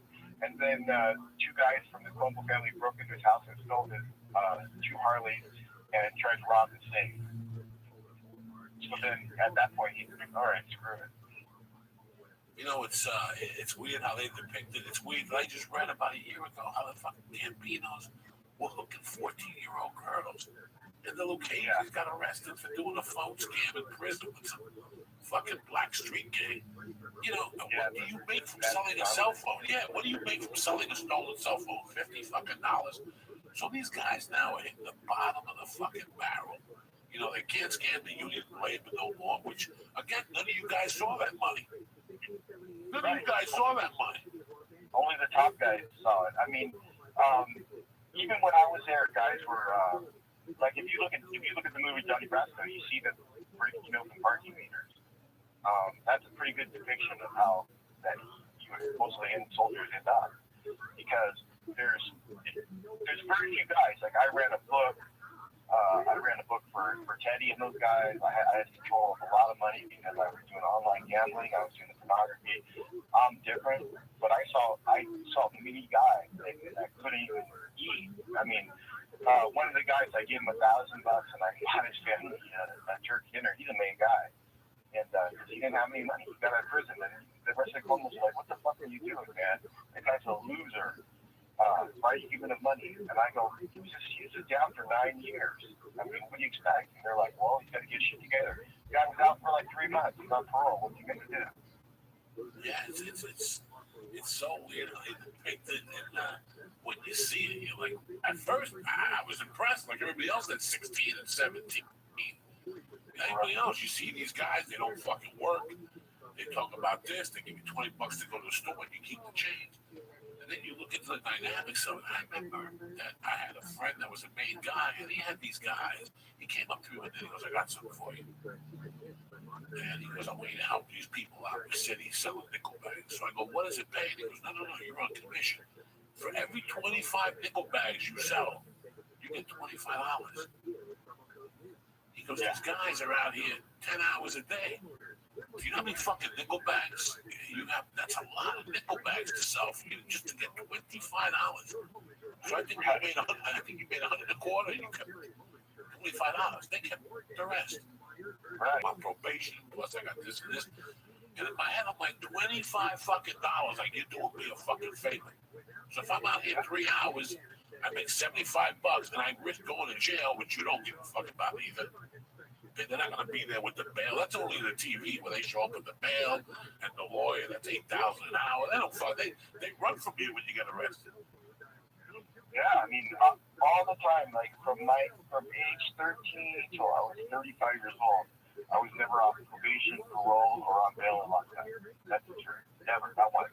3 months is the longest period of time I went in 1996 before I got rearrested. Yeah. And not one time did anyone ever help me with my lawyer's bail. I paid everything. At one point, just for my Las Vegas case, when I got taken down with Operation Big Press and Operation Button Down, the LA guy, I spent $14,000 alone on just Xerox copies from the court. Hey, Kenny, this is Leon. I'm a producer of the show. I got two questions for you. You said a couple times transferring families. It doesn't sound like you're transferring schools. does that happen a lot where you just change families? No, I mean, like guys did it, like Chris Pascal. Like a lot of guys do it back in the old days. Jimmy Mariano transferred from LA to Chicago. I decided that if I was going to do this, I might as well do it right. And like, why be on a farm team when I could be in the Yankees? So what I did is I had known some Colombos that I had worked with before. I lived in Miami, and I used to know them. So I asked them if I was going to move to Brooklyn. I went to Brooklyn. I met with some Persicos. They decided to put me with Teddy. They spoke to Carmine, who was in Lawlock at the time. There was another guy from the LA County there, and I transferred from the LA County to the Columbus. That's how that worked out. You know who else was a big transfer? Sammy the Bull. Yeah, Sammy the Bull started as a Columbus. Jesus. Yeah. And then you said you went on witness relocation in 2005, and you wrote a book about it. Are you not scared? Like when you think of county store for the rest of your life, how are you comfortable coming out and writing a book about it? Well, here's the thing. I first of all, I went to business relocation in 2005. I was in there for 18 months. I moved to Spain. I left the program. I'm no longer in protection. But what it is that I did the same thing that everyone else does. I was one of those guys, but I'm not like one of those guys that's like, hey man, I got a problem with you. I'm gonna call so and so, or I'm gonna get this person to do that. I didn't need that. I did this for 20 years. I was the guy that's like, all right, dude, you got a problem with me, let's deal with it. I'm a professional fighter. I'm an expert in grappling and jiu-jitsu. I was in ROTC in the reserves. I know how to fire a machine gun and fire a gun unlike these other guys. And I'm not scared of them. I know how they set up people, and I'm not getting in the car with my friends in Brooklyn going to a warehouse. Jesus, so it's just you just didn't want to live like that, so you're gonna wait for them to come, and they're probably not gonna do anything. That's well, terrifying. I've been, like I said, I was locked up. I was on parole the whole time. I could have got killed at any point in time, like any number of people, including law enforcement. If I chose to live under protection, like I know guys that sit around and drink and take the government money and are hiding in Arizona in fear. I could be like that. If I must be in prison, what's the point? I mean, you know what I mean? So when I see that, I'd rather just be in prison. So I'd rather be free, and whatever happens to have. Actually sending out 8 guys from the Columbus to kill me here in Los Angeles. It's not gonna happen. It's funny because in the movies, again, they show these guys that get on a plane and come looking for you. You and I both know that these guys that are from Brooklyn, Jersey, whatever, we're special because we got on a plane. I talked to 8 guys on a daily basis that I grew up with. 5 of them have been to 2 places in their life: Miami and Atlantic City. Yeah, I mean, that's 100% correct. That's it. Small town guys. They're small town guys. They would get lost out here. They would get lost at a fucking airport. And I'm not saying they're stupid or whatever, but it's amazing. I came out in '83 to Colorado, and I went out hiding. I owned book breakers and this and that. And for years, and all of a sudden, I'm like, these guys have never been out of their fucking county. It's amazing that these guys, and you know what? You see them with all the money and shit. They live in apartment buildings with their mothers or something like that because they can't show the income. Or they live in a basement. Or in a basement, and they live. It's a weird life. I get high. I love smoking dope, and I remember what it was to smoke dope and go home and think the fucking walls were gonna come down. That's how I lived. I enjoyed it. I enjoyed getting paranoid, thinking about what I did today and how somebody's gonna come and beat me the fuck up or something. And now I go home and I go to bed. That's a beautiful fucking life.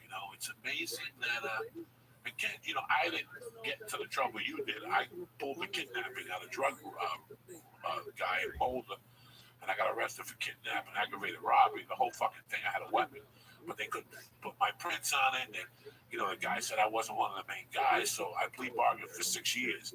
And that's what woke me the fuck up. But God knows, I could have been in your shoes, Kent. I grew up with a bunch of those fucking guys, and I did shit with them growing up. Right. I did shit with them. I come from a town where they're very fucking political. And after my mother died, and she knew all these guys, so they granted me a little mercy. When I robbed the jewelry store, when I do this and this, they'd say, his mother just died. Well, one day in '83, this guy came in It was a serious guy, and he looked me in the face, and I knew him. I knew his brother was the mayor of my town. He doubled as the fucking mayor. And he looked at me and he goes, you know, you've been getting away with murder. It's time for you to start helping us with the election and ripping signs down. That means I'm going to start burning houses down. I was on a plane a month later, Kenji, because I knew where that first step would take me. That first step, I would have made a move that would, next time I would have realized where I've been, it would have been 10 years later. You and I both know that. Yeah. It's a 10-year run. The whole thing is this, that you're sold like this big, it's just a big con, man. I believed it. I believed it hook, line, and sinker. They would ask me like, hey, go handle this. Go talk to this guy. Go tune this guy up. And I was like, yeah, no problem. And I just go do it. Never question. So then when it comes time for any money to be cut up or anything, I never got it back, you know? Nothing, not a dime, man. Every bit of money I made, I shared. It's like that scene money other people make. You don't get a fucking dime. It's like that scene in Casino with the old guy. Remember when he started keeping records and he started telling them, I'm going to Vegas, I'm picking this up, I'm sitting there and they're like, you're going to Vegas under our fucking wing. And they're like, yeah, but you guys aren't giving me a fucking dime. I'm going to Vegas to pick up $200,000 when I get back. You guys take it, walk in the other room and say thank you. Not even a $10,000 envelope. And they'll do that. They'll fucking do that. I knew guys that were selling coke in big bulk for these guys, Quaaludes, and they were making nothing. Nothing. In the fucking 80s, I read an article about gas pipe, how he ran these Quaaludes. And when I was a kid, there was a kid in my neighborhood that was a best. They were fucking mind erasers. You forget everything. I broke into a chick's house and ate a pussy one night and just left. That's how fucked up I was. Those Lucchese Quaaludes were the fucking best. But, you know, putting two and two together, I mean, I'm very happy that we were at, brother. Yeah, listen, my life is great. I'm very happy for it. And again, I feel bad, man, for the guys that are still involved. Like, if someone, some people contact me every once in a while, and they ask me, and I'm like, dude, you gotta take care of yourself and your family, man. That's it. Otherwise, you're destined for a life of prison and heartache or death. You know, nothing good ever comes out of it. There's no happy medium. Not even the guys at the top. Hey, brother, not a person. My wife is leaving town tomorrow for a week. She just had a baby, so I'm gonna come down and see you next week and pick up the book and read it in detail, and we'll do this again. All right, man. I'm fucking happy you did this. What's the name of the book again? Where can they find it, Keith?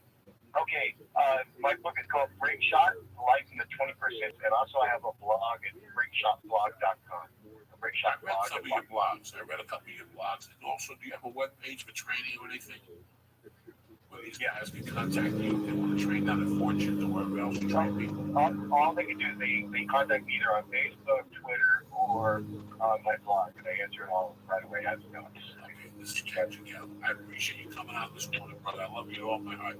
Say hello to the fucking savages down there. Thank you for having me on. Thank you, brother.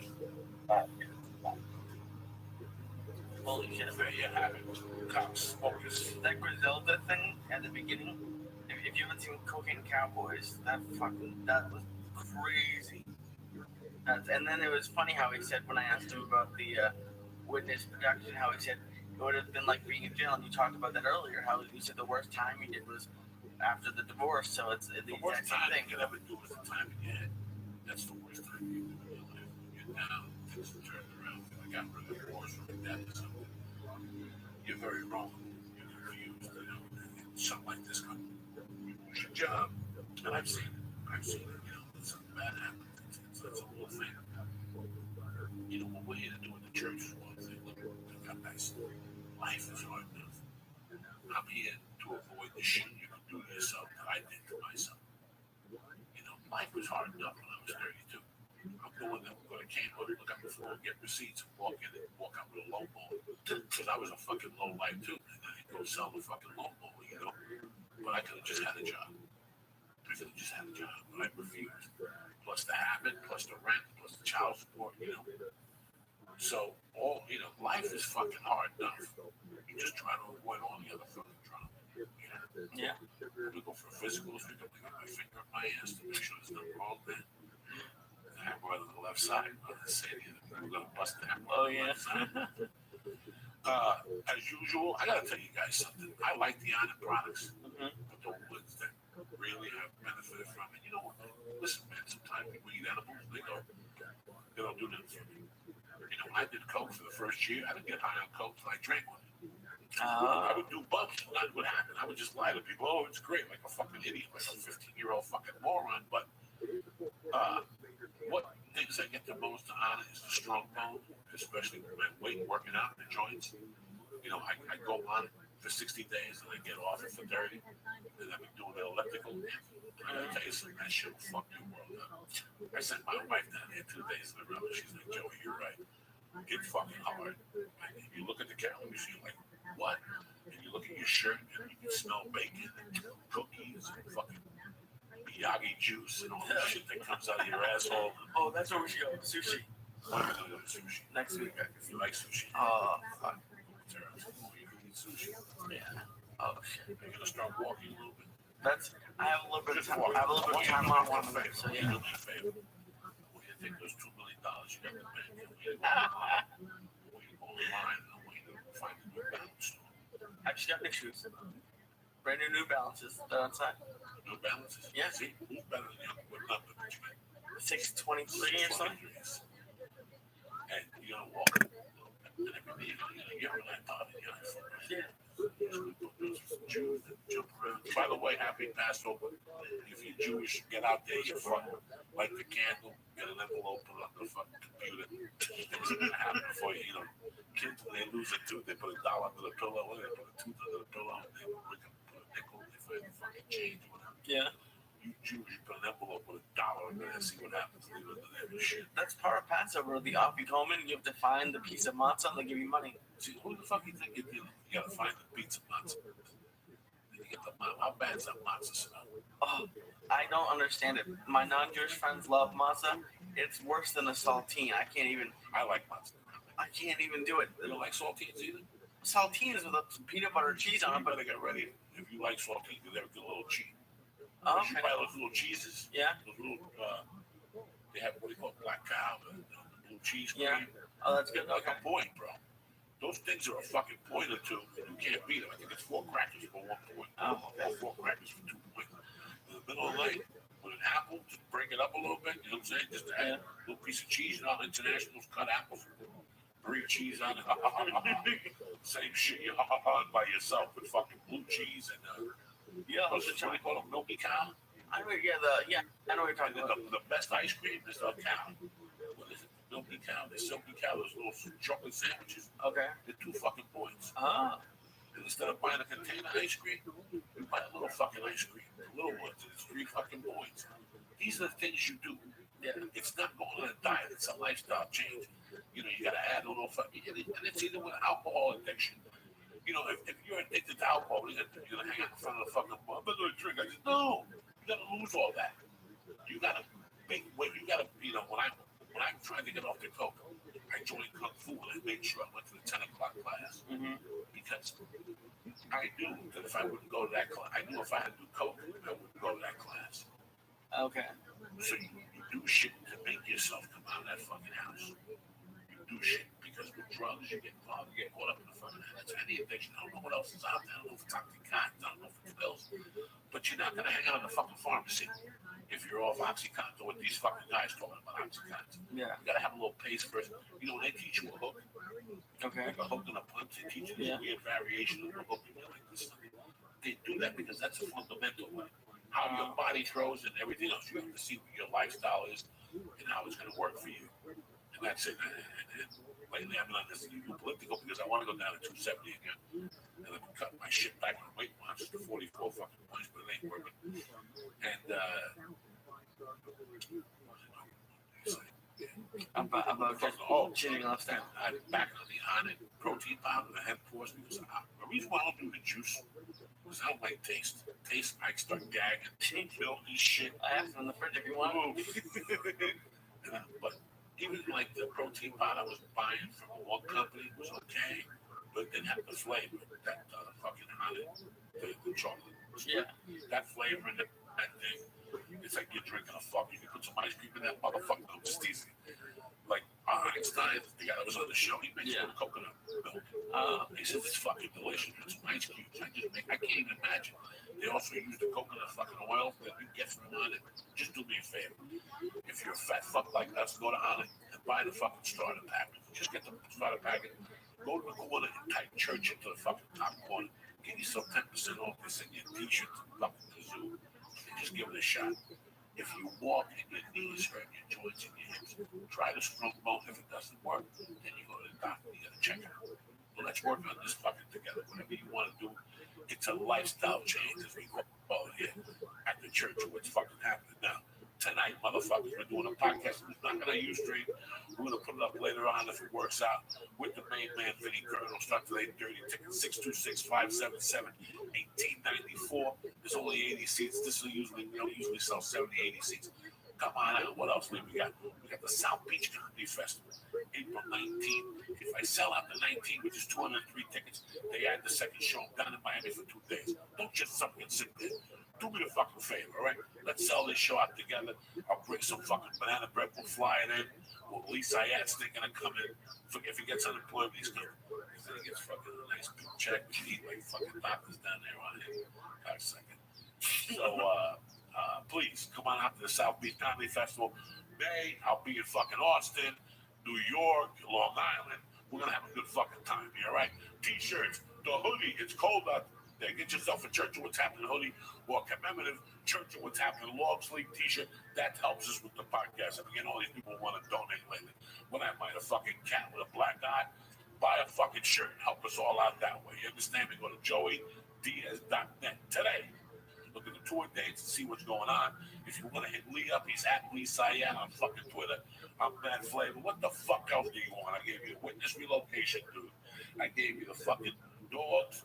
I gave you fucking music. I gave you Lee. What the fuck? It's a beautiful day to be alive. It's a great day out here. It's humid. It's supposed to start raining, but it's gonna rain on Easter Sunday. What are you gonna do Easter Sunday?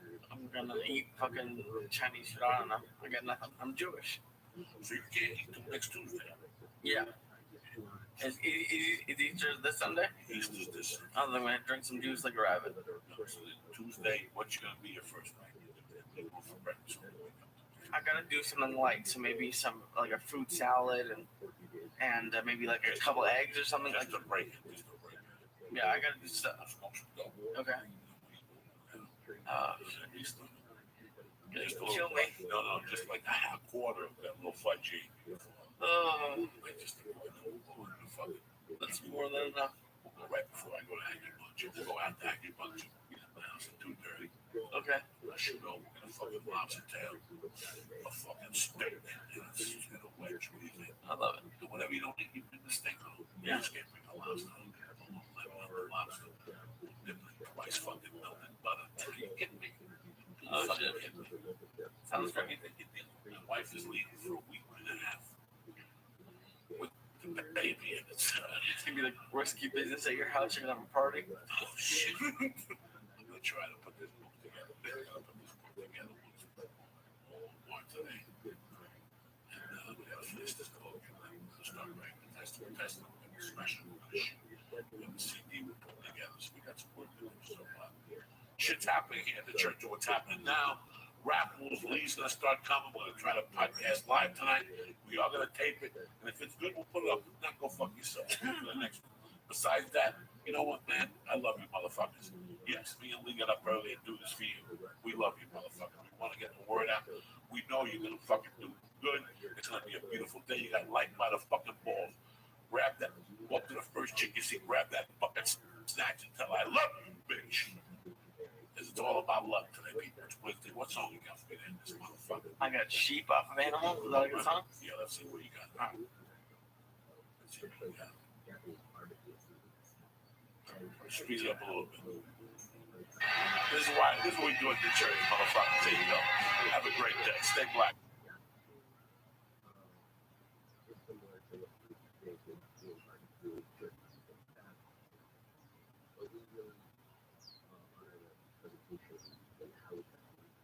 What's up, you bad motherfuckers? Get up. Watch that ass. It's a beautiful day to be alive. Go out there. Kick that fucking ass. Let's roll this number. Finger licking good. It's Monday morning. Go out there and get what belongs to you, you bad motherfuckers. Happy belated Easter. you had a great weekend with your fucking families. You ate some good food. You got to give somebody a stab. You ate your ass, whatever you're into. It's Monday morning, April 1st. It's a whole new fucking start. You want to start that diet. You want to fucking do some jumping jacks. You want to quit smoking. Today is your lucky fucking day. You understand me? Because anything could happen today. Monday, cocksuckers. Let's spark this number. We got to respect. What's happening, people? Everything good in your world? Everything's good. Yeah, we had a nice weekend. I get to see Lee. Yeah, that was fun. We went to Meltdown Comics. I did the set list with a bunch of fucking phonies with their glasses, because God forbid they don't have their glasses on to show people how smart and intelligent they are. And that was fun. We went to Hollywood for a little while. Yeah. We did not cheat on a diet. The Taco Man was not out the whole weekend. Somebody got shot at Skitty's. Oh, yeah, that was scary. Friday night. It was open the next night, then when we drove by. Finger licking motherfucking good, people. Friday night, the dick was Good Friday. When I was a kid growing up, no matter how crazy my mother was, this is what I was telling people. My mother was balls ass fucking crazy. But once Good Week came, or Catholic Week, the plans changed in the fucking house. So I'm Jewish. What's Catholic Week? What just happened, Good Friday, Easter, Okay. Happy Thursday. And do you do like the whole no meat thing and stuff like that? Yeah, it's over. No Friday. I didn't eat meat at all on Fridays. I don't give up nothing for Lent. I just give up the meat on Fridays. It's good enough for me. It's like a fucking mini discipline for 8 weeks, 6 weeks. Smoke week. It's Monday, cocksucker. You got to not switch his hands on me like I'm Dean Lewis here. Fucking smoke that shit, cocksucker. That's my boy, at least I had. Thursday nights when I was a kid in New York, and even when I moved to Jersey, like up to the time I was 10, Thursday nights I wasn't allowed to go out. Once 6 o'clock comes, you're home. And you did it? Like you didn't go out? I didn't do it. No, I like doing it. And on Friday, you can listen to music, watch TV. I didn't know that. You had to write and shit and read books. You go to the courts and play, and you went to school, but you had to be home by 6. And then Saturday, you lost your fucking mind. And Sunday, you lost your mind. That's it. I went to church yesterday morning. Oh, 7:30 mass show. Got stoned. I can lie to you people. It's not like I went in there straight like a soldier. I got stoned. Sat in the back. No, the thing that bothers me, I'm not religious at all, but when I was living in Boston, I'd go with my mom to the high holidays, which is the same thing as Easter, but for Jewish people. And it always pissed me off to be the parking lot would be full, everyone would be saying hi and like the Happy New Year, and it really bugged me because they weren't there the whole rest of the year, and I wasn't there the whole rest of the year. But it seems like people go out during those days to be seen. Oh, is it the same thing? People's social lifestyle is their own social lifestyle. I hate that shit too. You know how many people I said hello to yesterday? Yeah. Maybe 3, maybe 4 that made eye contact with me. Yeah. I went at 7:30. It's a 35-40 minute mass. I sit in the back. Nobody sees me. Sometimes I get a cookie.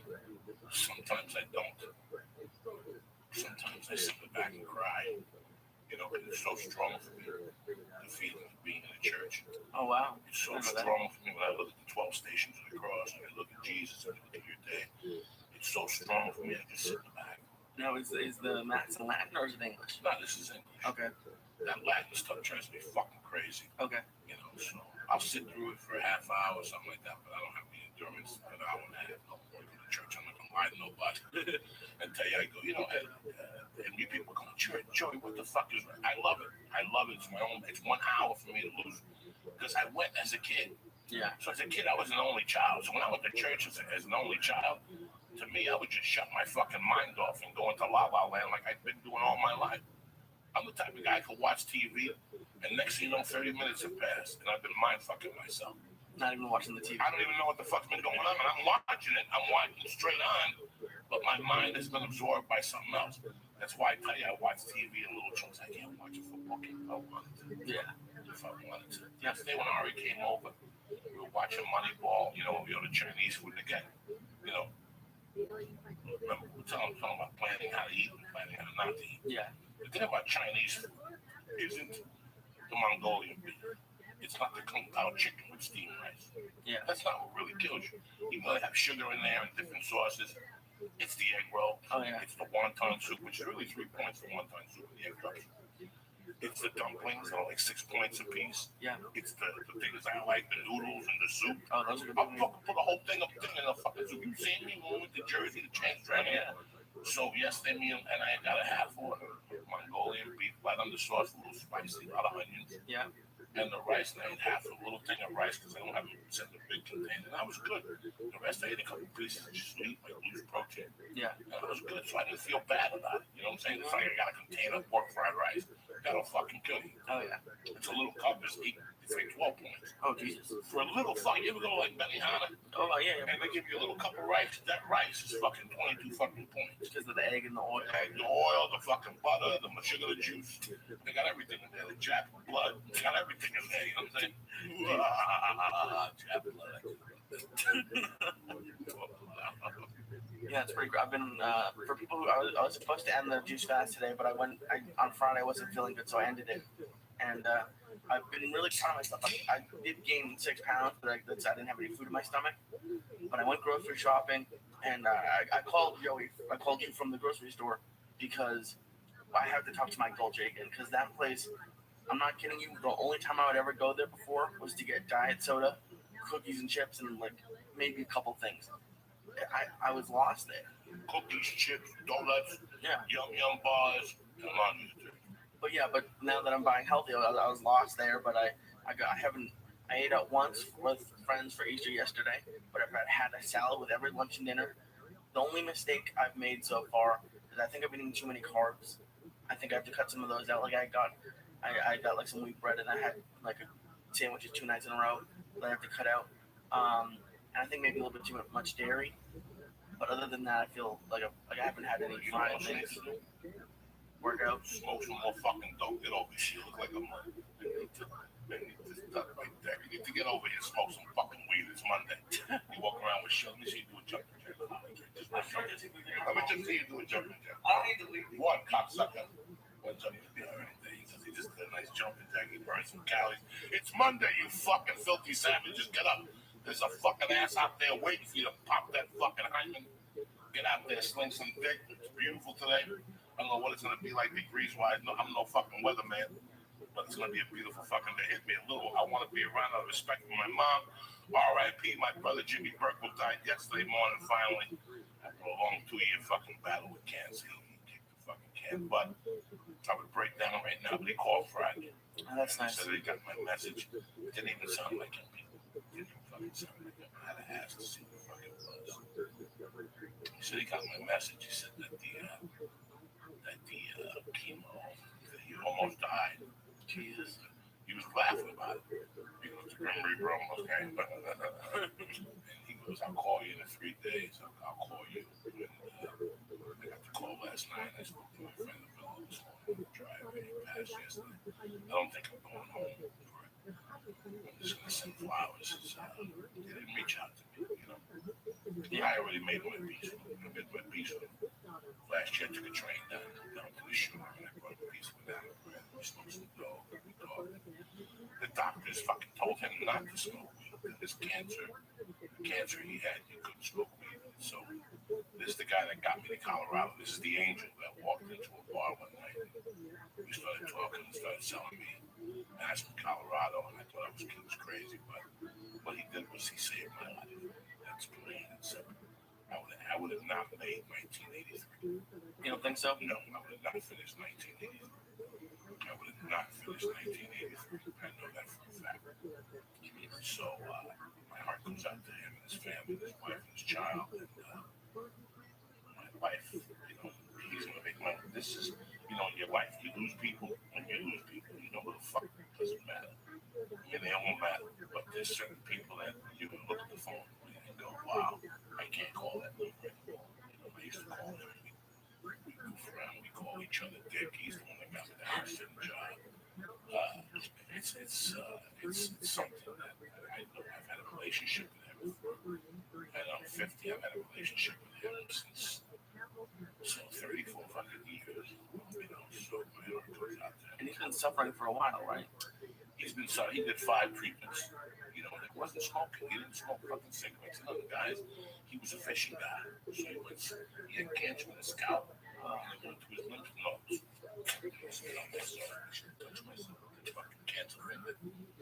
So, little fucking Tony Benton for his spirit, and anybody else we lost.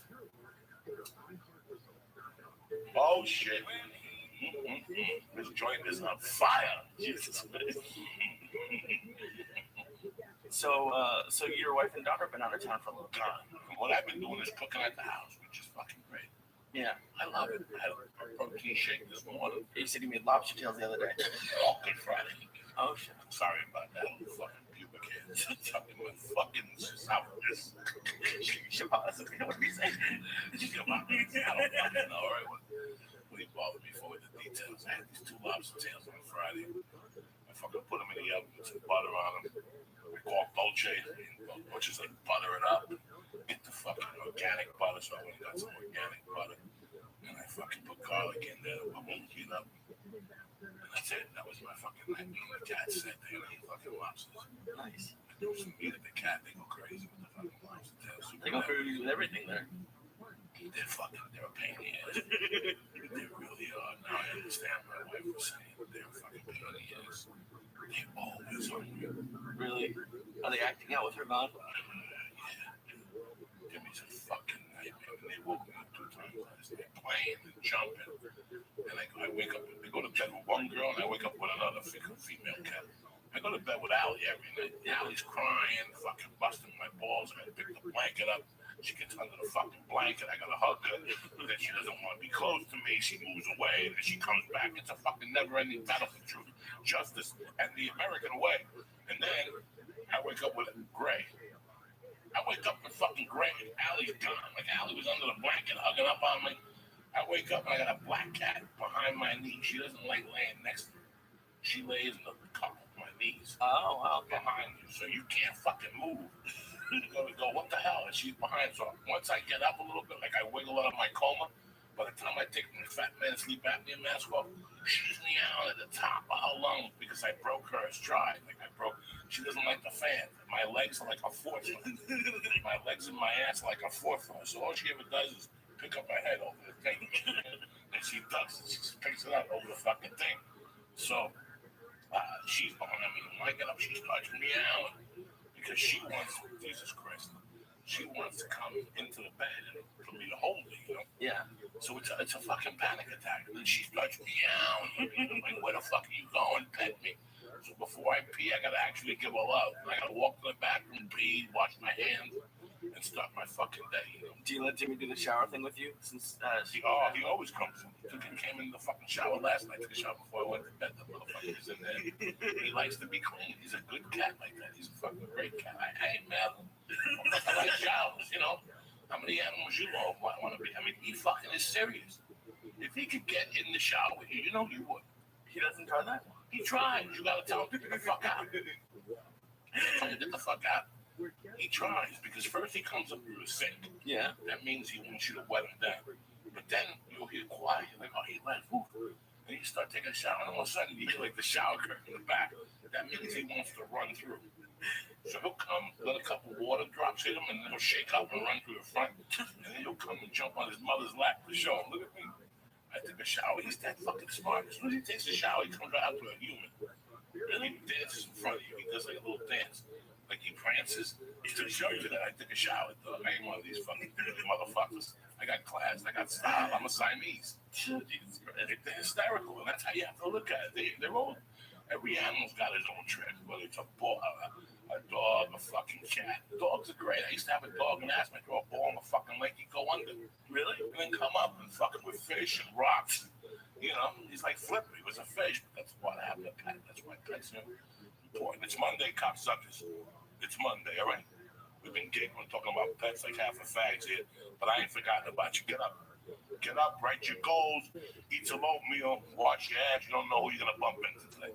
You might bump into a freak. She wants to lick your balls. Then you're walking around. It tastes like fucking clam juice. You know what you're talking about? Get up, you filthy fucking animal. Where's some Biggie Smalls? You're sitting there. Jesus Christ. Hey, what the fuck? It's Monday. I gotta get these people away. Post your link just when you're waiting. What? You know what something juices? No. Pussy juice in a can. Jesus Christ. You don't get pussy juice in a can? No, where does that come from? Is that Russian? It's Korean. Get that Russian part on your fish. Fucking cereal. It's all over. Literally. People had a great time with. We went to San Diego the other night. Oh yeah. 2.5 hours in the car with this fucking mud. Tremendous. I talked about everything nasty. He almost puked 18 times. I love it. I wish I had a camera on him. He is as, I think you're almost worse than I was at your age. No, I'm not prudish. Yes, you No, he won't do this fucking guy. I don't want to do nothing with nobody. No, he was. He's disgusting. He's a little half a fuck. I even asked him. I said, "Tell me the truth that you get." I like normal stuff. I'm not gay. He opens up. He goes, all right. What you gotta do is you gotta have her suck your dick. You gotta have her swallow your load, and then you stick her. You punch her on the stomach so she pukes up the jizz, and then you gotta bring it down again. So he wants me to have her puke and then drink the jizz from the puke again. So yeah, I never said that. This is the shit you want to do, and how you put on me. I want to for about a half an hour. You want to punch one in the stomach, make her puke, and then make her drink the cum again. Yeah. These are these Jewish fantasies. What's in your fucking yarmulke? You gotta get it together. I could never think about that in my mind. You're a filthy, filthy young fucking man. Punch fucking leave. Jesus Christ. Yeah, so that's, I don't know. I'm not, I like normal stuff. That's fine with me. What normal? You won't eat ass. You won't hit. I mean, you had to hear these demands. He had no fucking car. I have no demands. He I don't puts the rubber gloves on. I mean, no, I don't. Jesus Christ. you gotta get it together. I'm gonna talk. I'm gonna call him Dick Sayed. You're fucking slipping. You know that. You're fucking punching. I almost passed out. I almost jumped out of the car when he said that. Do you have some shout-outs? Is that what you're looking at? No. Just looking at today's date. I had an original Sandusky on there. I don't know what that means. Sometimes you have a note on there. An original Sandusky. I was looking at it without the glasses. I'm like, why did I write Sandusky in my book? Let me tell you something. One thing since my wife left, I've been writing a lot more. In fact, I was breaking down shit, just breaking down the jokes and stuff. I've been having a good time. Yeah. I miss my wife and the baby, but you know what? She went home. She went home to be with her fucking family. It's not about me. It's about this fucking baby. Yeah. People are breaking my bones. Even my wife was like, I didn't want you here.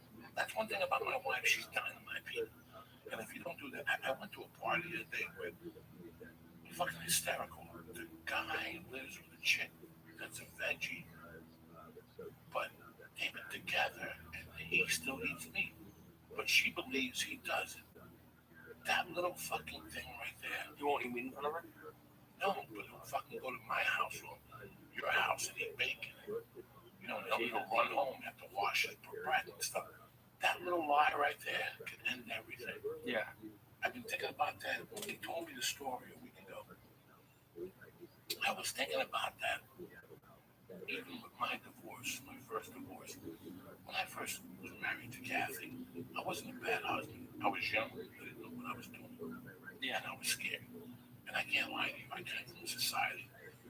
And where, well, for myself, in my head, I didn't really know what a woman meant at that time.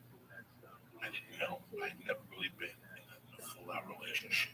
Okay. And I came from a chauvinistic Jersey type mentality, and I didn't know that it was a share situation. I didn't know about these things in the back of my mind. A wife was somebody you fucked with, laundry, cooked. Yeah. That's not what a wife is. And when I was with her, listen, you can't tell your sibling everything. Excuse me. Everything. Shit's gonna happen. Shit's gonna rise, especially in my world. I'm a fucking criminal.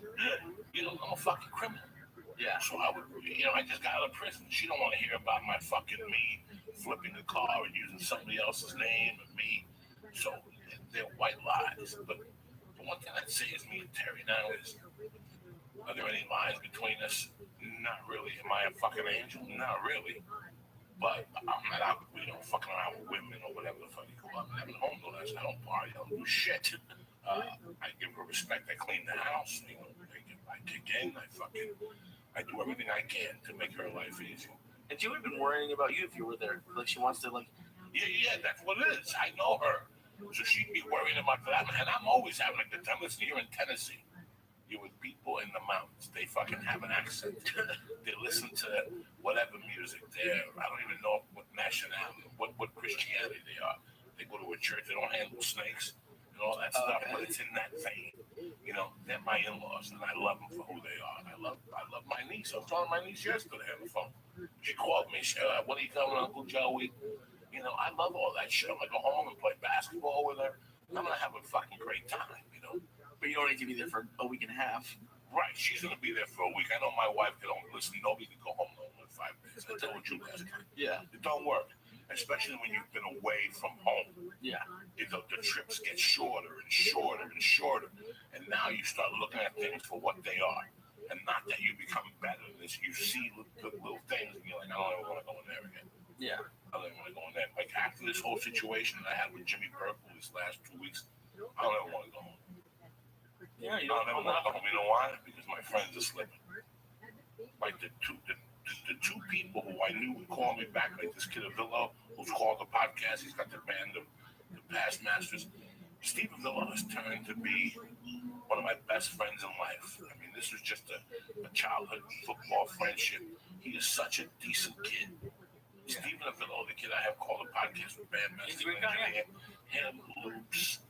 I have some, and people don't understand that about me, and I take this very seriously. The friends I had from 18 to 21, 21 to 25, whatever. But I still talk to Jimmy V, Jimmy Loops, are, to me, saints. Like that. Like I have to leave money when they die. I check with them every day. And they raise the bar on friendship for me so high that nothing else fills the void. I have friends now, whatever. No. I'm talking about people that will live and die for you. Joey Filato, he's called the podcast. He told all those crazy bookmaker stories. His cousin, the one that used to take me to New York and take me to go do comedy, who was a bodybuilder, steroid, threw people out windows and all that shit. Those people raised the bar for me on friendship so high that I can't understand this shit now that I live with. Yeah. Like what I live with now is just basically, and I love you to death. You know, we hang. And no, you I got my understand back. what you're saying. You got my back. I know that. I'm just saying that it's so weird to have that. That ruined me. Like, yeah, God took my family, and that's bad and all that, but He gave me the gift of friendship, which most people will never see. Like those people that were in that fucking comic book thing, those people don't know this. Because fucking moron at the door with the suit and fucking beard on. It's a comic book store. You got a polyester suit on. After these fucking, I didn't want that as a friend. I didn't need that as a friend. If you can tell, I got no tattoos, no earrings, no nothing. You get what the fuck you see. That's it. I don't need to do fucking nothing. I don't need to wear a shirt with Morrissey on it or whatever. There's a nice little white t-shirt. I'm back, bitches. I love these fucking things. I went to the Big and Fat Man store and I bought 3 fucking boxes of these things and I forgot all about them. I had them on every day. I got V-necks, straight ones. I love them. I got 9 of these and 9 of the other ones. I got 18 of these motherfuckers. That's it. I'm 50 years old. I don't have to wear no fucking Izod shirt to impress nobody or a lizard or a fucking fuck you or some MMA. I'm 50. And you know what I'm saying? You see these 50-year-olds with an MMA shirt on. Give me a fucking break, all right? Tap out. Tap one. Tap one.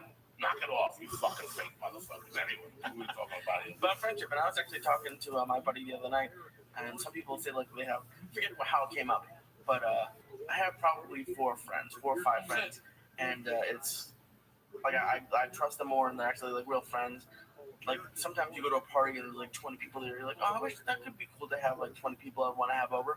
But when you think about it, I don't have 20 people, and I don't really want 20 people over my house. I want the 2 or 3 that I actually like. So it's interesting that you brought that up. No, it kills me, but I'm also very happy that I got to see that. Like Jimmy Loops, the kid that stutters. Yeah, we haven't heard from him in a while. I talk to him fucking 3 times a week. I talked to him yesterday. He called me just tell me what his mother cooked. Die today.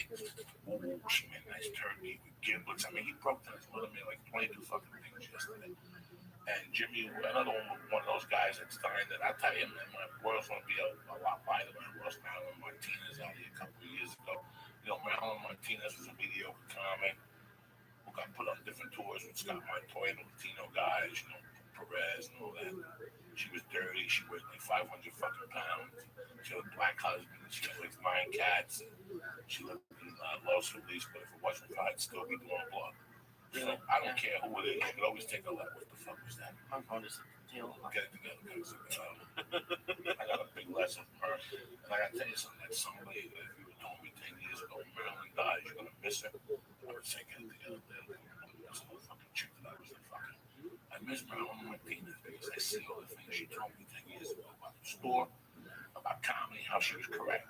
She looked at things just the way I did. She could pick it off. This guy's a fucking pork chop. Get rid of him. You know, she could pick shit off. And she was, you know, anyway. It's important to have those kind of people in your life. Yeah, because listen, man, Cat Williams is a great comic and a great person. I knew Cat fucking 12 years ago when they still called himself Cat in the fucking hat. And I gotta tell you, man, I used to laugh when I used to see him out. I used to have this room in the Valley, the studio, say like a black jazz. Oh, really? Still there. And I used to laugh my ass off. But you know what? When I watch Cat Williams now, I don't need for somebody to tell me what's going on with Cat Williams. You know why? Because I know it. A, I could easily been there. And B, it's who you surround yourself with. And this is not only an comedy game. I'm sorry, this is in life. Yeah. Life, folks, if you surround yourself with fucking shit, you're going to have shit around you. And I'm not saying, but I'm just the truth. No, let's be fucking honest here.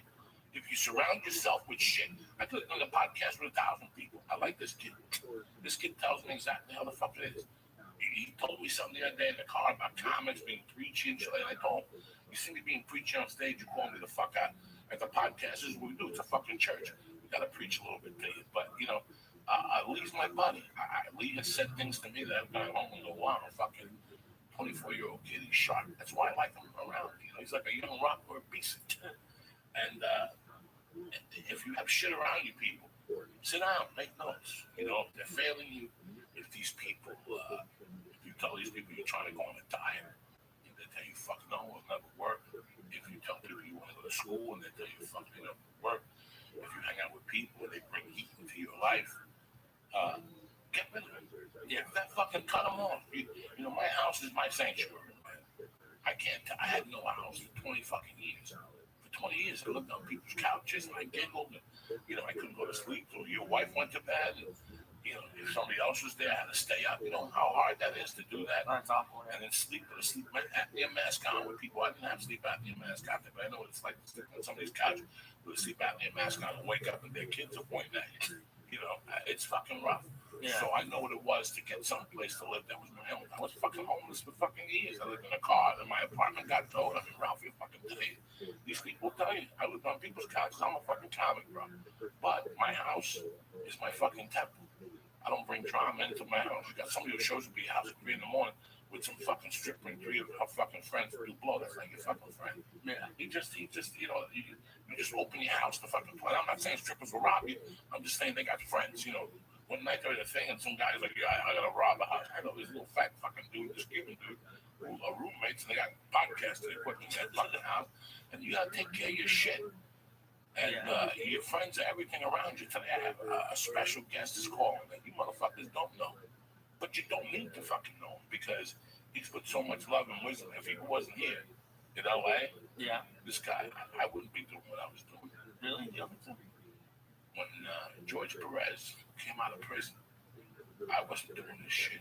Yeah, I was at home considering selling cars, doing open mics around town, and I was going to make a living from selling cars. I had done the podcast once or twice with Joe, and then I decided to go for it because when he came out of prison, he devised 20 fucking comedy rooms. He put all these comedy rooms together. So I went from fucking every night I would go out to a different room because of him and this kid named Martin Rizzo. Little Martin Rizzo, my little buddy, this skinny little Mexican kid. You know, he would call me every night, Uncle Joey, where you gonna go to? I wouldn't go anywhere. Nowhere. He would say, Joey, there's a room. Meet us in Glendale. Come out, they'll let you do 7 minutes. I'm like, then I don't want to take this, come out. And I started hanging out with those young little fucking comics, him and Johnny Rock. You know, Johnny Rock opened up for us in the CD. This you, I know that's you, man. So it was really weird that I bumped into. You didn't know about that? That I would have been fucking dead without those guys. No, I mean he opens for you most of the time down in Orange County. So I've met him. He's a great guy, but I didn't know that you went out with him for a while. I mean, it's funny.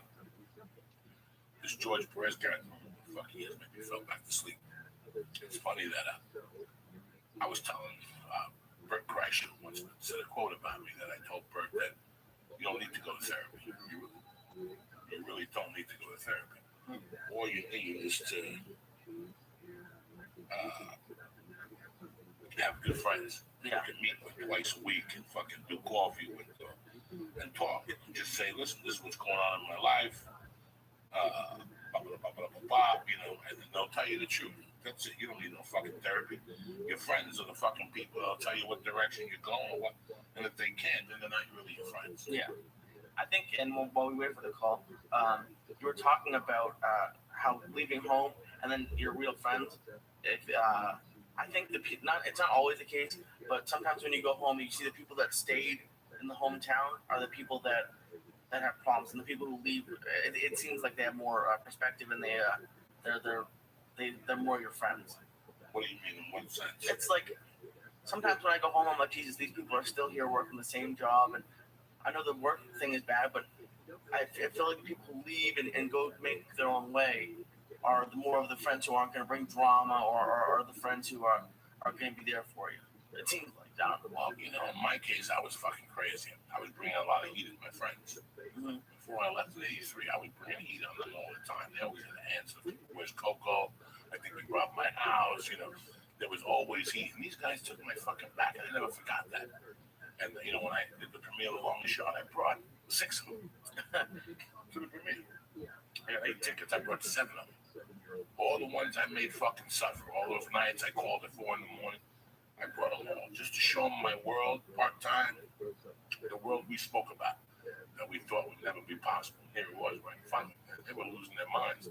You know, Adam Sandler came up to the table. These guys were like, what the fuck is this shit? Yeah. You know, but my friends are fucking special to me because I knew that that's all I have. Everything I do today is to make them proud. Those guys, Luke, and those guys that fed me, I always really want to make them fucking proud of me. Yeah. And I have a great relationship with you. I really do. You're a sharp kid. You know, you made a little money. You make a little scratch from time to time. We get fucking lucky. You know, the testings has been good for us. And we have a working relationship that's honest. You know, 10 years, we're going to look at this and now we're both going to learn from this, you know, and this is how you get better and I get better. But it really does. I get a lot of fucking notes here. Let me just give a few shout outs real quick. Bill Bisinich, Austin James, I love you. Thank you, brother. Brian, you're a student in Pennsylvania. I'm watching you.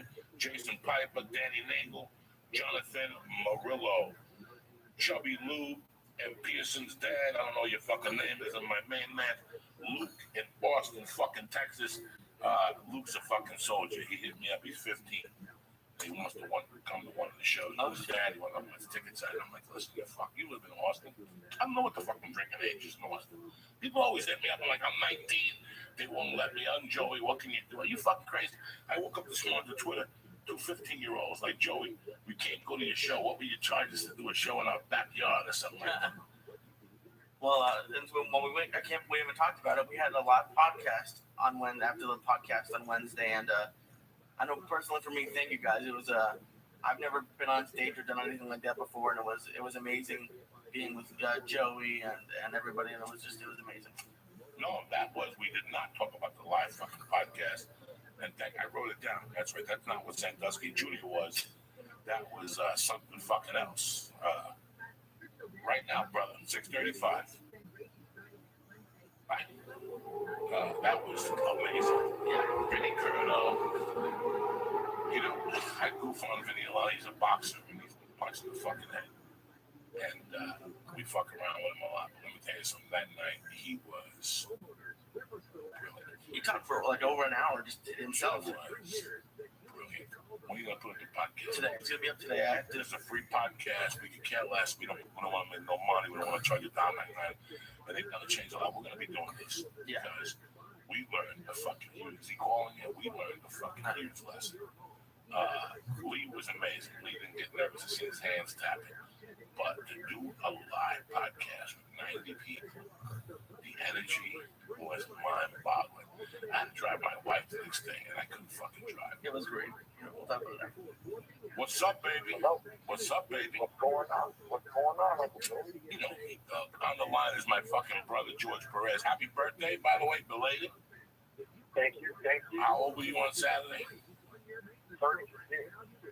And you look fucking 24. God bless you, George. You know, I met George when he was 26, right, George? 26? 25, yeah, 25. 25, you know, and we did a show called Loco Slam, right, George? What was it called? I think it was Local Comedy Jam. Local Comedy Jam, which they still play on fucking Showtime. And it's funny, when I got the call to do it, I was deep in my cocaine world. And I didn't even give a fuck about that set. I thought that Montoya would never sell it to Showtime. I thought it was a fucking lie. And Me too. And whenever I see that now, I cringe.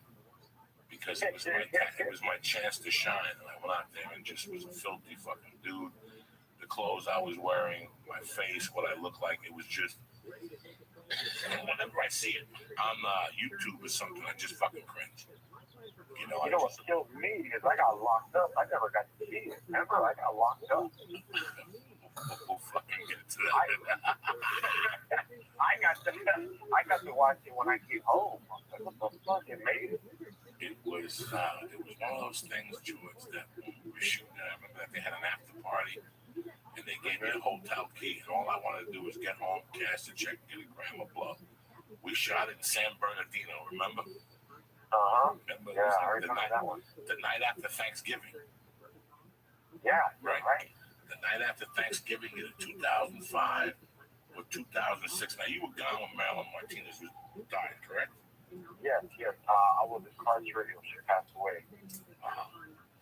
You know, George, I never thought I told you that when I went to see her, when she first got diagnosed with the cancer, she went home and she had a party at the house. And Montoya was there with a camera taping her.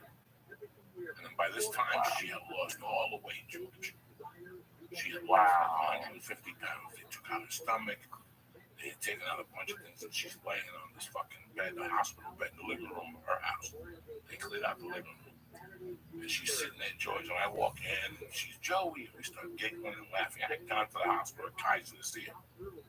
I don't think I told you about this, George. And I sat next to her, and everybody dispersed. You know, little by little, people were eating because it was catered, like there was food there. And I was talking to her, how you feeling? She goes, you know, not bad, George. She goes, you know, when I beat this cancer, she goes, if I go back on stage, she goes, I'm not going to be dirty. She goes, no way. Bro, she's like, listen, when I was in the hospital, I had a vision, God talked to me, and he said that if I go back on stage in one condition, I can't be dirty, because while you're on this planet, you have to answer to God for everything else, you know. And she started looking at me and like dazing, you know. And then this daze, she looked at me, she goes, and she goes, God looked at me. She looked at me right there when she said God. And she goes, he wants you to stop doing cocaine. Wow. And I just fucking froze. But she looked at me like with bigger cancer eyes. Cancer eyes. She was very scared of what she was saying. And she was scared. She knew she was going to fucking die. They scared her.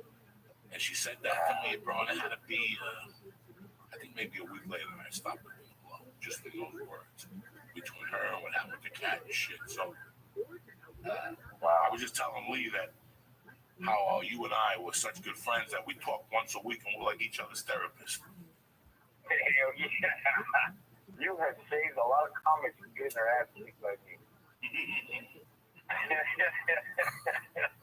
Oh, I know. Because me and you from the old school, we want to hit somebody with a fucking plywood. But you can't fucking clobber everybody, and that's what, we keep each other sane because we're from the same cut. We know that any minute I'll take a fucking window and break it over your fucking head by mistake. But you can't be a savage all your life. That doesn't work for everybody all your life. So, you got out how long, George? I've been out for 3.5 years. And I've been telling these guys that in 2009, 10, I had nothing going on. I was about to get a job at Friendly fucking Ford on Lancashire in North Hollywood.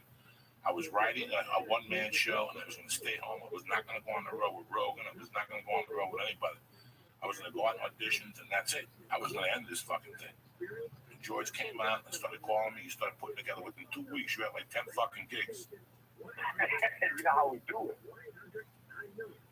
And it was crazy, Joy, because when I got out, I was battling myself on who I was as a person, and just, I was like Danny Green in Cleveland. Hey, no one gonna stop me.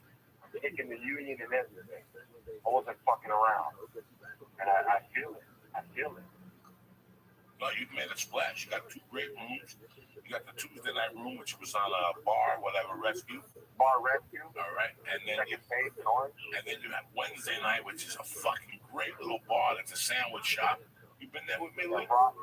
I haven't been. We're gonna go next week. Is it next week? I'm doing it next Wednesday the 9th.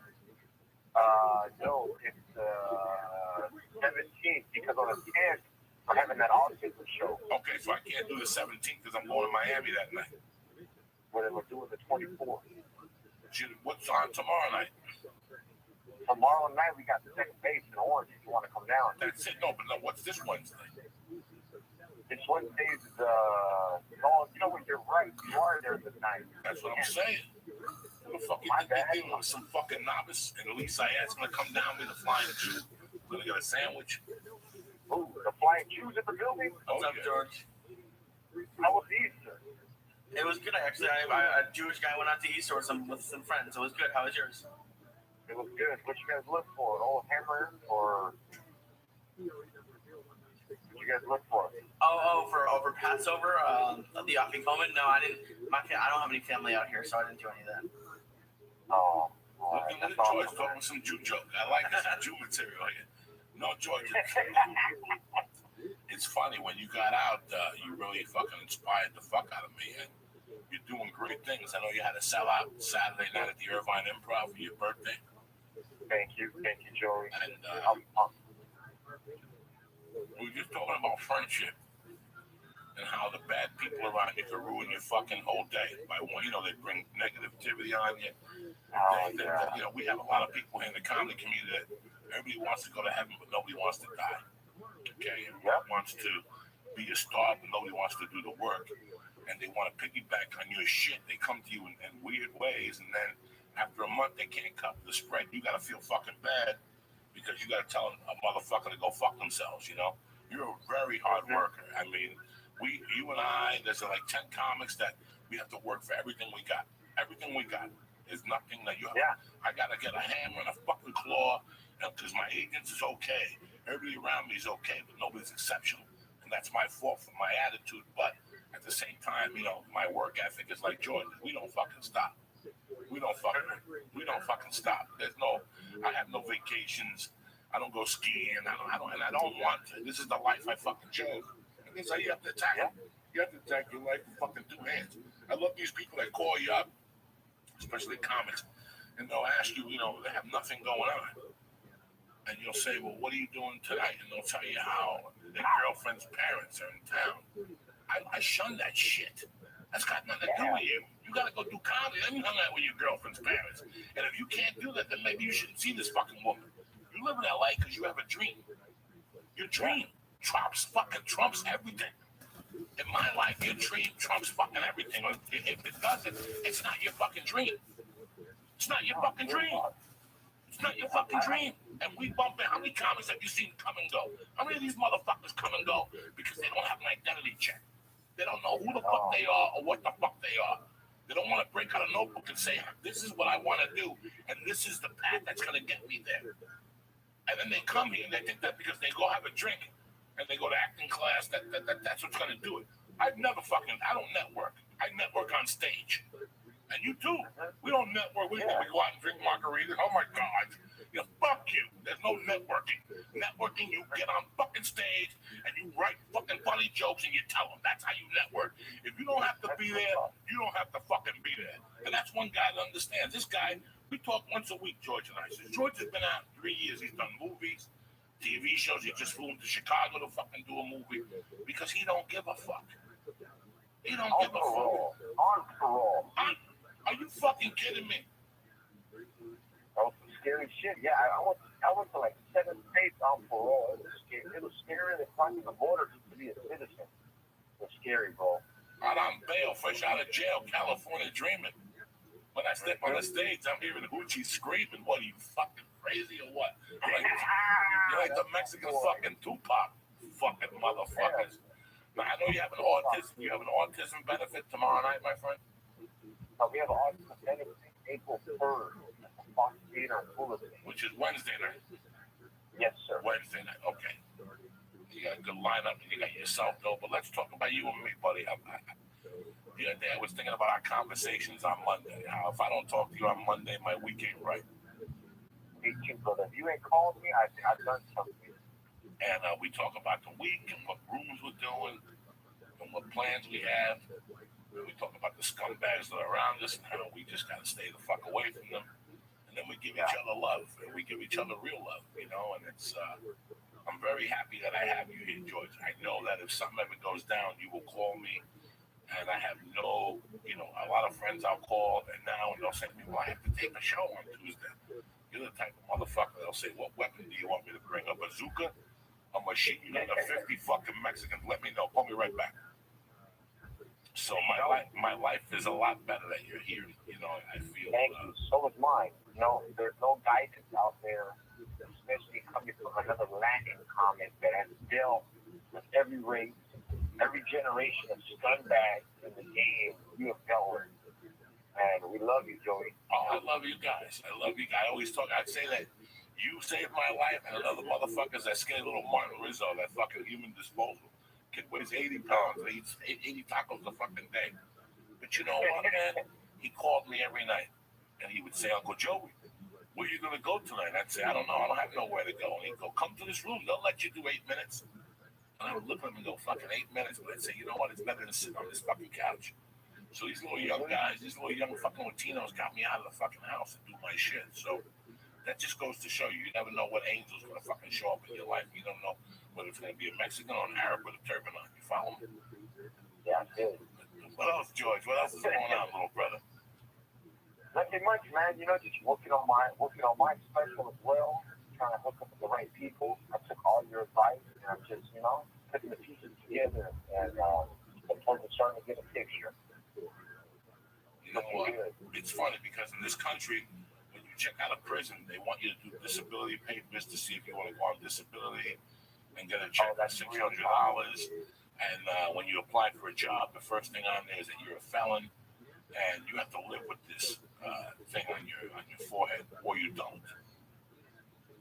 Or you don't. And George and I have never lived under the umbrella of nothing. That's something that happened.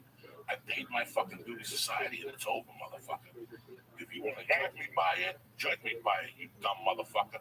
But I also judge you by that shirt you're wearing with the little pocket flap for your fucking pen, you geek fuck. So before you judge me, you Christian motherfucker, you follow me? You know, that's the truth. That's the way I looked at it. I did my time. As soon as I fucking went home and took a shower and got the prison off me, it was over with. And I became another fucking, I either had two choices. I could either do my path and go back to a fucking prison, tell him George, or we could do this. Or just follow the program and be a real man. Work, hustle, go out there, do the shit like how we do it. You know, wake up in the morning, smoke half a fucking cigarette, and forget jokes and smoke another half and write it down.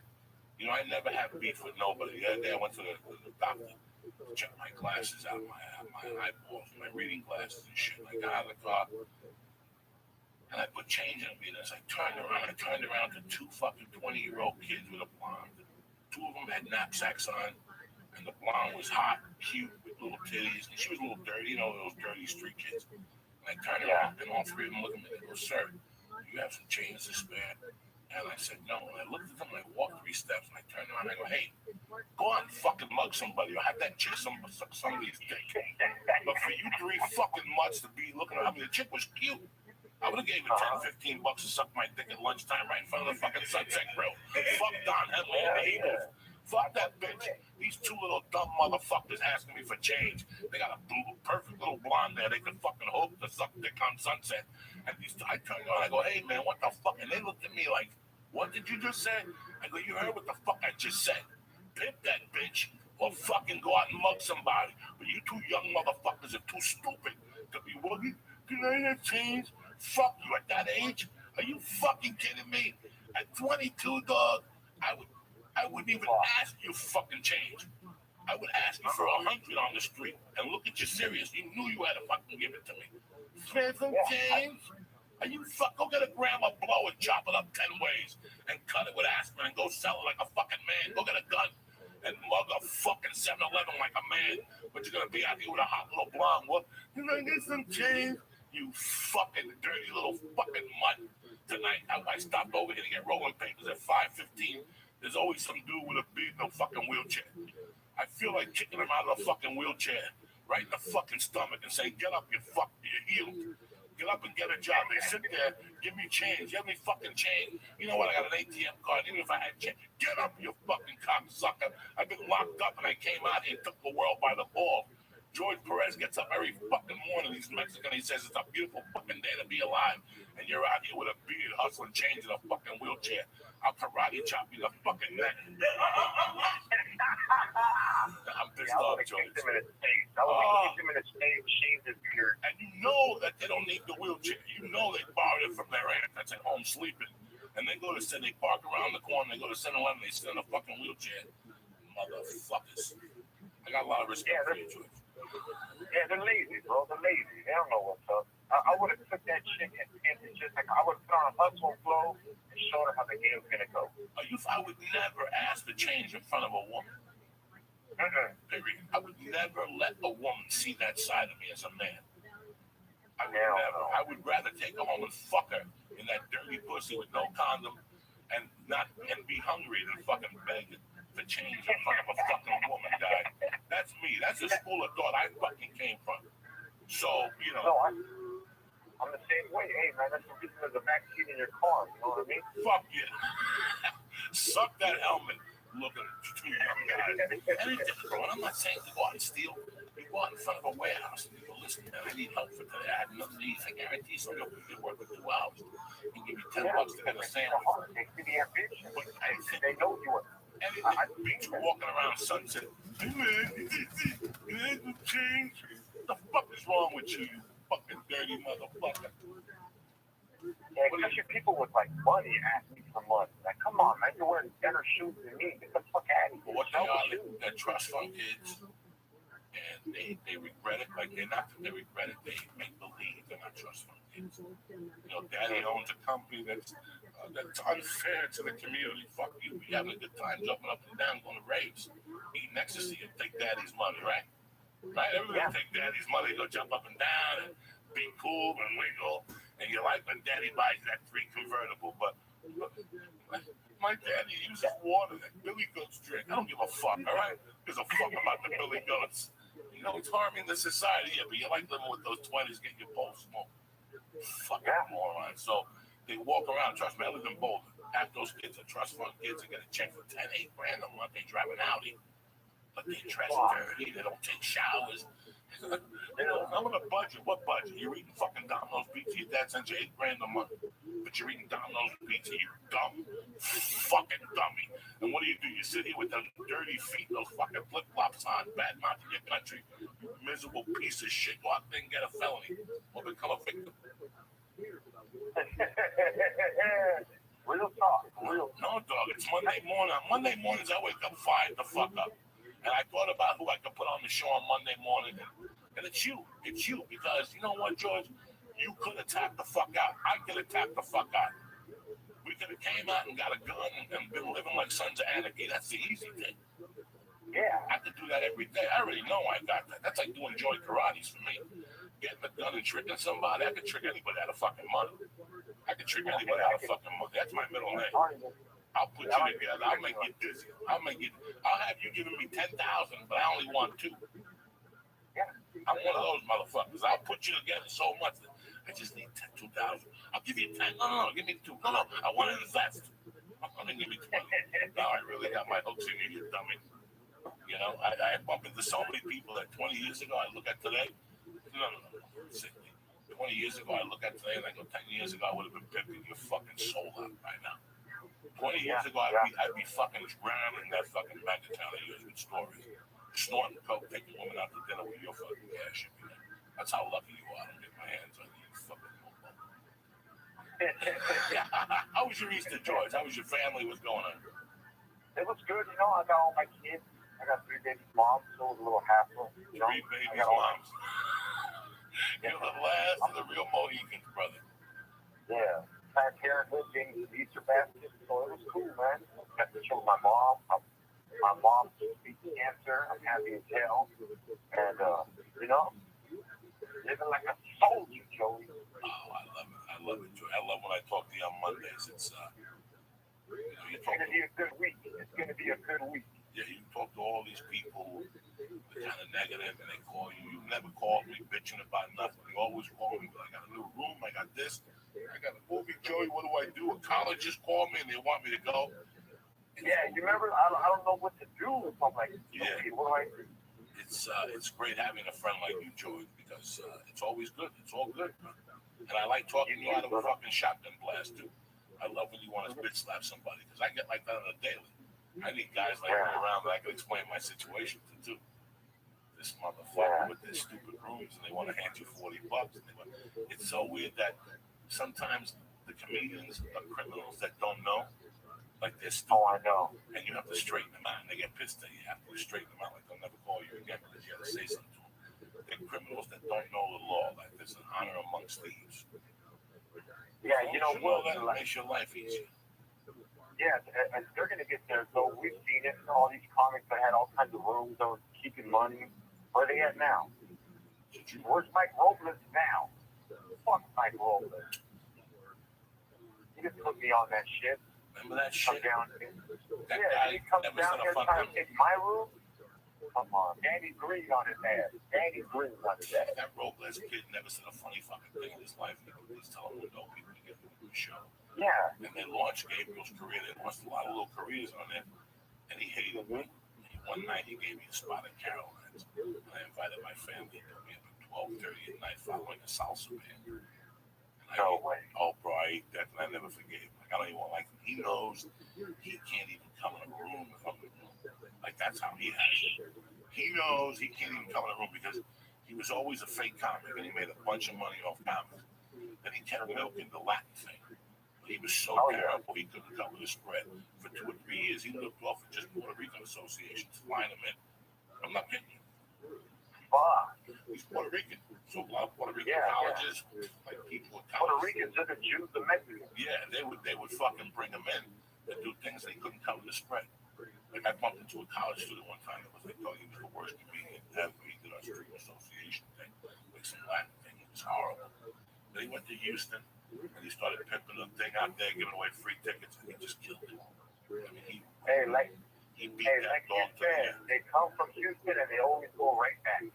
Yeah, but the funny thing was, man, that he didn't work on what he had to work on. He was a promoter.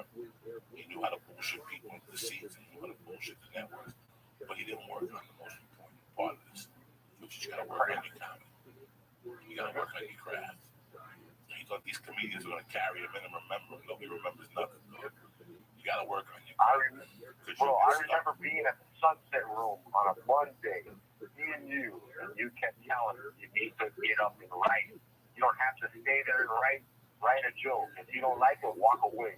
Open joint. Eat a cookie, touch the cat, and then come back and write the joke. And write the joke. That's it. This is writing every fucking day. You know what, man? I can never do the same set twice. When I see a comic in September, he does the same set in December. What has this guy done? What has he lived? Because you should get a joke from material every fucking day when you're driving. Yeah, right. Every time. This morning I took a shit. It was the biggest shit I ever seen in my life. Big. You know, in the morning, I eat an apple at night sometimes. This morning, I didn't even wait for the alarm, George. I went right to the shitter. You know, when you just go right from the bed, right there. It's right there. And it was like soft serve. It was like a 44-page shit. I looked at it in my mind. I'm like, when you see a piece of shit like that big, you think to yourself, if I had to take it in the ass, it wouldn't be that bad. Because look at that big, you know what I'm saying? Like, we're always thinking you're always looking at things from an observant as a comic. You're not looking at the death of it. Like, my buddy died last night. I thought it was a joke when he died. My best friend ever. One of my best friends ever. But I know Jimmy Berkeley, this white dude I grew up with in New Jersey. I took me out of Jersey. Brought me to Colorado. I was telling Lee, if this guy wouldn't have taken me out of Jersey in 83, I wouldn't have made it. Like, he took me out April 25th of 1983, which comes on the 30th anniversary of this month. If he wouldn't have taken me out of Jersey, I wouldn't have finished 83. I know that for a fact. I would have never finished 83. I deterred the situation by me leaving. The people didn't think about it. I wasn't in their face anymore. Out of sight, out of mind. And then one day they said, fucking small potato, really robbers with 10,000 kids. You follow me? But I had like 8 guys like that were looking for me. So out of 8 people, somebody, 4 of them were stupid, which meant they were going to do something stupid and they would have had to kill me. Because if they didn't kill me, then me and my friends were going to go back at them and somebody was going to end up dead. So he took me out of there. If you look at the situation, he saved my fucking life that year.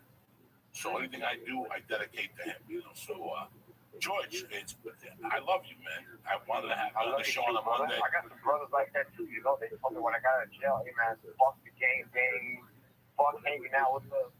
You're representing felons now. Let the world know that we can work. Let these fuckers know that we can do it.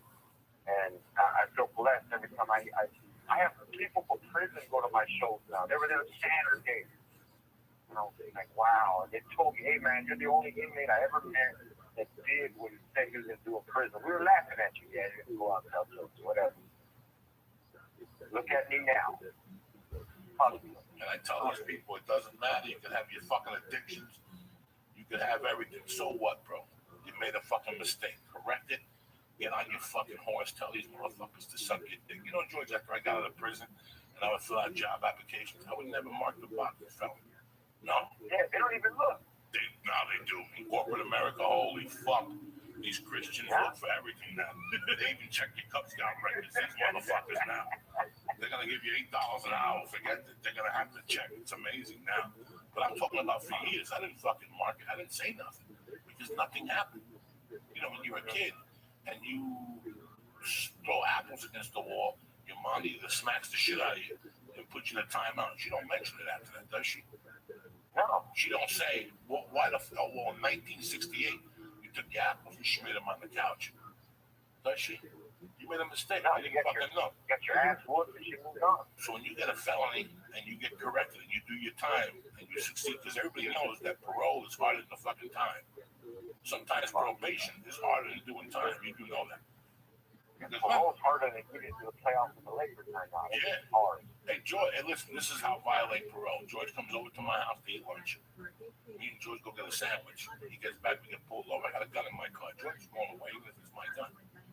Exactly. And he's going to finish his fucking term. And you know how easy that is to happen? George, tell him how many times that happens. Happens all the time. Fuck. You know, it happens to you once all the time. Happens all the time. That's how bad your luck gets. What about this guy last week in Boston that killed somebody in Maine? And he went to the city next and he lived there for 30 fucking years. How'd he get caught? I don't know how. I know. His wife's credit card got stolen, and he was living under a false last name. I was going to ask you about that. There you go. When you're on the fucking, you know, when the worst time for something to happen is the best time for something to happen. When you've already done something with that warrant, jumping and shit like that, you go to a hospital, they run you. Right, George? You know the hospital? Fuck yeah. That's the first thing they do. While you're getting stitched up, they're running you in the computer. By the time you get out of there, there's a fucking handcuff on you. They don't fuck around. There's not many things you can do that they don't run your name. You just don't know that. You just don't fucking know that. When you sign up for Sprint or whatever, they run your fucking name. And in those days, see, in the 70s and 80s, if I pulled George Perez over, and George had a warrant, let's say in Moonach, New Jersey, and I pulled him over in Union City at 2 in the morning, I had to call Moonach, even having him answer the phone, whatever, hit him on the data, like a halfway pseudo computer for NCIC, whatever. But now, if I pull George over and he's got a warrant, as soon as I pull him over and say George Perez, that notifying police station, that notifying state gets a fucking alert that they pulled George over and whatever. So even if the cop don't want to arrest you, he's got to arrest you. Do you follow what I'm saying? I have to report to my parole that I have contact with an officer. Yeah. It's fucking crazy, man. But the whole moral of this story is that, listen, shit's going to happen in your life. You don't have to carry like a fucking cross on your back. Get up, take the fucking cross off, and get out there. You want to mention it, you mention it. You don't want to mention it, you got a fucking second chance at life. But don't blame that for you not wanting to go out there and do what the fuck you're supposed to do. That's the moral of the story on a Monday fucking morning. George Perez, where can they see you in the next couple of weeks? The next couple of weeks, this Thursday, I'm headlining the Ontario Improv at 8 o'clock. April 13th, I'm headlining the Brea Improv at 11 o'clock. And I will be everywhere, anywhere, trying to get up. I love you. You got a web page to go to, a Twitter where they can find you? My Twitter's at George B. Comedy, Facebook, George Perez. You can just call me. Get my number. My number's in every Planned Parenthood restaurant. Call me. Sling dick, motherfucker. George Perez, as usual. I love you. Thank you for motivating me on a Monday morning, brother. I love you too, brother. Tell the flying Q I said what's up. He's right here. Bye, Chris. Everyone go see George. He's fucking hilarious. We're gonna go next Wednesday. We'll see you at what's the name of it? Roscoe's next Wednesday night in Orange. I love you. Best fucking sandwiches. Also, Fun Theater this Wednesday. I'm doing a show for autism, man. It's a big thing. Big thing. It's the new disease that we do the tackle. Go on down. They give you a can of tuna with every fucking ticket. You can eat tuna and make your autism lift to a different fucking level. Right or wrong? We'll talk, buddy. We'll talk. I love you. Okay. Thank you. Bye-bye. Take care, everybody. Bye, buddy. Bye. He's a good fucking dude. Oh, yeah, I love him. I see him every time I go with you down to the Orange County. Like I said, he keeps me together. He always does. I talk to him. Everything's fuck. What music do you have for me? Something. There you go. Let's Led Zeppelin. Go ahead, hit me with a little Led Zeppelin. Something. Oh. So yeah, just to finish really quick, Wednesday at the Ice House was great. It was awesome. We audio recorded it. That'll be up either today or tomorrow because I think I might put today's up tonight. I don't know, man. Anyways, so yeah, thank you guys for coming. It was awesome. It was really awesome. And we're gonna do one again in April, something last Wednesday in April. Oh, sweet. So get your tickets now so you don't miss it. 626-577-1894. I spoke to Salo Bots. I've spoken to a couple of Felipe Spars, a couple of people who are coming up and doing it. It's a good format. I'll do a few minutes. Yeah. Bring you up. You do a few minutes. We talk. Bring up the guests, and then we close it out. It's a fucking great show. We might have a stripper. The chick might fuck in his face next time. Something's got to go down with you, okay? Something. So you pick your poison. It's either got to pick your piss in your eyeball. Something. I'm a little cat pissing your eyeball. Right? Chick pissing your eyeball. No. It's like Visine. It makes it redder.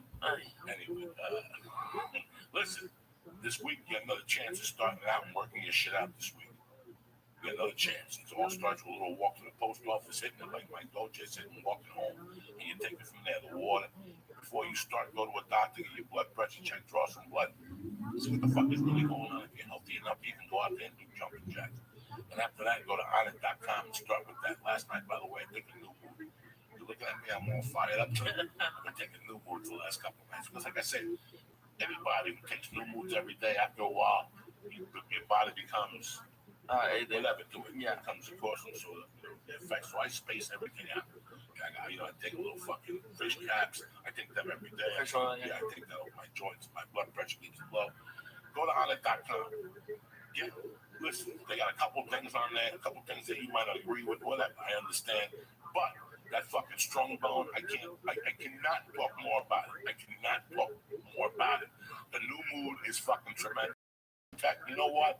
Except for the fucking ear infection I had this year, and that was from flying with the water from the pool in my ear, I would have been fine. And that's because we didn't fucking, listen, I didn't smoke a lot out of the circle.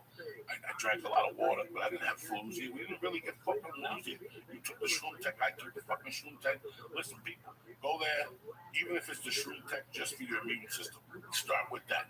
I know it might be $2 more than we usually buy. If you're hanging out with Uncle Joey and we're taking this together, you got a problem, you got diarrhea, you hit me up, Joey, what the fuck? And I'll tell you to get some Imodium. Lee has this shit like 4 fucking days. He's ready to go. Lee, one time when I was in high school, I'll never forget this. I was like a sophomore in high school before my mother died.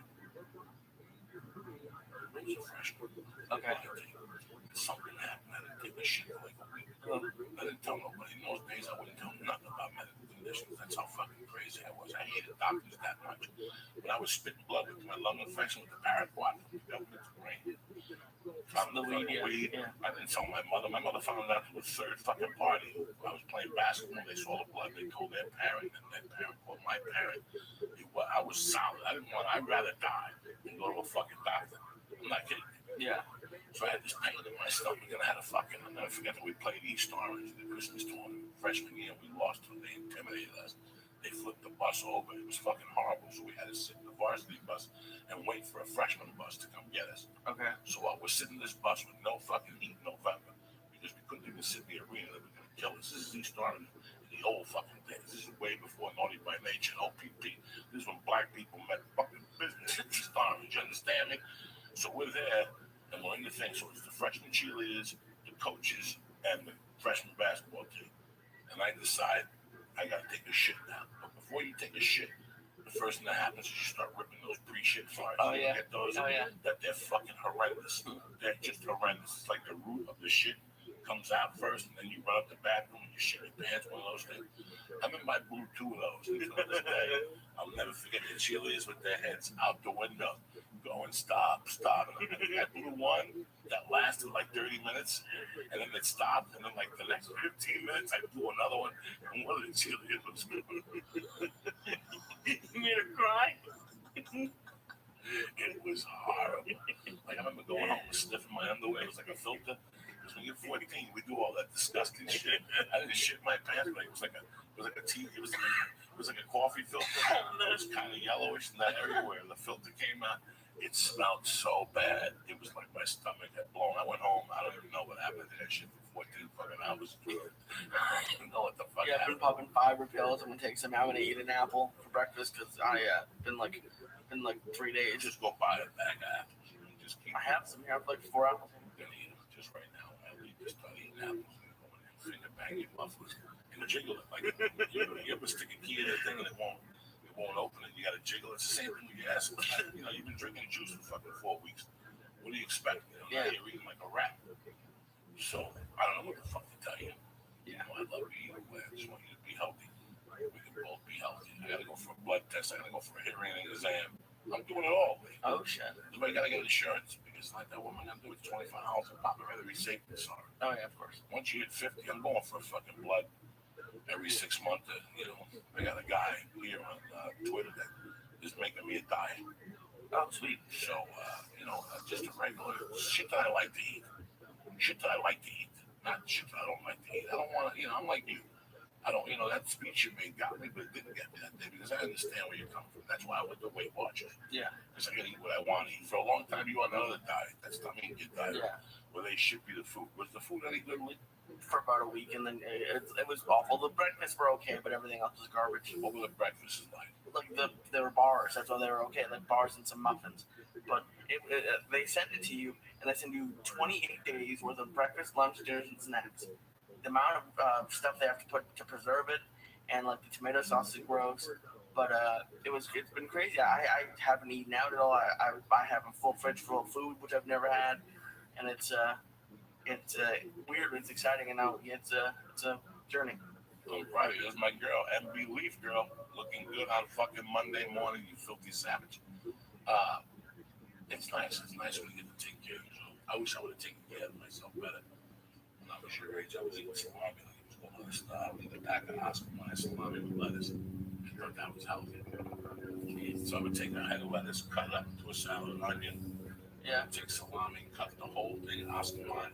Yeah. And put it in the salad, mix it up, and put fucking. And they go, eat the whole fucking thing. It's disgusting. Despicable. And that's it. What else you got going on? What do we got going on? Talk to these people. We're gonna do a podcast Wednesday. You gonna put one up today? Yeah, I'll put this one up today. I'll put the other one up tomorrow. I got a special basketball edition Wednesday. Tonight, college basketball is one of my favorite players to call in. What else? I got the South Beach Comedy Festival, April 19th, West Palm, fucking Napalm, Fort Lauderdale, and immediate areas. Get your shit together. Tickets are going fucking fast. Go to the web link down there, South Beach Comedy Festival. I don't know if it's .com. Just type in South Beach. We'll just go to joeydiaz.net. That's right. But you can't get tickets through there. So okay. joeydiaz.net is for everything else in our life, all right? If you want to help out the podcast, a lot of people go to joydeers.net. Go to merchandise and get yourself a long sleeve Church of What's Happening Now t-shirt with the flying the Jew insignia on the sleeve. We got short sleeve t-shirts. We got hoodies. JR's down there making it happen. I'm going to have him call the podcast one of these days. We're going to talk shirts. You know, we got a bunch of dates coming up in May. I got Austin, Texas, Arizona, and motherfucking Long Island. Oh, shit, yeah. And it is South Beach Comedy Festival. SouthBeachComedyFestival.com. Go get tickets Friday night, 8 o'clock. If we sell out, which we are going to, we're going to add a second show. Banana bread, blow, heroin, fucking everything. Everything. I'm doing Ari's special storyteller show April 9th at the Cheetah on Hollywood, the strip club. That's the dirtiest fucking strip club in Hollywood. I went in there one time to pick up a gram of blow. It was fucking dark in there. Jesus, you could smell the chlamydia. They serve it at the bar. You follow me? So if you're in the mood for chlamydia or any other venereal diseases, come on down April fucking 9th and get yours. Besides that, what we got going on this week? I already asked you. You got no on it.com.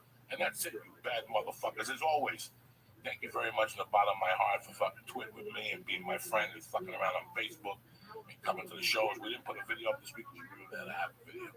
But if I do stand up this week, I'm going out tonight to do a couple of rooms, so I'll bring Lee and fucking do some videos and all that shit.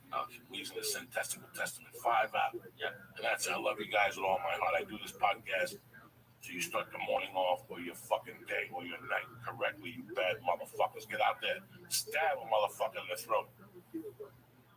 I love you. Stay black. What do you got for me? I'll just finish up Achilles' last stand. All right, baby. Have a great fucking day.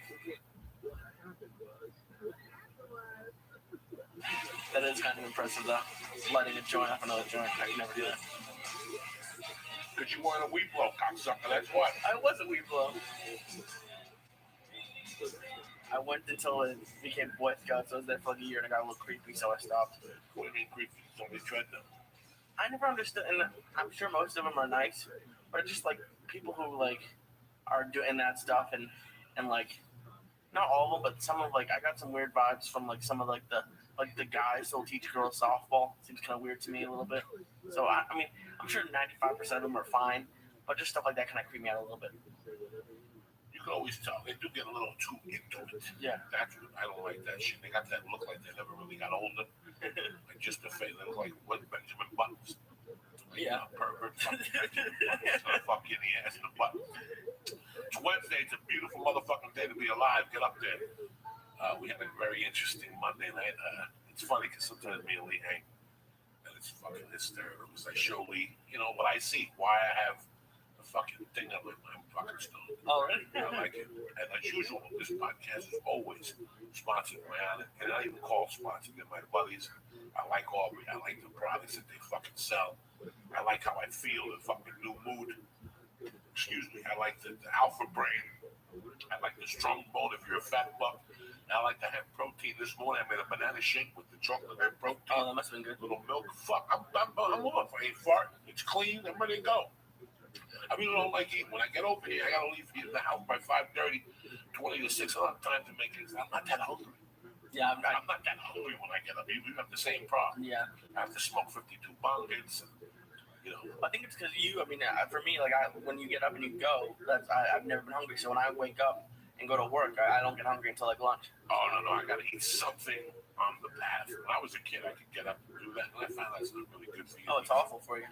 So I usually try to get up before I leave the house. I put something in, because if I start driving and get car sick and my blood sugar goes low, it's gonna be hell of a fucking day. Oh yeah, so I gotta put something. I've been having breakfast every day. Like my girl who's been staying with me said it looks like a magazine. Like I had like scrambled eggs, toast, and an apple, and I've been trying to do that. And I don't know. I haven't. You look like you're taking care of yourself. You're being a better friend to yourself. It's a beautiful thing when you're 24. I didn't do that. Yeah, I'm trying. That's why you gotta do. You're looking sharp. See, wiggle for good job. Wiggle with no music. Oh shit! You gotta wiggle with no music anyway. You should have the music just playing in your fucking head. Speaking of music in your head, we went out Monday night. It's hysterical. It's hysterical. There was a couple of things that fucked me up about that night. Number one, we went to the Happy Endings to go do comedy. And I got down there, I waited for a long time. I had a spot somewhere else, so I had to leave. But it was funny how we sat there, Lee and I got a salad. I cooked, they got a little Maker's Mark. Lee likes likes the whiskey. I do. And we're watching this karaoke, and that was creepy. That was fucking creepy.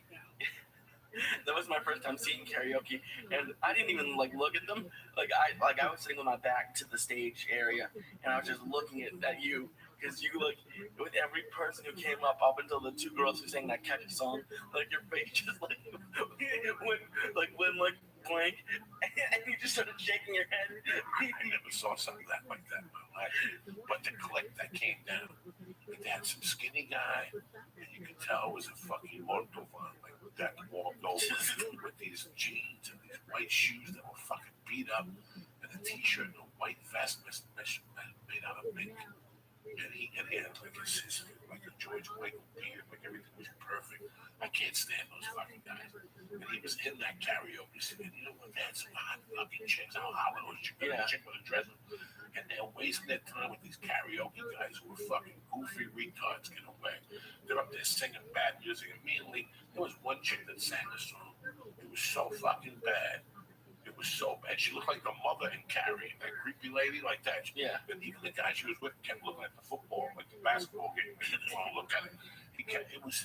It's something that, but this was a Hollywood karaoke, guys, so I'm very sorry. Let's blend this down for you. If you go to Michigan and I go to fucking Grand Rapids and there's a karaoke, it's regular kinfolk, just singing, having a good time. Yeah. You can just do that. Go fucking sign up. You know, I started comedy and karaoke. Comedy and karaoke, when I was starting, came hand in hand because I started in Bolden, and there wasn't a lot of karaoke. There wasn't a lot of stand-up. Oh, okay. So I would go to karaoke and have to sing a song, and then the next one, take the mic and start doing material. And the guy would get pissed and throw me out of there. And I did that in Jersey, I did that in Colorado, I did that in Seattle, I did that in New Jersey. Oh, okay, I no. would go to karaoke and take over a karaoke show. That's hilarious. So when you go to those places, they do it for fun, people. We drink, we fucking smoke a doots, we smoke a fucking bang, a blast, and we go get 3 beers and we sing I Will Love You by Whitney Houston, we get fucked up. These people were singing it with the hopes that there was somebody in the audience to discover them. Yeah, that creepy girl was doing that Christina Aguilera thing where they would go up and down with the words that it didn't need to do. It was fucking atrocious. But the story of the night that really fucking me was the bartender. Oh yeah, you told me. Okay, I walked in there, went upstairs, checked in, walked back downstairs. This is a very interesting story. Walked back downstairs and we sat in the bar. I went to look around the bar, and some girl was like, Joey, and I go, what the fuck, cat? I had seen her.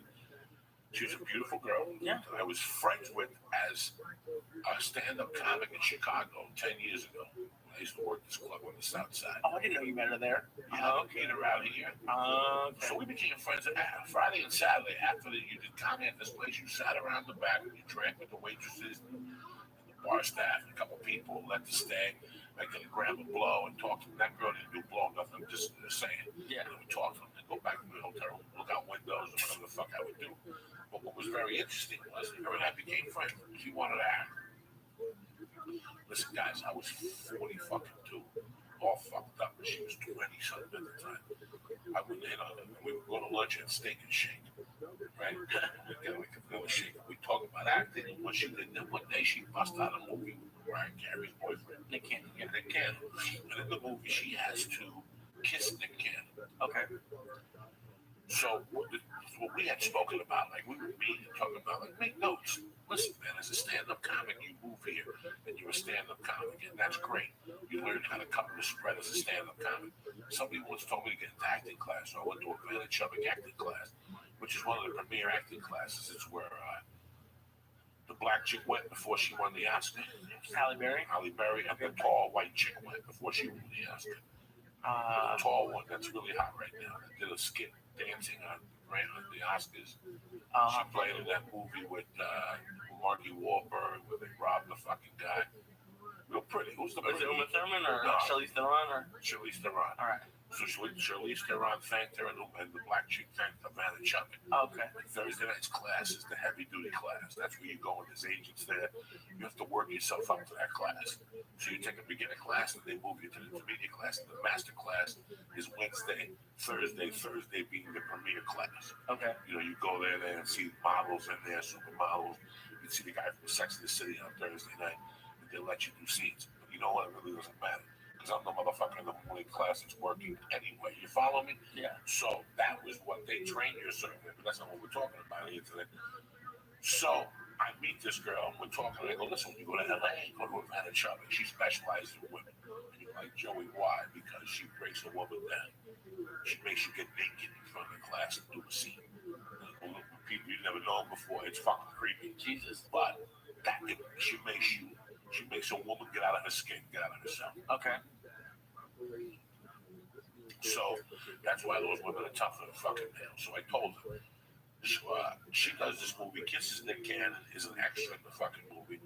And one of the young producers is blowing smoke up her ass. She needs to move out here. She needs to live in Hollywood. She doesn't need acting class. She needs $2,000 headshots. Now, this chick was selling real estate.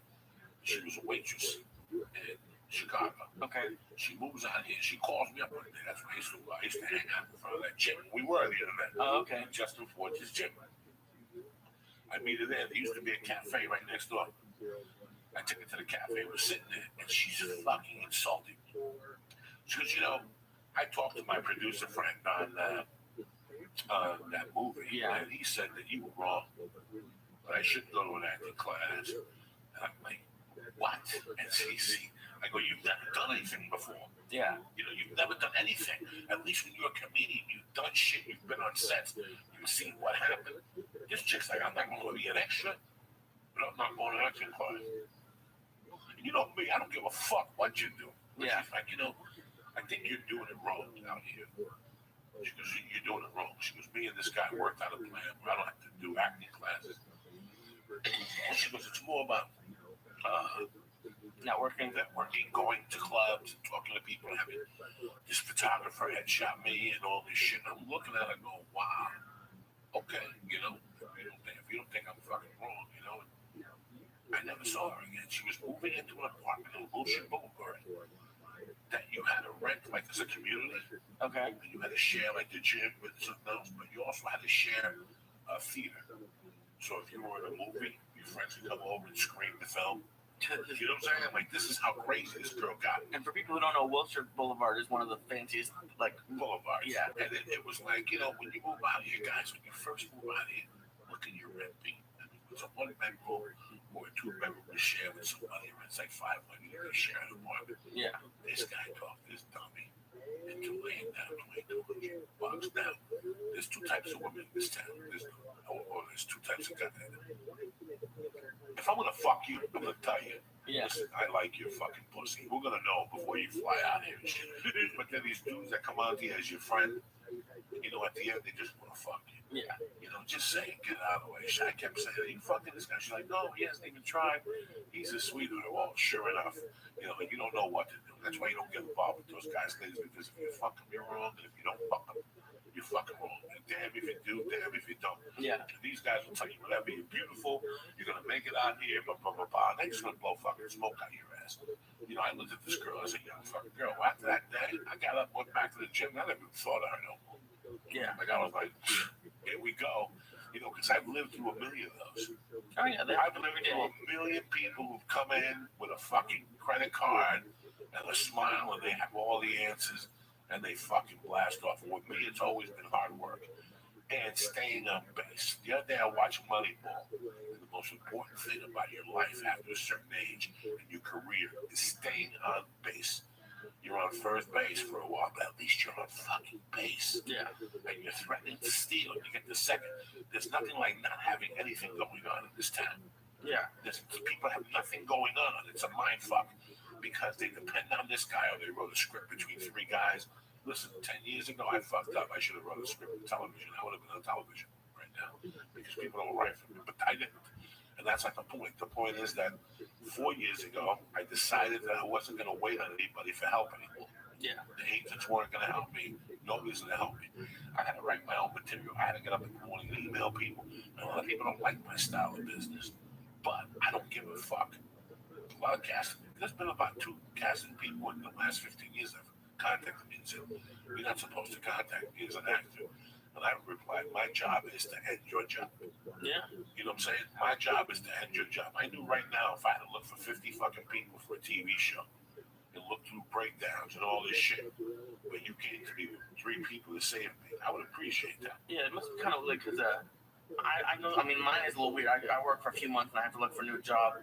It must be kind of weird, like, you work maybe for a day or two, and you can kind of go look for a job, but when your agent is supposed to be the one doing it, so you're just kind of sitting around waiting. Right. So your agent, you call your agent on Tuesday and Monday and ask them what's going on, and he'll say, oh, there's a part coming on this, there's a part coming on community, there's a part on this. That's fine and fucking thing. I decided to do it a different way. I got what's called the breakdowns. The breakdowns are the same thing the agents get, which is a hand job of what's going on in this town. Mm-hmm. See, when I moved here, the breakdowns were the Bible. There were 200 pages a day.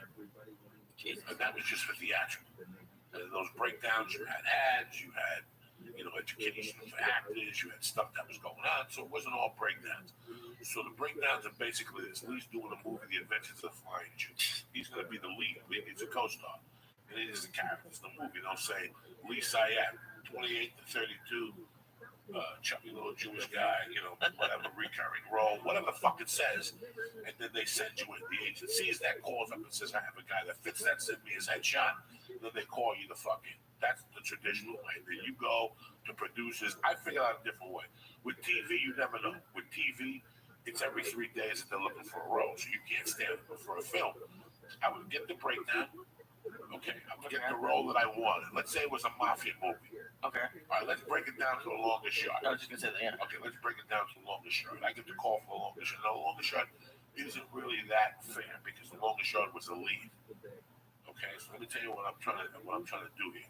I pick a role that's big, and I pick a role that's small. That's really mandatory. Okay. I pick a role that's a little big. You ever go to a fucking steakhouse? There's a 12-ounce steak.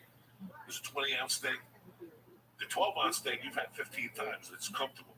But tonight you gotta eat the 20-ounce steak for some reason or another. But you gotta have it there. Yeah. The thought of you having it there. So what I would do is take the breakdowns, take the 2 roles that I'm right for, one big and one small, and get the sides from an agent. Call a different agent friend of mine that was in the lit department somewhere and say, hey, do you have the script for The Flying Jew, the autobiography? He'll email it to me, and then I'll read the roles. And then what I would do is take the pages out of the script that has his roles, and I would bring that scene to life by myself. So I would call you up, Lee, and put the camera in front of you. You'd put it on me, and I'd do the scene.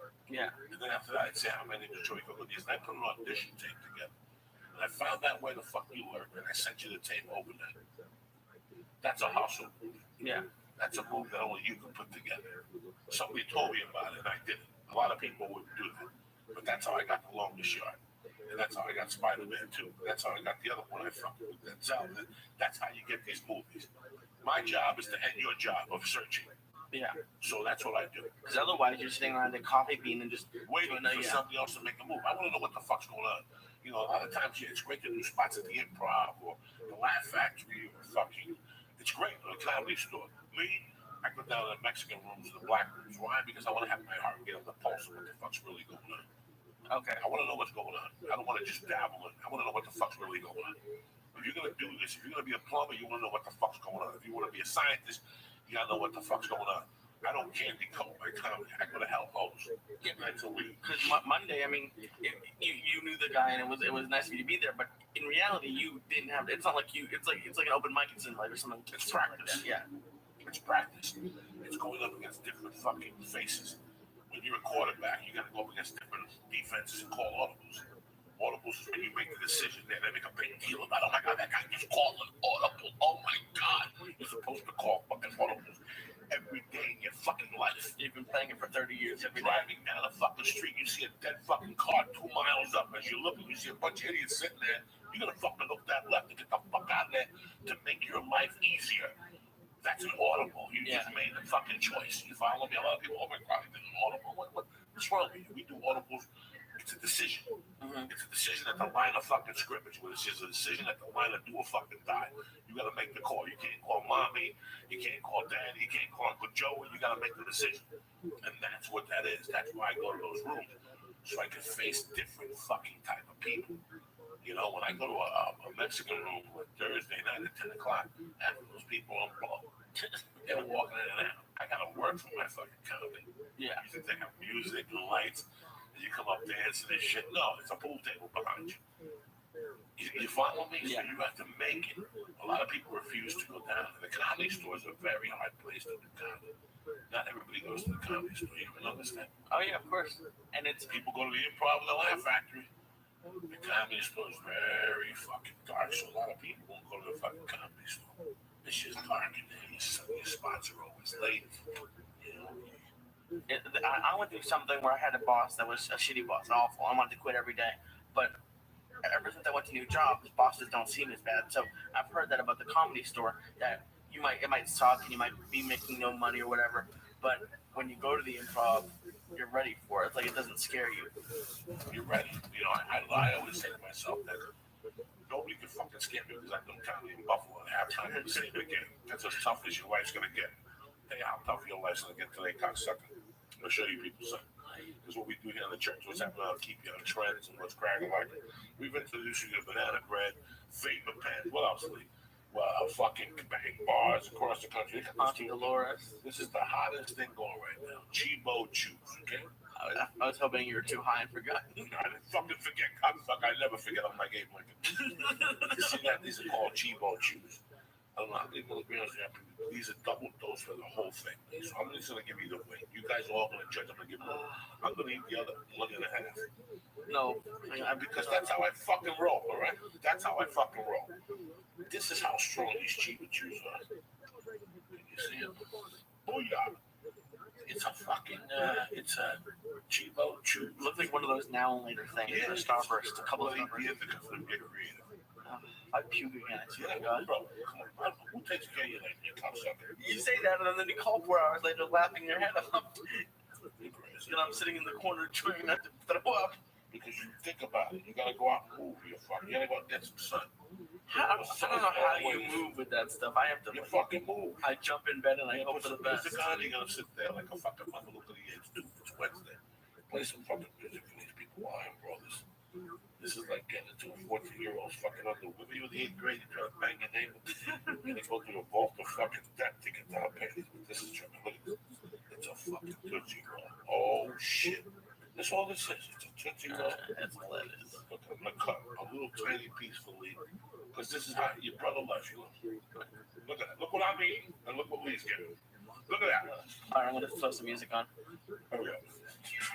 Oh, yeah. Little Barry motherfucking white. Looking for Lee.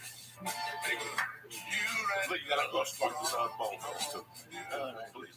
Leave the music on. I just talk over the music and fuck with these people. It's Wednesday, cocksucker.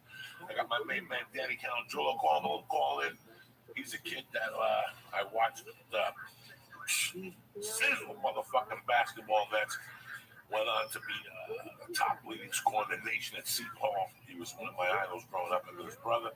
And if you guys have been paying attention, thank God to my main man, John Arena, who he also read Personal Foul, listened to Chip Donahue on the fucking podcast when he was talking about the favoritism of this book. Well, if anybody who knows who's alive about the Laker game with Kobe and all that shit, I got Danny Bianculo called in on the later in the half spot. I want to give some shout outs to some bad motherfuckers. The Pursuit Podcast, Dead Squad, Nashville for helping me out this weekend. Chris Arnold and MMA Die Hard. You know, I got all you motherfuckers. Bryce.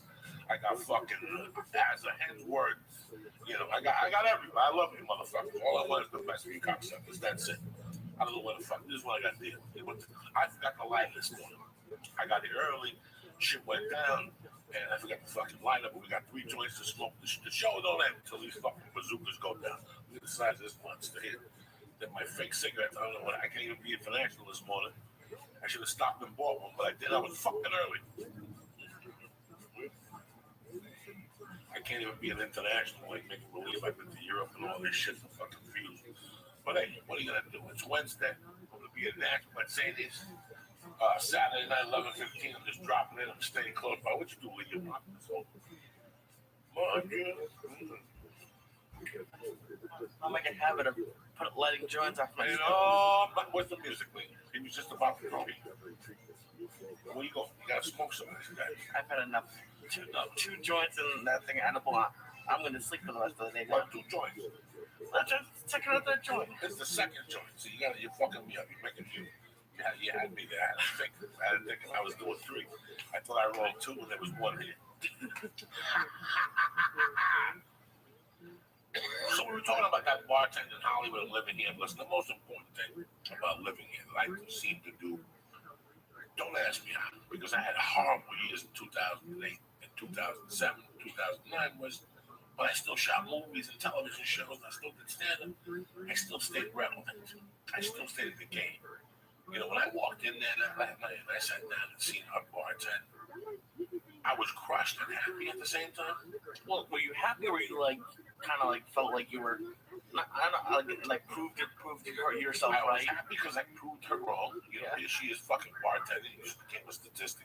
And the fiance is an aspiring filmmaker. He's a fucking bartender, so he can suck my dick. So, yeah, hey, listen, man, I had a job here for 3 fucking months. And once I quit the fucking job, I went for it. Yeah. That's it. You come here to get a little job for a little while. I'm not talking about you. I'm talking about these actors. No, I understand what you're saying. The reason why they have the job is a fucking safety net. I don't like a fucking job when you're trying to do something. It's like people get a commission job. You get a commission job because you don't want a ceiling over your fucking income. You want to be able to say, you know what? Today, Joey, I feel like making $5,000. I'm not going to go home until I make $5,000. Yeah. A lot of people settle for a job that pays by the hour. It's got great benefits. Every once in a while, you got to walk on a fucking tightrope. You're living with your mother. You got nothing to fucking lose. Get a commission job. Learn how to sell from your fucking stomach. Learn how to go, wow, I fucked around Monday through Thursday. If I'm going to get paid today, I got to sell something. Somebody's got to pay for me to get up this morning and fucking go to work. Now, when you said when you contacted casting directors, you had a couple of them that didn't like it. Are there more people that appreciated it than didn't like it? Yes. Yeah. There's more people that didn't tell me directly, but I can see that they still call me in. They still call me in for different projects. John Papsadara, the chick who books It's Always Sunny in Philadelphia and Sons of Anarchy. Wendy O'Brien, she put me in Longest Yard. I mean, Lorna Johnson, who the other day some guy called me. We were talking about Lorna Johnson and coffee. She put me in 5 fucking television shows one year. 5 projects. She put me like in 3 movies, a TV show. Yeah, and because you were saying something the other day. I don't think we were talking. We were talking kind of about it, but not this time. Was you said if they cast the wrong person, it looks bad for the actor, but it also looks bad for the casting director because they fucked up. So if you send them in and they take a chance and you do a good job, why are they going to spend 10 hours looking at people they know aren't going to do it? My job is to end your job. It's funny, even with stand-up comedy. My formula was to put myself to stand-up comedy 5-6 years ago. What? I would call up comedy club owners and say hello. And they would ask me, do you want a week here? I would go, no, I'm just calling you to check in on you. It would drive me crazy because at that time I didn't really want to go on the road. I was making money here. Or whatever my fuck I had. Okay. So, I don't know. It's just been, I'm very proud that I came out here and I did something every year. So I wouldn't have to get a day job. And if you ask me what I did, I don't know what I did. I just know that I paid fucking attention. Yeah. You have to pay attention to every fucking job you have. Doing this podcast makes me a way better stand-up comic. Did you know that? It makes me a way better person than stand-up comic. When I was walking down the stairs this morning, it was 5:32 in the morning. And I'm going to do a podcast with a friend of mine who doesn't mind, but we don't get a check at the end of the week for this. No. And we did this in the beginning, and a lot of people don't take this kind of chance in the country. A lot of people say, I wouldn't do that. I can't do that unless I'm working. And by doing something like this for 3 or 4 months and taking a knock and eating a Subway sandwich and something you want to stay, it's like putting money in the bank and you get the revenue later. It's like punching in for something that you get paid on later. And I've always admired that about people because a lot of people refuse to do that. They're stuck in their fucking simple ways. Yeah, because it's scary. I mean, I was definitely fucking scary. I was supposed to start a job last week, and I got a different offer, and I felt weird about the other thing, and now I have to take a month off, and I'm losing a few $1,000 because I'm not working for a month. But at a certain point, you have to make a decision about being happy in the place, and you don't want to just take everything that's offered to you. Kind of like we were talking about those comedy clubs, because when you turn them down, they're like, "Oh shit, he can turn it down." Turn it down. You can turn it down. You know, there has to be a day that you.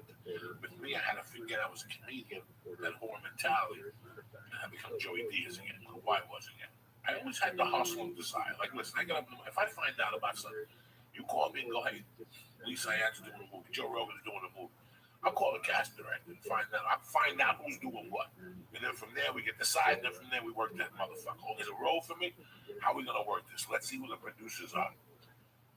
Let's see it from every fucking angle. When I did Spider-Man 2, I met this black kid on the face. Good friend of mine, Jason. We still talk. Well, Jason called me and he goes, hey, bro, I'm in my office for a long shot. Your pictures on the wall. We're going to get to work together again. I ended up doing like 3 films with Jason in that position. The point being that you keep working with the same people, you make relationships, they'll refer you. Yeah. This is a big town, it's a small town, but you got to do something every day. Staying on base, when I say to people, you got to stay on base and stay relevant in life itself, is justifying your existence. If you justify your existence every fucking morning, you get up, you have a plan, we'll do this time, we'll drop this off. You know, last night I worked at, I know my day's complete when I go to that kickboxing thing because I'm 50 years old. Yeah. I'm not 20 when I go at 8:30. And I have, when I wake up, I look at my notebook every morning. You know, the first thing you see is write 1 hour per day. I try to write 2 or 3 hours a day, but my minimum is 1 hour. So I write 7 hours for the fucking week. Yeah. You know? Now, let me ask you something. This is a small town, and if people don't like you, they can hurt you sometimes. Do you ever feel, because we talk about a lot how you don't play with bullshitting, you don't like hang out with people. Do you feel sometimes like if you weren't so regimented, like, and if you didn't like yell at people, do you think you would have been further along? Yes. If I would have shut my mouth and been passive, absolutely. But there's 2 sides to that coin. I lived in Seattle. There was a booker up there. I got in trouble. She didn't like me after I got in trouble. Mm-hmm. Me and the girl Carol, I used to take the strip. I lived with a piece of shit that come in her ass and all that. She and I got into a fucking argument one time. They put me in jail for fucking harassment outside her building. We were living together. So for some women, it took it like it was a domestic violence thing or whatever. So these women called each other and they're like, what the fuck happened with Joey? And this one woman decided to raise her fucking hand. Okay. So she called me one day. She's like, I don't like what happened. I don't like what I'm hearing. I go, listen, I went to dinner with you and your husband. You know me. There's just a misunderstanding. This is fucking Seattle. She was like, okay. And she held me against me. This girl booked like 60 fucking rooms all around Washington. She wasn't booking me with it. Okay. So I had 2 decisions. I could sit in my house and cry like a fucking bitch and not say she booked me, or I would call her 3 times a week and go, hi, you have a room tonight? And whatever. She'd go, yes, I do. And I go, do you mind if I do a guest spot? 7 minutes, you don't have to pay me. Yeah, I can hear it in her voice. Like she fucking hated it, but she knew I knew the headliner. And she knew the headliner had okayed it, so she had no choice but to hire me for free. Yeah. And people would say, why do you do that? A, she don't like me, so I wanted her to hear my voice. Number 3, start a war. Fucking if your fucking opponent is of a fucking caloric nature, agitate that motherfucker. Number 2, I went down and proved my point. And even though she didn't like me, wasn't going to stop me from doing my set. Because so what? She didn't pay me. I was still punching it at the fucking clock, and I was still getting better at what I was supposed to be doing. Yeah. So I beat her in more ways than one in my mind.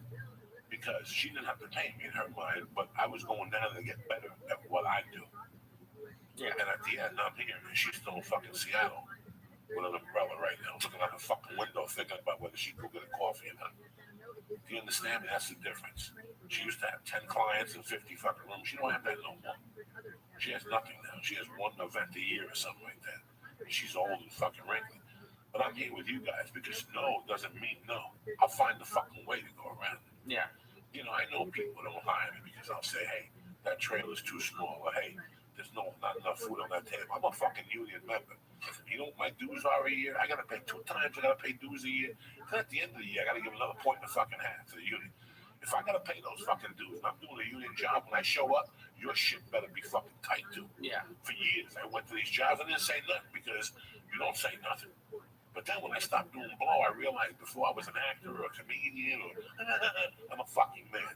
And you have to treat me like a man because a lot of people here take shit because of the job also. Yeah. A lot of these people will fucking take shit because of the job also. So if you just keep letting people putting shit on you, piling shit on you, They're gonna keep piling on. Yeah, it builds up. Like that's why I left a couple jobs, because I felt like when you start out, you let things happen because you're just happy to have the job, and the more and more you do that, it's harder and harder to be like, no, now you're not going to do it. Then you gotta live with yourself. Yeah. I watched the guy who did the fan trailer. He does all like the Joey Diaz videos. Mischief Maker. He did a great documentary about Patrice O'Neal. I watched it. It was like 45 minutes with just found footage, and I watched the whole thing. And people talk about that with him, like he was on The Office, and he did stuff. He did like a pre-Tosh.0 show, and it's I always respect the people that don't deal with the bullshit. Listen, man, I have a job to do, and I'm good at it. And I've gotten better at it over the years. I know a lot of stand-ups who don't have my acting resume. They might have 3 fucking specials on Comedy Central, but they don't have my acting resume, which means I can act till I'm 75. The guy bumped into the wire is 72, works all the fucking time. 72. Yeah. And he works all the fucking time, okay? So you can work here. My goal here is to keep working and to keep getting better at what the fuck I do. It has nothing to do with anything else getting involved. Politically, I took a job one day as a pilot for an actor job, and it was 2 nights. Okay, $100 fucking dollars a night. $100 a night. When you move here, you think about money and hanging out with these bitches and being on the beach in your house. And you're a pilot, a television pilot, is paying you $100 a night, people. Because this is the side of it you don't fucking know. Okay? And for people who don't realize, and that PA, the person who gets coffee on like small TV shows, makes about $150 a day. Okay, so this is a pilot for television. This 12 years ago when I got here, this same role would pay you $25,000. This is 2004, 2005, 2006. Okay, the Sopranos are in their prime time. This guy writes a pilot about a pizza place. Okay. Great role. I mean, it's perfect for me. I think it's still on YouTube. I don't even know if it is or whatever. It was a pilot. I get there the first night. First off, you work from 11 to fucking 5 in the fucking morning. Really? Really? So I'm getting $100, but now you're knocking me out of tomorrow's business. If I have an audition at 11, I can't come because I was here with you all night for $100 fucking bucks. Now listen, I know a bunch of people who work a day for $100. I'm not knocking you. I'm saying in this business, with the expectations you have and what they make, these motherfuckers pay you $100. Yeah. So I forgot what the point. Oh, so the second night I get there, and the table that had water on it before, and had a package of, I swear to God. So you're supposed to have a table with food on it. This place had a bowl with apples and a few bananas that had been touched by the same Hindu at 7-11. They had what do you call that shit, Papa? English muffins with a toaster. And I don't even think they had water. They had like diet soda. They ran out of sodas. I know this is, I don't say fucking nothing. At this time, I'm doing blow people. Okay, we'll blow. The only thing I said that night was how long we're going to be there. Like, you can shoot out at 1, and we're going to pay you cash. That was the happiest I ever was, because I was going right to the drug dealer's house. And again, I took that money, went to the drug dealer's house. That's not the point. The second night I came back on the set, what's going on? That same table was packed with food. Looked like the fucking Taj Mahal, bro. Bananas, apples, chili, home-cooked soup, crackers, bread. I fucking sit, I start doing my signs. At about 2, I get hungry, I walk over to the table. This is my dude with glasses. I go, how you doing? He goes, how's this job treating you so far? Pretty good. I go, look at the fucking spread tonight. You know, he goes, yeah. I made sure that. I go, you the producer? He goes, no, I work for Actor. Oh, shit. He goes, I check out all these little jobs. He goes, how was it last night? I go, it wasn't like this. He goes, this is why I come to these things. And he gave me his card. He goes, any fucking time you go to a movie, he broke it down to me. What should be on that fucking table? Okay, he broke it down to me. I'm gonna tell you people, he broke it down to me. The job ended, I went home. The show didn't get picked up. I moved on with my fucking life. You know, a dear friend of ours called me, who I love dearly, and asked me if I could do a project for him. But I wanted to do it. 10 years ago, I would have done it as a friend for him. But now I can't do these things because I've been smacked in the face so much with these small fucking projects. A lot of people come to you and say, hey, I got this movie, I got this TV show, I'm going to do this. Then a week later after you shoot, they go, do you have any friends at CBS? And you're like, dog, you just made me get up on a Sunday to spend time away from my fucking wife for 8 hours to come do your shit because you told me you had a friend that could sell this. Now you're fucking telling me, calling me, asking me. Those are the motherfuckers I can't deal with. Yeah. And next thing you know, you're on YouTube. That's it. So you shot this thing to go on YouTube. That was your fucking answer. It's in the phone. I can't do this. I said, forget it. So I get a call. I'd done a table read for a movie called Boilermaker about, and I was telling a fucking story about an AA meeting that gets taken over by two bank robbers. Two bank robbers do a heist and they go in there.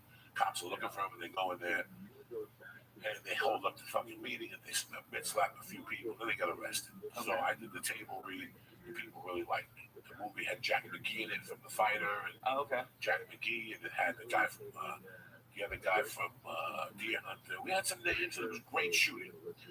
But it started, this is the movie when I stopped doing blow. So this movie, to me, I had a lot of meaning in this movie. Because I gave up cocaine for this fucking movie because it's an AA movie. The guy who wrote it was an AA guy. The executive producer was an AA guy. Everybody was AA. So I couldn't go in there with white rings around my nose saying I had allergies. And that was the one where you said where you had to be there all day because it was ensemble. So you were like every scene. Every fucking scene, and you shot for 18 days straight.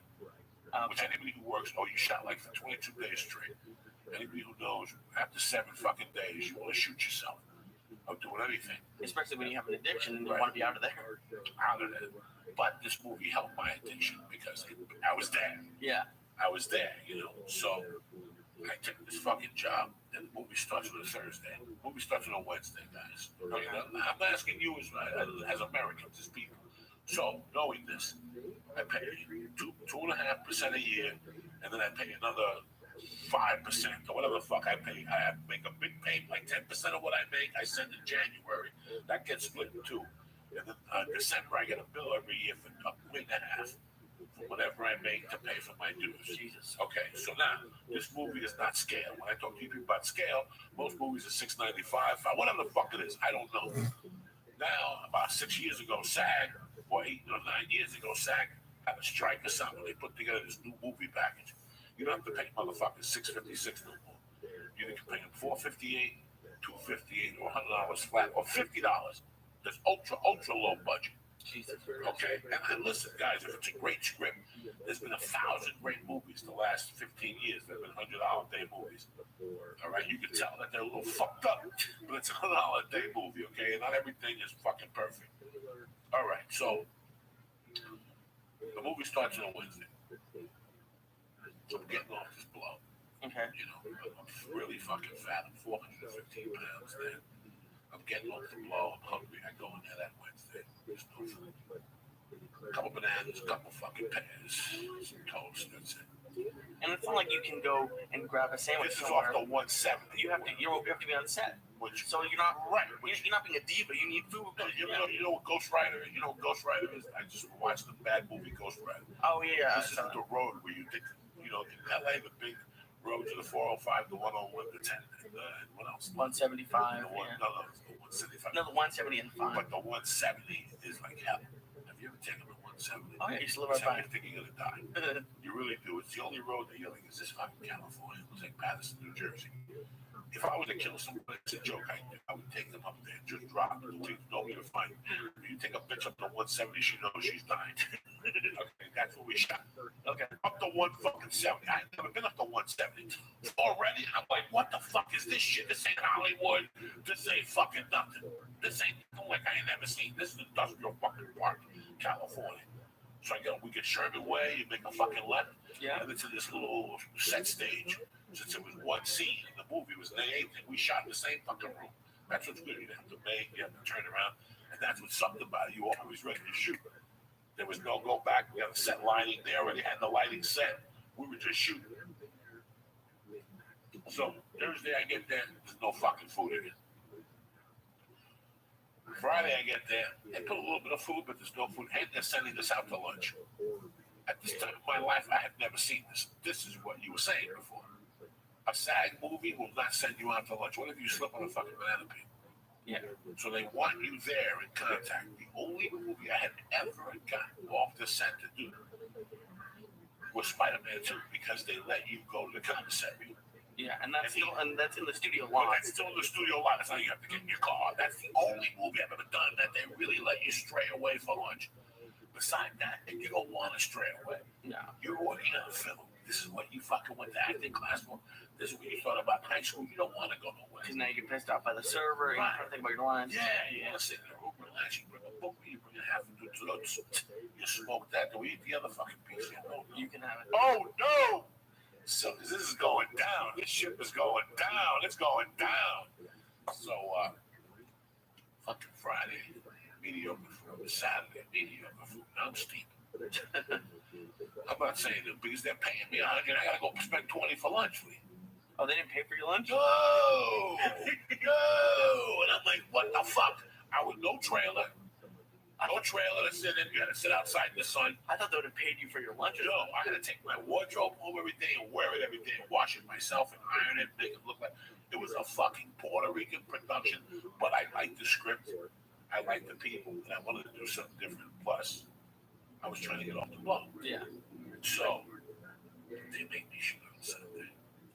Which guys, it just doesn't work for John. On the seventh day, God made the Black Sabbath. That's it. Even the fucking Jews. No, the Jews take Sabbath. Yeah, John Goodman doesn't roll on Shabbos and you don't shoot on Sundays. Yeah, he doesn't roll on Shabbos. It's the line from the Big Lebowski. Yeah, no. I don't. There's some things you have to take care of yourself. Look, you want to work for 3 hours in the morning on a Sunday, 9 to 12. I'm fucking all in. But when you tell me you got to work 6 in the morning and 6 at night on a Sunday, whatever. Let's take a chance. If that's what you want to roll, that's what you want to roll. I get there at 6 a.m. on a Sunday. People just never stood your fucking food on the table. Nothing. I don't say nothing. It's like cereal or something else. I don't say nothing. We go to lunch, and at lunch, the actors are taking me on the side, going, Joey, what the fuck is going on? Now the actors are starting to get pissed. It's a true story, I'm telling you. I'm sitting there going, what the fuck? I'm getting worked up. This is the reverse Carlos Mencia that was done to me. So I get worked up. And at lunch, I go, you know what? There's nothing there for lunch today. I gotta say something. So lunch, I go out there. They're like, lunch on Sunday. And I get the chick. I go, excuse me, you're the fucking food chick. She goes, yeah, I'm not trying to be disrespectful. Where's the food? Come on, where's the food? They're like, oh, we've been making a list. I go, since fucking Wednesday. Since Wednesday, you've been making a list. Then when the producers pops out, he goes, what's the problem with those? The problem is there's no fucking food. I go, you know you're not supposed to send this out.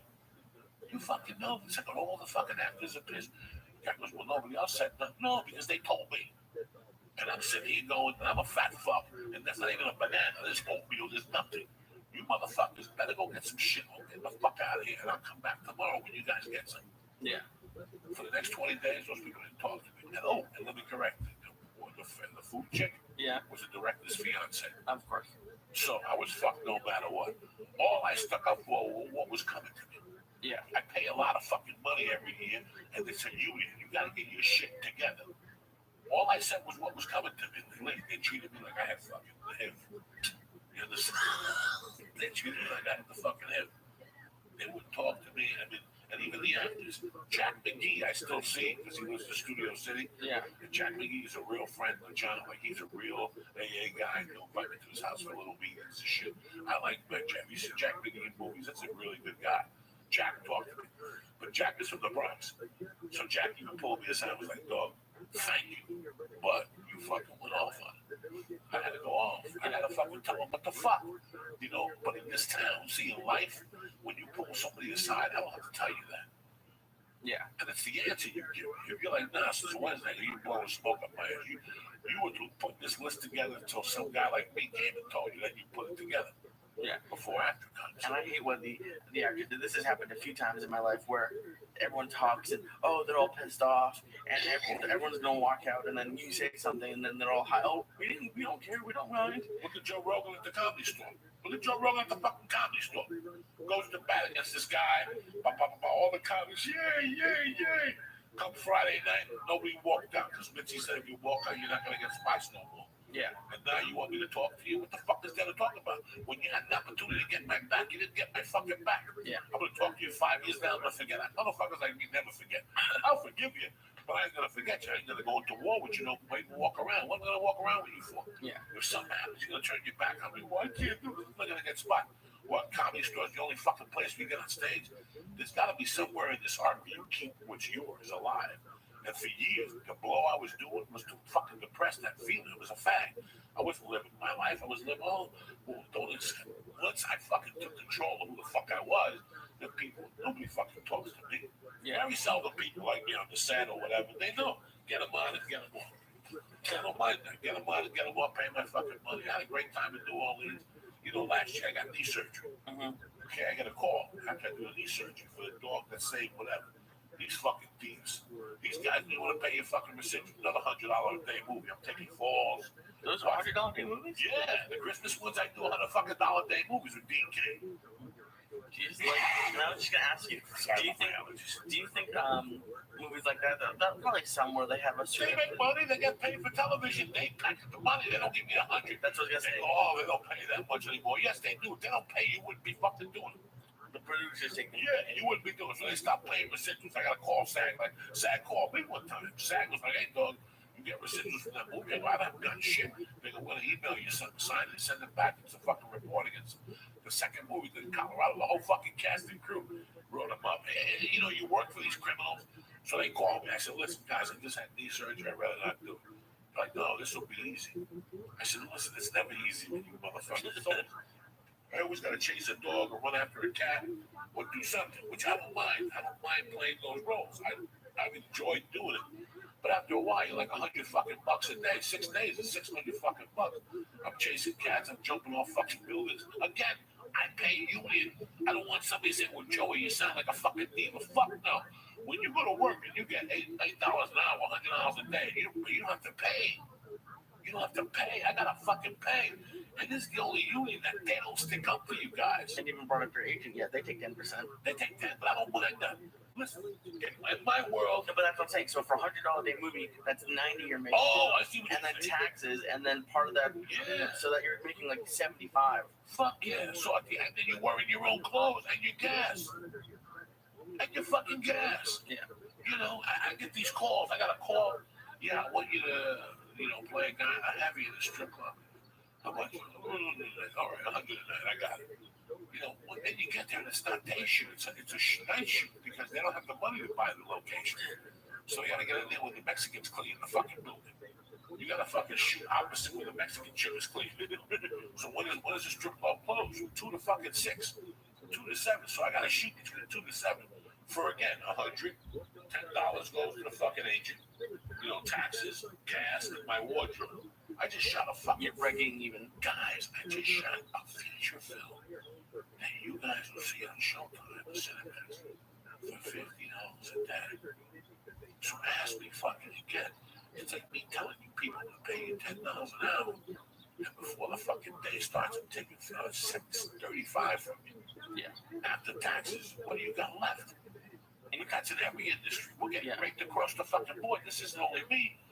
But you have to figure out how to make it work for you if you're going to fucking, If you say something on the podcast and in comedy, say someone has to pay you to get up and justify you waking up that day and leaving the house. Because if you're going to clear $50, you might as well stay home and watch Law and Order and fucking relax. Like, it's not worth it. I ain't mad at you. I ain't fucking mad at you. How can you be mad at somebody who goes, you know what, Joey, listen, they wanted me to go down there and do this. At that point, that's when you live your dream. Yeah, that's when you live your dream. You want to be a fucking garbage man. You drive around and pick up chairs and refurbish them and resell them. Whatever the fuck, because they're not going to pay you anyway. You might as well start from scratch. Yeah, this is what we do. This is what I've been telling you motherfuckers since day one. It's funny how I became a comedian. I became a comedian because I didn't want to work days. That's one of the prerequisites that I became becoming a comedian. Really? Yeah, I didn't want to work days. Who the fuck wants to work days? I want to be off. Would you want to be off on a day like today? Oh, yeah. It's a fucking beautiful day to be alive. Can you imagine having to go to work today? But I like working at night because what goes on at night? Nothing. Yeah, I love working at night. What do you got for me? Here we go. Nothing. The guy didn't call. I knew he was. Oh, shit. It's Wednesday, motherfuckers. Make it happen. The Church of what's happening now. Grab that fucking cock. It's going down, bitches. Oh, I went to the doctor the other day. I can't even fucking tell you. I think I got glaucoma. This fucking reefer don't work. It's at the fucking reefer. Gonna get LASIK or something like that? Well, I don't know. I don't know what it's my left eye or something. Oh, here we go. Let's get fixed up. Yeah, the woman who plays M in the 007, she had to retire because she had to have someone read her sides to her. She just can't see anymore. That's pretty. It's How old is she? I have no have to look it up, but she at least has to be 70 or 80 or something like that. She has to be. Let's see. But yeah, I mean, that's If I eat this, I'm and you're still unwrapping it. oh, what are you gonna do? It's half wrapped. The chicken's half naked. You're not gonna eat the fucking. Judi Dench is let's see here. She was born in 34, so that's no, fuck you. A fucking seal. She's like 79 or something. So yeah, so you're going to Tennessee, you're gonna go to Danny's, and then you have the South Beach Comedy Festival. What else are you doing? Anything else? Oh shit. Are you gonna get some barbecue when you're down there? Oh shit. I'm gonna get Chewy's. I'm gonna get fucking barbecue and some fucking barbecue Chewy. I forget the name, but not the gate, yo. Is it the Salt Lick? I see that on all the TV shows. There's a couple of them. It's a commercial, probably not, but once they put them on TV, by the time you see it, that's it. It's all over. It's like going fucking pigs. Where we go left? We to a casino in San Diego. Oh yeah. And they have pigs. And they go, really? They got a pig stand here? I looked, there was 3 people waiting online. People just like to wait online at pigs. They're like half Russian, half fucking. I don't know what the fuck they are. Don't they? I've never been there. Don't ever go. I heard it's awful. That'll really break my heart. If I find out you go there. I love hot dogs, but I heard I there. had one yesterday.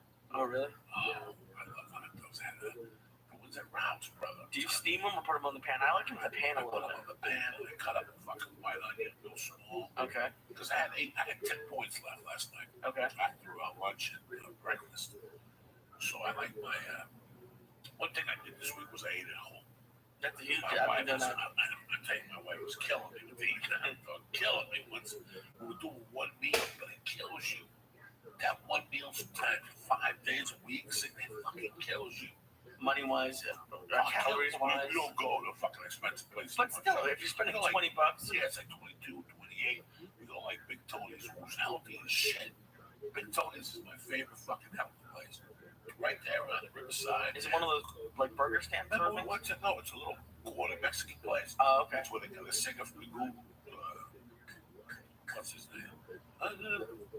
The Food Fighters. No. The Food Fighter. What the fuck is that? You know the guy. You know the fucking snow. What are you doing your Uncle Joey for? That's where he goes. And my friend Jerry LaRocca, who we saw the other day, turned me on. I go in there.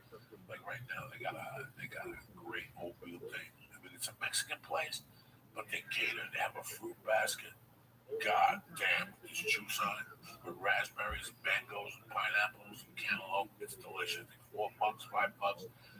They have a very fucking healthy. On Fridays and Saturdays, they have salmon or ahi or better lettuce. Nice. Like spinach. I mean, wait, $8. You sit there and go, no, it's fresh fish.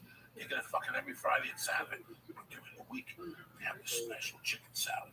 Oh, you told me about this. It's a bit of lettuce with 2 grilled Mexican seasoned chicken. Nice, yeah. Which is not that boring as chicken. Like, I'm eating fucking chicken again. The chicken's juicy. They do it on the grill. Mm-hmm. And when you bite into it, it's got like spinach with lemon vinaigrette they make right there. Lee, forget about it. And that's, forget about it, Lee. I that's would try to weeks around. But like what you've been saying, I haven't eaten out at all since I've been off the juice thing. That's not true. The first day I did have the grilled chicken over the rice. But salad, the fucking thing that was horrendous. No, it wasn't bad. But like a nice salad. But it was like a nice salad, bro. But the big thing I've noticed, and I've been eating well. I have full meals, but it's Did shit yet? Oh yeah, I fucking blow your asshole up. Oh yeah. Did it hurt for a minute? No, it didn't hurt. I was excited because I was nervous. I'm gonna go get my dad told me I need to get like probiotics. Probiotics. No, there's 2 of them. There's like the yogurty one. Oh yeah. If you go to Rouse on the juice stand, Okay. There's one that tastes like juice, a little vitamin. Okay. But when I have the surgery, whenever I take my antibiotics or the thing, I drink it by the fucking gallon. Yeah. It's not bad. My wife got me the yogurty one. I don't like the yogurt. I don't like yogurt at all. But you know what? That's right. You like what about fucking buddy with the cottage cheese? I still think my Cottage cheese and tuna. Holy cottage cheese and tuna. You know how fucking I love Joy Lino. I fucking love that. Oh yeah, he's a great guy. But I mean, what the fuck? I don't know. That made me down now.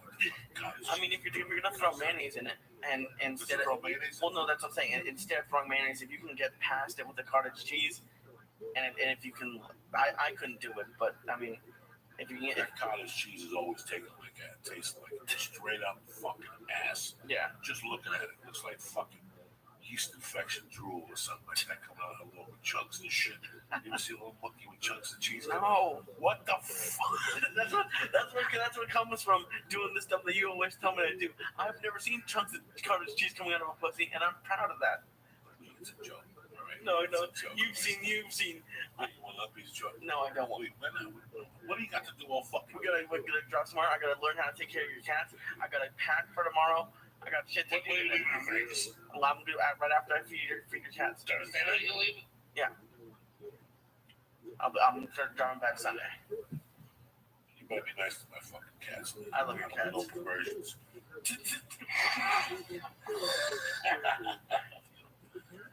It's funny. The baby is 3 months old, and it's a lot of work. Yeah. It's a lot of focus. And it's funny that I hate to say this because you want to take it from me the wrong way. I haven't given the cats as much attention as I was giving them in this system. My wife, for a couple of days, put me back in the rotation with them. I take care of my cats, people. And you guys, if I would have had dogs, I would have had the same thing. If I have parrots, I don't like people who get animals and treat them at 80% to 90%. I always wanted my cats are very sweet. Yeah, they're great. Very sweet. Because I was always extra sweet to them, very kind to them. I love those animals with all my heart. Whether they were dogs, chihuahuas, I love all. I like all dogs. Before I left, when I see my girls walking the picnics with the little. Those ladies with the dogs. I love those dogs. I love those dogs. I love animals. But your cat's like the first cat that I've liked, and it's not one cat. It's 9 cats that are cool. They're fucking. It's something that I can't tell you what you get from an animal. If you're having a hard time in your life, and sometimes an animal will keep you decent, sometimes an animal will bring you back your character to a degree, because there's so many things. You don't have to clean out a cat with a box. Are you fucking kidding me? Are you fucking kidding me? But you do it because you know that it's for them, and they follow you. I've got, every day at my house at 1, there's treats. 1 o'clock on the dot. When I walk in, then there's treats. I used to let them out. I would open the door in the front. You see them on the balcony. They walk on the balcony. I had them just like kids. You have to have a kid. The most important thing they say with kids is a schedule. Yeah. Thursdays I give them catnip. During the week I give them treats. Sometimes on the week I give them catnip to drive them crazy. And it's funny on days when you're not there, or now that Terry's gone for a little bit, you said they act out a little bit. Oh, it's a fucking nightmare. It's like they act like gorillas without their mother. Like little fucking gorillas. They have tormented me. And it's funny how I'm not ashamed to say this. I don't even like leaving them. Like these next 3 days when I leave, I'll be heartbroken. Yeah. Because if there's an earthquake and something happens to all these cats, I might as well hang myself, because that was the commitment I made when I picked up these cats. Oh, and to be honest with you, if it was anyone else that asked me to feed their cats, and I had this thing, I probably would have said no. But I'm leaving later because I know you've like, your wife has gone home for like Christmas, and you're like, I can't go. The cats.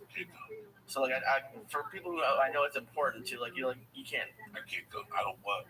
You don't understand. If something was to happen, like I said, you're not supposed to go on a fucking vacation when you have those little animals. And yeah, you get people to watch it, but I know my cats.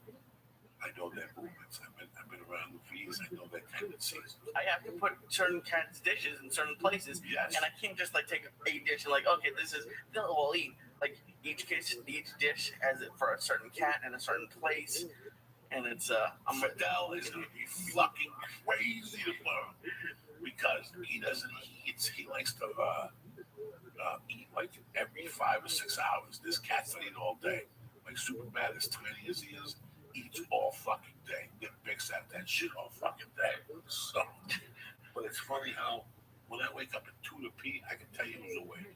Really? But if you get a camera on me, right as I go to the back, go, Joey, who's walking around? I'll tell you who's walking around. And I guarantee I'll get 2 out of 3 right.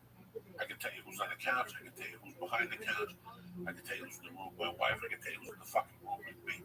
That's how much I know these cats. I can tell you who's going to be up on a certain day.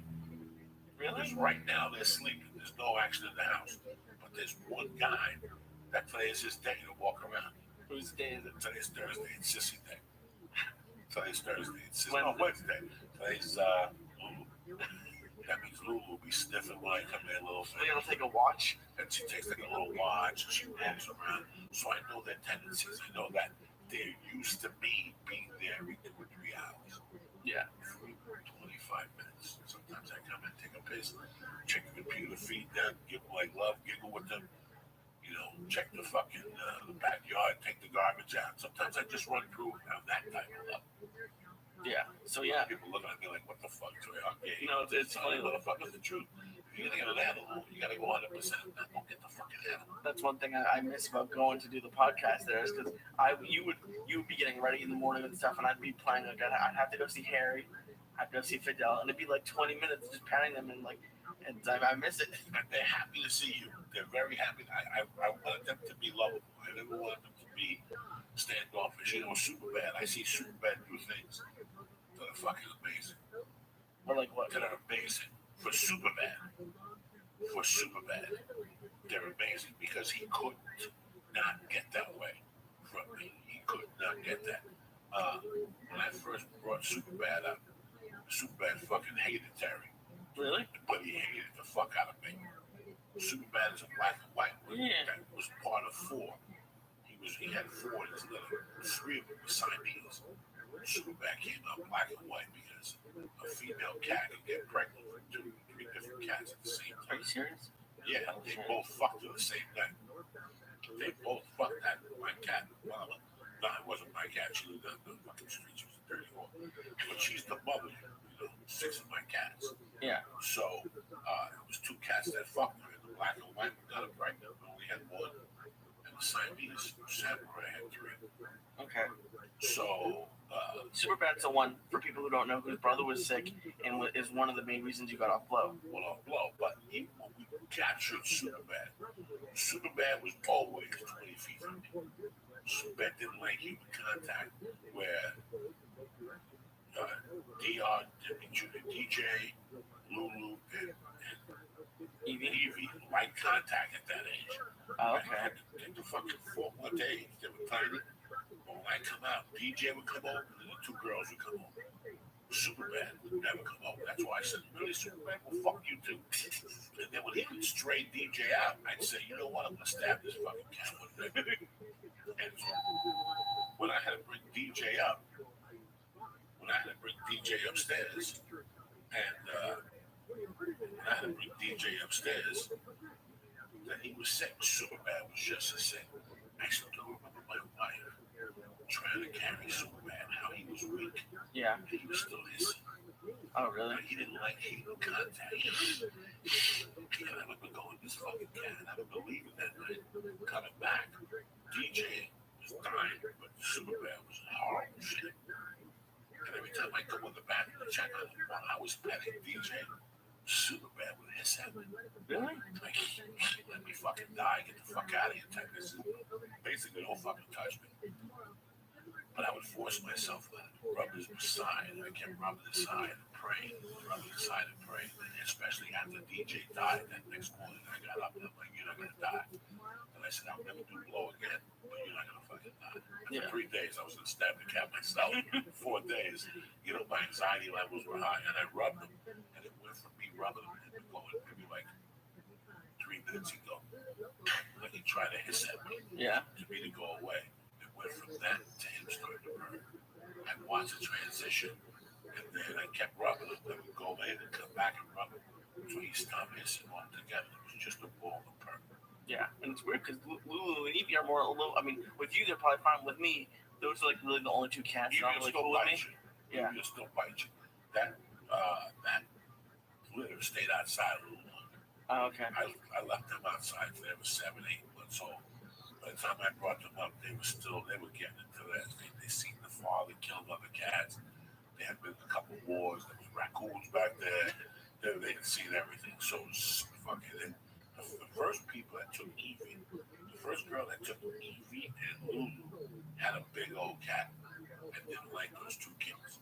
So they had to keep her in the bathroom for 2 weeks, 3 weeks, crying because the cat wouldn't let them out of the regular house. They called my wife and said, "We're gonna bring it back to whatever, where my wife took the cats to, the fucking other place, Petco." Okay. And then we went down there and took the cats back. We said, "Well, we'll take the cats back Okay. and we'll find the home." We found love with them. We just kept them. Yeah. But that's super bad. I remember that night that they would usually hiss at him. He stopped. After that, he would purr. And I knew we won him over. And today, when I see him come out and put his nose in your leg and he flops on you, you simply he puts his nose in his leg and he just flops on you. He'll do it over and over. If you move, he'll flop on your man. So is he Dimmy's brother too? Dimmy and No, he's just the girl's brother. And you can see that they're tight. They sleep together. Till this day, I'm happy I brought all 3 of them. Okay. They sleep together. They hang together. They eat together. They play together. He attacks the sister. The sister sticks up for him. This morning when I was feeding, I was making the protein shake and I was watching because I made the protein shake first. And I was watching because I was pulling out the fucking ingredients. And they thought I was going to feed it. And Dimmy, the older one, sticks to the front with the older one. Lulu will run and knock him over like Pin. She's such a fat little chubby girl. That she'll just bump into all of them. And then she'll turn around and look at him and bump up again on the way back. But she's an ear biter. Ooh, she'll stop at Debbie and look at Debbie when I'm watching. I'll watch her watch me like, because he went, oh, she should find his fucking ear. If you look at Evie's ear, it's flat. One's bigger than the other one. And we think that in the womb, she was just biting fucking Evie's ear. If you look at Evie, one is sticking up and the other one's kind of tiny. That's because that's hysterical. It's fucking hysterical. I can't believe we're talking about fucking cats on a podcast about fucking dead cocksuckers. The church or what's happening? I'm out of refilling. Oh, they got one. We got one call. Oh shit. What's happening? You talk to me, my man. What's going on? Oh shit, there he is, the one and only. It's me. Get him Listen, I got to start by saying, forgive me, Coco, for I have sinned. It's been a little over 2 months since I've been to your church, so you got to forgive me. Well, no. The reason why you're on today is, one, I got to make these guys some money. If you're going to do it now. Let's start this story from the beginning. This is my brother, Danny B. He's got one of the best he's one of the best handicappers out there for the 3 main sports. I've known Danny 30 fucking years. He called me a couple months ago and says he's going to hook up with Tim Donahue, the referee that was in bed with fucking Johnny Bananas and betting games and winning. And at first you were like, he's very quiet, he doesn't whatever. And believe it or not, I bought the book. I ordered the book and I read it. We had him back on, and I like the book. I find it very interesting. And we all read the chapter about where favoritism, where they want certain teams in the playoffs and cash cows, and a couple people even hit me up on Twitter and said it was bullshit. Me knowing the truth, I always knew that. Didn't take a fucking genius. And last week, tell us the story. What happens? Well, you know what? Of course, Tim's story is compelling, as you know. You read the book. A lot of people don't know until they fucking read the book. They want to judge somebody, call him a criminal. But read the book and it gives you some resolve. But obviously, a couple of days ago, this Pac-12 official, Ed Rush, got involved in a scandal himself. So Tim's been all over the damn radio, from Mad Dog Radio to Mike and Mike in the morning. Tim's a very knowledgeable guy, Coco. We grew up on the streets. Gambling was part of our lifestyle. We did it when I started when I was 12. I know you were with Carmine. I was with my crew. So we've seen a lot of shit. But no, Tim's definitely, anybody out there that's listening, read the book.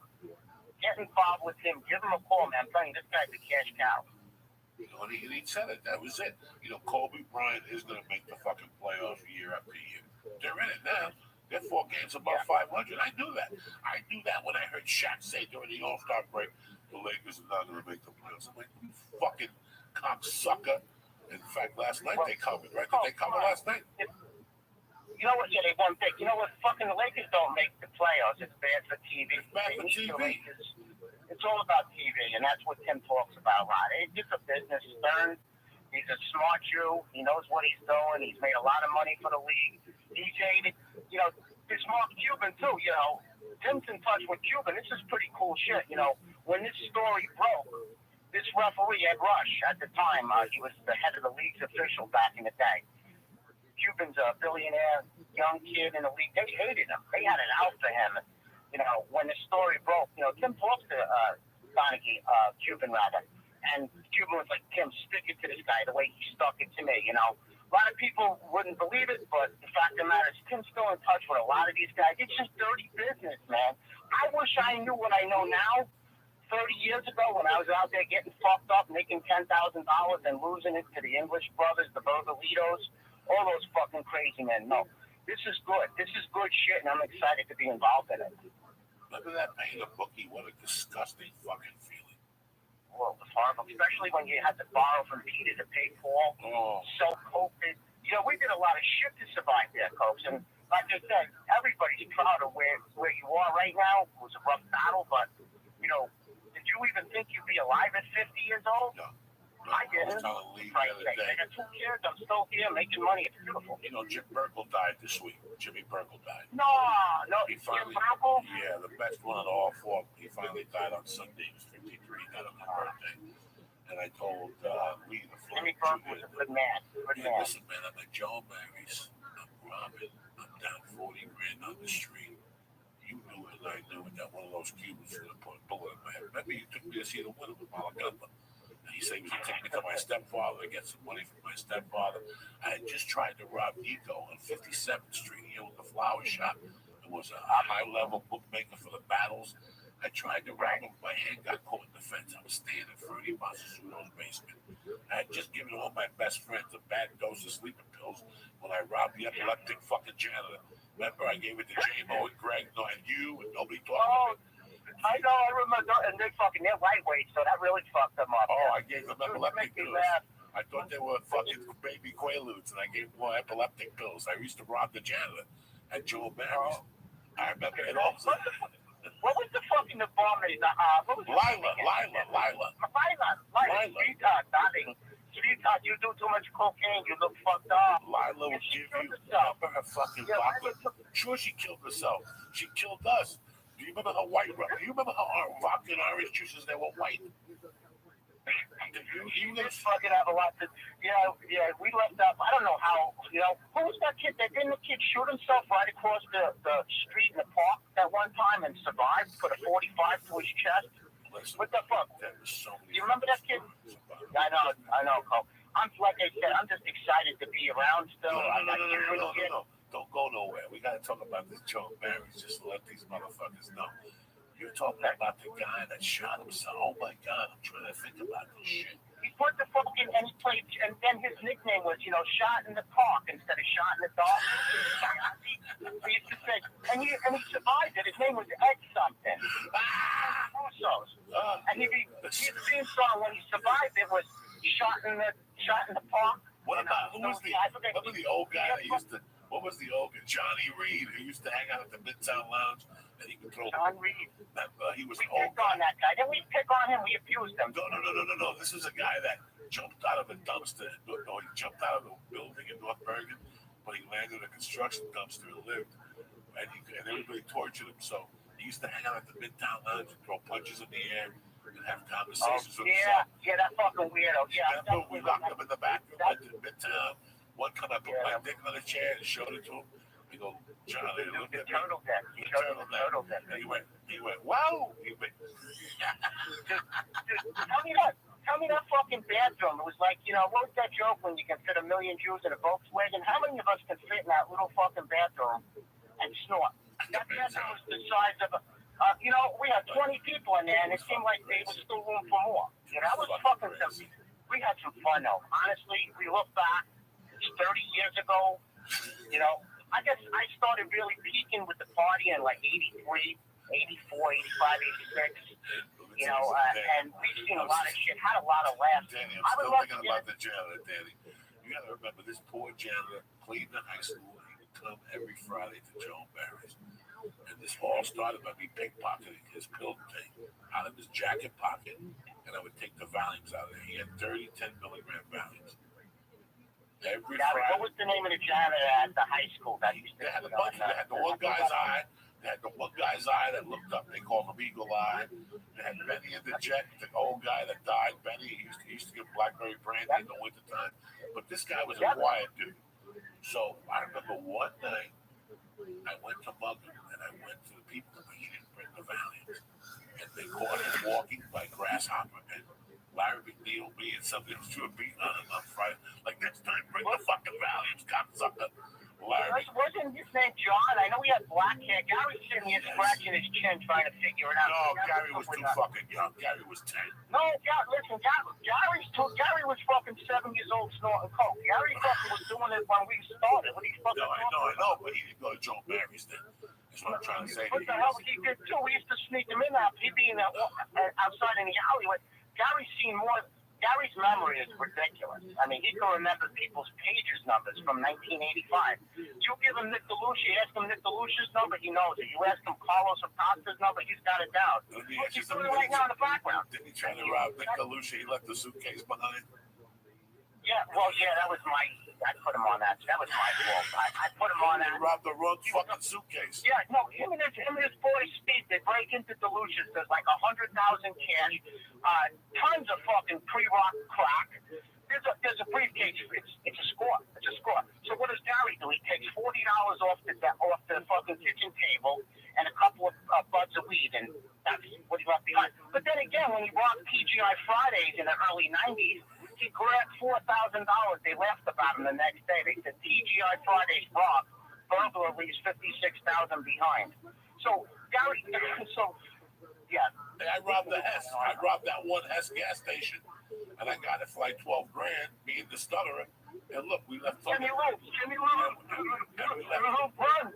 And we left $80,000 in the fucking safe and exotic coins. So, people fuck up sometimes. It happens. Gary's done this shit. I know, right? Listen, it's so good to have Gary here. I got my boys, I got my wife, I'm happy. But besides that, it's good to have somebody to talk to, And it's fun, he's doing good. Half the time he's upside down doing push-ups or pull-ups, so, He's a fucking savage. He's got the fucking, the inside mentality. Now, let me ask you something, Danny B. How hot is Donahue, and what kind of action do you have for these fucking cocksuckers this weekend? Well, we got Final Four, correct? What's that? We still got Final Four this weekend. Right, you know what? I'll tell you who I like. Tim's strength is not in college. He's okay. He's an NBA guy. Me personally, I like Louisville to win it all. I don't know if they cover the 10-point spread this weekend, but I like to see them play. I think Syracuse moves forward to play Louisville Monday, and I think Louisville is the better team out there. I think Syracuse beats Michigan. It's a small favorite. Michigan's -2. But I don't know about Tim. His father's pretty damn good in college. He spent 30 years. But he's just fucked. Would you go hang up on me? No, it's okay.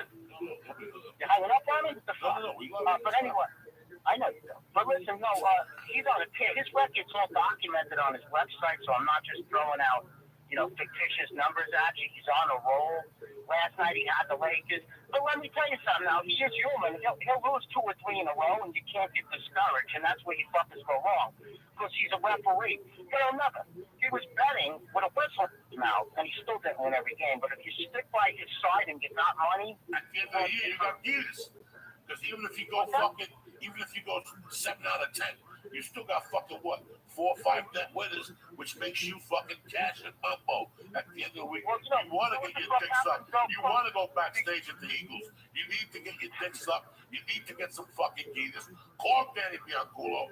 Get Tim Donahue on the fucking line right now and get some fucking winners. You're going to go 2 for 2 this weekend at least. $2,000 at least, that's $4 fucking grand. You know how many dicks your fucking wife has to suck for you to get $4 fucking grand? Tell him Danny Bianculo. Terrible language. What am I going to do? It's Wednesday. You got to motivate the fucking troops. Obama's talking about things are bad. How are you going to make money? I'm giving you the fucking answer. I got him on the line No, right now. I know, you're right. People, here's the door. Here's the thing. People bitch about their life. I understand. Well, get up and do something about it, folks. You know what I'm saying? Opportunities knock and let me the fuck in and pick up the phone. Pick up the phone, go down there, put the gun away. Go see Danny, let him fucking wave the gun and But bitch slap take the rope off your fucking neck and get off the bridge. It's not so bad. It's not bad. What are they gonna do? They're gonna hit you. What are they gonna do? You want to hear Coke? We talking over each other. But listen, I get some real fucking desperate people calling me. I have to walk them off. Listen, take the rope off your neck. It's always tomorrow. These people are suicide. I get these weird fucking calls. You know, bizarre shit. You know, some of these guys are really. Some guys are great, but I get some real weirdos that they're like coke fiends. It's like I just picture them eating another bag of. Would you have anything, Dan? Would you don't have nothing on the lake again tonight? These guys are worse than drug addicts. Gamblers, they're disgusting. You know, because here's the deal. With cocaine and alcohol, folks, it takes time before you kill yourself. The liver destroys eventually, whatever bad bag of blow you've done.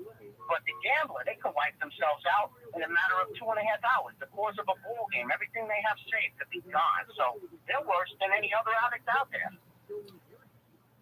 Good. Hey Danny, I'm going to Vegas this weekend, and I don't want to give picks away for free, but I've done a little bit of sports gambling, and I'll win 1, but I'll lose 3. Like, if you were going to Vegas, what would you look for, like on a line? Like, how would you do it if it was you? Well, it depends on what you're looking at, right? Baseball stresses me out too much. I like that. Like baseball, it's a fucking 3 or 4 hour game, and I don't like. Don't watch it though. You see, that's the problem. You know, it's boring. It's a long sport. Don't watch the fucking thing. You know, just place the bet. Look for the final score. That's my advice. But going in there this weekend, you know, I would definitely. I'd like I said, Saturday. I don't know if Louisville's going to cover the 10 and a half.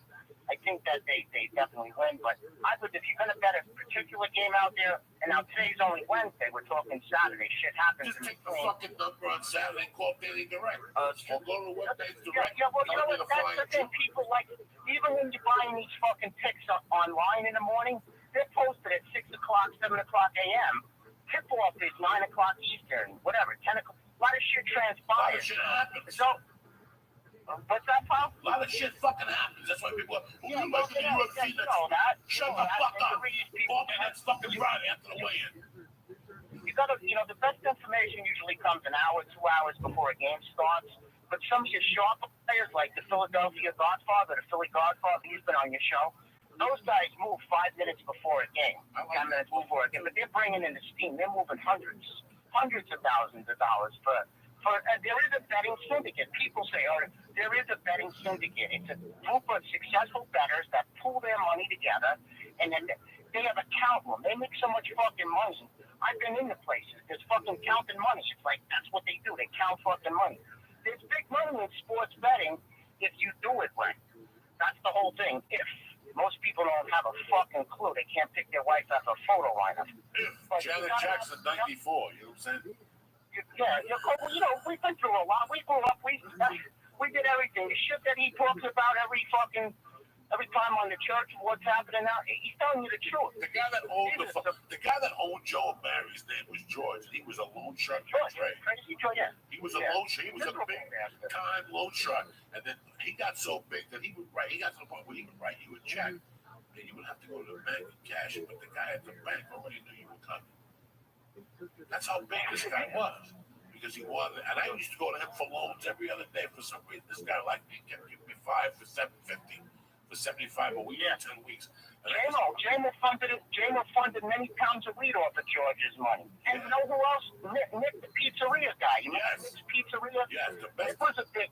He liked to post money for fucking little operations. He wasn't stupid. He had all these kids eating his meatball parmesan sandwiches and juicing them out. Sure, you can have a sandwich today for $10,000 on Monday, but you know the fucking thing is, hey, we survived it. You know, Mr. Ashley's right here is not doing too well. Did you hear that? Yeah, I talked to his nephew. I talked to Vinny Jr. Vinny's at Fresno, and he's going to transfer to Riverside to play judo. He's going to transfer out of there, and I become like an uncle to him. I talk to him every day. About 1 o'clock, he calls me. Little Vinny, that Susan's boy. Is that Vinny's son? Is that Vinny's son, Vinny? Because there's a lot of escalations. Hey, D, I got to cut you off and call you back in 2 minutes. I love you. 2 minutes. Well, okay. I'll talk to you. Thanks for having me. Bye-bye. He has to call back. We're getting another call. Can you call back? No. Switch over. I can't switch over. He hung up. D. I hung up. He's gone. The other guy was calling and he hung up. You had to fucking say something to get him started. You fuck. We had the other guy miscalculated. What time is it? At 7:30. He miscalculated. He goes 10:30. All right, we got a podcast. What are you gonna do? What am I gonna fucking do, Lee? No? It's Here we go. Oh, he hung up again. Miscalculated the call. Yeah, sorry. It's a bad fucking day. Sounds great, I gotta be Jay. alive. I'm snow, man. Yeah. I should have eaten that fucking chocolate. I just saw the devil in the city. That chocolate was at least I had on it. Beautiful fucking day to be alive. I hope you got something out of today. We got something. We got stoned to the gills, and now we're ready to go out there. As you guys know, Saturday night up in Nashville, 11:15 show. Tickets are $10. Just come up now. You know what that means? That means just come up now. You know what you expect from God. We hang out, we smoke a number, and we all get home, and we get a cheeseburger place open or something like that. Saturday, I need this cocksuckers. Miami, cut the fucking shit. And if you go down there and pre-buy these tickets, if not, they're gonna fucking have me here by myself on 420, smoking numbers by myself. Where else would you rather be on 420? Here or down there with you fucking savages? 419. You gotta go to the SouthBeachComedyFestival.com. Pre-order your fucking tickets, $20. Friday night, 8 o'clock, April 19th. Don't fuck around. You want the dates? I'm coming to Utah. I'm coming to Austin, Texas. You got to go to joeydiaz.net. That's where you'll find the motherfucking hoodies. That's where you'll find the commemorative podcast t-shirt. And that's where you'll find all the late-breaking fucking info over here at the Church of What's Happening about Lee. You fucked up. Yeah, it fucking made me smoke and they gave me the edible. You look like Barabbas. You have this fucking beard and everything. So what we down? How many pounds? I was down to 66 when I finished juicing. I've gained between 6 and 10 pounds. So I'm up to like 50, 55. Now, when do you go to Vegas? Tomorrow. And what are your plans in Vegas? Do you have a plan of what you're going to eat? What you're bringing with you? The one thing I'm eating that you think is ridiculous is the stromboli. But other than that, I'm going to be healthy. That I've been there before. It's fucking amazing. I don't care what you say. It's fucking delicious. But this is you're risking everything. I'm not risking everything. One stromboli. I've stayed good. I haven't eaten out. I've been eating healthy every day. So I deserve a fucking stromboli. And then what's your mom? Next Friday. What are you going to do? She said, where are you taking to eat? What's going on? That we're going to that garlic place you told me about, and I'll figure out some other places. We like going to sushi or something. So I'll figure out some places. I'm watching what's going on with the personal trainer. So it's more big, but this is going to start running this week. No one's coming over. I do need to, with my time off, I do need to be doing more of that, but I haven't. They still got the gym here in the building? Yeah. Where is it? It's down the It's right down there right now. Let's see what you got. I'm gonna go over to bed now. Bed, you jerk. You ain't going to fucking sleep. We got to go make these meat and things to do. That's what I said before you gave me the fucking edible. And I still got to eat it. You open your mouth. I'm going to throw this in there like a fucking seal. And that's it, people. I love you very much. Whoa, when do you release the Vinny Curdle? I put it up last night. All right, because I get tortured. I put it up. I told you guys. I put it up. I said I put up Tuesday. All night. Some guy, whatever, sent me fucking those things on Facebook. I don't know. No, it's every Mondays is up, Tuesdays is up. I'll put today's up tonight. I do it when I sing. I don't like eating these things. These podcasts. It's the whole thing. Different direction. You don't like it. I told you last night I didn't want to do it when you called me. Nah, you were the one that, it'll be fun, you fuck. Oh, Jesus Christ. Yeah, music. What do you want to do? You want to do another Barry White song? No, Barry White. What else? I'm going to stay here now. But you really want some food? There's some jumping jacks. Have you done jumping jacks? No. Next week we're going to put the camera in so you can see from this angle. Yeah, King. At least let's do jumping jacks in the morning and set up some fucking burpees. What's a burpee? You know, fucking thing where you go down, kick your legs, and go right back up. Oh, like you do a jumping jack, go down, do a push up. Yeah, okay. With the water reach. Fuck that. This day, you're going to be a fucking superhero. You know, like Jack LaLanne heat and shit, all right? Oh, shit. You know, I love you, cocksuckers. The edible hit me too hard. Like, beginning, what am I going to do? Hell, I'm going to talk to those cats. That's what I told you. Nah, see, it's all your fucking fault, cocksucker. I love you guys with all my heart. Have a great weekend. Oh, before I forget, do me a fucking favor, right? Go to the doctor if you need to. I'm 50. I go to the doctor every 3 weeks just to talk to those fucking guys. So you can look into my eyes. I swear to God. just go to talk to shit. Yeah, sometimes I just get high and talk to him, just make him look at me to make sure everything's all right, man. So, do me a favor, go to the doctor, get home, whatever. Hey, listen, you start by walking down the corner and walking back. That's where it all starts right there. That's what everything in your life. Bend over, pick up a paper. But you know what? It's Wednesday. Do me a favor, get it started. Get out there. You see a chick you like, talk to her. Eat her ass. Do something. Don't sit there like this fucking Lee. Look at him. He lost all this weight. He's looking like Sinatra at 58. And he's walking around all shy and shit. I'm a You're shy going to Vegas with 3 guys. You're all going to sleep in the same room. I don't know. You're making me suspect. What am I supposed to do? I can't roll like Matt Flavor and go to the Four Seasons. I don't fucking go to the Four Seasons. Yes, Just saying. You know, I don't. Whatever, when the UFC takes us or something like that. Yeah, I don't go to no fucking Four Seasons. You think you're dealing? You have a tab. You say you're with the fucking Castro or something. Would you fucking stop? There's no fucking tab, no way. I got my money's just as green as yours. When I went to Vegas, when you go to Vegas, where else are you gonna stay? You gotta stay at one of those fucking places. You go online, it's like $160 right now. Yeah. What are you paying? I don't know. My friends wanted to stay at the Palazzo for some reason, but it'll be fun. You guys gonna chase each other because you don't drink. I drink. Smoke. No, I'll drink. None of this gamble. I gamble. This trip is a little suspect. How old is he? You got a picture of this fucking guy? On Facebook, I don't have a picture of my wallet. Older than you? Yeah, they're like 30, 31. Yeah. Oh, just What? tell you the truth. That's what's going on. What? They went to Vegas to dance in 2 rich. No, I worked with them at the movie theater. They're gonna put a big dot. They're gonna put a little skirt on you. They shoot those little bow and arrows and stick them to me in the forehead. Dirty fucking bastard. If I was doing that, I wouldn't be driving to Vegas. What else would you do? In private jet. If I'm gonna dance in a little skirt, I gotta go in class. I'm thinking of dancing the skirt. Stuff that little stuff you get. That's what I'm saying. I'm driving in a fucking car. You busted. I don't know, and I'm sorry. You gotta go to Honda.com for all your products. The kettlebell is pretty fucking cool. The Joey Diaz kettlebell, but it don't exist. Oh, I was gonna say, is that real? The fucking pounds. I talked to a guy the other day. We were laughing our asses off. But anyway, do me a favor. Have a great week. The Vinny Curto live podcast is up. Listen to it. Tell us what you think. If you think we should keep doing it right or wrong. If you want to email me, whatever, love, hate, JoeyDiaz.net, it's all there. Lee Sayat's on fucking Twitter at Lee Sayat. I'm at Matt Flavor. My hand. I'm never getting this fucking high again in the morning. Can't stand me up. But I like it, Lee. Get me with some fucking music, little grooves in the heart. Get these people going. It's fucking Wednesday.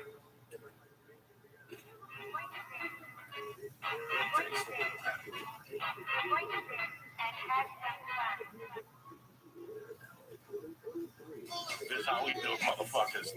Just blasting this music. Get up, dance, stretch a little. Do a jumping jack. Leave one quick one, Uncle Joe. Quick jumping jack. Get your pants on. Come on, Lee. Jump, you fuck. Jump. What's happening, brother? Not much, buddy. I had a great weekend, but I want to hear about yours first. You had the exciting one here. Fucking excitement. I was in Nashville.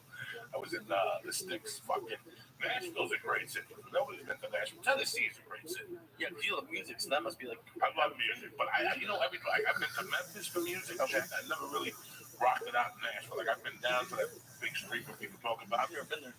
Fucking nice, beautiful. When you make a turn onto that street and you're up above the hill and you see down all the lights, it's like a section. It's beautiful. Nice people, great fucking food. Oh, I love the South. I went to this place, Jimmy Kelly's, to eat the first night with my niece and my wife. Fucking tremendous. We took our niece out to dinner. You know, my niece, they're from Bradford, by Milan and all that shit. Okay. And it was just amazing. It was amazing, and it broke my heart to leave because I saw my wife's parents with the baby. Oh, You yeah. know, and I never had a grandmother, grandfather, or fucking cousins. She had 3 of her cousins there. Picking her up, singing a song, was playing with her. Because I was killing you without your daughter and your wife last week. You were happy for like a day or two, and then like you're like, fuck it, I miss those guys. And the house is quiet. You know, you've had noise for 90 fucking days straight. And you worry, you know. And then when I had to leave, I was worried about the cats. You know, when I'm on the road, I worry about those fucking cats. Oh yeah.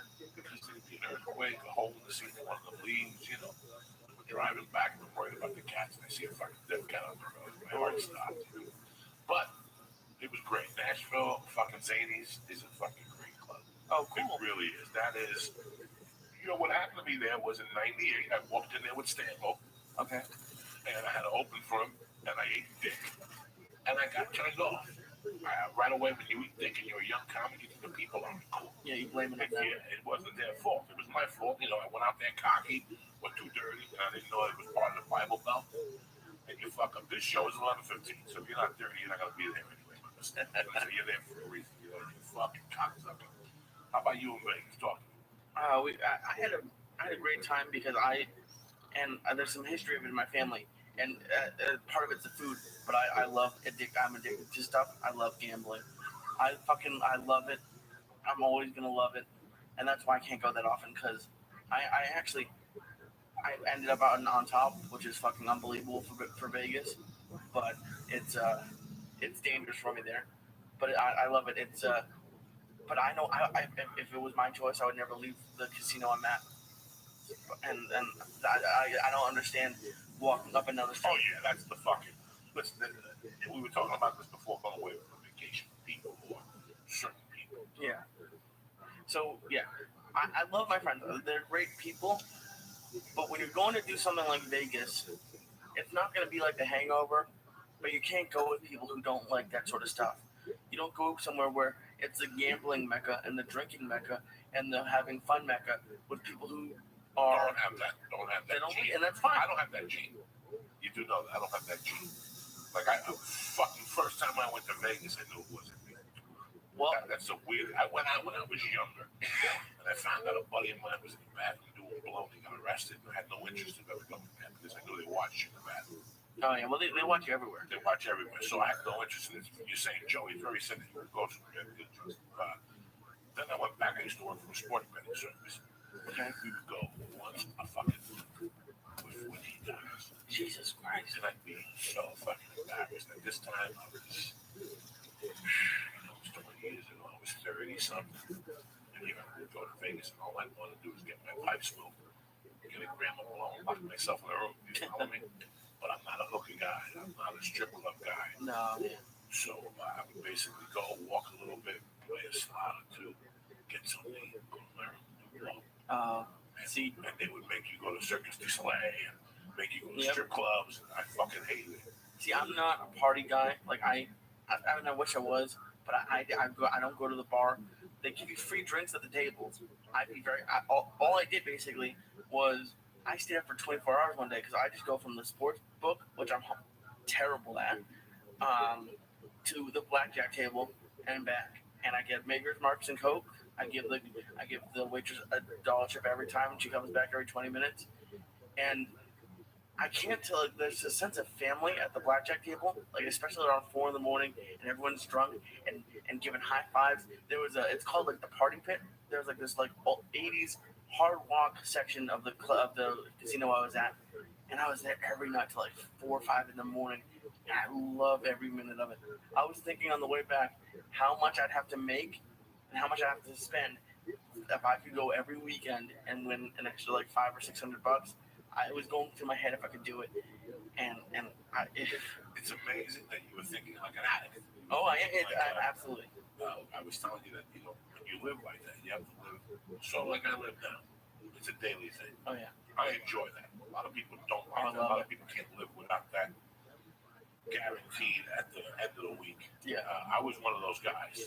So I was playing on there. I said, "What are you fucking kidding me? I can make $8 now. Or I can take a chance. Come on, business. Some days you make 40. Some days you make 400. But at the end of the week, it's better than 250 a fucking week." Yeah, I met this guy there who maybe late 20s, and he's been there for like 10 years. He's every day he's at the sports bet. He says he makes $50 a day, just guaranteed basically on that because he makes smart bets and he spends all day studying it.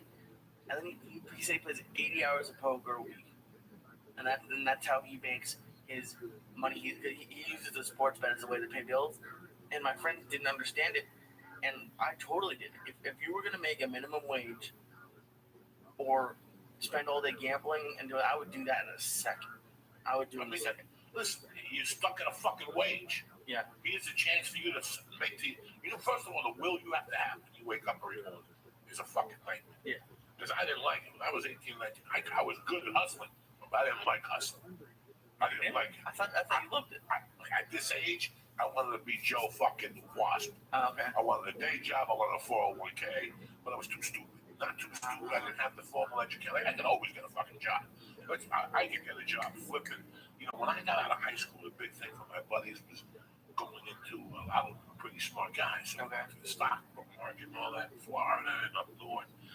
And they would always offer me shit. I had a job bartending at 21 that would pay 60, 70 grand in the city. It was unit bartending. Oh shit. Only I didn't know the opportunities of 60, 70,000. I wanted to make that in a month selling coke. Yeah. You know, I was too stupid to do that. I was too, at the time, it was just too much. Now, if I really sat down, I could build an empire. Selling below at 50, we want to sit around at this age. Exactly. Right now. But a lot of people don't know the thing of getting up in the morning and going up at zero. I gotta get up and rock the house, go to breakfast, grab the newspaper, look at the fucking lines, you know, put your fucking bed in. Yeah, and you said we talked a little bit, and I'm awful at it, and I should have called Danny B, but the only real way to make money is either put down 10,000 on the game, one game, or the thing I did as an idiot, which is do parlays, and you hit 3 out of 4 every time, like a friggin' idiot. That you're throwing away your money. And then what I did is I'm only betting 20 or 40 a game. But as soon as you see one of your parlays lose, you're like, oh shit, but another one double up. And it's fucking it. I lost like 300 one day, and then that was the night I didn't sleep. I was up until. Oh, you're a Jew. I went from the sports bet. I went to a blackjack table, and I didn't sleep until 11 a.m. the next day. I love it. I love staying up that late, and there's so many people up at the casinos. It never It's a ends. different zone. Oh, it's awesome. Time is beautiful. I love being up at night. It's like a fucking zoo. You can hear the echophilia, the fucking air, or whatever the fuck's in the air. You can feel it. Somebody was explaining to me once that with you. I live with cats. Yeah. So cats are alert at night. I come home at 2 in the morning sometimes. I sit there. Sometimes I have to turn the TV on. They're on fire, and I can feel it. And I walk into that, and I'm there fucking around. It's 3 in the morning. They're throwing a ball, or hugging them, or kissing them, and they're biting me, you know. Yeah. It's amazing. I was telling you, I just missed Vinny. Because Vinny was the one that would always bite me at 3 in the morning. Shit, man. He's been dead for 2 months now. 3 months. My daughter's 3 months today. Can you imagine? Is she really? 3 months fucking home today. Wow, What do I want to be around for? Let's get this fucking day going. Get up, bitches. You got the world by the balls. I don't care what fucking situation you're in, because you know what? You're a fucking lie. Fuck. Take the safety then off. Hit it, cocksucker. A little cheapo chew double dose. What, man? No, I'm not gonna take a bite. Take a little because you gave me a little bit, and I was fucking stoned for about 8 hours. And I gotta go to work tonight. I wanna be around. So I'm gonna let you do the cheapo chew by yourself. You were so stoned when you left my house the other day. Stop crying. I'm not crying. Look at how small. No. Look at that. That's a little dick. That's for you. Look at that's for you. Look at what we're eating. People at home compare. I'm eating this fucking little piece of cat shit. And he's gonna eat the tip, and he's still fucking crying. Come on. No, I can't. I have to go to work tonight. I can't. What I'll do, I'll leave it in a throw the knife in you, and the THC will sip into your bloodstream. How about that? That sounds great. You fuckers. And people are like, oh, you should eat with Joey. You don't understand how fucking strong this is. It's Monday, you cocksucker. You gotta get the people started. Wait till I see dick side. What? You can't try to behind your head. No fucking. That's because you get to go home and take a nap. What nap? I gotta go to fucking Sunset. I gotta rip the house up today. What are you doing on I gotta Sunday? go to fucking for a hearing test. Remember what I got there? You're gonna be raising your hands at things that don't exist after eating nothing. That's what I'm saying. You're gonna hear I want to be around, and then they'll be like, Mr. Diaz, you don't have the headphones on, and the hearing test hasn't started yet. I ate one of these last night about 5 o'clock. I went home and answered like 85 fucking emails. Oh, you were tired last night when you called me. Oh, I was lit. I was, I don't sleep on the fucking road. The night before, the show was supposed to 11:15. It started 11:45. I didn't get on stage till 1:30 in the morning. I basically went back to the room, closed my eyes, got up, and it was 5 in the fucking morning.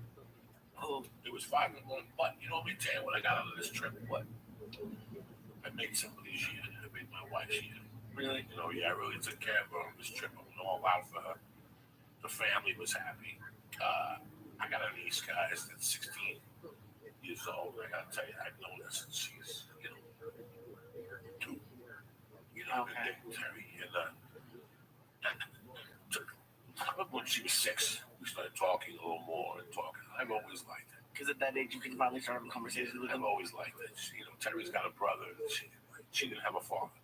The mother and her broke up. And the father moved to whatever. So it was like my situation. I always had a soft spot with Kristen. And Kristen has a boyfriend now. You Oh, so she's 16, so she called me. Did you go scare him a little bit? No, she didn't. She called me and she's like, Uncle Joe, you know, he's you can't fuck with him. She's a great little girl, you know. I was worried about her. She has potential to go to college for basketball. Oh, really? Fucking yeah, she's 4.0 student, you know, Spanish. She'll call me up with that accent. Uncle Joe, what is romantic on me? And I just fucking crack up, you know. Stop it. It's like a reality show. I talk to her on the phone. It really is. I don't know what the fuck he's talking about. But on the drive back, the boyfriend called. And, I mean, I thought she was 16. You know, what the fuck do I know about a 16-year-old girl? Uh-oh. She impressed the living shit out of me. Really? That's not what I thought you were saying. The boyfriend's 20, man. No, what? The boyfriend's 20 for starters. She's 16. Went to eat. My wife laughed so she could turn. She's like, "You cool, Uncle Joey?" And she was just telling me what's going on in her life, but she doesn't like the guy plays video games. She's 16, okay? Okay. She's like, Uncle Joe, you know, can I ask you a question? She goes, my Aunt Terry said you don't play video games. Why don't you play video games? I said, you know, my attention span. But I try to explain to you what I tell people about life. And that's the beauty about life, that we all don't like the same shit. Yeah. You know, we have our own things. She's like, no, you don't understand. He works 3 days a week. He's going to go back to school next year. But he plays video games all the fucking day and all night. And sometimes I call him, he's asleep. So we got in the car, and something happened. He called her. And she's like, did you go for that thing play? He's like, no. He goes, you know why you didn't go? Because you were playing video games and all this. And it was just amazing when she got off the phone to hear this little 16. Like, I'm going to have her call the podcast. Oh, great. Because I took the mother out for lunch the next day, and I go, you did a great job. This girl doesn't want to go on a scenic class trip. She thinks it's fucking gay. A junior class trip or whatever. She wants to go to Florida with the mother, the Disney World with her nieces or something like that. Just her attitude to see. I don't like kids living ahead of their time, but they gotta think. Oh, no, I was that way, and I'm sure you were that way. Oh, please. I was fucking. I didn't go to my 8th grade graduation. Did you know that, Lisa? Wasn't that because you had to do it twice or something? No, because I went to basketball camp. Oh, that one. That was why. Because I didn't like that. It sounded good on paper to me. I never went to any of my proms. Okay. I never went to. It sounded good on paper, but when I thought about it, it gave me fucking anxiety. Now let me ask you something. Go ahead. I was fine with the boyfriend thing until you said he's 20 and she's 16. Then I was fine with it too, but they both go to church together. They're both in the same church group or some shit. I was talking about that with my friends this weekend. I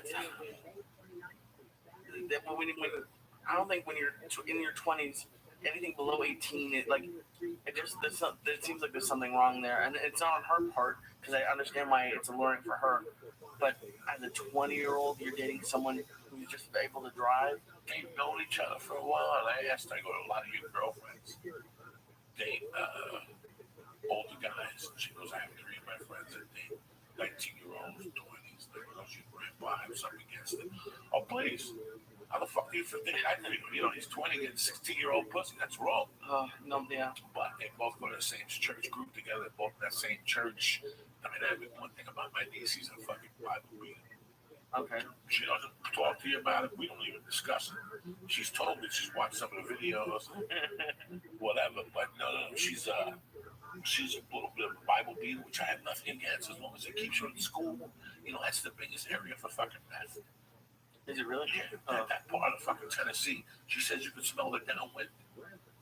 Oh, shit. In the mornings, you can smell. Like the cooking it? Yeah, the cooking it and stuff like that. So, it's very interesting to see. I always have this illusion of what kids are like. And I ran into a fucking brick truck with this bitch. Yeah. Because she's like a little Nazi body.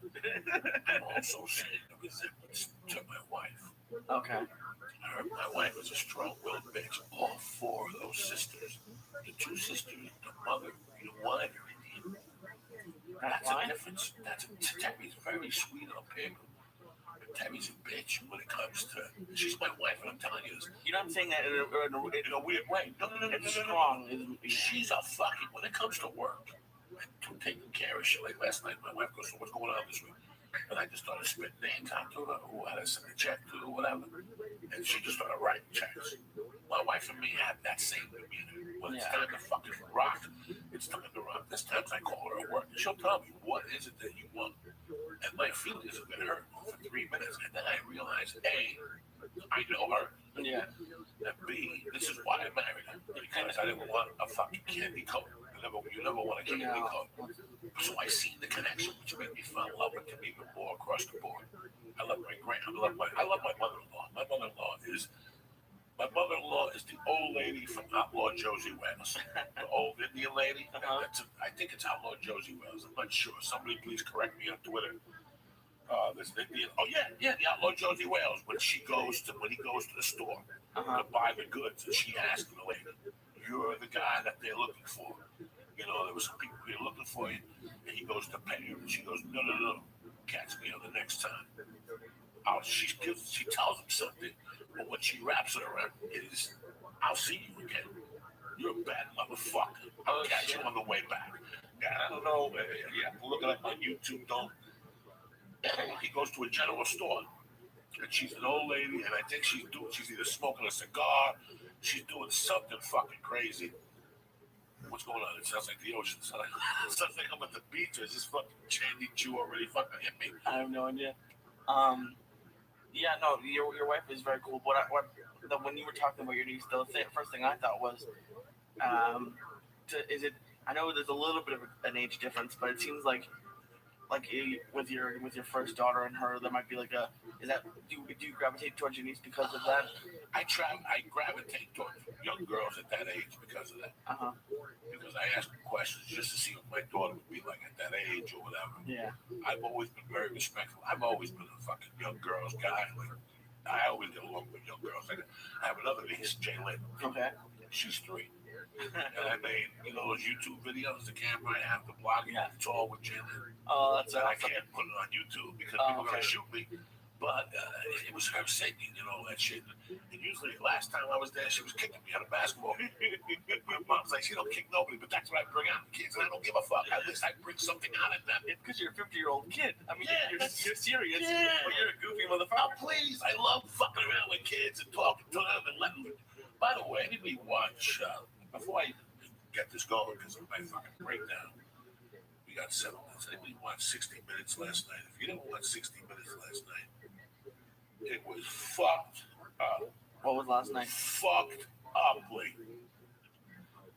It was about it was about the shootings in Sandy Hook. Oh no! Oh, the parents went on. I saw the promo for that. God, that Jeremy went. It was just a great 60. Listen, guys. I watch TV, but listen, since I was 10, there's not a lot of shit I fucking like watching, okay? If I want to watch something, I watch Bill Maher's HBO show. I'm going to tell you what I watch religiously because it cuts my news in half. Yeah. It's the news that I really want to hear. It's the politics that I really want to hear when I like Bill Maher. All right, so you heard it. And I like Diane Sawyer. Diane Sawyer is like listening to it's too commercial for me right now. So I got to go to whatever, but I cut through the chase. And I go straight to fucking 60 Minutes. And sometimes 60 Minutes up, but sometimes I have a terrorist on there. So this last week, I taped it. Because I didn't know if I was going to be home. I didn't know if I was going to be asleep. And I come into the room last night, and I'm watching my wife hold the baby as tears are running down her face. And I knew what it was already. I looked and I go, fuck. And I sat down and I watched these people talking about it. Oh my fucking God. I would never want to trade my life with those people. But there was one lady who really fucking hit home with me. She spoke about the kid. He's great. I'm trying to 60 Minutes. He looks like Anderson Cooper. He might be a little gay. But who the fuck knows, right? He might suck a couple more poles than fucking Anderson. And I love Anderson Cooper too, by the way. Let me blow my nose and then put my drops in this. Yeah, because the Sandy Hook thing happened right when your daughter was about to be born or just had been born. I don't remember. 12-14. And if you put it together, it's 26, the number of lives that were lost. So, the fucking guy goes, how do you live with yourself now? The lady goes, some mornings I'm going to crawl in the hole and whatever, how you would when you have lost. But the one lady goes, and it was funny because yesterday when I got home in the afternoon, I was looking for roller papers. I had weed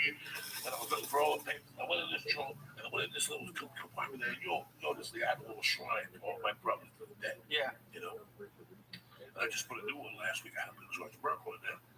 So I put this. I look at this little picture. And it's Anthony Balzano. He was in the 8th grade when he died. He was my goofball.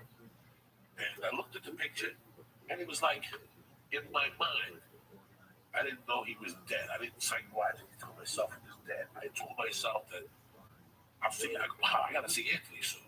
Wait.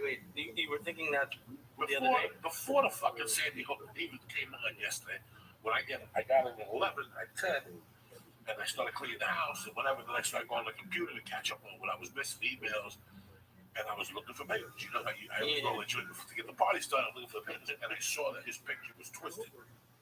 I have a little thing of all my soldiers, and his picture was a little twisted.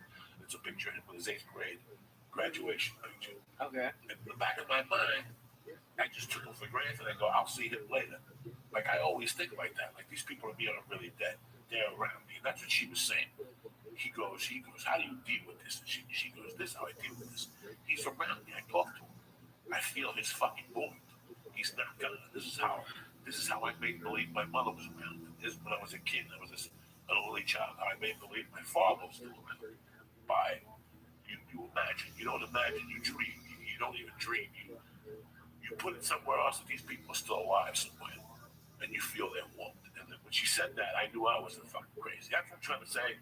On a Monday fucking morning here, Jesus wherever the fuck we are, but it was beautiful. Then the Lynn Sadley thing was even better.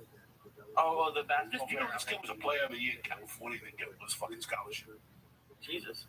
Did you know? I didn't know that. No, I didn't know nothing about this kid. You know, he was by the Golden State, whatever, Palos Altos area. Okay. Stanford did fucking offer him Bugatti, UCLA. Player of the year. Yeah. Went to Harvard. Went to Harvard because they offered him a position in the basketball fucking team. The kid's I didn't know he was the player of the year in California. Well, that's likely. You know how big fucking California is? I know. There'll be black people in California, and a Chinese guy fucking wins the player of the fucking year award. Are you fucking kidding me? Lee, what's the music for me? Little fucking El Raton, Jail Feliciano live. That movie was on last night. Soul Power was on VH1, and I turned it on as fucking James Brown was coming on. But today we're going to listen to little Carlos and shit. Where's the reef, Lee? This is a great little fucking video. This is great, yeah. It's that's crazy. I don't think I could watch that, to be honest. So, I read something terrible this morning, and I read a short little blurb about it. There's been a lot of kids recently committing suicide, being bullied and stuff. And this little girl wrote a note. I don't know how old she was, but she said it wasn't your fault. It was the bully's fault. You were a great mom. But then she hung herself on a tree that she knew her bus would pass by, and that stuff fucking destroys me. Because I was bullied. I mean, and I never thought about killing myself, but it's you know, play blackjack and eat fucking chicken cutlets and shit like that. Oh, Bad motherfucker.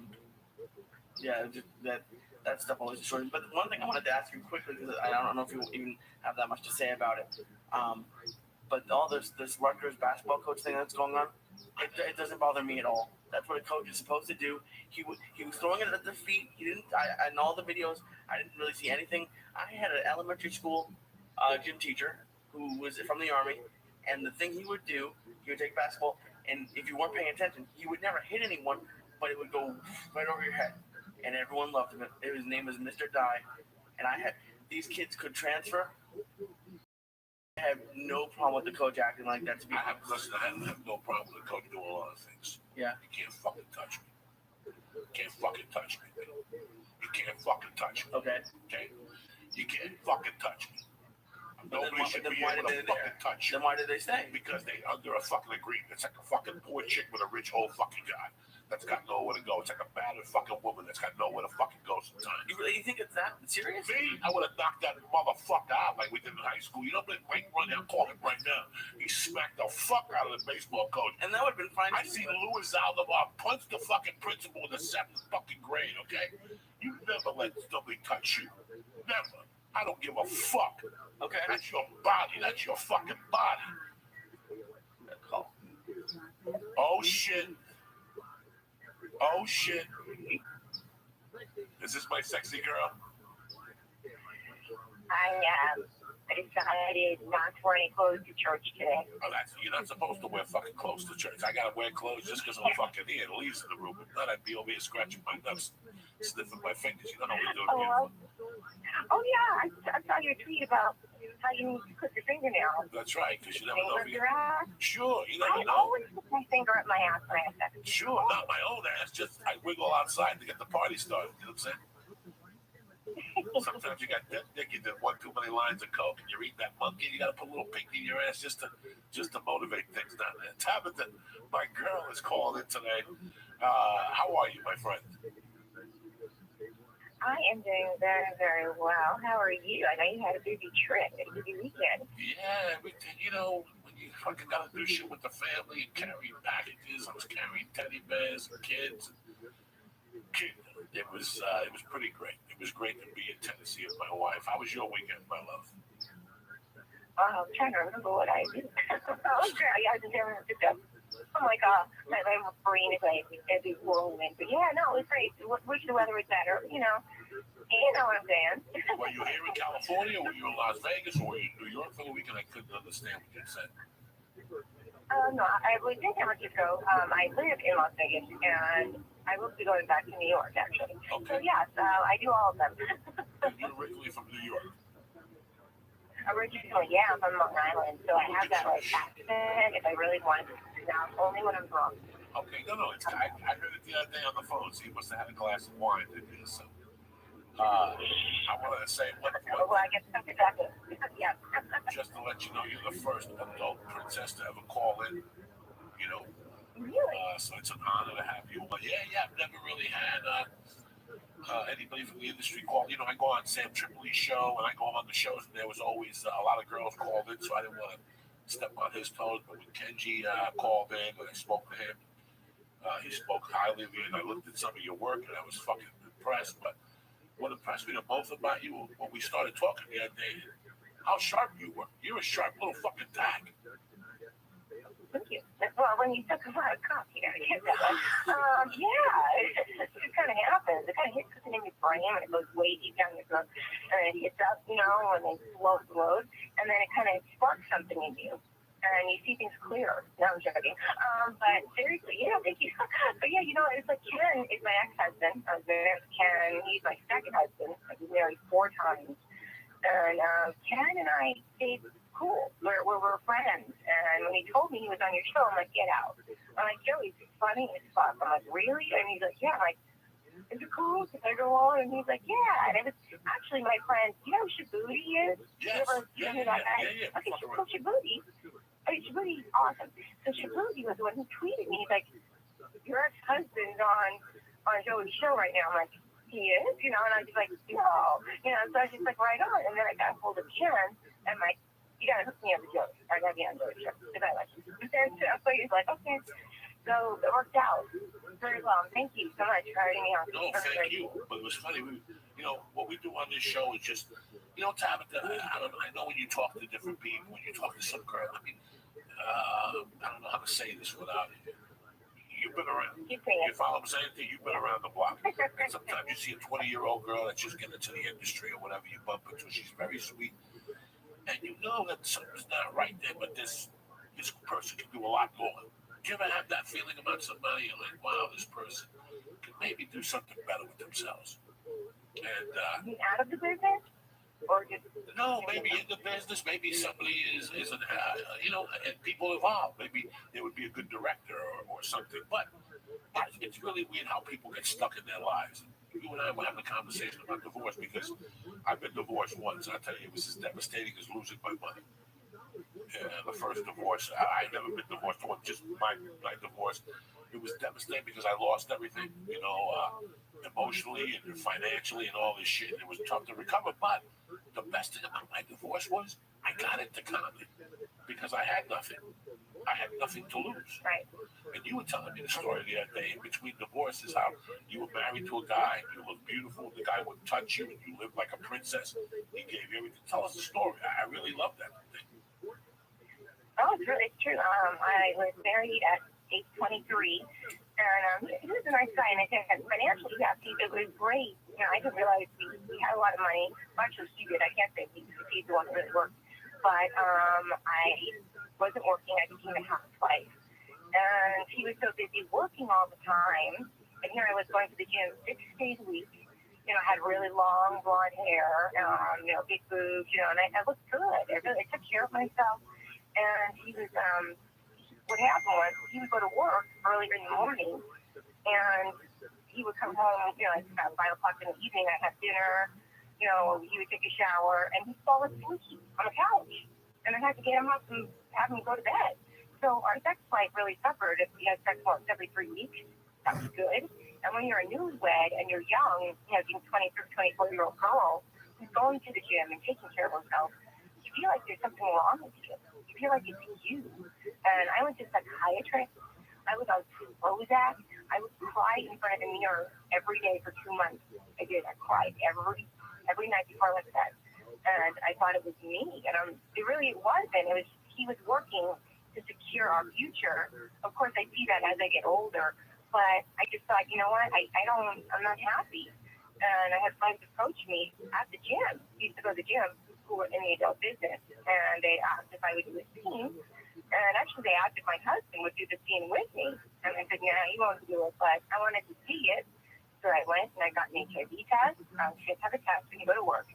And this is back in the 90s. So this is 95. I went and I was 25 years old. And I went from Las Vegas to California, got the plane, and saw a movie, watched them film it. I wanted to see how they did it first. Said, oh, I can do this. Easy. Went in, and it was so natural to me to go in and do a scene. And once I get to the scene, I never went back home to my husband. I stayed in California. My mom moved me out of the house that I was in. I told him to keep everything. I didn't even want my car. And, you know, he had a big house, everything. I'm like, I want $60,000. That's all I want. Like $60,000. I don't want any IRAs. I don't want to do business. I don't want anything. You know, $60,000, and that's fine. And but like being married over 2 years together, or over 3, that's not a lot of money. But I was like, you know what? I gave up everything and went into something that I knew nothing about. I knew nothing about porn. Not a damn thing. And I thought, you know what? This could be fun. And you know what? I will, because of the work, I'm going to make a name for myself. I told myself that. And I did. So, yeah, it's kind of similar in a different way to your story. You know what I'm saying? But it's the same thing. It's really the same thing. You were there, you had everything, but you weren't fucking happy. And one day there was nothing opened up, and whatever, it's in the adult business, you went, you fucking rocked it. Because I saw the one tape with you attacking some young guy or some delivery guy. I loved it. I fucking loved it. You attacked it. And, you know, what people understand, anything is better than sitting on the fucking couch waiting for something to happen in your life. Anything. Oh, yeah, you're not going to get anywhere. Nothing. And you know what? And I get a lot of flack because it's porn. And it's kind of like, and right now I'm doing other things like I direct show, help direction. My husband's teaching me. My husband's a director actually. But I produce shows. We have a regular show that we're working on now. I'll tell you about it later. I'm allowed to announce what it is, but it's more of a mainstream show. It has nothing to do with porn. But I get a lot of flack because it's, oh, well, couldn't you have done something else besides, like, you know, porn, disgusting porn is this? And I'm like, if it's so disgusting, then why do so many people watch it? You know, it's like, really? And I don't see it that way. Actually, I feel more liberated and free from doing porn. And I've made a lot of money. I've done well for myself. I made a name for myself. Yeah, is there a lot of that I lost some respect from people? Yeah, but those are the people I don't want to be around anyway. Yeah, there you go. You're eating up that. And the people that don't respect you, they don't stand online with you at Rouse and pay for your fucking groceries. So they can all suck your dick, or in your case, they can eat your ass. You know, I'm the same way. I mean, I was a criminal, and I know that growing up, I lost a lot of friends because of the things I did, but they're not there with a fucking hand down, or they're not there helping you. In this life, you have to do whatever the fuck you gotta do, and now you evolve. I mean, yeah, you did it, but it was a stepping stone. It's not like there's 2 lives to every fucking job. Right now, I'm 50. When I got into comedy, I gotta be honest with you, I got into this to party. I wanted to be Lenny Bruce. I wanted to shoot everyone at night and hang out with strippers and jazz musicians at the Chelsea Hotel in New York, and I wanted to do comedy, and that was what I wanted to do. This is why I got into this. I didn't get into this to have a kid and have a girlfriend and pay taxes and, you know, go to seminars. I paid this to this a fucking peer. I did this. Yeah. And people don't understand. They don't. And for you to say that people judge you, stop being, I love when people stop being my friend. I fucking love it. I love when people go away. They can't take. They can't take it. No, I love it. I love it. And I love when they disappear and with no drama. Instead of confronting me and saying, I don't like how you live your life, but I'd rather you go the fuck away because, you weren't meant to be there anyway. That's why sometimes I'm heavy on people because I want to see if they'll hang out. If they don't hang out, fuck it. You weren't supposed to be around anyway. So what's this big thing you're working on? Talk to me, T. Oh, this big thing? Oh, I can't even talk about it yet. But all I can say is that they're connected to the TV show. And we're working on it. We started. The voice is all cracked. But I got a load to the throat now. So working on that. We start filming next week, actually. So it's gonna take a while, but it's good because it's having to do well for me. So I am actually self-financing our show. So just because of the points where it's so horrible, Joey, that I can't even finance my own show. But so we're doing it ourselves, and it's pretty cool. Once I can tell you exactly what it is, I will let you know. I want to even come in to see. Yeah, it's cool. I want to come and hang out with you. Yes, no, you can do whatever the fuck you want, but let me ask you something. And let me just, the beauty about this society that we're living in for an entertainer now, at any level, is that you don't need anybody no more.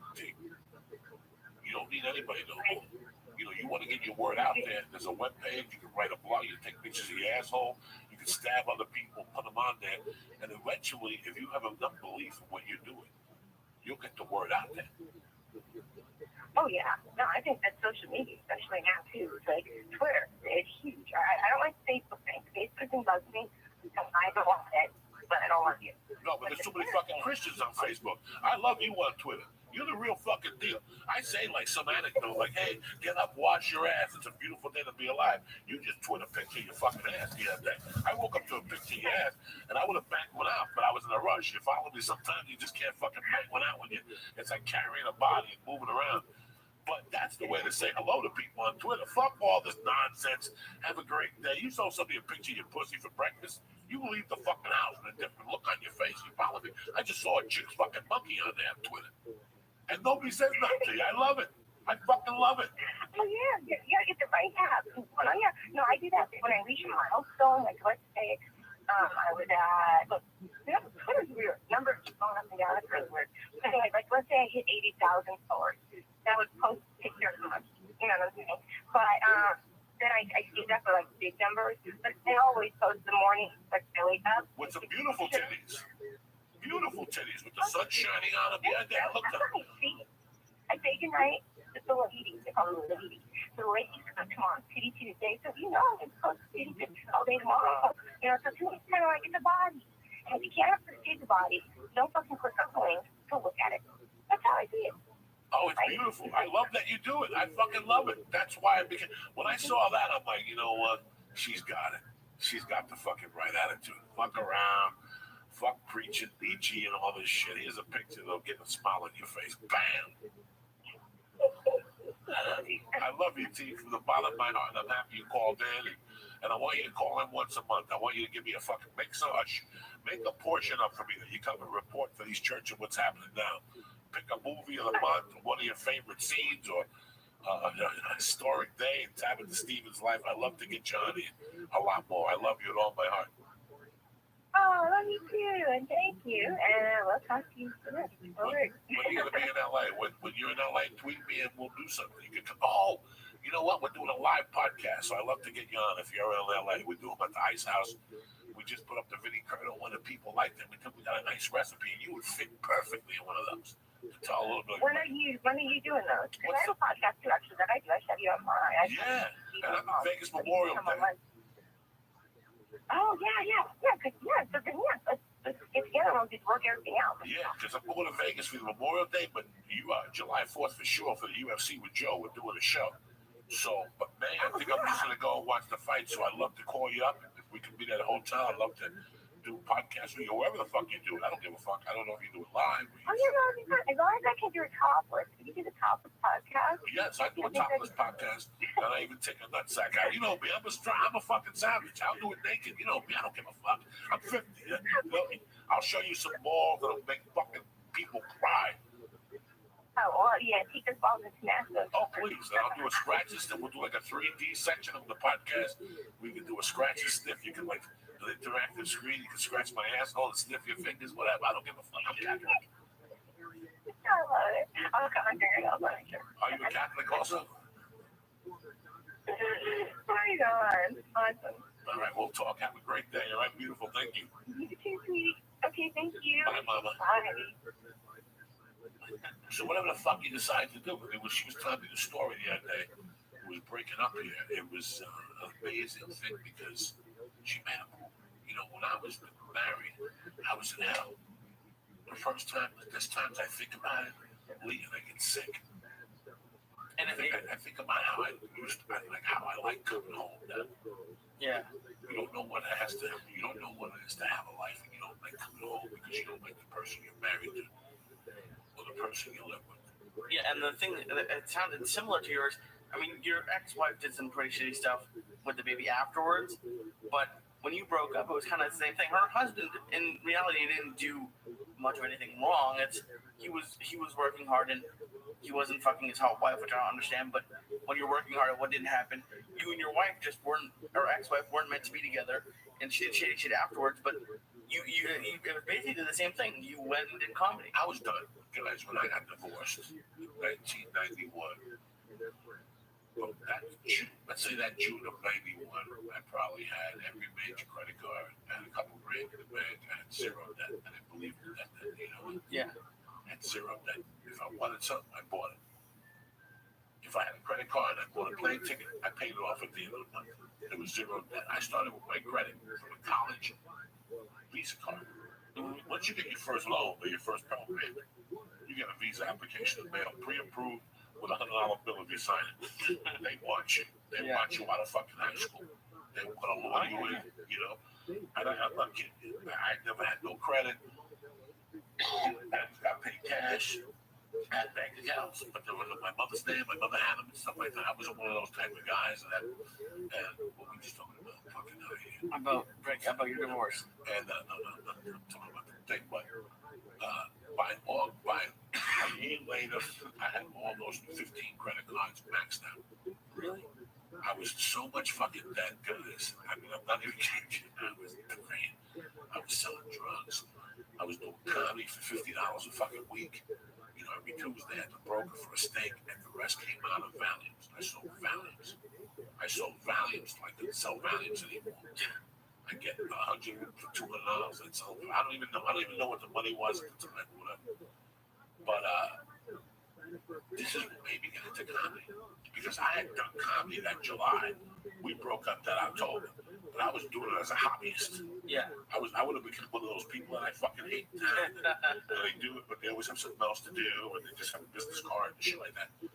When we broke up, I was confronted with nothing.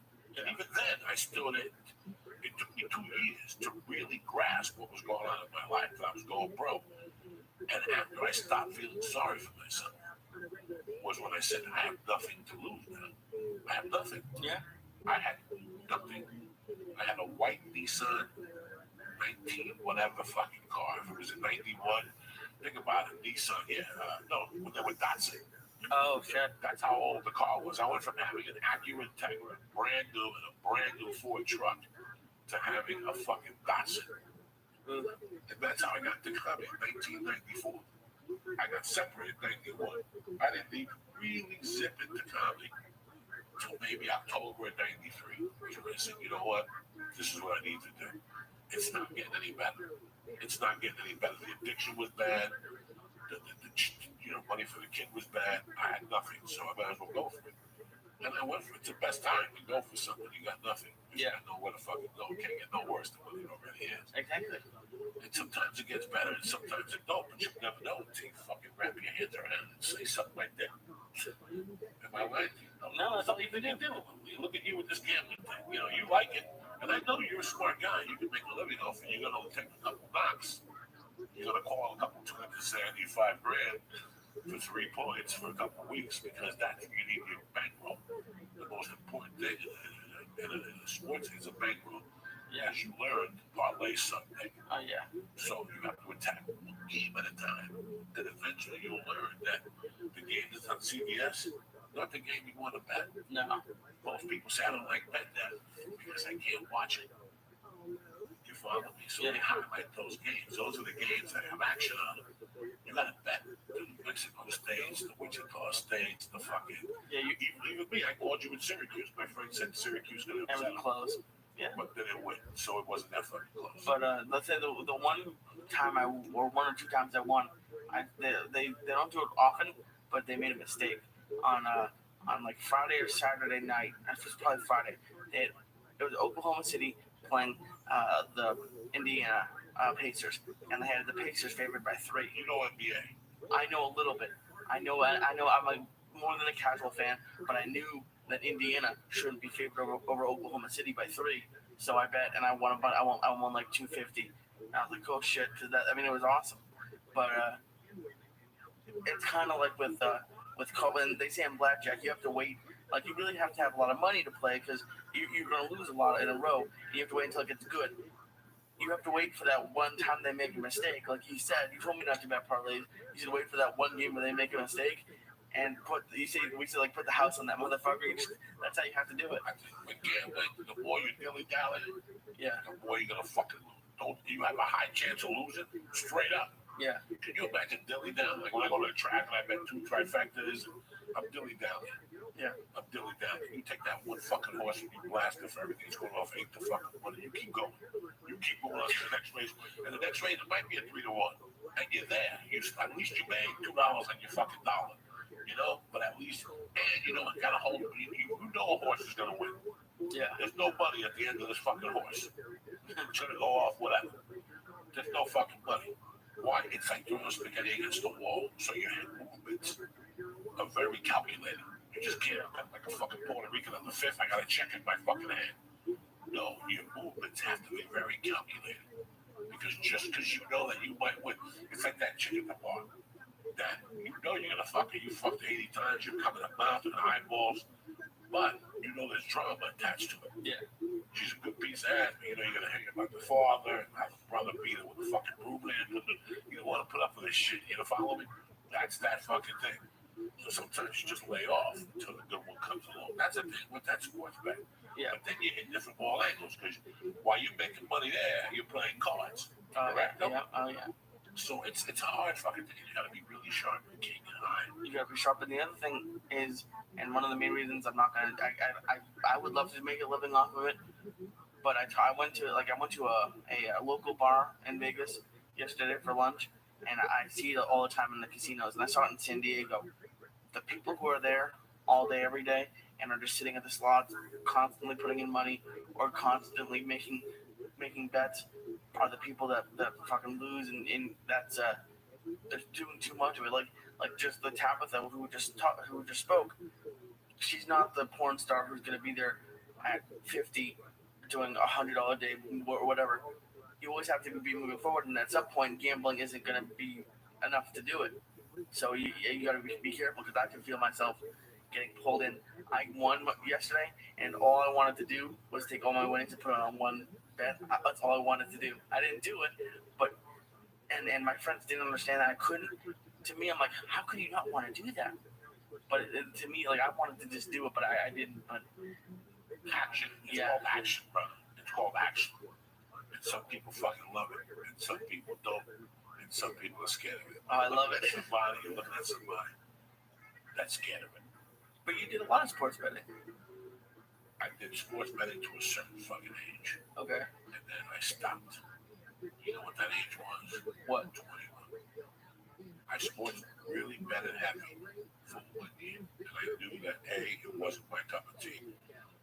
B, it could be, but it's, and C, the first thing people told me two people came up to me after my mother died, after my mother died, and said, "We don't gamble, do you?" And I was like, "No, we don't think you should." Because your mother, she was not a good fucking gambler. So I knew it was in my blood that I didn't want to fuck with. Yeah. You follow me? So to me, and I've told this in the podcast 1,000 times, it became that if I'm gonna fucking lose money to somebody, I might as well put it up my nose and at least look out a window, my dick sucked at some chick that's fucked up or something. To me, that was what was having a good time was. Yeah. Not sitting at the bar with a 70% of me losing, with other fucking 8 losers sitting there hoping for something to come in. Yeah. That's not what I really wanted to do by no fucking means. No. You follow me? So Yeah. that's not what I was into, and it just didn't work for me. It just, that whole world didn't work for me. Once they get you, they get you, but you have to be really smart about it. I lived with a kid that was up 50 fucking grand. Oh yeah. By mistake. He was a fucking retard. He was one of my best friends in life. I miss him dearly. But he was a retard, people. I'm telling you right now, the kid didn't even talk. He was funny. He was my brother, but he didn't even fucking talk. And I saw him bet 1,000 to the parlay and turned that into $60,000 over 4 or 5 months. This guy was betting and going to sleep. He was calling a betting and going to sleep. And wake up in the morning and go, fuck, did he lose? And we both got into the cycle. And it was 1, 2, 3. It was like 6 of us at this time. And we'd sit at the bar, and then when we lose, we have to go steal. That's how that whole chain thing started. That's how all these fucking stories started with me at that age. That's when all I did, my shittiest fucking work, was when I was gambling. I was mixing my addictive fucking personality with the gambling personality, and just me losing a parent and being in fucking limbo in my mind and put it all together. And half the time I was putting bets in with people I knew. And sometimes I was putting bets with people I didn't know and telling them to suck your dick. Now you can't go to your favorite hotspot for a fucking month. Because, and even though he wasn't going to beat me up, I want to be interrupted when I'm fucking doing my thing. You're following me on my 200. No, you told me last week. I don't need that aggravation. So, I had that going on. Plus, you have people looking for you for stealing. You got people looking for you for holding them for drugs. So, this whole thing. Yeah. So, I don't know what the turning point in my life was. I lost $800 to the same bookie that my roommate lost $30,000 to. And this was the guy who lost on the Super Bowl and then never bet again. Yeah. Never bet again, never watched sports again. And it chiseled him. It sizzled him for the rest of his life. It ruined him. Ferdy never recovered from that. And I'll tell you what, the parents blame me. Another friend of mine, Stephen Villo, it was called the podcast. Yeah. I talked to him. Stephen Villo is one of the sharpest guys you'll ever know, one of the sweetest men that walk this planet. You know, I see the post he does on Facebook. He's got the band masters. Yeah. And they travel around. Past masters, I'm sorry, they travel around. He told me one time that Ferdy told him after high school that my mother hates you because you used to have parties at your house and I would go and get drunk. You know, that's the kind of family he came from. But about 2 years ago, I seen the younger brother on Facebook. I hit him up and said, have your brother call me. And he didn't return my call. So I knew that was still running in their family. It was because of us that he gambled. That really fucked him up because he had to get 2 jobs. He had basically worked from 6 in the morning to midnight, 5 days a week. He slept 4 or 5 hours. And he went back, he pumped gas at night on the stove at the gas station. He took back to something. In the daytime, he worked at his father's restaurant. And when I went back and saw him years later, he wasn't the same person at all. I can tell he was a little mad at me and apprehensive because I split on the 800. And I asked him once, what about with that guy? Did you pay him all his money? He goes, except the 800. I told him to go get you, and he paid the 800. I paid him the 800. So I always knew he was mad at me because I told the guy to go fuck himself. I wasn't paying him 800. I went to Colorado, you know. And it was, I don't like it. Until this day, I like fucking around with it with people. I see a move and I'll report it. Like, I like the Sunday night totals in football. That's where I'm really fucking good. Oh, that's scary. I could like what's it called, like grand salami in baseball, where it's like they add up all the runs and you do a plus or minus. Yeah, that's what I like. I like blackjack because I feel like I'm in a little bit more control because I decide what it's what like when I'm gonna hit and stuff like that. But I can't. If I live closer, I'd go to Vegas every night. I know you would. And Lee, there's nothing wrong with it as long as you understand the other side of it. You understand what could happen. You know, I always enjoyed the movie Rounders. I don't remember Brown that was movie. with Matt Dillon. No, it was Matt, what's his name? What's in that movie?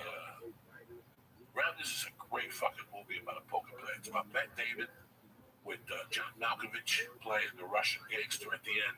It's Matt Damon, Edward Norton, Yeah. Paul Cicero, John Turturro. Oh, tremendous movie. John Turturro's tremendous. It's about gambling. It's about this kid who loses a ton of fucking dough, and then he swears off gambling, and he gets into the Fantastic Four is it. She plays the pool hall at the poker hall in New York. And it's funny because a buddy of mine on Facebook, when we were kids, he was a gambler. He was a casino dealer, one of those underground spots in New York. Oh, okay. Like if you lived in New York, you gamble every night too. I'll send you to a place, I make a phone call, and you're in the basement of fucking Spanish Harlem that looks like Las Vegas. Oh, really? Looks like Las Vegas. They got food, they got chicks sucking dick there. I used to go to one on 181st Street in Broadway in Amsterdam. It was a parking garage. Yeah. A parking garage at night, the top floor, we thought it was parking. It turned into a legal casino. Jesus. Fucking parking garage. And you get blow, you get heroin, you get your dick sucked. The last time I went over there with a friend of mine, Christy Lorenzo. And he used to have a brother named Bonehead Aiden. I talked about him on the podcast. And they had a sister called Donna. They had a girlfriend, Amy or Bonehead, a girlfriend called Donna who was Chinese and Italian. Guys, when I tell you this chick was fucking banging. And I was 18. I'd wake up over there hungover. And I looked to see what was in the living room, and she'd be completely naked with her legs open, sleeping. And I look into her pussy, and my head almost explode. I'd run out of there. I go to this gambling casino one night, all fucked up on sleeping pills and shit.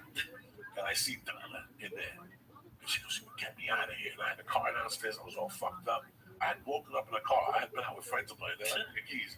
I took the car keys. I left my friends in the city, and I took this chick Donna over to a hotel in Fort Lee, New Jersey. It's just fucking crazy. We must have done an 8-ball of blow. Nothing happened. Here I was in love with her. She was going to show me a pussy. Nothing fucking happened. So that's the way to end a Monday morning fucking podcast. Isn't that dumb? Don't get it together. At least stick with what you're doing. No, I'll be fine. You'll be fine. If not, call Dave. Be on cool. You should fucked up. And I was going to tell you to call him. Don't you have his number? I'm sure I do. I just You fucked up. He got away. You should check the messages this last week. We had a couple people call in, didn't we? Ralphie May said he called in on Friday. There's one message apparently. I don't know why he called on Friday, but yeah, I think we have one message. But anyway, listen, let me give some shout outs real quick. Let's talk a couple minutes here. Let me give some shout outs. First off, to my main man in Nashville, I gotta give Nashville fucking Death Squad a big shout out. That dude's a sharp fucking guy. I met him. He got me into the Zanies. He's doing a great job with Death Squad. And Death Squad as a whole, you know what? You motherfuckers are popping up everywhere like roaches. They got Kent, they got everywhere. We're gonna try to see all these this year, at least I am. With fucking the Flying Jew Duncan's back today. His mother passed. I gave his condolences. If you go on Duncan Trust, I'll send him some fucking condolences there. But the most important person I met this week was a little fucking skinny kid named Hank Diaz. His partner came to the show, and outside they fucking hugged me, and they had to go to work at Kroger's. They stock shelves at fucking Kroger's. That's oddly You the know, job. it broke my fucking heart. I wanted to cry right there, but there was too many fucking people. Like these guys came to the show, and they're going to fucking work all night. He had the Stay Black shirt on, so I got to give you a lot of love. And I love Kroger's. Don't get me wrong. I used to use the calling cards at Buffalo. Fucking Kroger's delicious. They got the fucking chicken, the wings bigger than your fucking head. 22 points a piece if you were Weight Watchers. So Hank Diaz, I love you. Your little buddy, you came out. Nashville fucking, like I said, Nashville Death Squad, Stay Black. There's a vet online. His name is on Twitter. He's at Yarfi. YARFI. Clothing for the individual, not the fucking masses. This guy's a Vietnam vet. If you're a vet and you're trying to help other people, these are the guys. I know there's him. There's another guy who used to make leather jackets, used to listen to Beauty and the Beast. We would fuck around every once in a while. These guys are out there, they're the same. You know, the little pennies they make, they send it to other vets. This guy's a Vietnam vet, not one of these fucking guys that, you know, did his fucking duty in San Diego and walks around with a fucking camouflage. These guys are the real deal. You know, I don't know if there's lists online, because I've been interested in this. There's lists online for these veterans who make badges and different shirts and leather pieces and whatever. This guy makes all these for you to put your wallets in. Remember, we're talking about my wallet.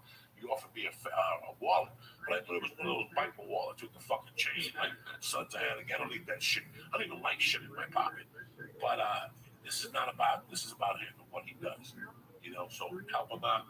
Like I said, he's at Yarfi Clothing for the individual, not the masses. He's also, his name is Jamie Wysajui, Wygara, whatever the fuck. I'm stoned. Sergio Ortega, Rabbi Oliva, Dead Squad Nashville, Dead Squad as a whole, and my man Sean fucking Cappuccino. You follow me? What the fuck? What are you looking at? Also, I'm not doing dick until I get to Miami. Some people go back to Cali. I'm going back to Miami, April 19th. 2 fucking shows. Need to add the second one. Don't fuck around. Go to South Beach Comedy Festival. Get your ticket now. It's going to be a party. I'm flying in weed right now as we speak. They're dropping it into the ocean on fucking helicopters. Some OG, I got him fucking high today, dog. And that Chimo Jew didn't have. Fuck you, Lee, for not doing a Chimo Jew with your Uncle Joey. I saved that for y'all, but I could have been a fucking Jew and held on to it. And got into a bunker. Don't pretend like you didn't. You told us already you had one last night, but I could have done both of them. You know me. I don't fuck around. I gotta eat one for each leg here. And then I'm in fucking Austin. I'm in Utah. I'm coming to Long Island. I'm going to Arizona. This year we're going to a lot of places. I'm bringing Lee to San Jose in June for the weekend with me. So June 25th, take it off. We're going up there and doing some business. All right, I'm going to get you into the fucking reefing business in the weed country. Anyway, you know I love you guys. As always, listen, guys, I got to talk to you about something. I don't know if you people know this, but between 6, I was smoking at night. I stopped smoking. My wife had the baby. I'm a fat fuck. Diet is so important, and especially here at the church. We try everything we do. Fat man alert. So do me a favor, dog. I need your help too. I'm fucking done. You know what? It's killing me because I work out hard and I'm gaining weight. And I don't know what I'm eating. That's killing me. I don't know what the fuck it is. It's not like sodas. I don't know what has happened.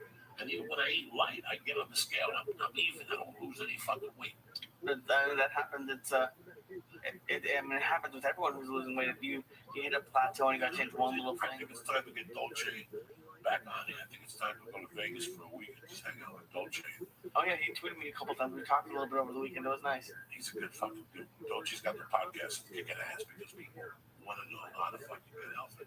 People don't know. People don't fucking know. Even if you think you know, you really don't fucking know. It's heartbreaking. Yeah, and he retweets people who take pictures of making his food, and someone tweeted a picture of his fried chicken, which I'm sure isn't fried, but it looked delicious. No, it's in the oven. It's delicious.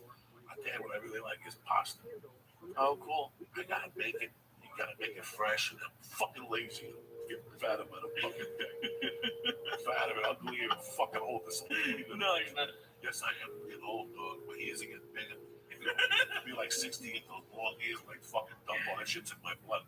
Everybody's trying to get that nip tucked in their face. At least you don't have your hair. My head is growing by the fucking day. You understand me? My head is fucking bigger than ever. Bigger. Where's the other camera, Lee? It's coming. I have the other camera. I have to get something to hook it up. I was gone for 2 days for the first time in a year. Give me a break. That's my fault. We've been talking about the schedule for 3 weeks. We've been talking about it for 1 week, and I have the camera. I need to get something to hook it up. Give me a little bit. You gotta get somebody to hook it up. I gotta get something. I can hook it up. What is this gonna take?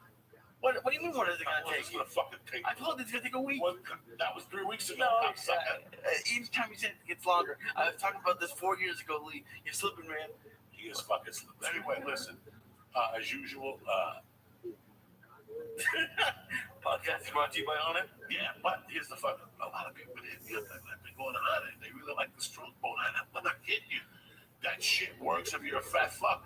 And how do I know? Because I've been doing that fucking treadmill, that elliptical, and that's the test. My hips hurt. My hips never fucking hurt before. I don't know if it's my hips, some of my thighs. I think that was back of my ass or something. But you know that shit fucking works on your knees. I don't have knee pain. I was just thinking about it this morning when I went down the stairs. Stop it, wait. I don't have fucking knee pain no more. I don't have any fucking knee pain at all. Not at all. Now I got the strong bone in my system. So it's been like 4 weeks. It's gone. You know, I've never had elbow pain. My shoulders get stuck. If I sleep, it's fucking 300 pounds on a little fucking joint. But besides that, you know, when I hit the fucking pads or whatever, it feels great. Try it. If you're a fat fuck, just do me a favor. I think there's only one size for strong bone. So if you're gonna go for broke, go for fucking broke. Get the strong bone, get the fucking immune with the Shroom Tech immune, because that shit, like I said, my allergies have been on fire. Man, I don't even have to do something like this. The only reason why I've been locked up, well, I'm not doing blow. I'm here on fucking time and I'm a soldier. I'm not doing blow. This is fucking weird. This has been like the last 2 years. My allergies have been fucking done. I don't know what to do. So, but anyway, get the strong bone allergy. I'm fucking high. Get the strong bone. Get the immune. I get the hemp protein. You won't be fucking sorry. You know, for you people who don't like taste the protein in the milk, this is delicious. Fucking delicious. The chocolate. If you're a stoner, fucking delicious. I'm not kidding you. You know that old school chocolate. And as you drink it, you get like a chocolate mustache on your lip. Oh, That type of shit is nice, and you make it think with light. Trust me, people. Go to fucking.com. Type church in the box. CHURCH. Boom. There you go. Get 10% off. You get fucking emails when we get the kettlebells in my face. Don't worry about nothing. We got you over here on it and at the church of what's happening now. Like I said, I love all you motherfuckers. Go out there. Go for it today. Don't fuck around. Cut the motherfucker off. You got places to be.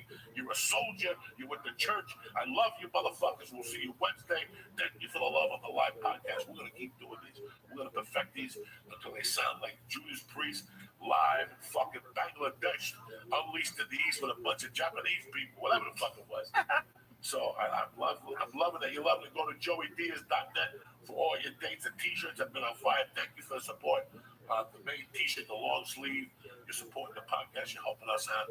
And that's it, Lee. You got to tell these guys something. no, fucking thanks for listening. And If not, you want stars again, what do you got for me? I got caught stealing. All right, hit it, motherfuckers.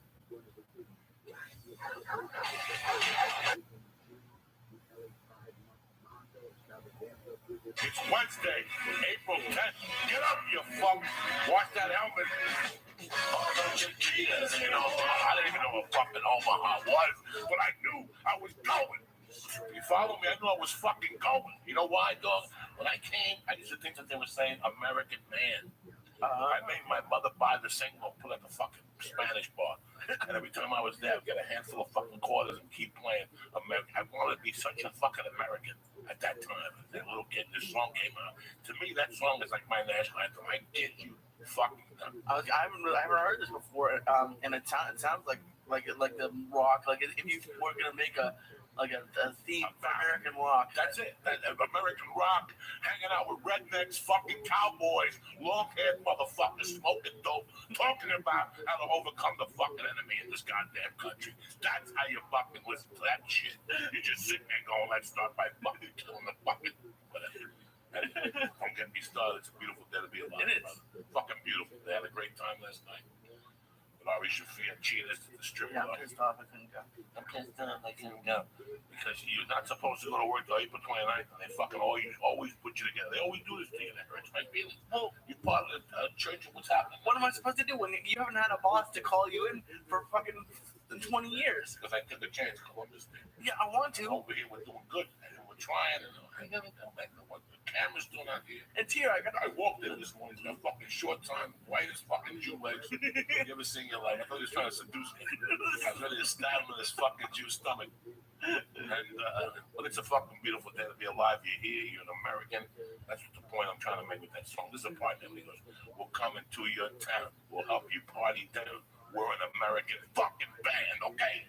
You're going to rehab when we leave, and your mouth's going to be stretched up. The cops are going to put in it. But you're in a fucking party with an American band. That's all that happens. Anyway. Jesus Christ. That's what you thought you were when you were 5? That's right, Paul. That's wrong. You should just rattle. Rattle. I can't tell you how much it would just take me from point A to point B within minutes. I run. Yeah, you're already on your second joint of being here, which I'm sure is like your third or fourth joint of the day. Nah, I got a slow start this morning. I didn't get home till about 11:15 last night. I was going to make a cup of coffee and hang out, and I'll tell you what, I fucking could. I was so tired. I ate a fucking something. Ooh, a bang chocolate bar. Jesus. I don't know, about 175 milligrams. I was tied up. I had to go to the doctor the last 2 days for my hearing. You know, I'm fucking deaf. Yeah. It's official. It's over. Till I come back in 6 months, we consider putting some apparatuses in your fucking ear. Jesus So Christ. my left ear, I can't really focus on sound. I can hear. So when you talk to me, you have to talk to me on my right side. Okay. And I'm getting old, folks. This is what happens. Well, you also blast. You don't listen to music. You blast music. Since day one, there's only one way to fucking blast it. I love loud music, and if it ain't loud enough, I like earphones, and I'll loud it up there. When I had my fucking Walkman, let's say, this is how long I've been blasting my fucking ears. I had a separate power booster you buy. Sony. They made those for Walkman? Walkman. Oh, those shit. things, equalizers. Yeah. Tremendous. I've still got one at the house with an iPod. Oh, shit. So you plug it into the iPod, and you put the speakers into there, and it goes through there, and you fucking blast your head off. Blast your fucking head off. I love that. I love loud shit. Totally numb. Just sit back and listen to Master Reality all fucked up. At least you enjoyed the sound when you could hear it. I'm gonna smoke this bone by myself, Lee. I thought you fucked with you. Come on, let's get this party started. It's fucking Wednesday, April 10th. You know, the fool is fucking dead. And let's do this, cocksucker. It's a beautiful day. You know, I told the story last night on the thing that you guys have heard before about how I got off the drugs. You know, I made a promise to a cat. A little super bad. When you walk in my house and you look at my other cats, you're like, yeah, there's some pretty good looking cats. He's like the Maryland from the Munsters. You know what I'm saying? He's like, really? Yeah, Superbad's not a handsome cat, but he's very warm. Like you're sitting there watching TV, stabbing in the fucking arm. Oh, yeah. What the fuck's wrong with you? And he lays on you. He's very loving. I gave him a lot of love. That cat was a fucking tyrant. That's why his name was Superbad. Well, he still is a little bit, which is funny because when I came over, when you were leaving, I was coming over to play with the cat, and like you would tell me like this one, they can't be together. No, him Superbad and him and Fidel. Him and Fidel are like tolerable. Like he takes shit from Fidel, but I tell you what, we fought Fidel to the fucking death. They got into a recently about a year and a half ago when I was on banana bread. I went into a nervous fucking neck breakdown. I can't handle that shit. I'm not gonna lie to you. Two animals start fighting. I'm fucking heartbroken. Yeah, because we were over there, and like it was Superbad and Harry, and they were just like kind of looking at each other, and of course you knew what was gonna happen. All look at each other all fucking day. They start making noises, and then you hear a ruckus. You have one of those air horns that they have in basketball games, and you don't even like let it happen. Like aren't cats supposed to do that, or like you don't even let it happen? You don't let it start. No. You gotta nip the bud. But they should have stopped Hitler and music. That's it. You gotta nip that shit in the fucking butt. It's like you get an itchy balls. Spray that shit. That's the next figure it out. If you don't want that shit spread, you gotta get a blowjob. It smells like a grilled cheese sandwich. So, no, I don't want no fights in my house. I don't like that. Allow that. That can't happen. We're animals. We're family. How can you be fucking wrong in my fucking house? Okay. So I don't like that. You know, not even one of my eyes. Not cute. Dog, they'll put you into a fucking state of panic. One day, I'm doing something in the office, and I'm hearing this commotion. Right? I'm like, what the fuck is this? I'm hearing walls getting hit. Jesus. The first time this started with them, I was in the kitchen and I heard something. I thought it was burglars. Is that loud? In the bedroom about 2 years ago. And it started between Finny, Fidel, Vimy. No, it started between Vimy. Really? Superbad. Oh, there was a war in the fucking bedroom. I had to take the cats and separate them and put them in different bedrooms at that time. That's hysterical. It was fucking horrible. Fidel had to go into the bedroom. Superbad had to go into the office. Harry had to go into the bathroom. Had to put the other one in the kitchen. It was fucking terrible. I had to put one in a cage. That's how it started. And then it evolved into about a week later. I'm hearing this in the this is the best one ever. And Superbad is fighting with somebody. Like they're starting that little fucking that noise shit. Yeah. And they're eyeballing each other. I'm like, what the fuck's this with them? And I walk in and I go, Superbad. This motherfucker went on the couch and looked like whoever he was fighting. Yeah. He had just been so mad. I went, Superbad. He looked at me and looked, Dad, like he just went on. Like these motherfuckers, whoever got into the fight with, and he went and attacked him. Like just jumped on his fucking cat. It was Harry. Okay. And after I broke him and Harry up, he was, it's a true story. I broke them up and he was facing Fidel on the couch. So this is going on by the fireplace. Yeah. And Fidel is on the couch. I'm doing laundry. I'm folding laundry. Yeah. And I pushed the whites to the side. I got the whites and put the socks together. Yeah. So the basket with the laundry is under Fidel. Okay. Superbad spots fucking Fidel. Jumps on the couch. Like, you know what? Since I'm fucking you up, I might as well fuck that big motherfucker. This is a little Superbad. He jumps on the fucking couch on the thing, like we and he walks it like a burglar. I'm balling Fidel, like, you better fucking get ready. I'm coming after you. This was like something out of a movie. I'm like, oh my God. He went up to Fidel and they started battling on the table. Battling. Like just two. Fucking lights are going. Lights fall down. You know, the light with the basket. That all went down. Books went flying. These two fucking momos fall into the laundry basket. And the laundry basket tips over and lands on them. It's like a cage fight. So it's a cage fight. And I'm crying, right? At that time, I'm fucking going to spondulics. I'm drooling. You know me, I'm a fucking retard. These are the two loves of my life. I'm fighting. I can't have this shit. I can't have it. I finally pick it up. Fidel's got a scratch on his face. Superman's got a couple scratches on his face. So bad. Yeah, because Fidel's like twice his size. Twice his fucking size. Superman's like, not today. Not today. This is what jiu-jitsu is all about. Now, let me ask you one thing. How strong are you? Because, like, you imagine this is fucking stone. I didn't expect this shit in my house. Listen, I stay in my house. That shit don't happen. You follow what I'm saying? Yeah, I stay in my house. That shit don't fucking happen. And it happens. So, listen, I love those. I love those. For people who don't know, last week when I went on vacation, it was great. You know, it was great to be with my in-laws. But I missed those fucking cats. I feel so fucking guilty. If there would be an earthquake, I'd probably kill myself. I don't know. I don't know what I would do if I did something to cause something to happen bad to those cats. Now, but you know, like it's like an earthquake. You didn't cause it, but you would feel if you left and there was an earthquake, it would be your fault. Yeah, if I was standing outside the World Trade Center with an umbrella and that thing got hit, it would be my fucking fault. I'm one of those guys. You know what I'm saying? You know, it's like archly, you're the kiss of death. Yeah. But you think of these cats. When I lived in Hollywood, I saw an earthquake one day. I was in the office, and I was looking at the food bowl. Something made me look at them eating. Yeah. And they stopped eating, and they were walking into the living room, and all of a sudden the fucking building tipped.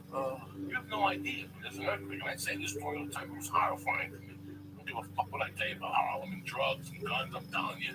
You don't know what it's like when a fucking building is shaking. Yeah, it's and you're quiet. You're stoned. Again, you know, it's fucked up to be caught off guard when you're on replay. You get caught off guard. That's the fucking worst. You know, some Chinese guy wants to attack you with the jugs that with the big fucking eye. That's another. That's a fucking another. So, I saw the bowl. This is how much the building tipped. Yeah. That the building tipped at such a quick speed that the bowl stayed in the air. And so did the fucking cats. I saw the cats like flying. We're fucking moving. So, listen, I just worry about the fucking animals. That's my point here, you fuck. That's my point. This animals was a window. This was a mission. I went over to, let me tell you something. I'm very lucky here in medical marijuana field here. But I'm working with two stores. They're fucking tremendous. Number one, Divine Wellness. And they're not my sponsor or nothing. I'm just telling you guys, if you're in the area, if you come visit, and you don't have a fucking license, in fact, I gotta go renew my license today. All right, I'm gonna go pay. It was a year. April 10th, I gotta go pay the 60. Okay. I get down for like 45. I'm gonna go there this afternoon. Today is a special day at the house. My wife is going back to work. Yeah, are you having a party? No, she's cracked. My poor wife is cracked. She's ready to go back. She's not. No. She feels guilty. They paid for the baby, the whole thing. My wife is like, she doesn't want whatever, motherfucker, go back to work. No, Lee has gotten this new thing. You don't want to work. Lee's like, fuck it, I just want to work with you. And we're gonna let's go full time. We're gonna go full, not with the podcast, but other things. Other things that just I had like a week off, and when you like, I was mad the other night. I tweeted something. There's so much waste at these offices. Like I saw you said the amount of people. It's just like there's people who are in charge who are just doing things wrong, and like there are so many people at the office, especially at night, who I had like an hour's worth of work last night, and I stretched it into 6 because I didn't want to leave before then. But I like it's just the amount of waste that happens there, and especially when I have stuff like with you that I could be doing, I feel like what am I sitting here in an office for? Like, and it is scary not having that paycheck. But I'd rather go play blackjack for half a week and come back here and do stuff with you and do podcasts and stuff. So it's that kind of weird. And I'm sure with your wife, like, before the kid, she was like, oh, I would be ready to go back to work. But now that she has the kid, she's like, Wait, I'm missing stuff with my daughter just to count money for other Oh people? my God, she's. I saw her yesterday. About fucking 15 years ago, I started dating her. And my wife was a special fucking bird. She wanted to quit smoking. Just like you, she wanted to quit smoking. And she goes, I can't smoke cigarettes no more. Part-time, I don't like them at night.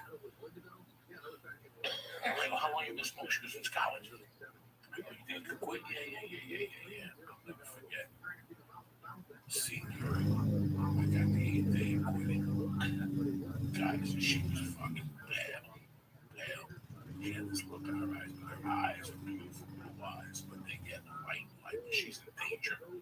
Her mental is fucked up, you can tell, because her eyes get light blue and pinned like she's doing heroin. That's when you know my wife got something on her mind. Her eyes are pinned. That Indian, that fucking American Indian in her eyes get blue and pinned. That means something's fucking, and her hair gets dry.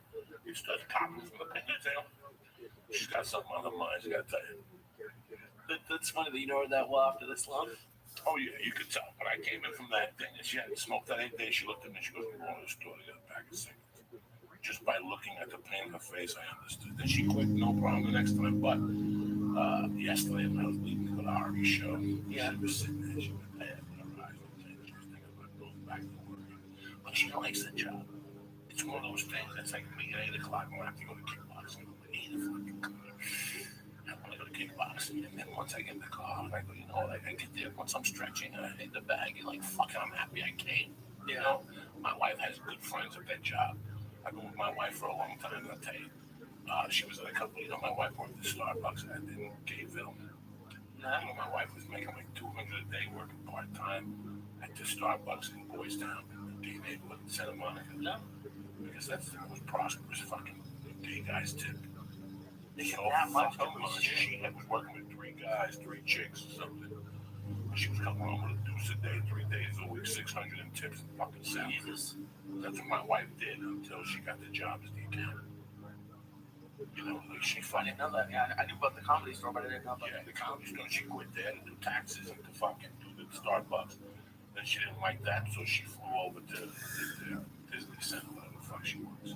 Okay. And that's what she does. But I could tell last night as I was leaving her poor little eyes, she was fucking whack. Well, you said it a bunch of times. Like, she didn't expect the kid, and like, this is a happy. No, she didn't expect that. She didn't expect nothing.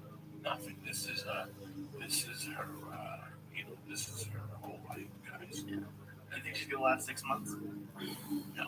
I think she'll go to the set and get the fuck out of Dodge. Yeah. You know, we're gonna see what happens before we make it. We take me to Vegas, take me to Nashville. So let's do it. Go for fucking. There's nothing for me here. But I wanted to get your opinion on something. Something happened to me last night that I think you've probably been on both sides of, and it made me feel bad. But I feel like I did the right thing. When I went to Vegas, I took a lot of money out because they charge you to take money out at the ATMs in Vegas. And I actually came back on top, so I had some money on me, and I wanted to go return it last night at the ATM. And when I got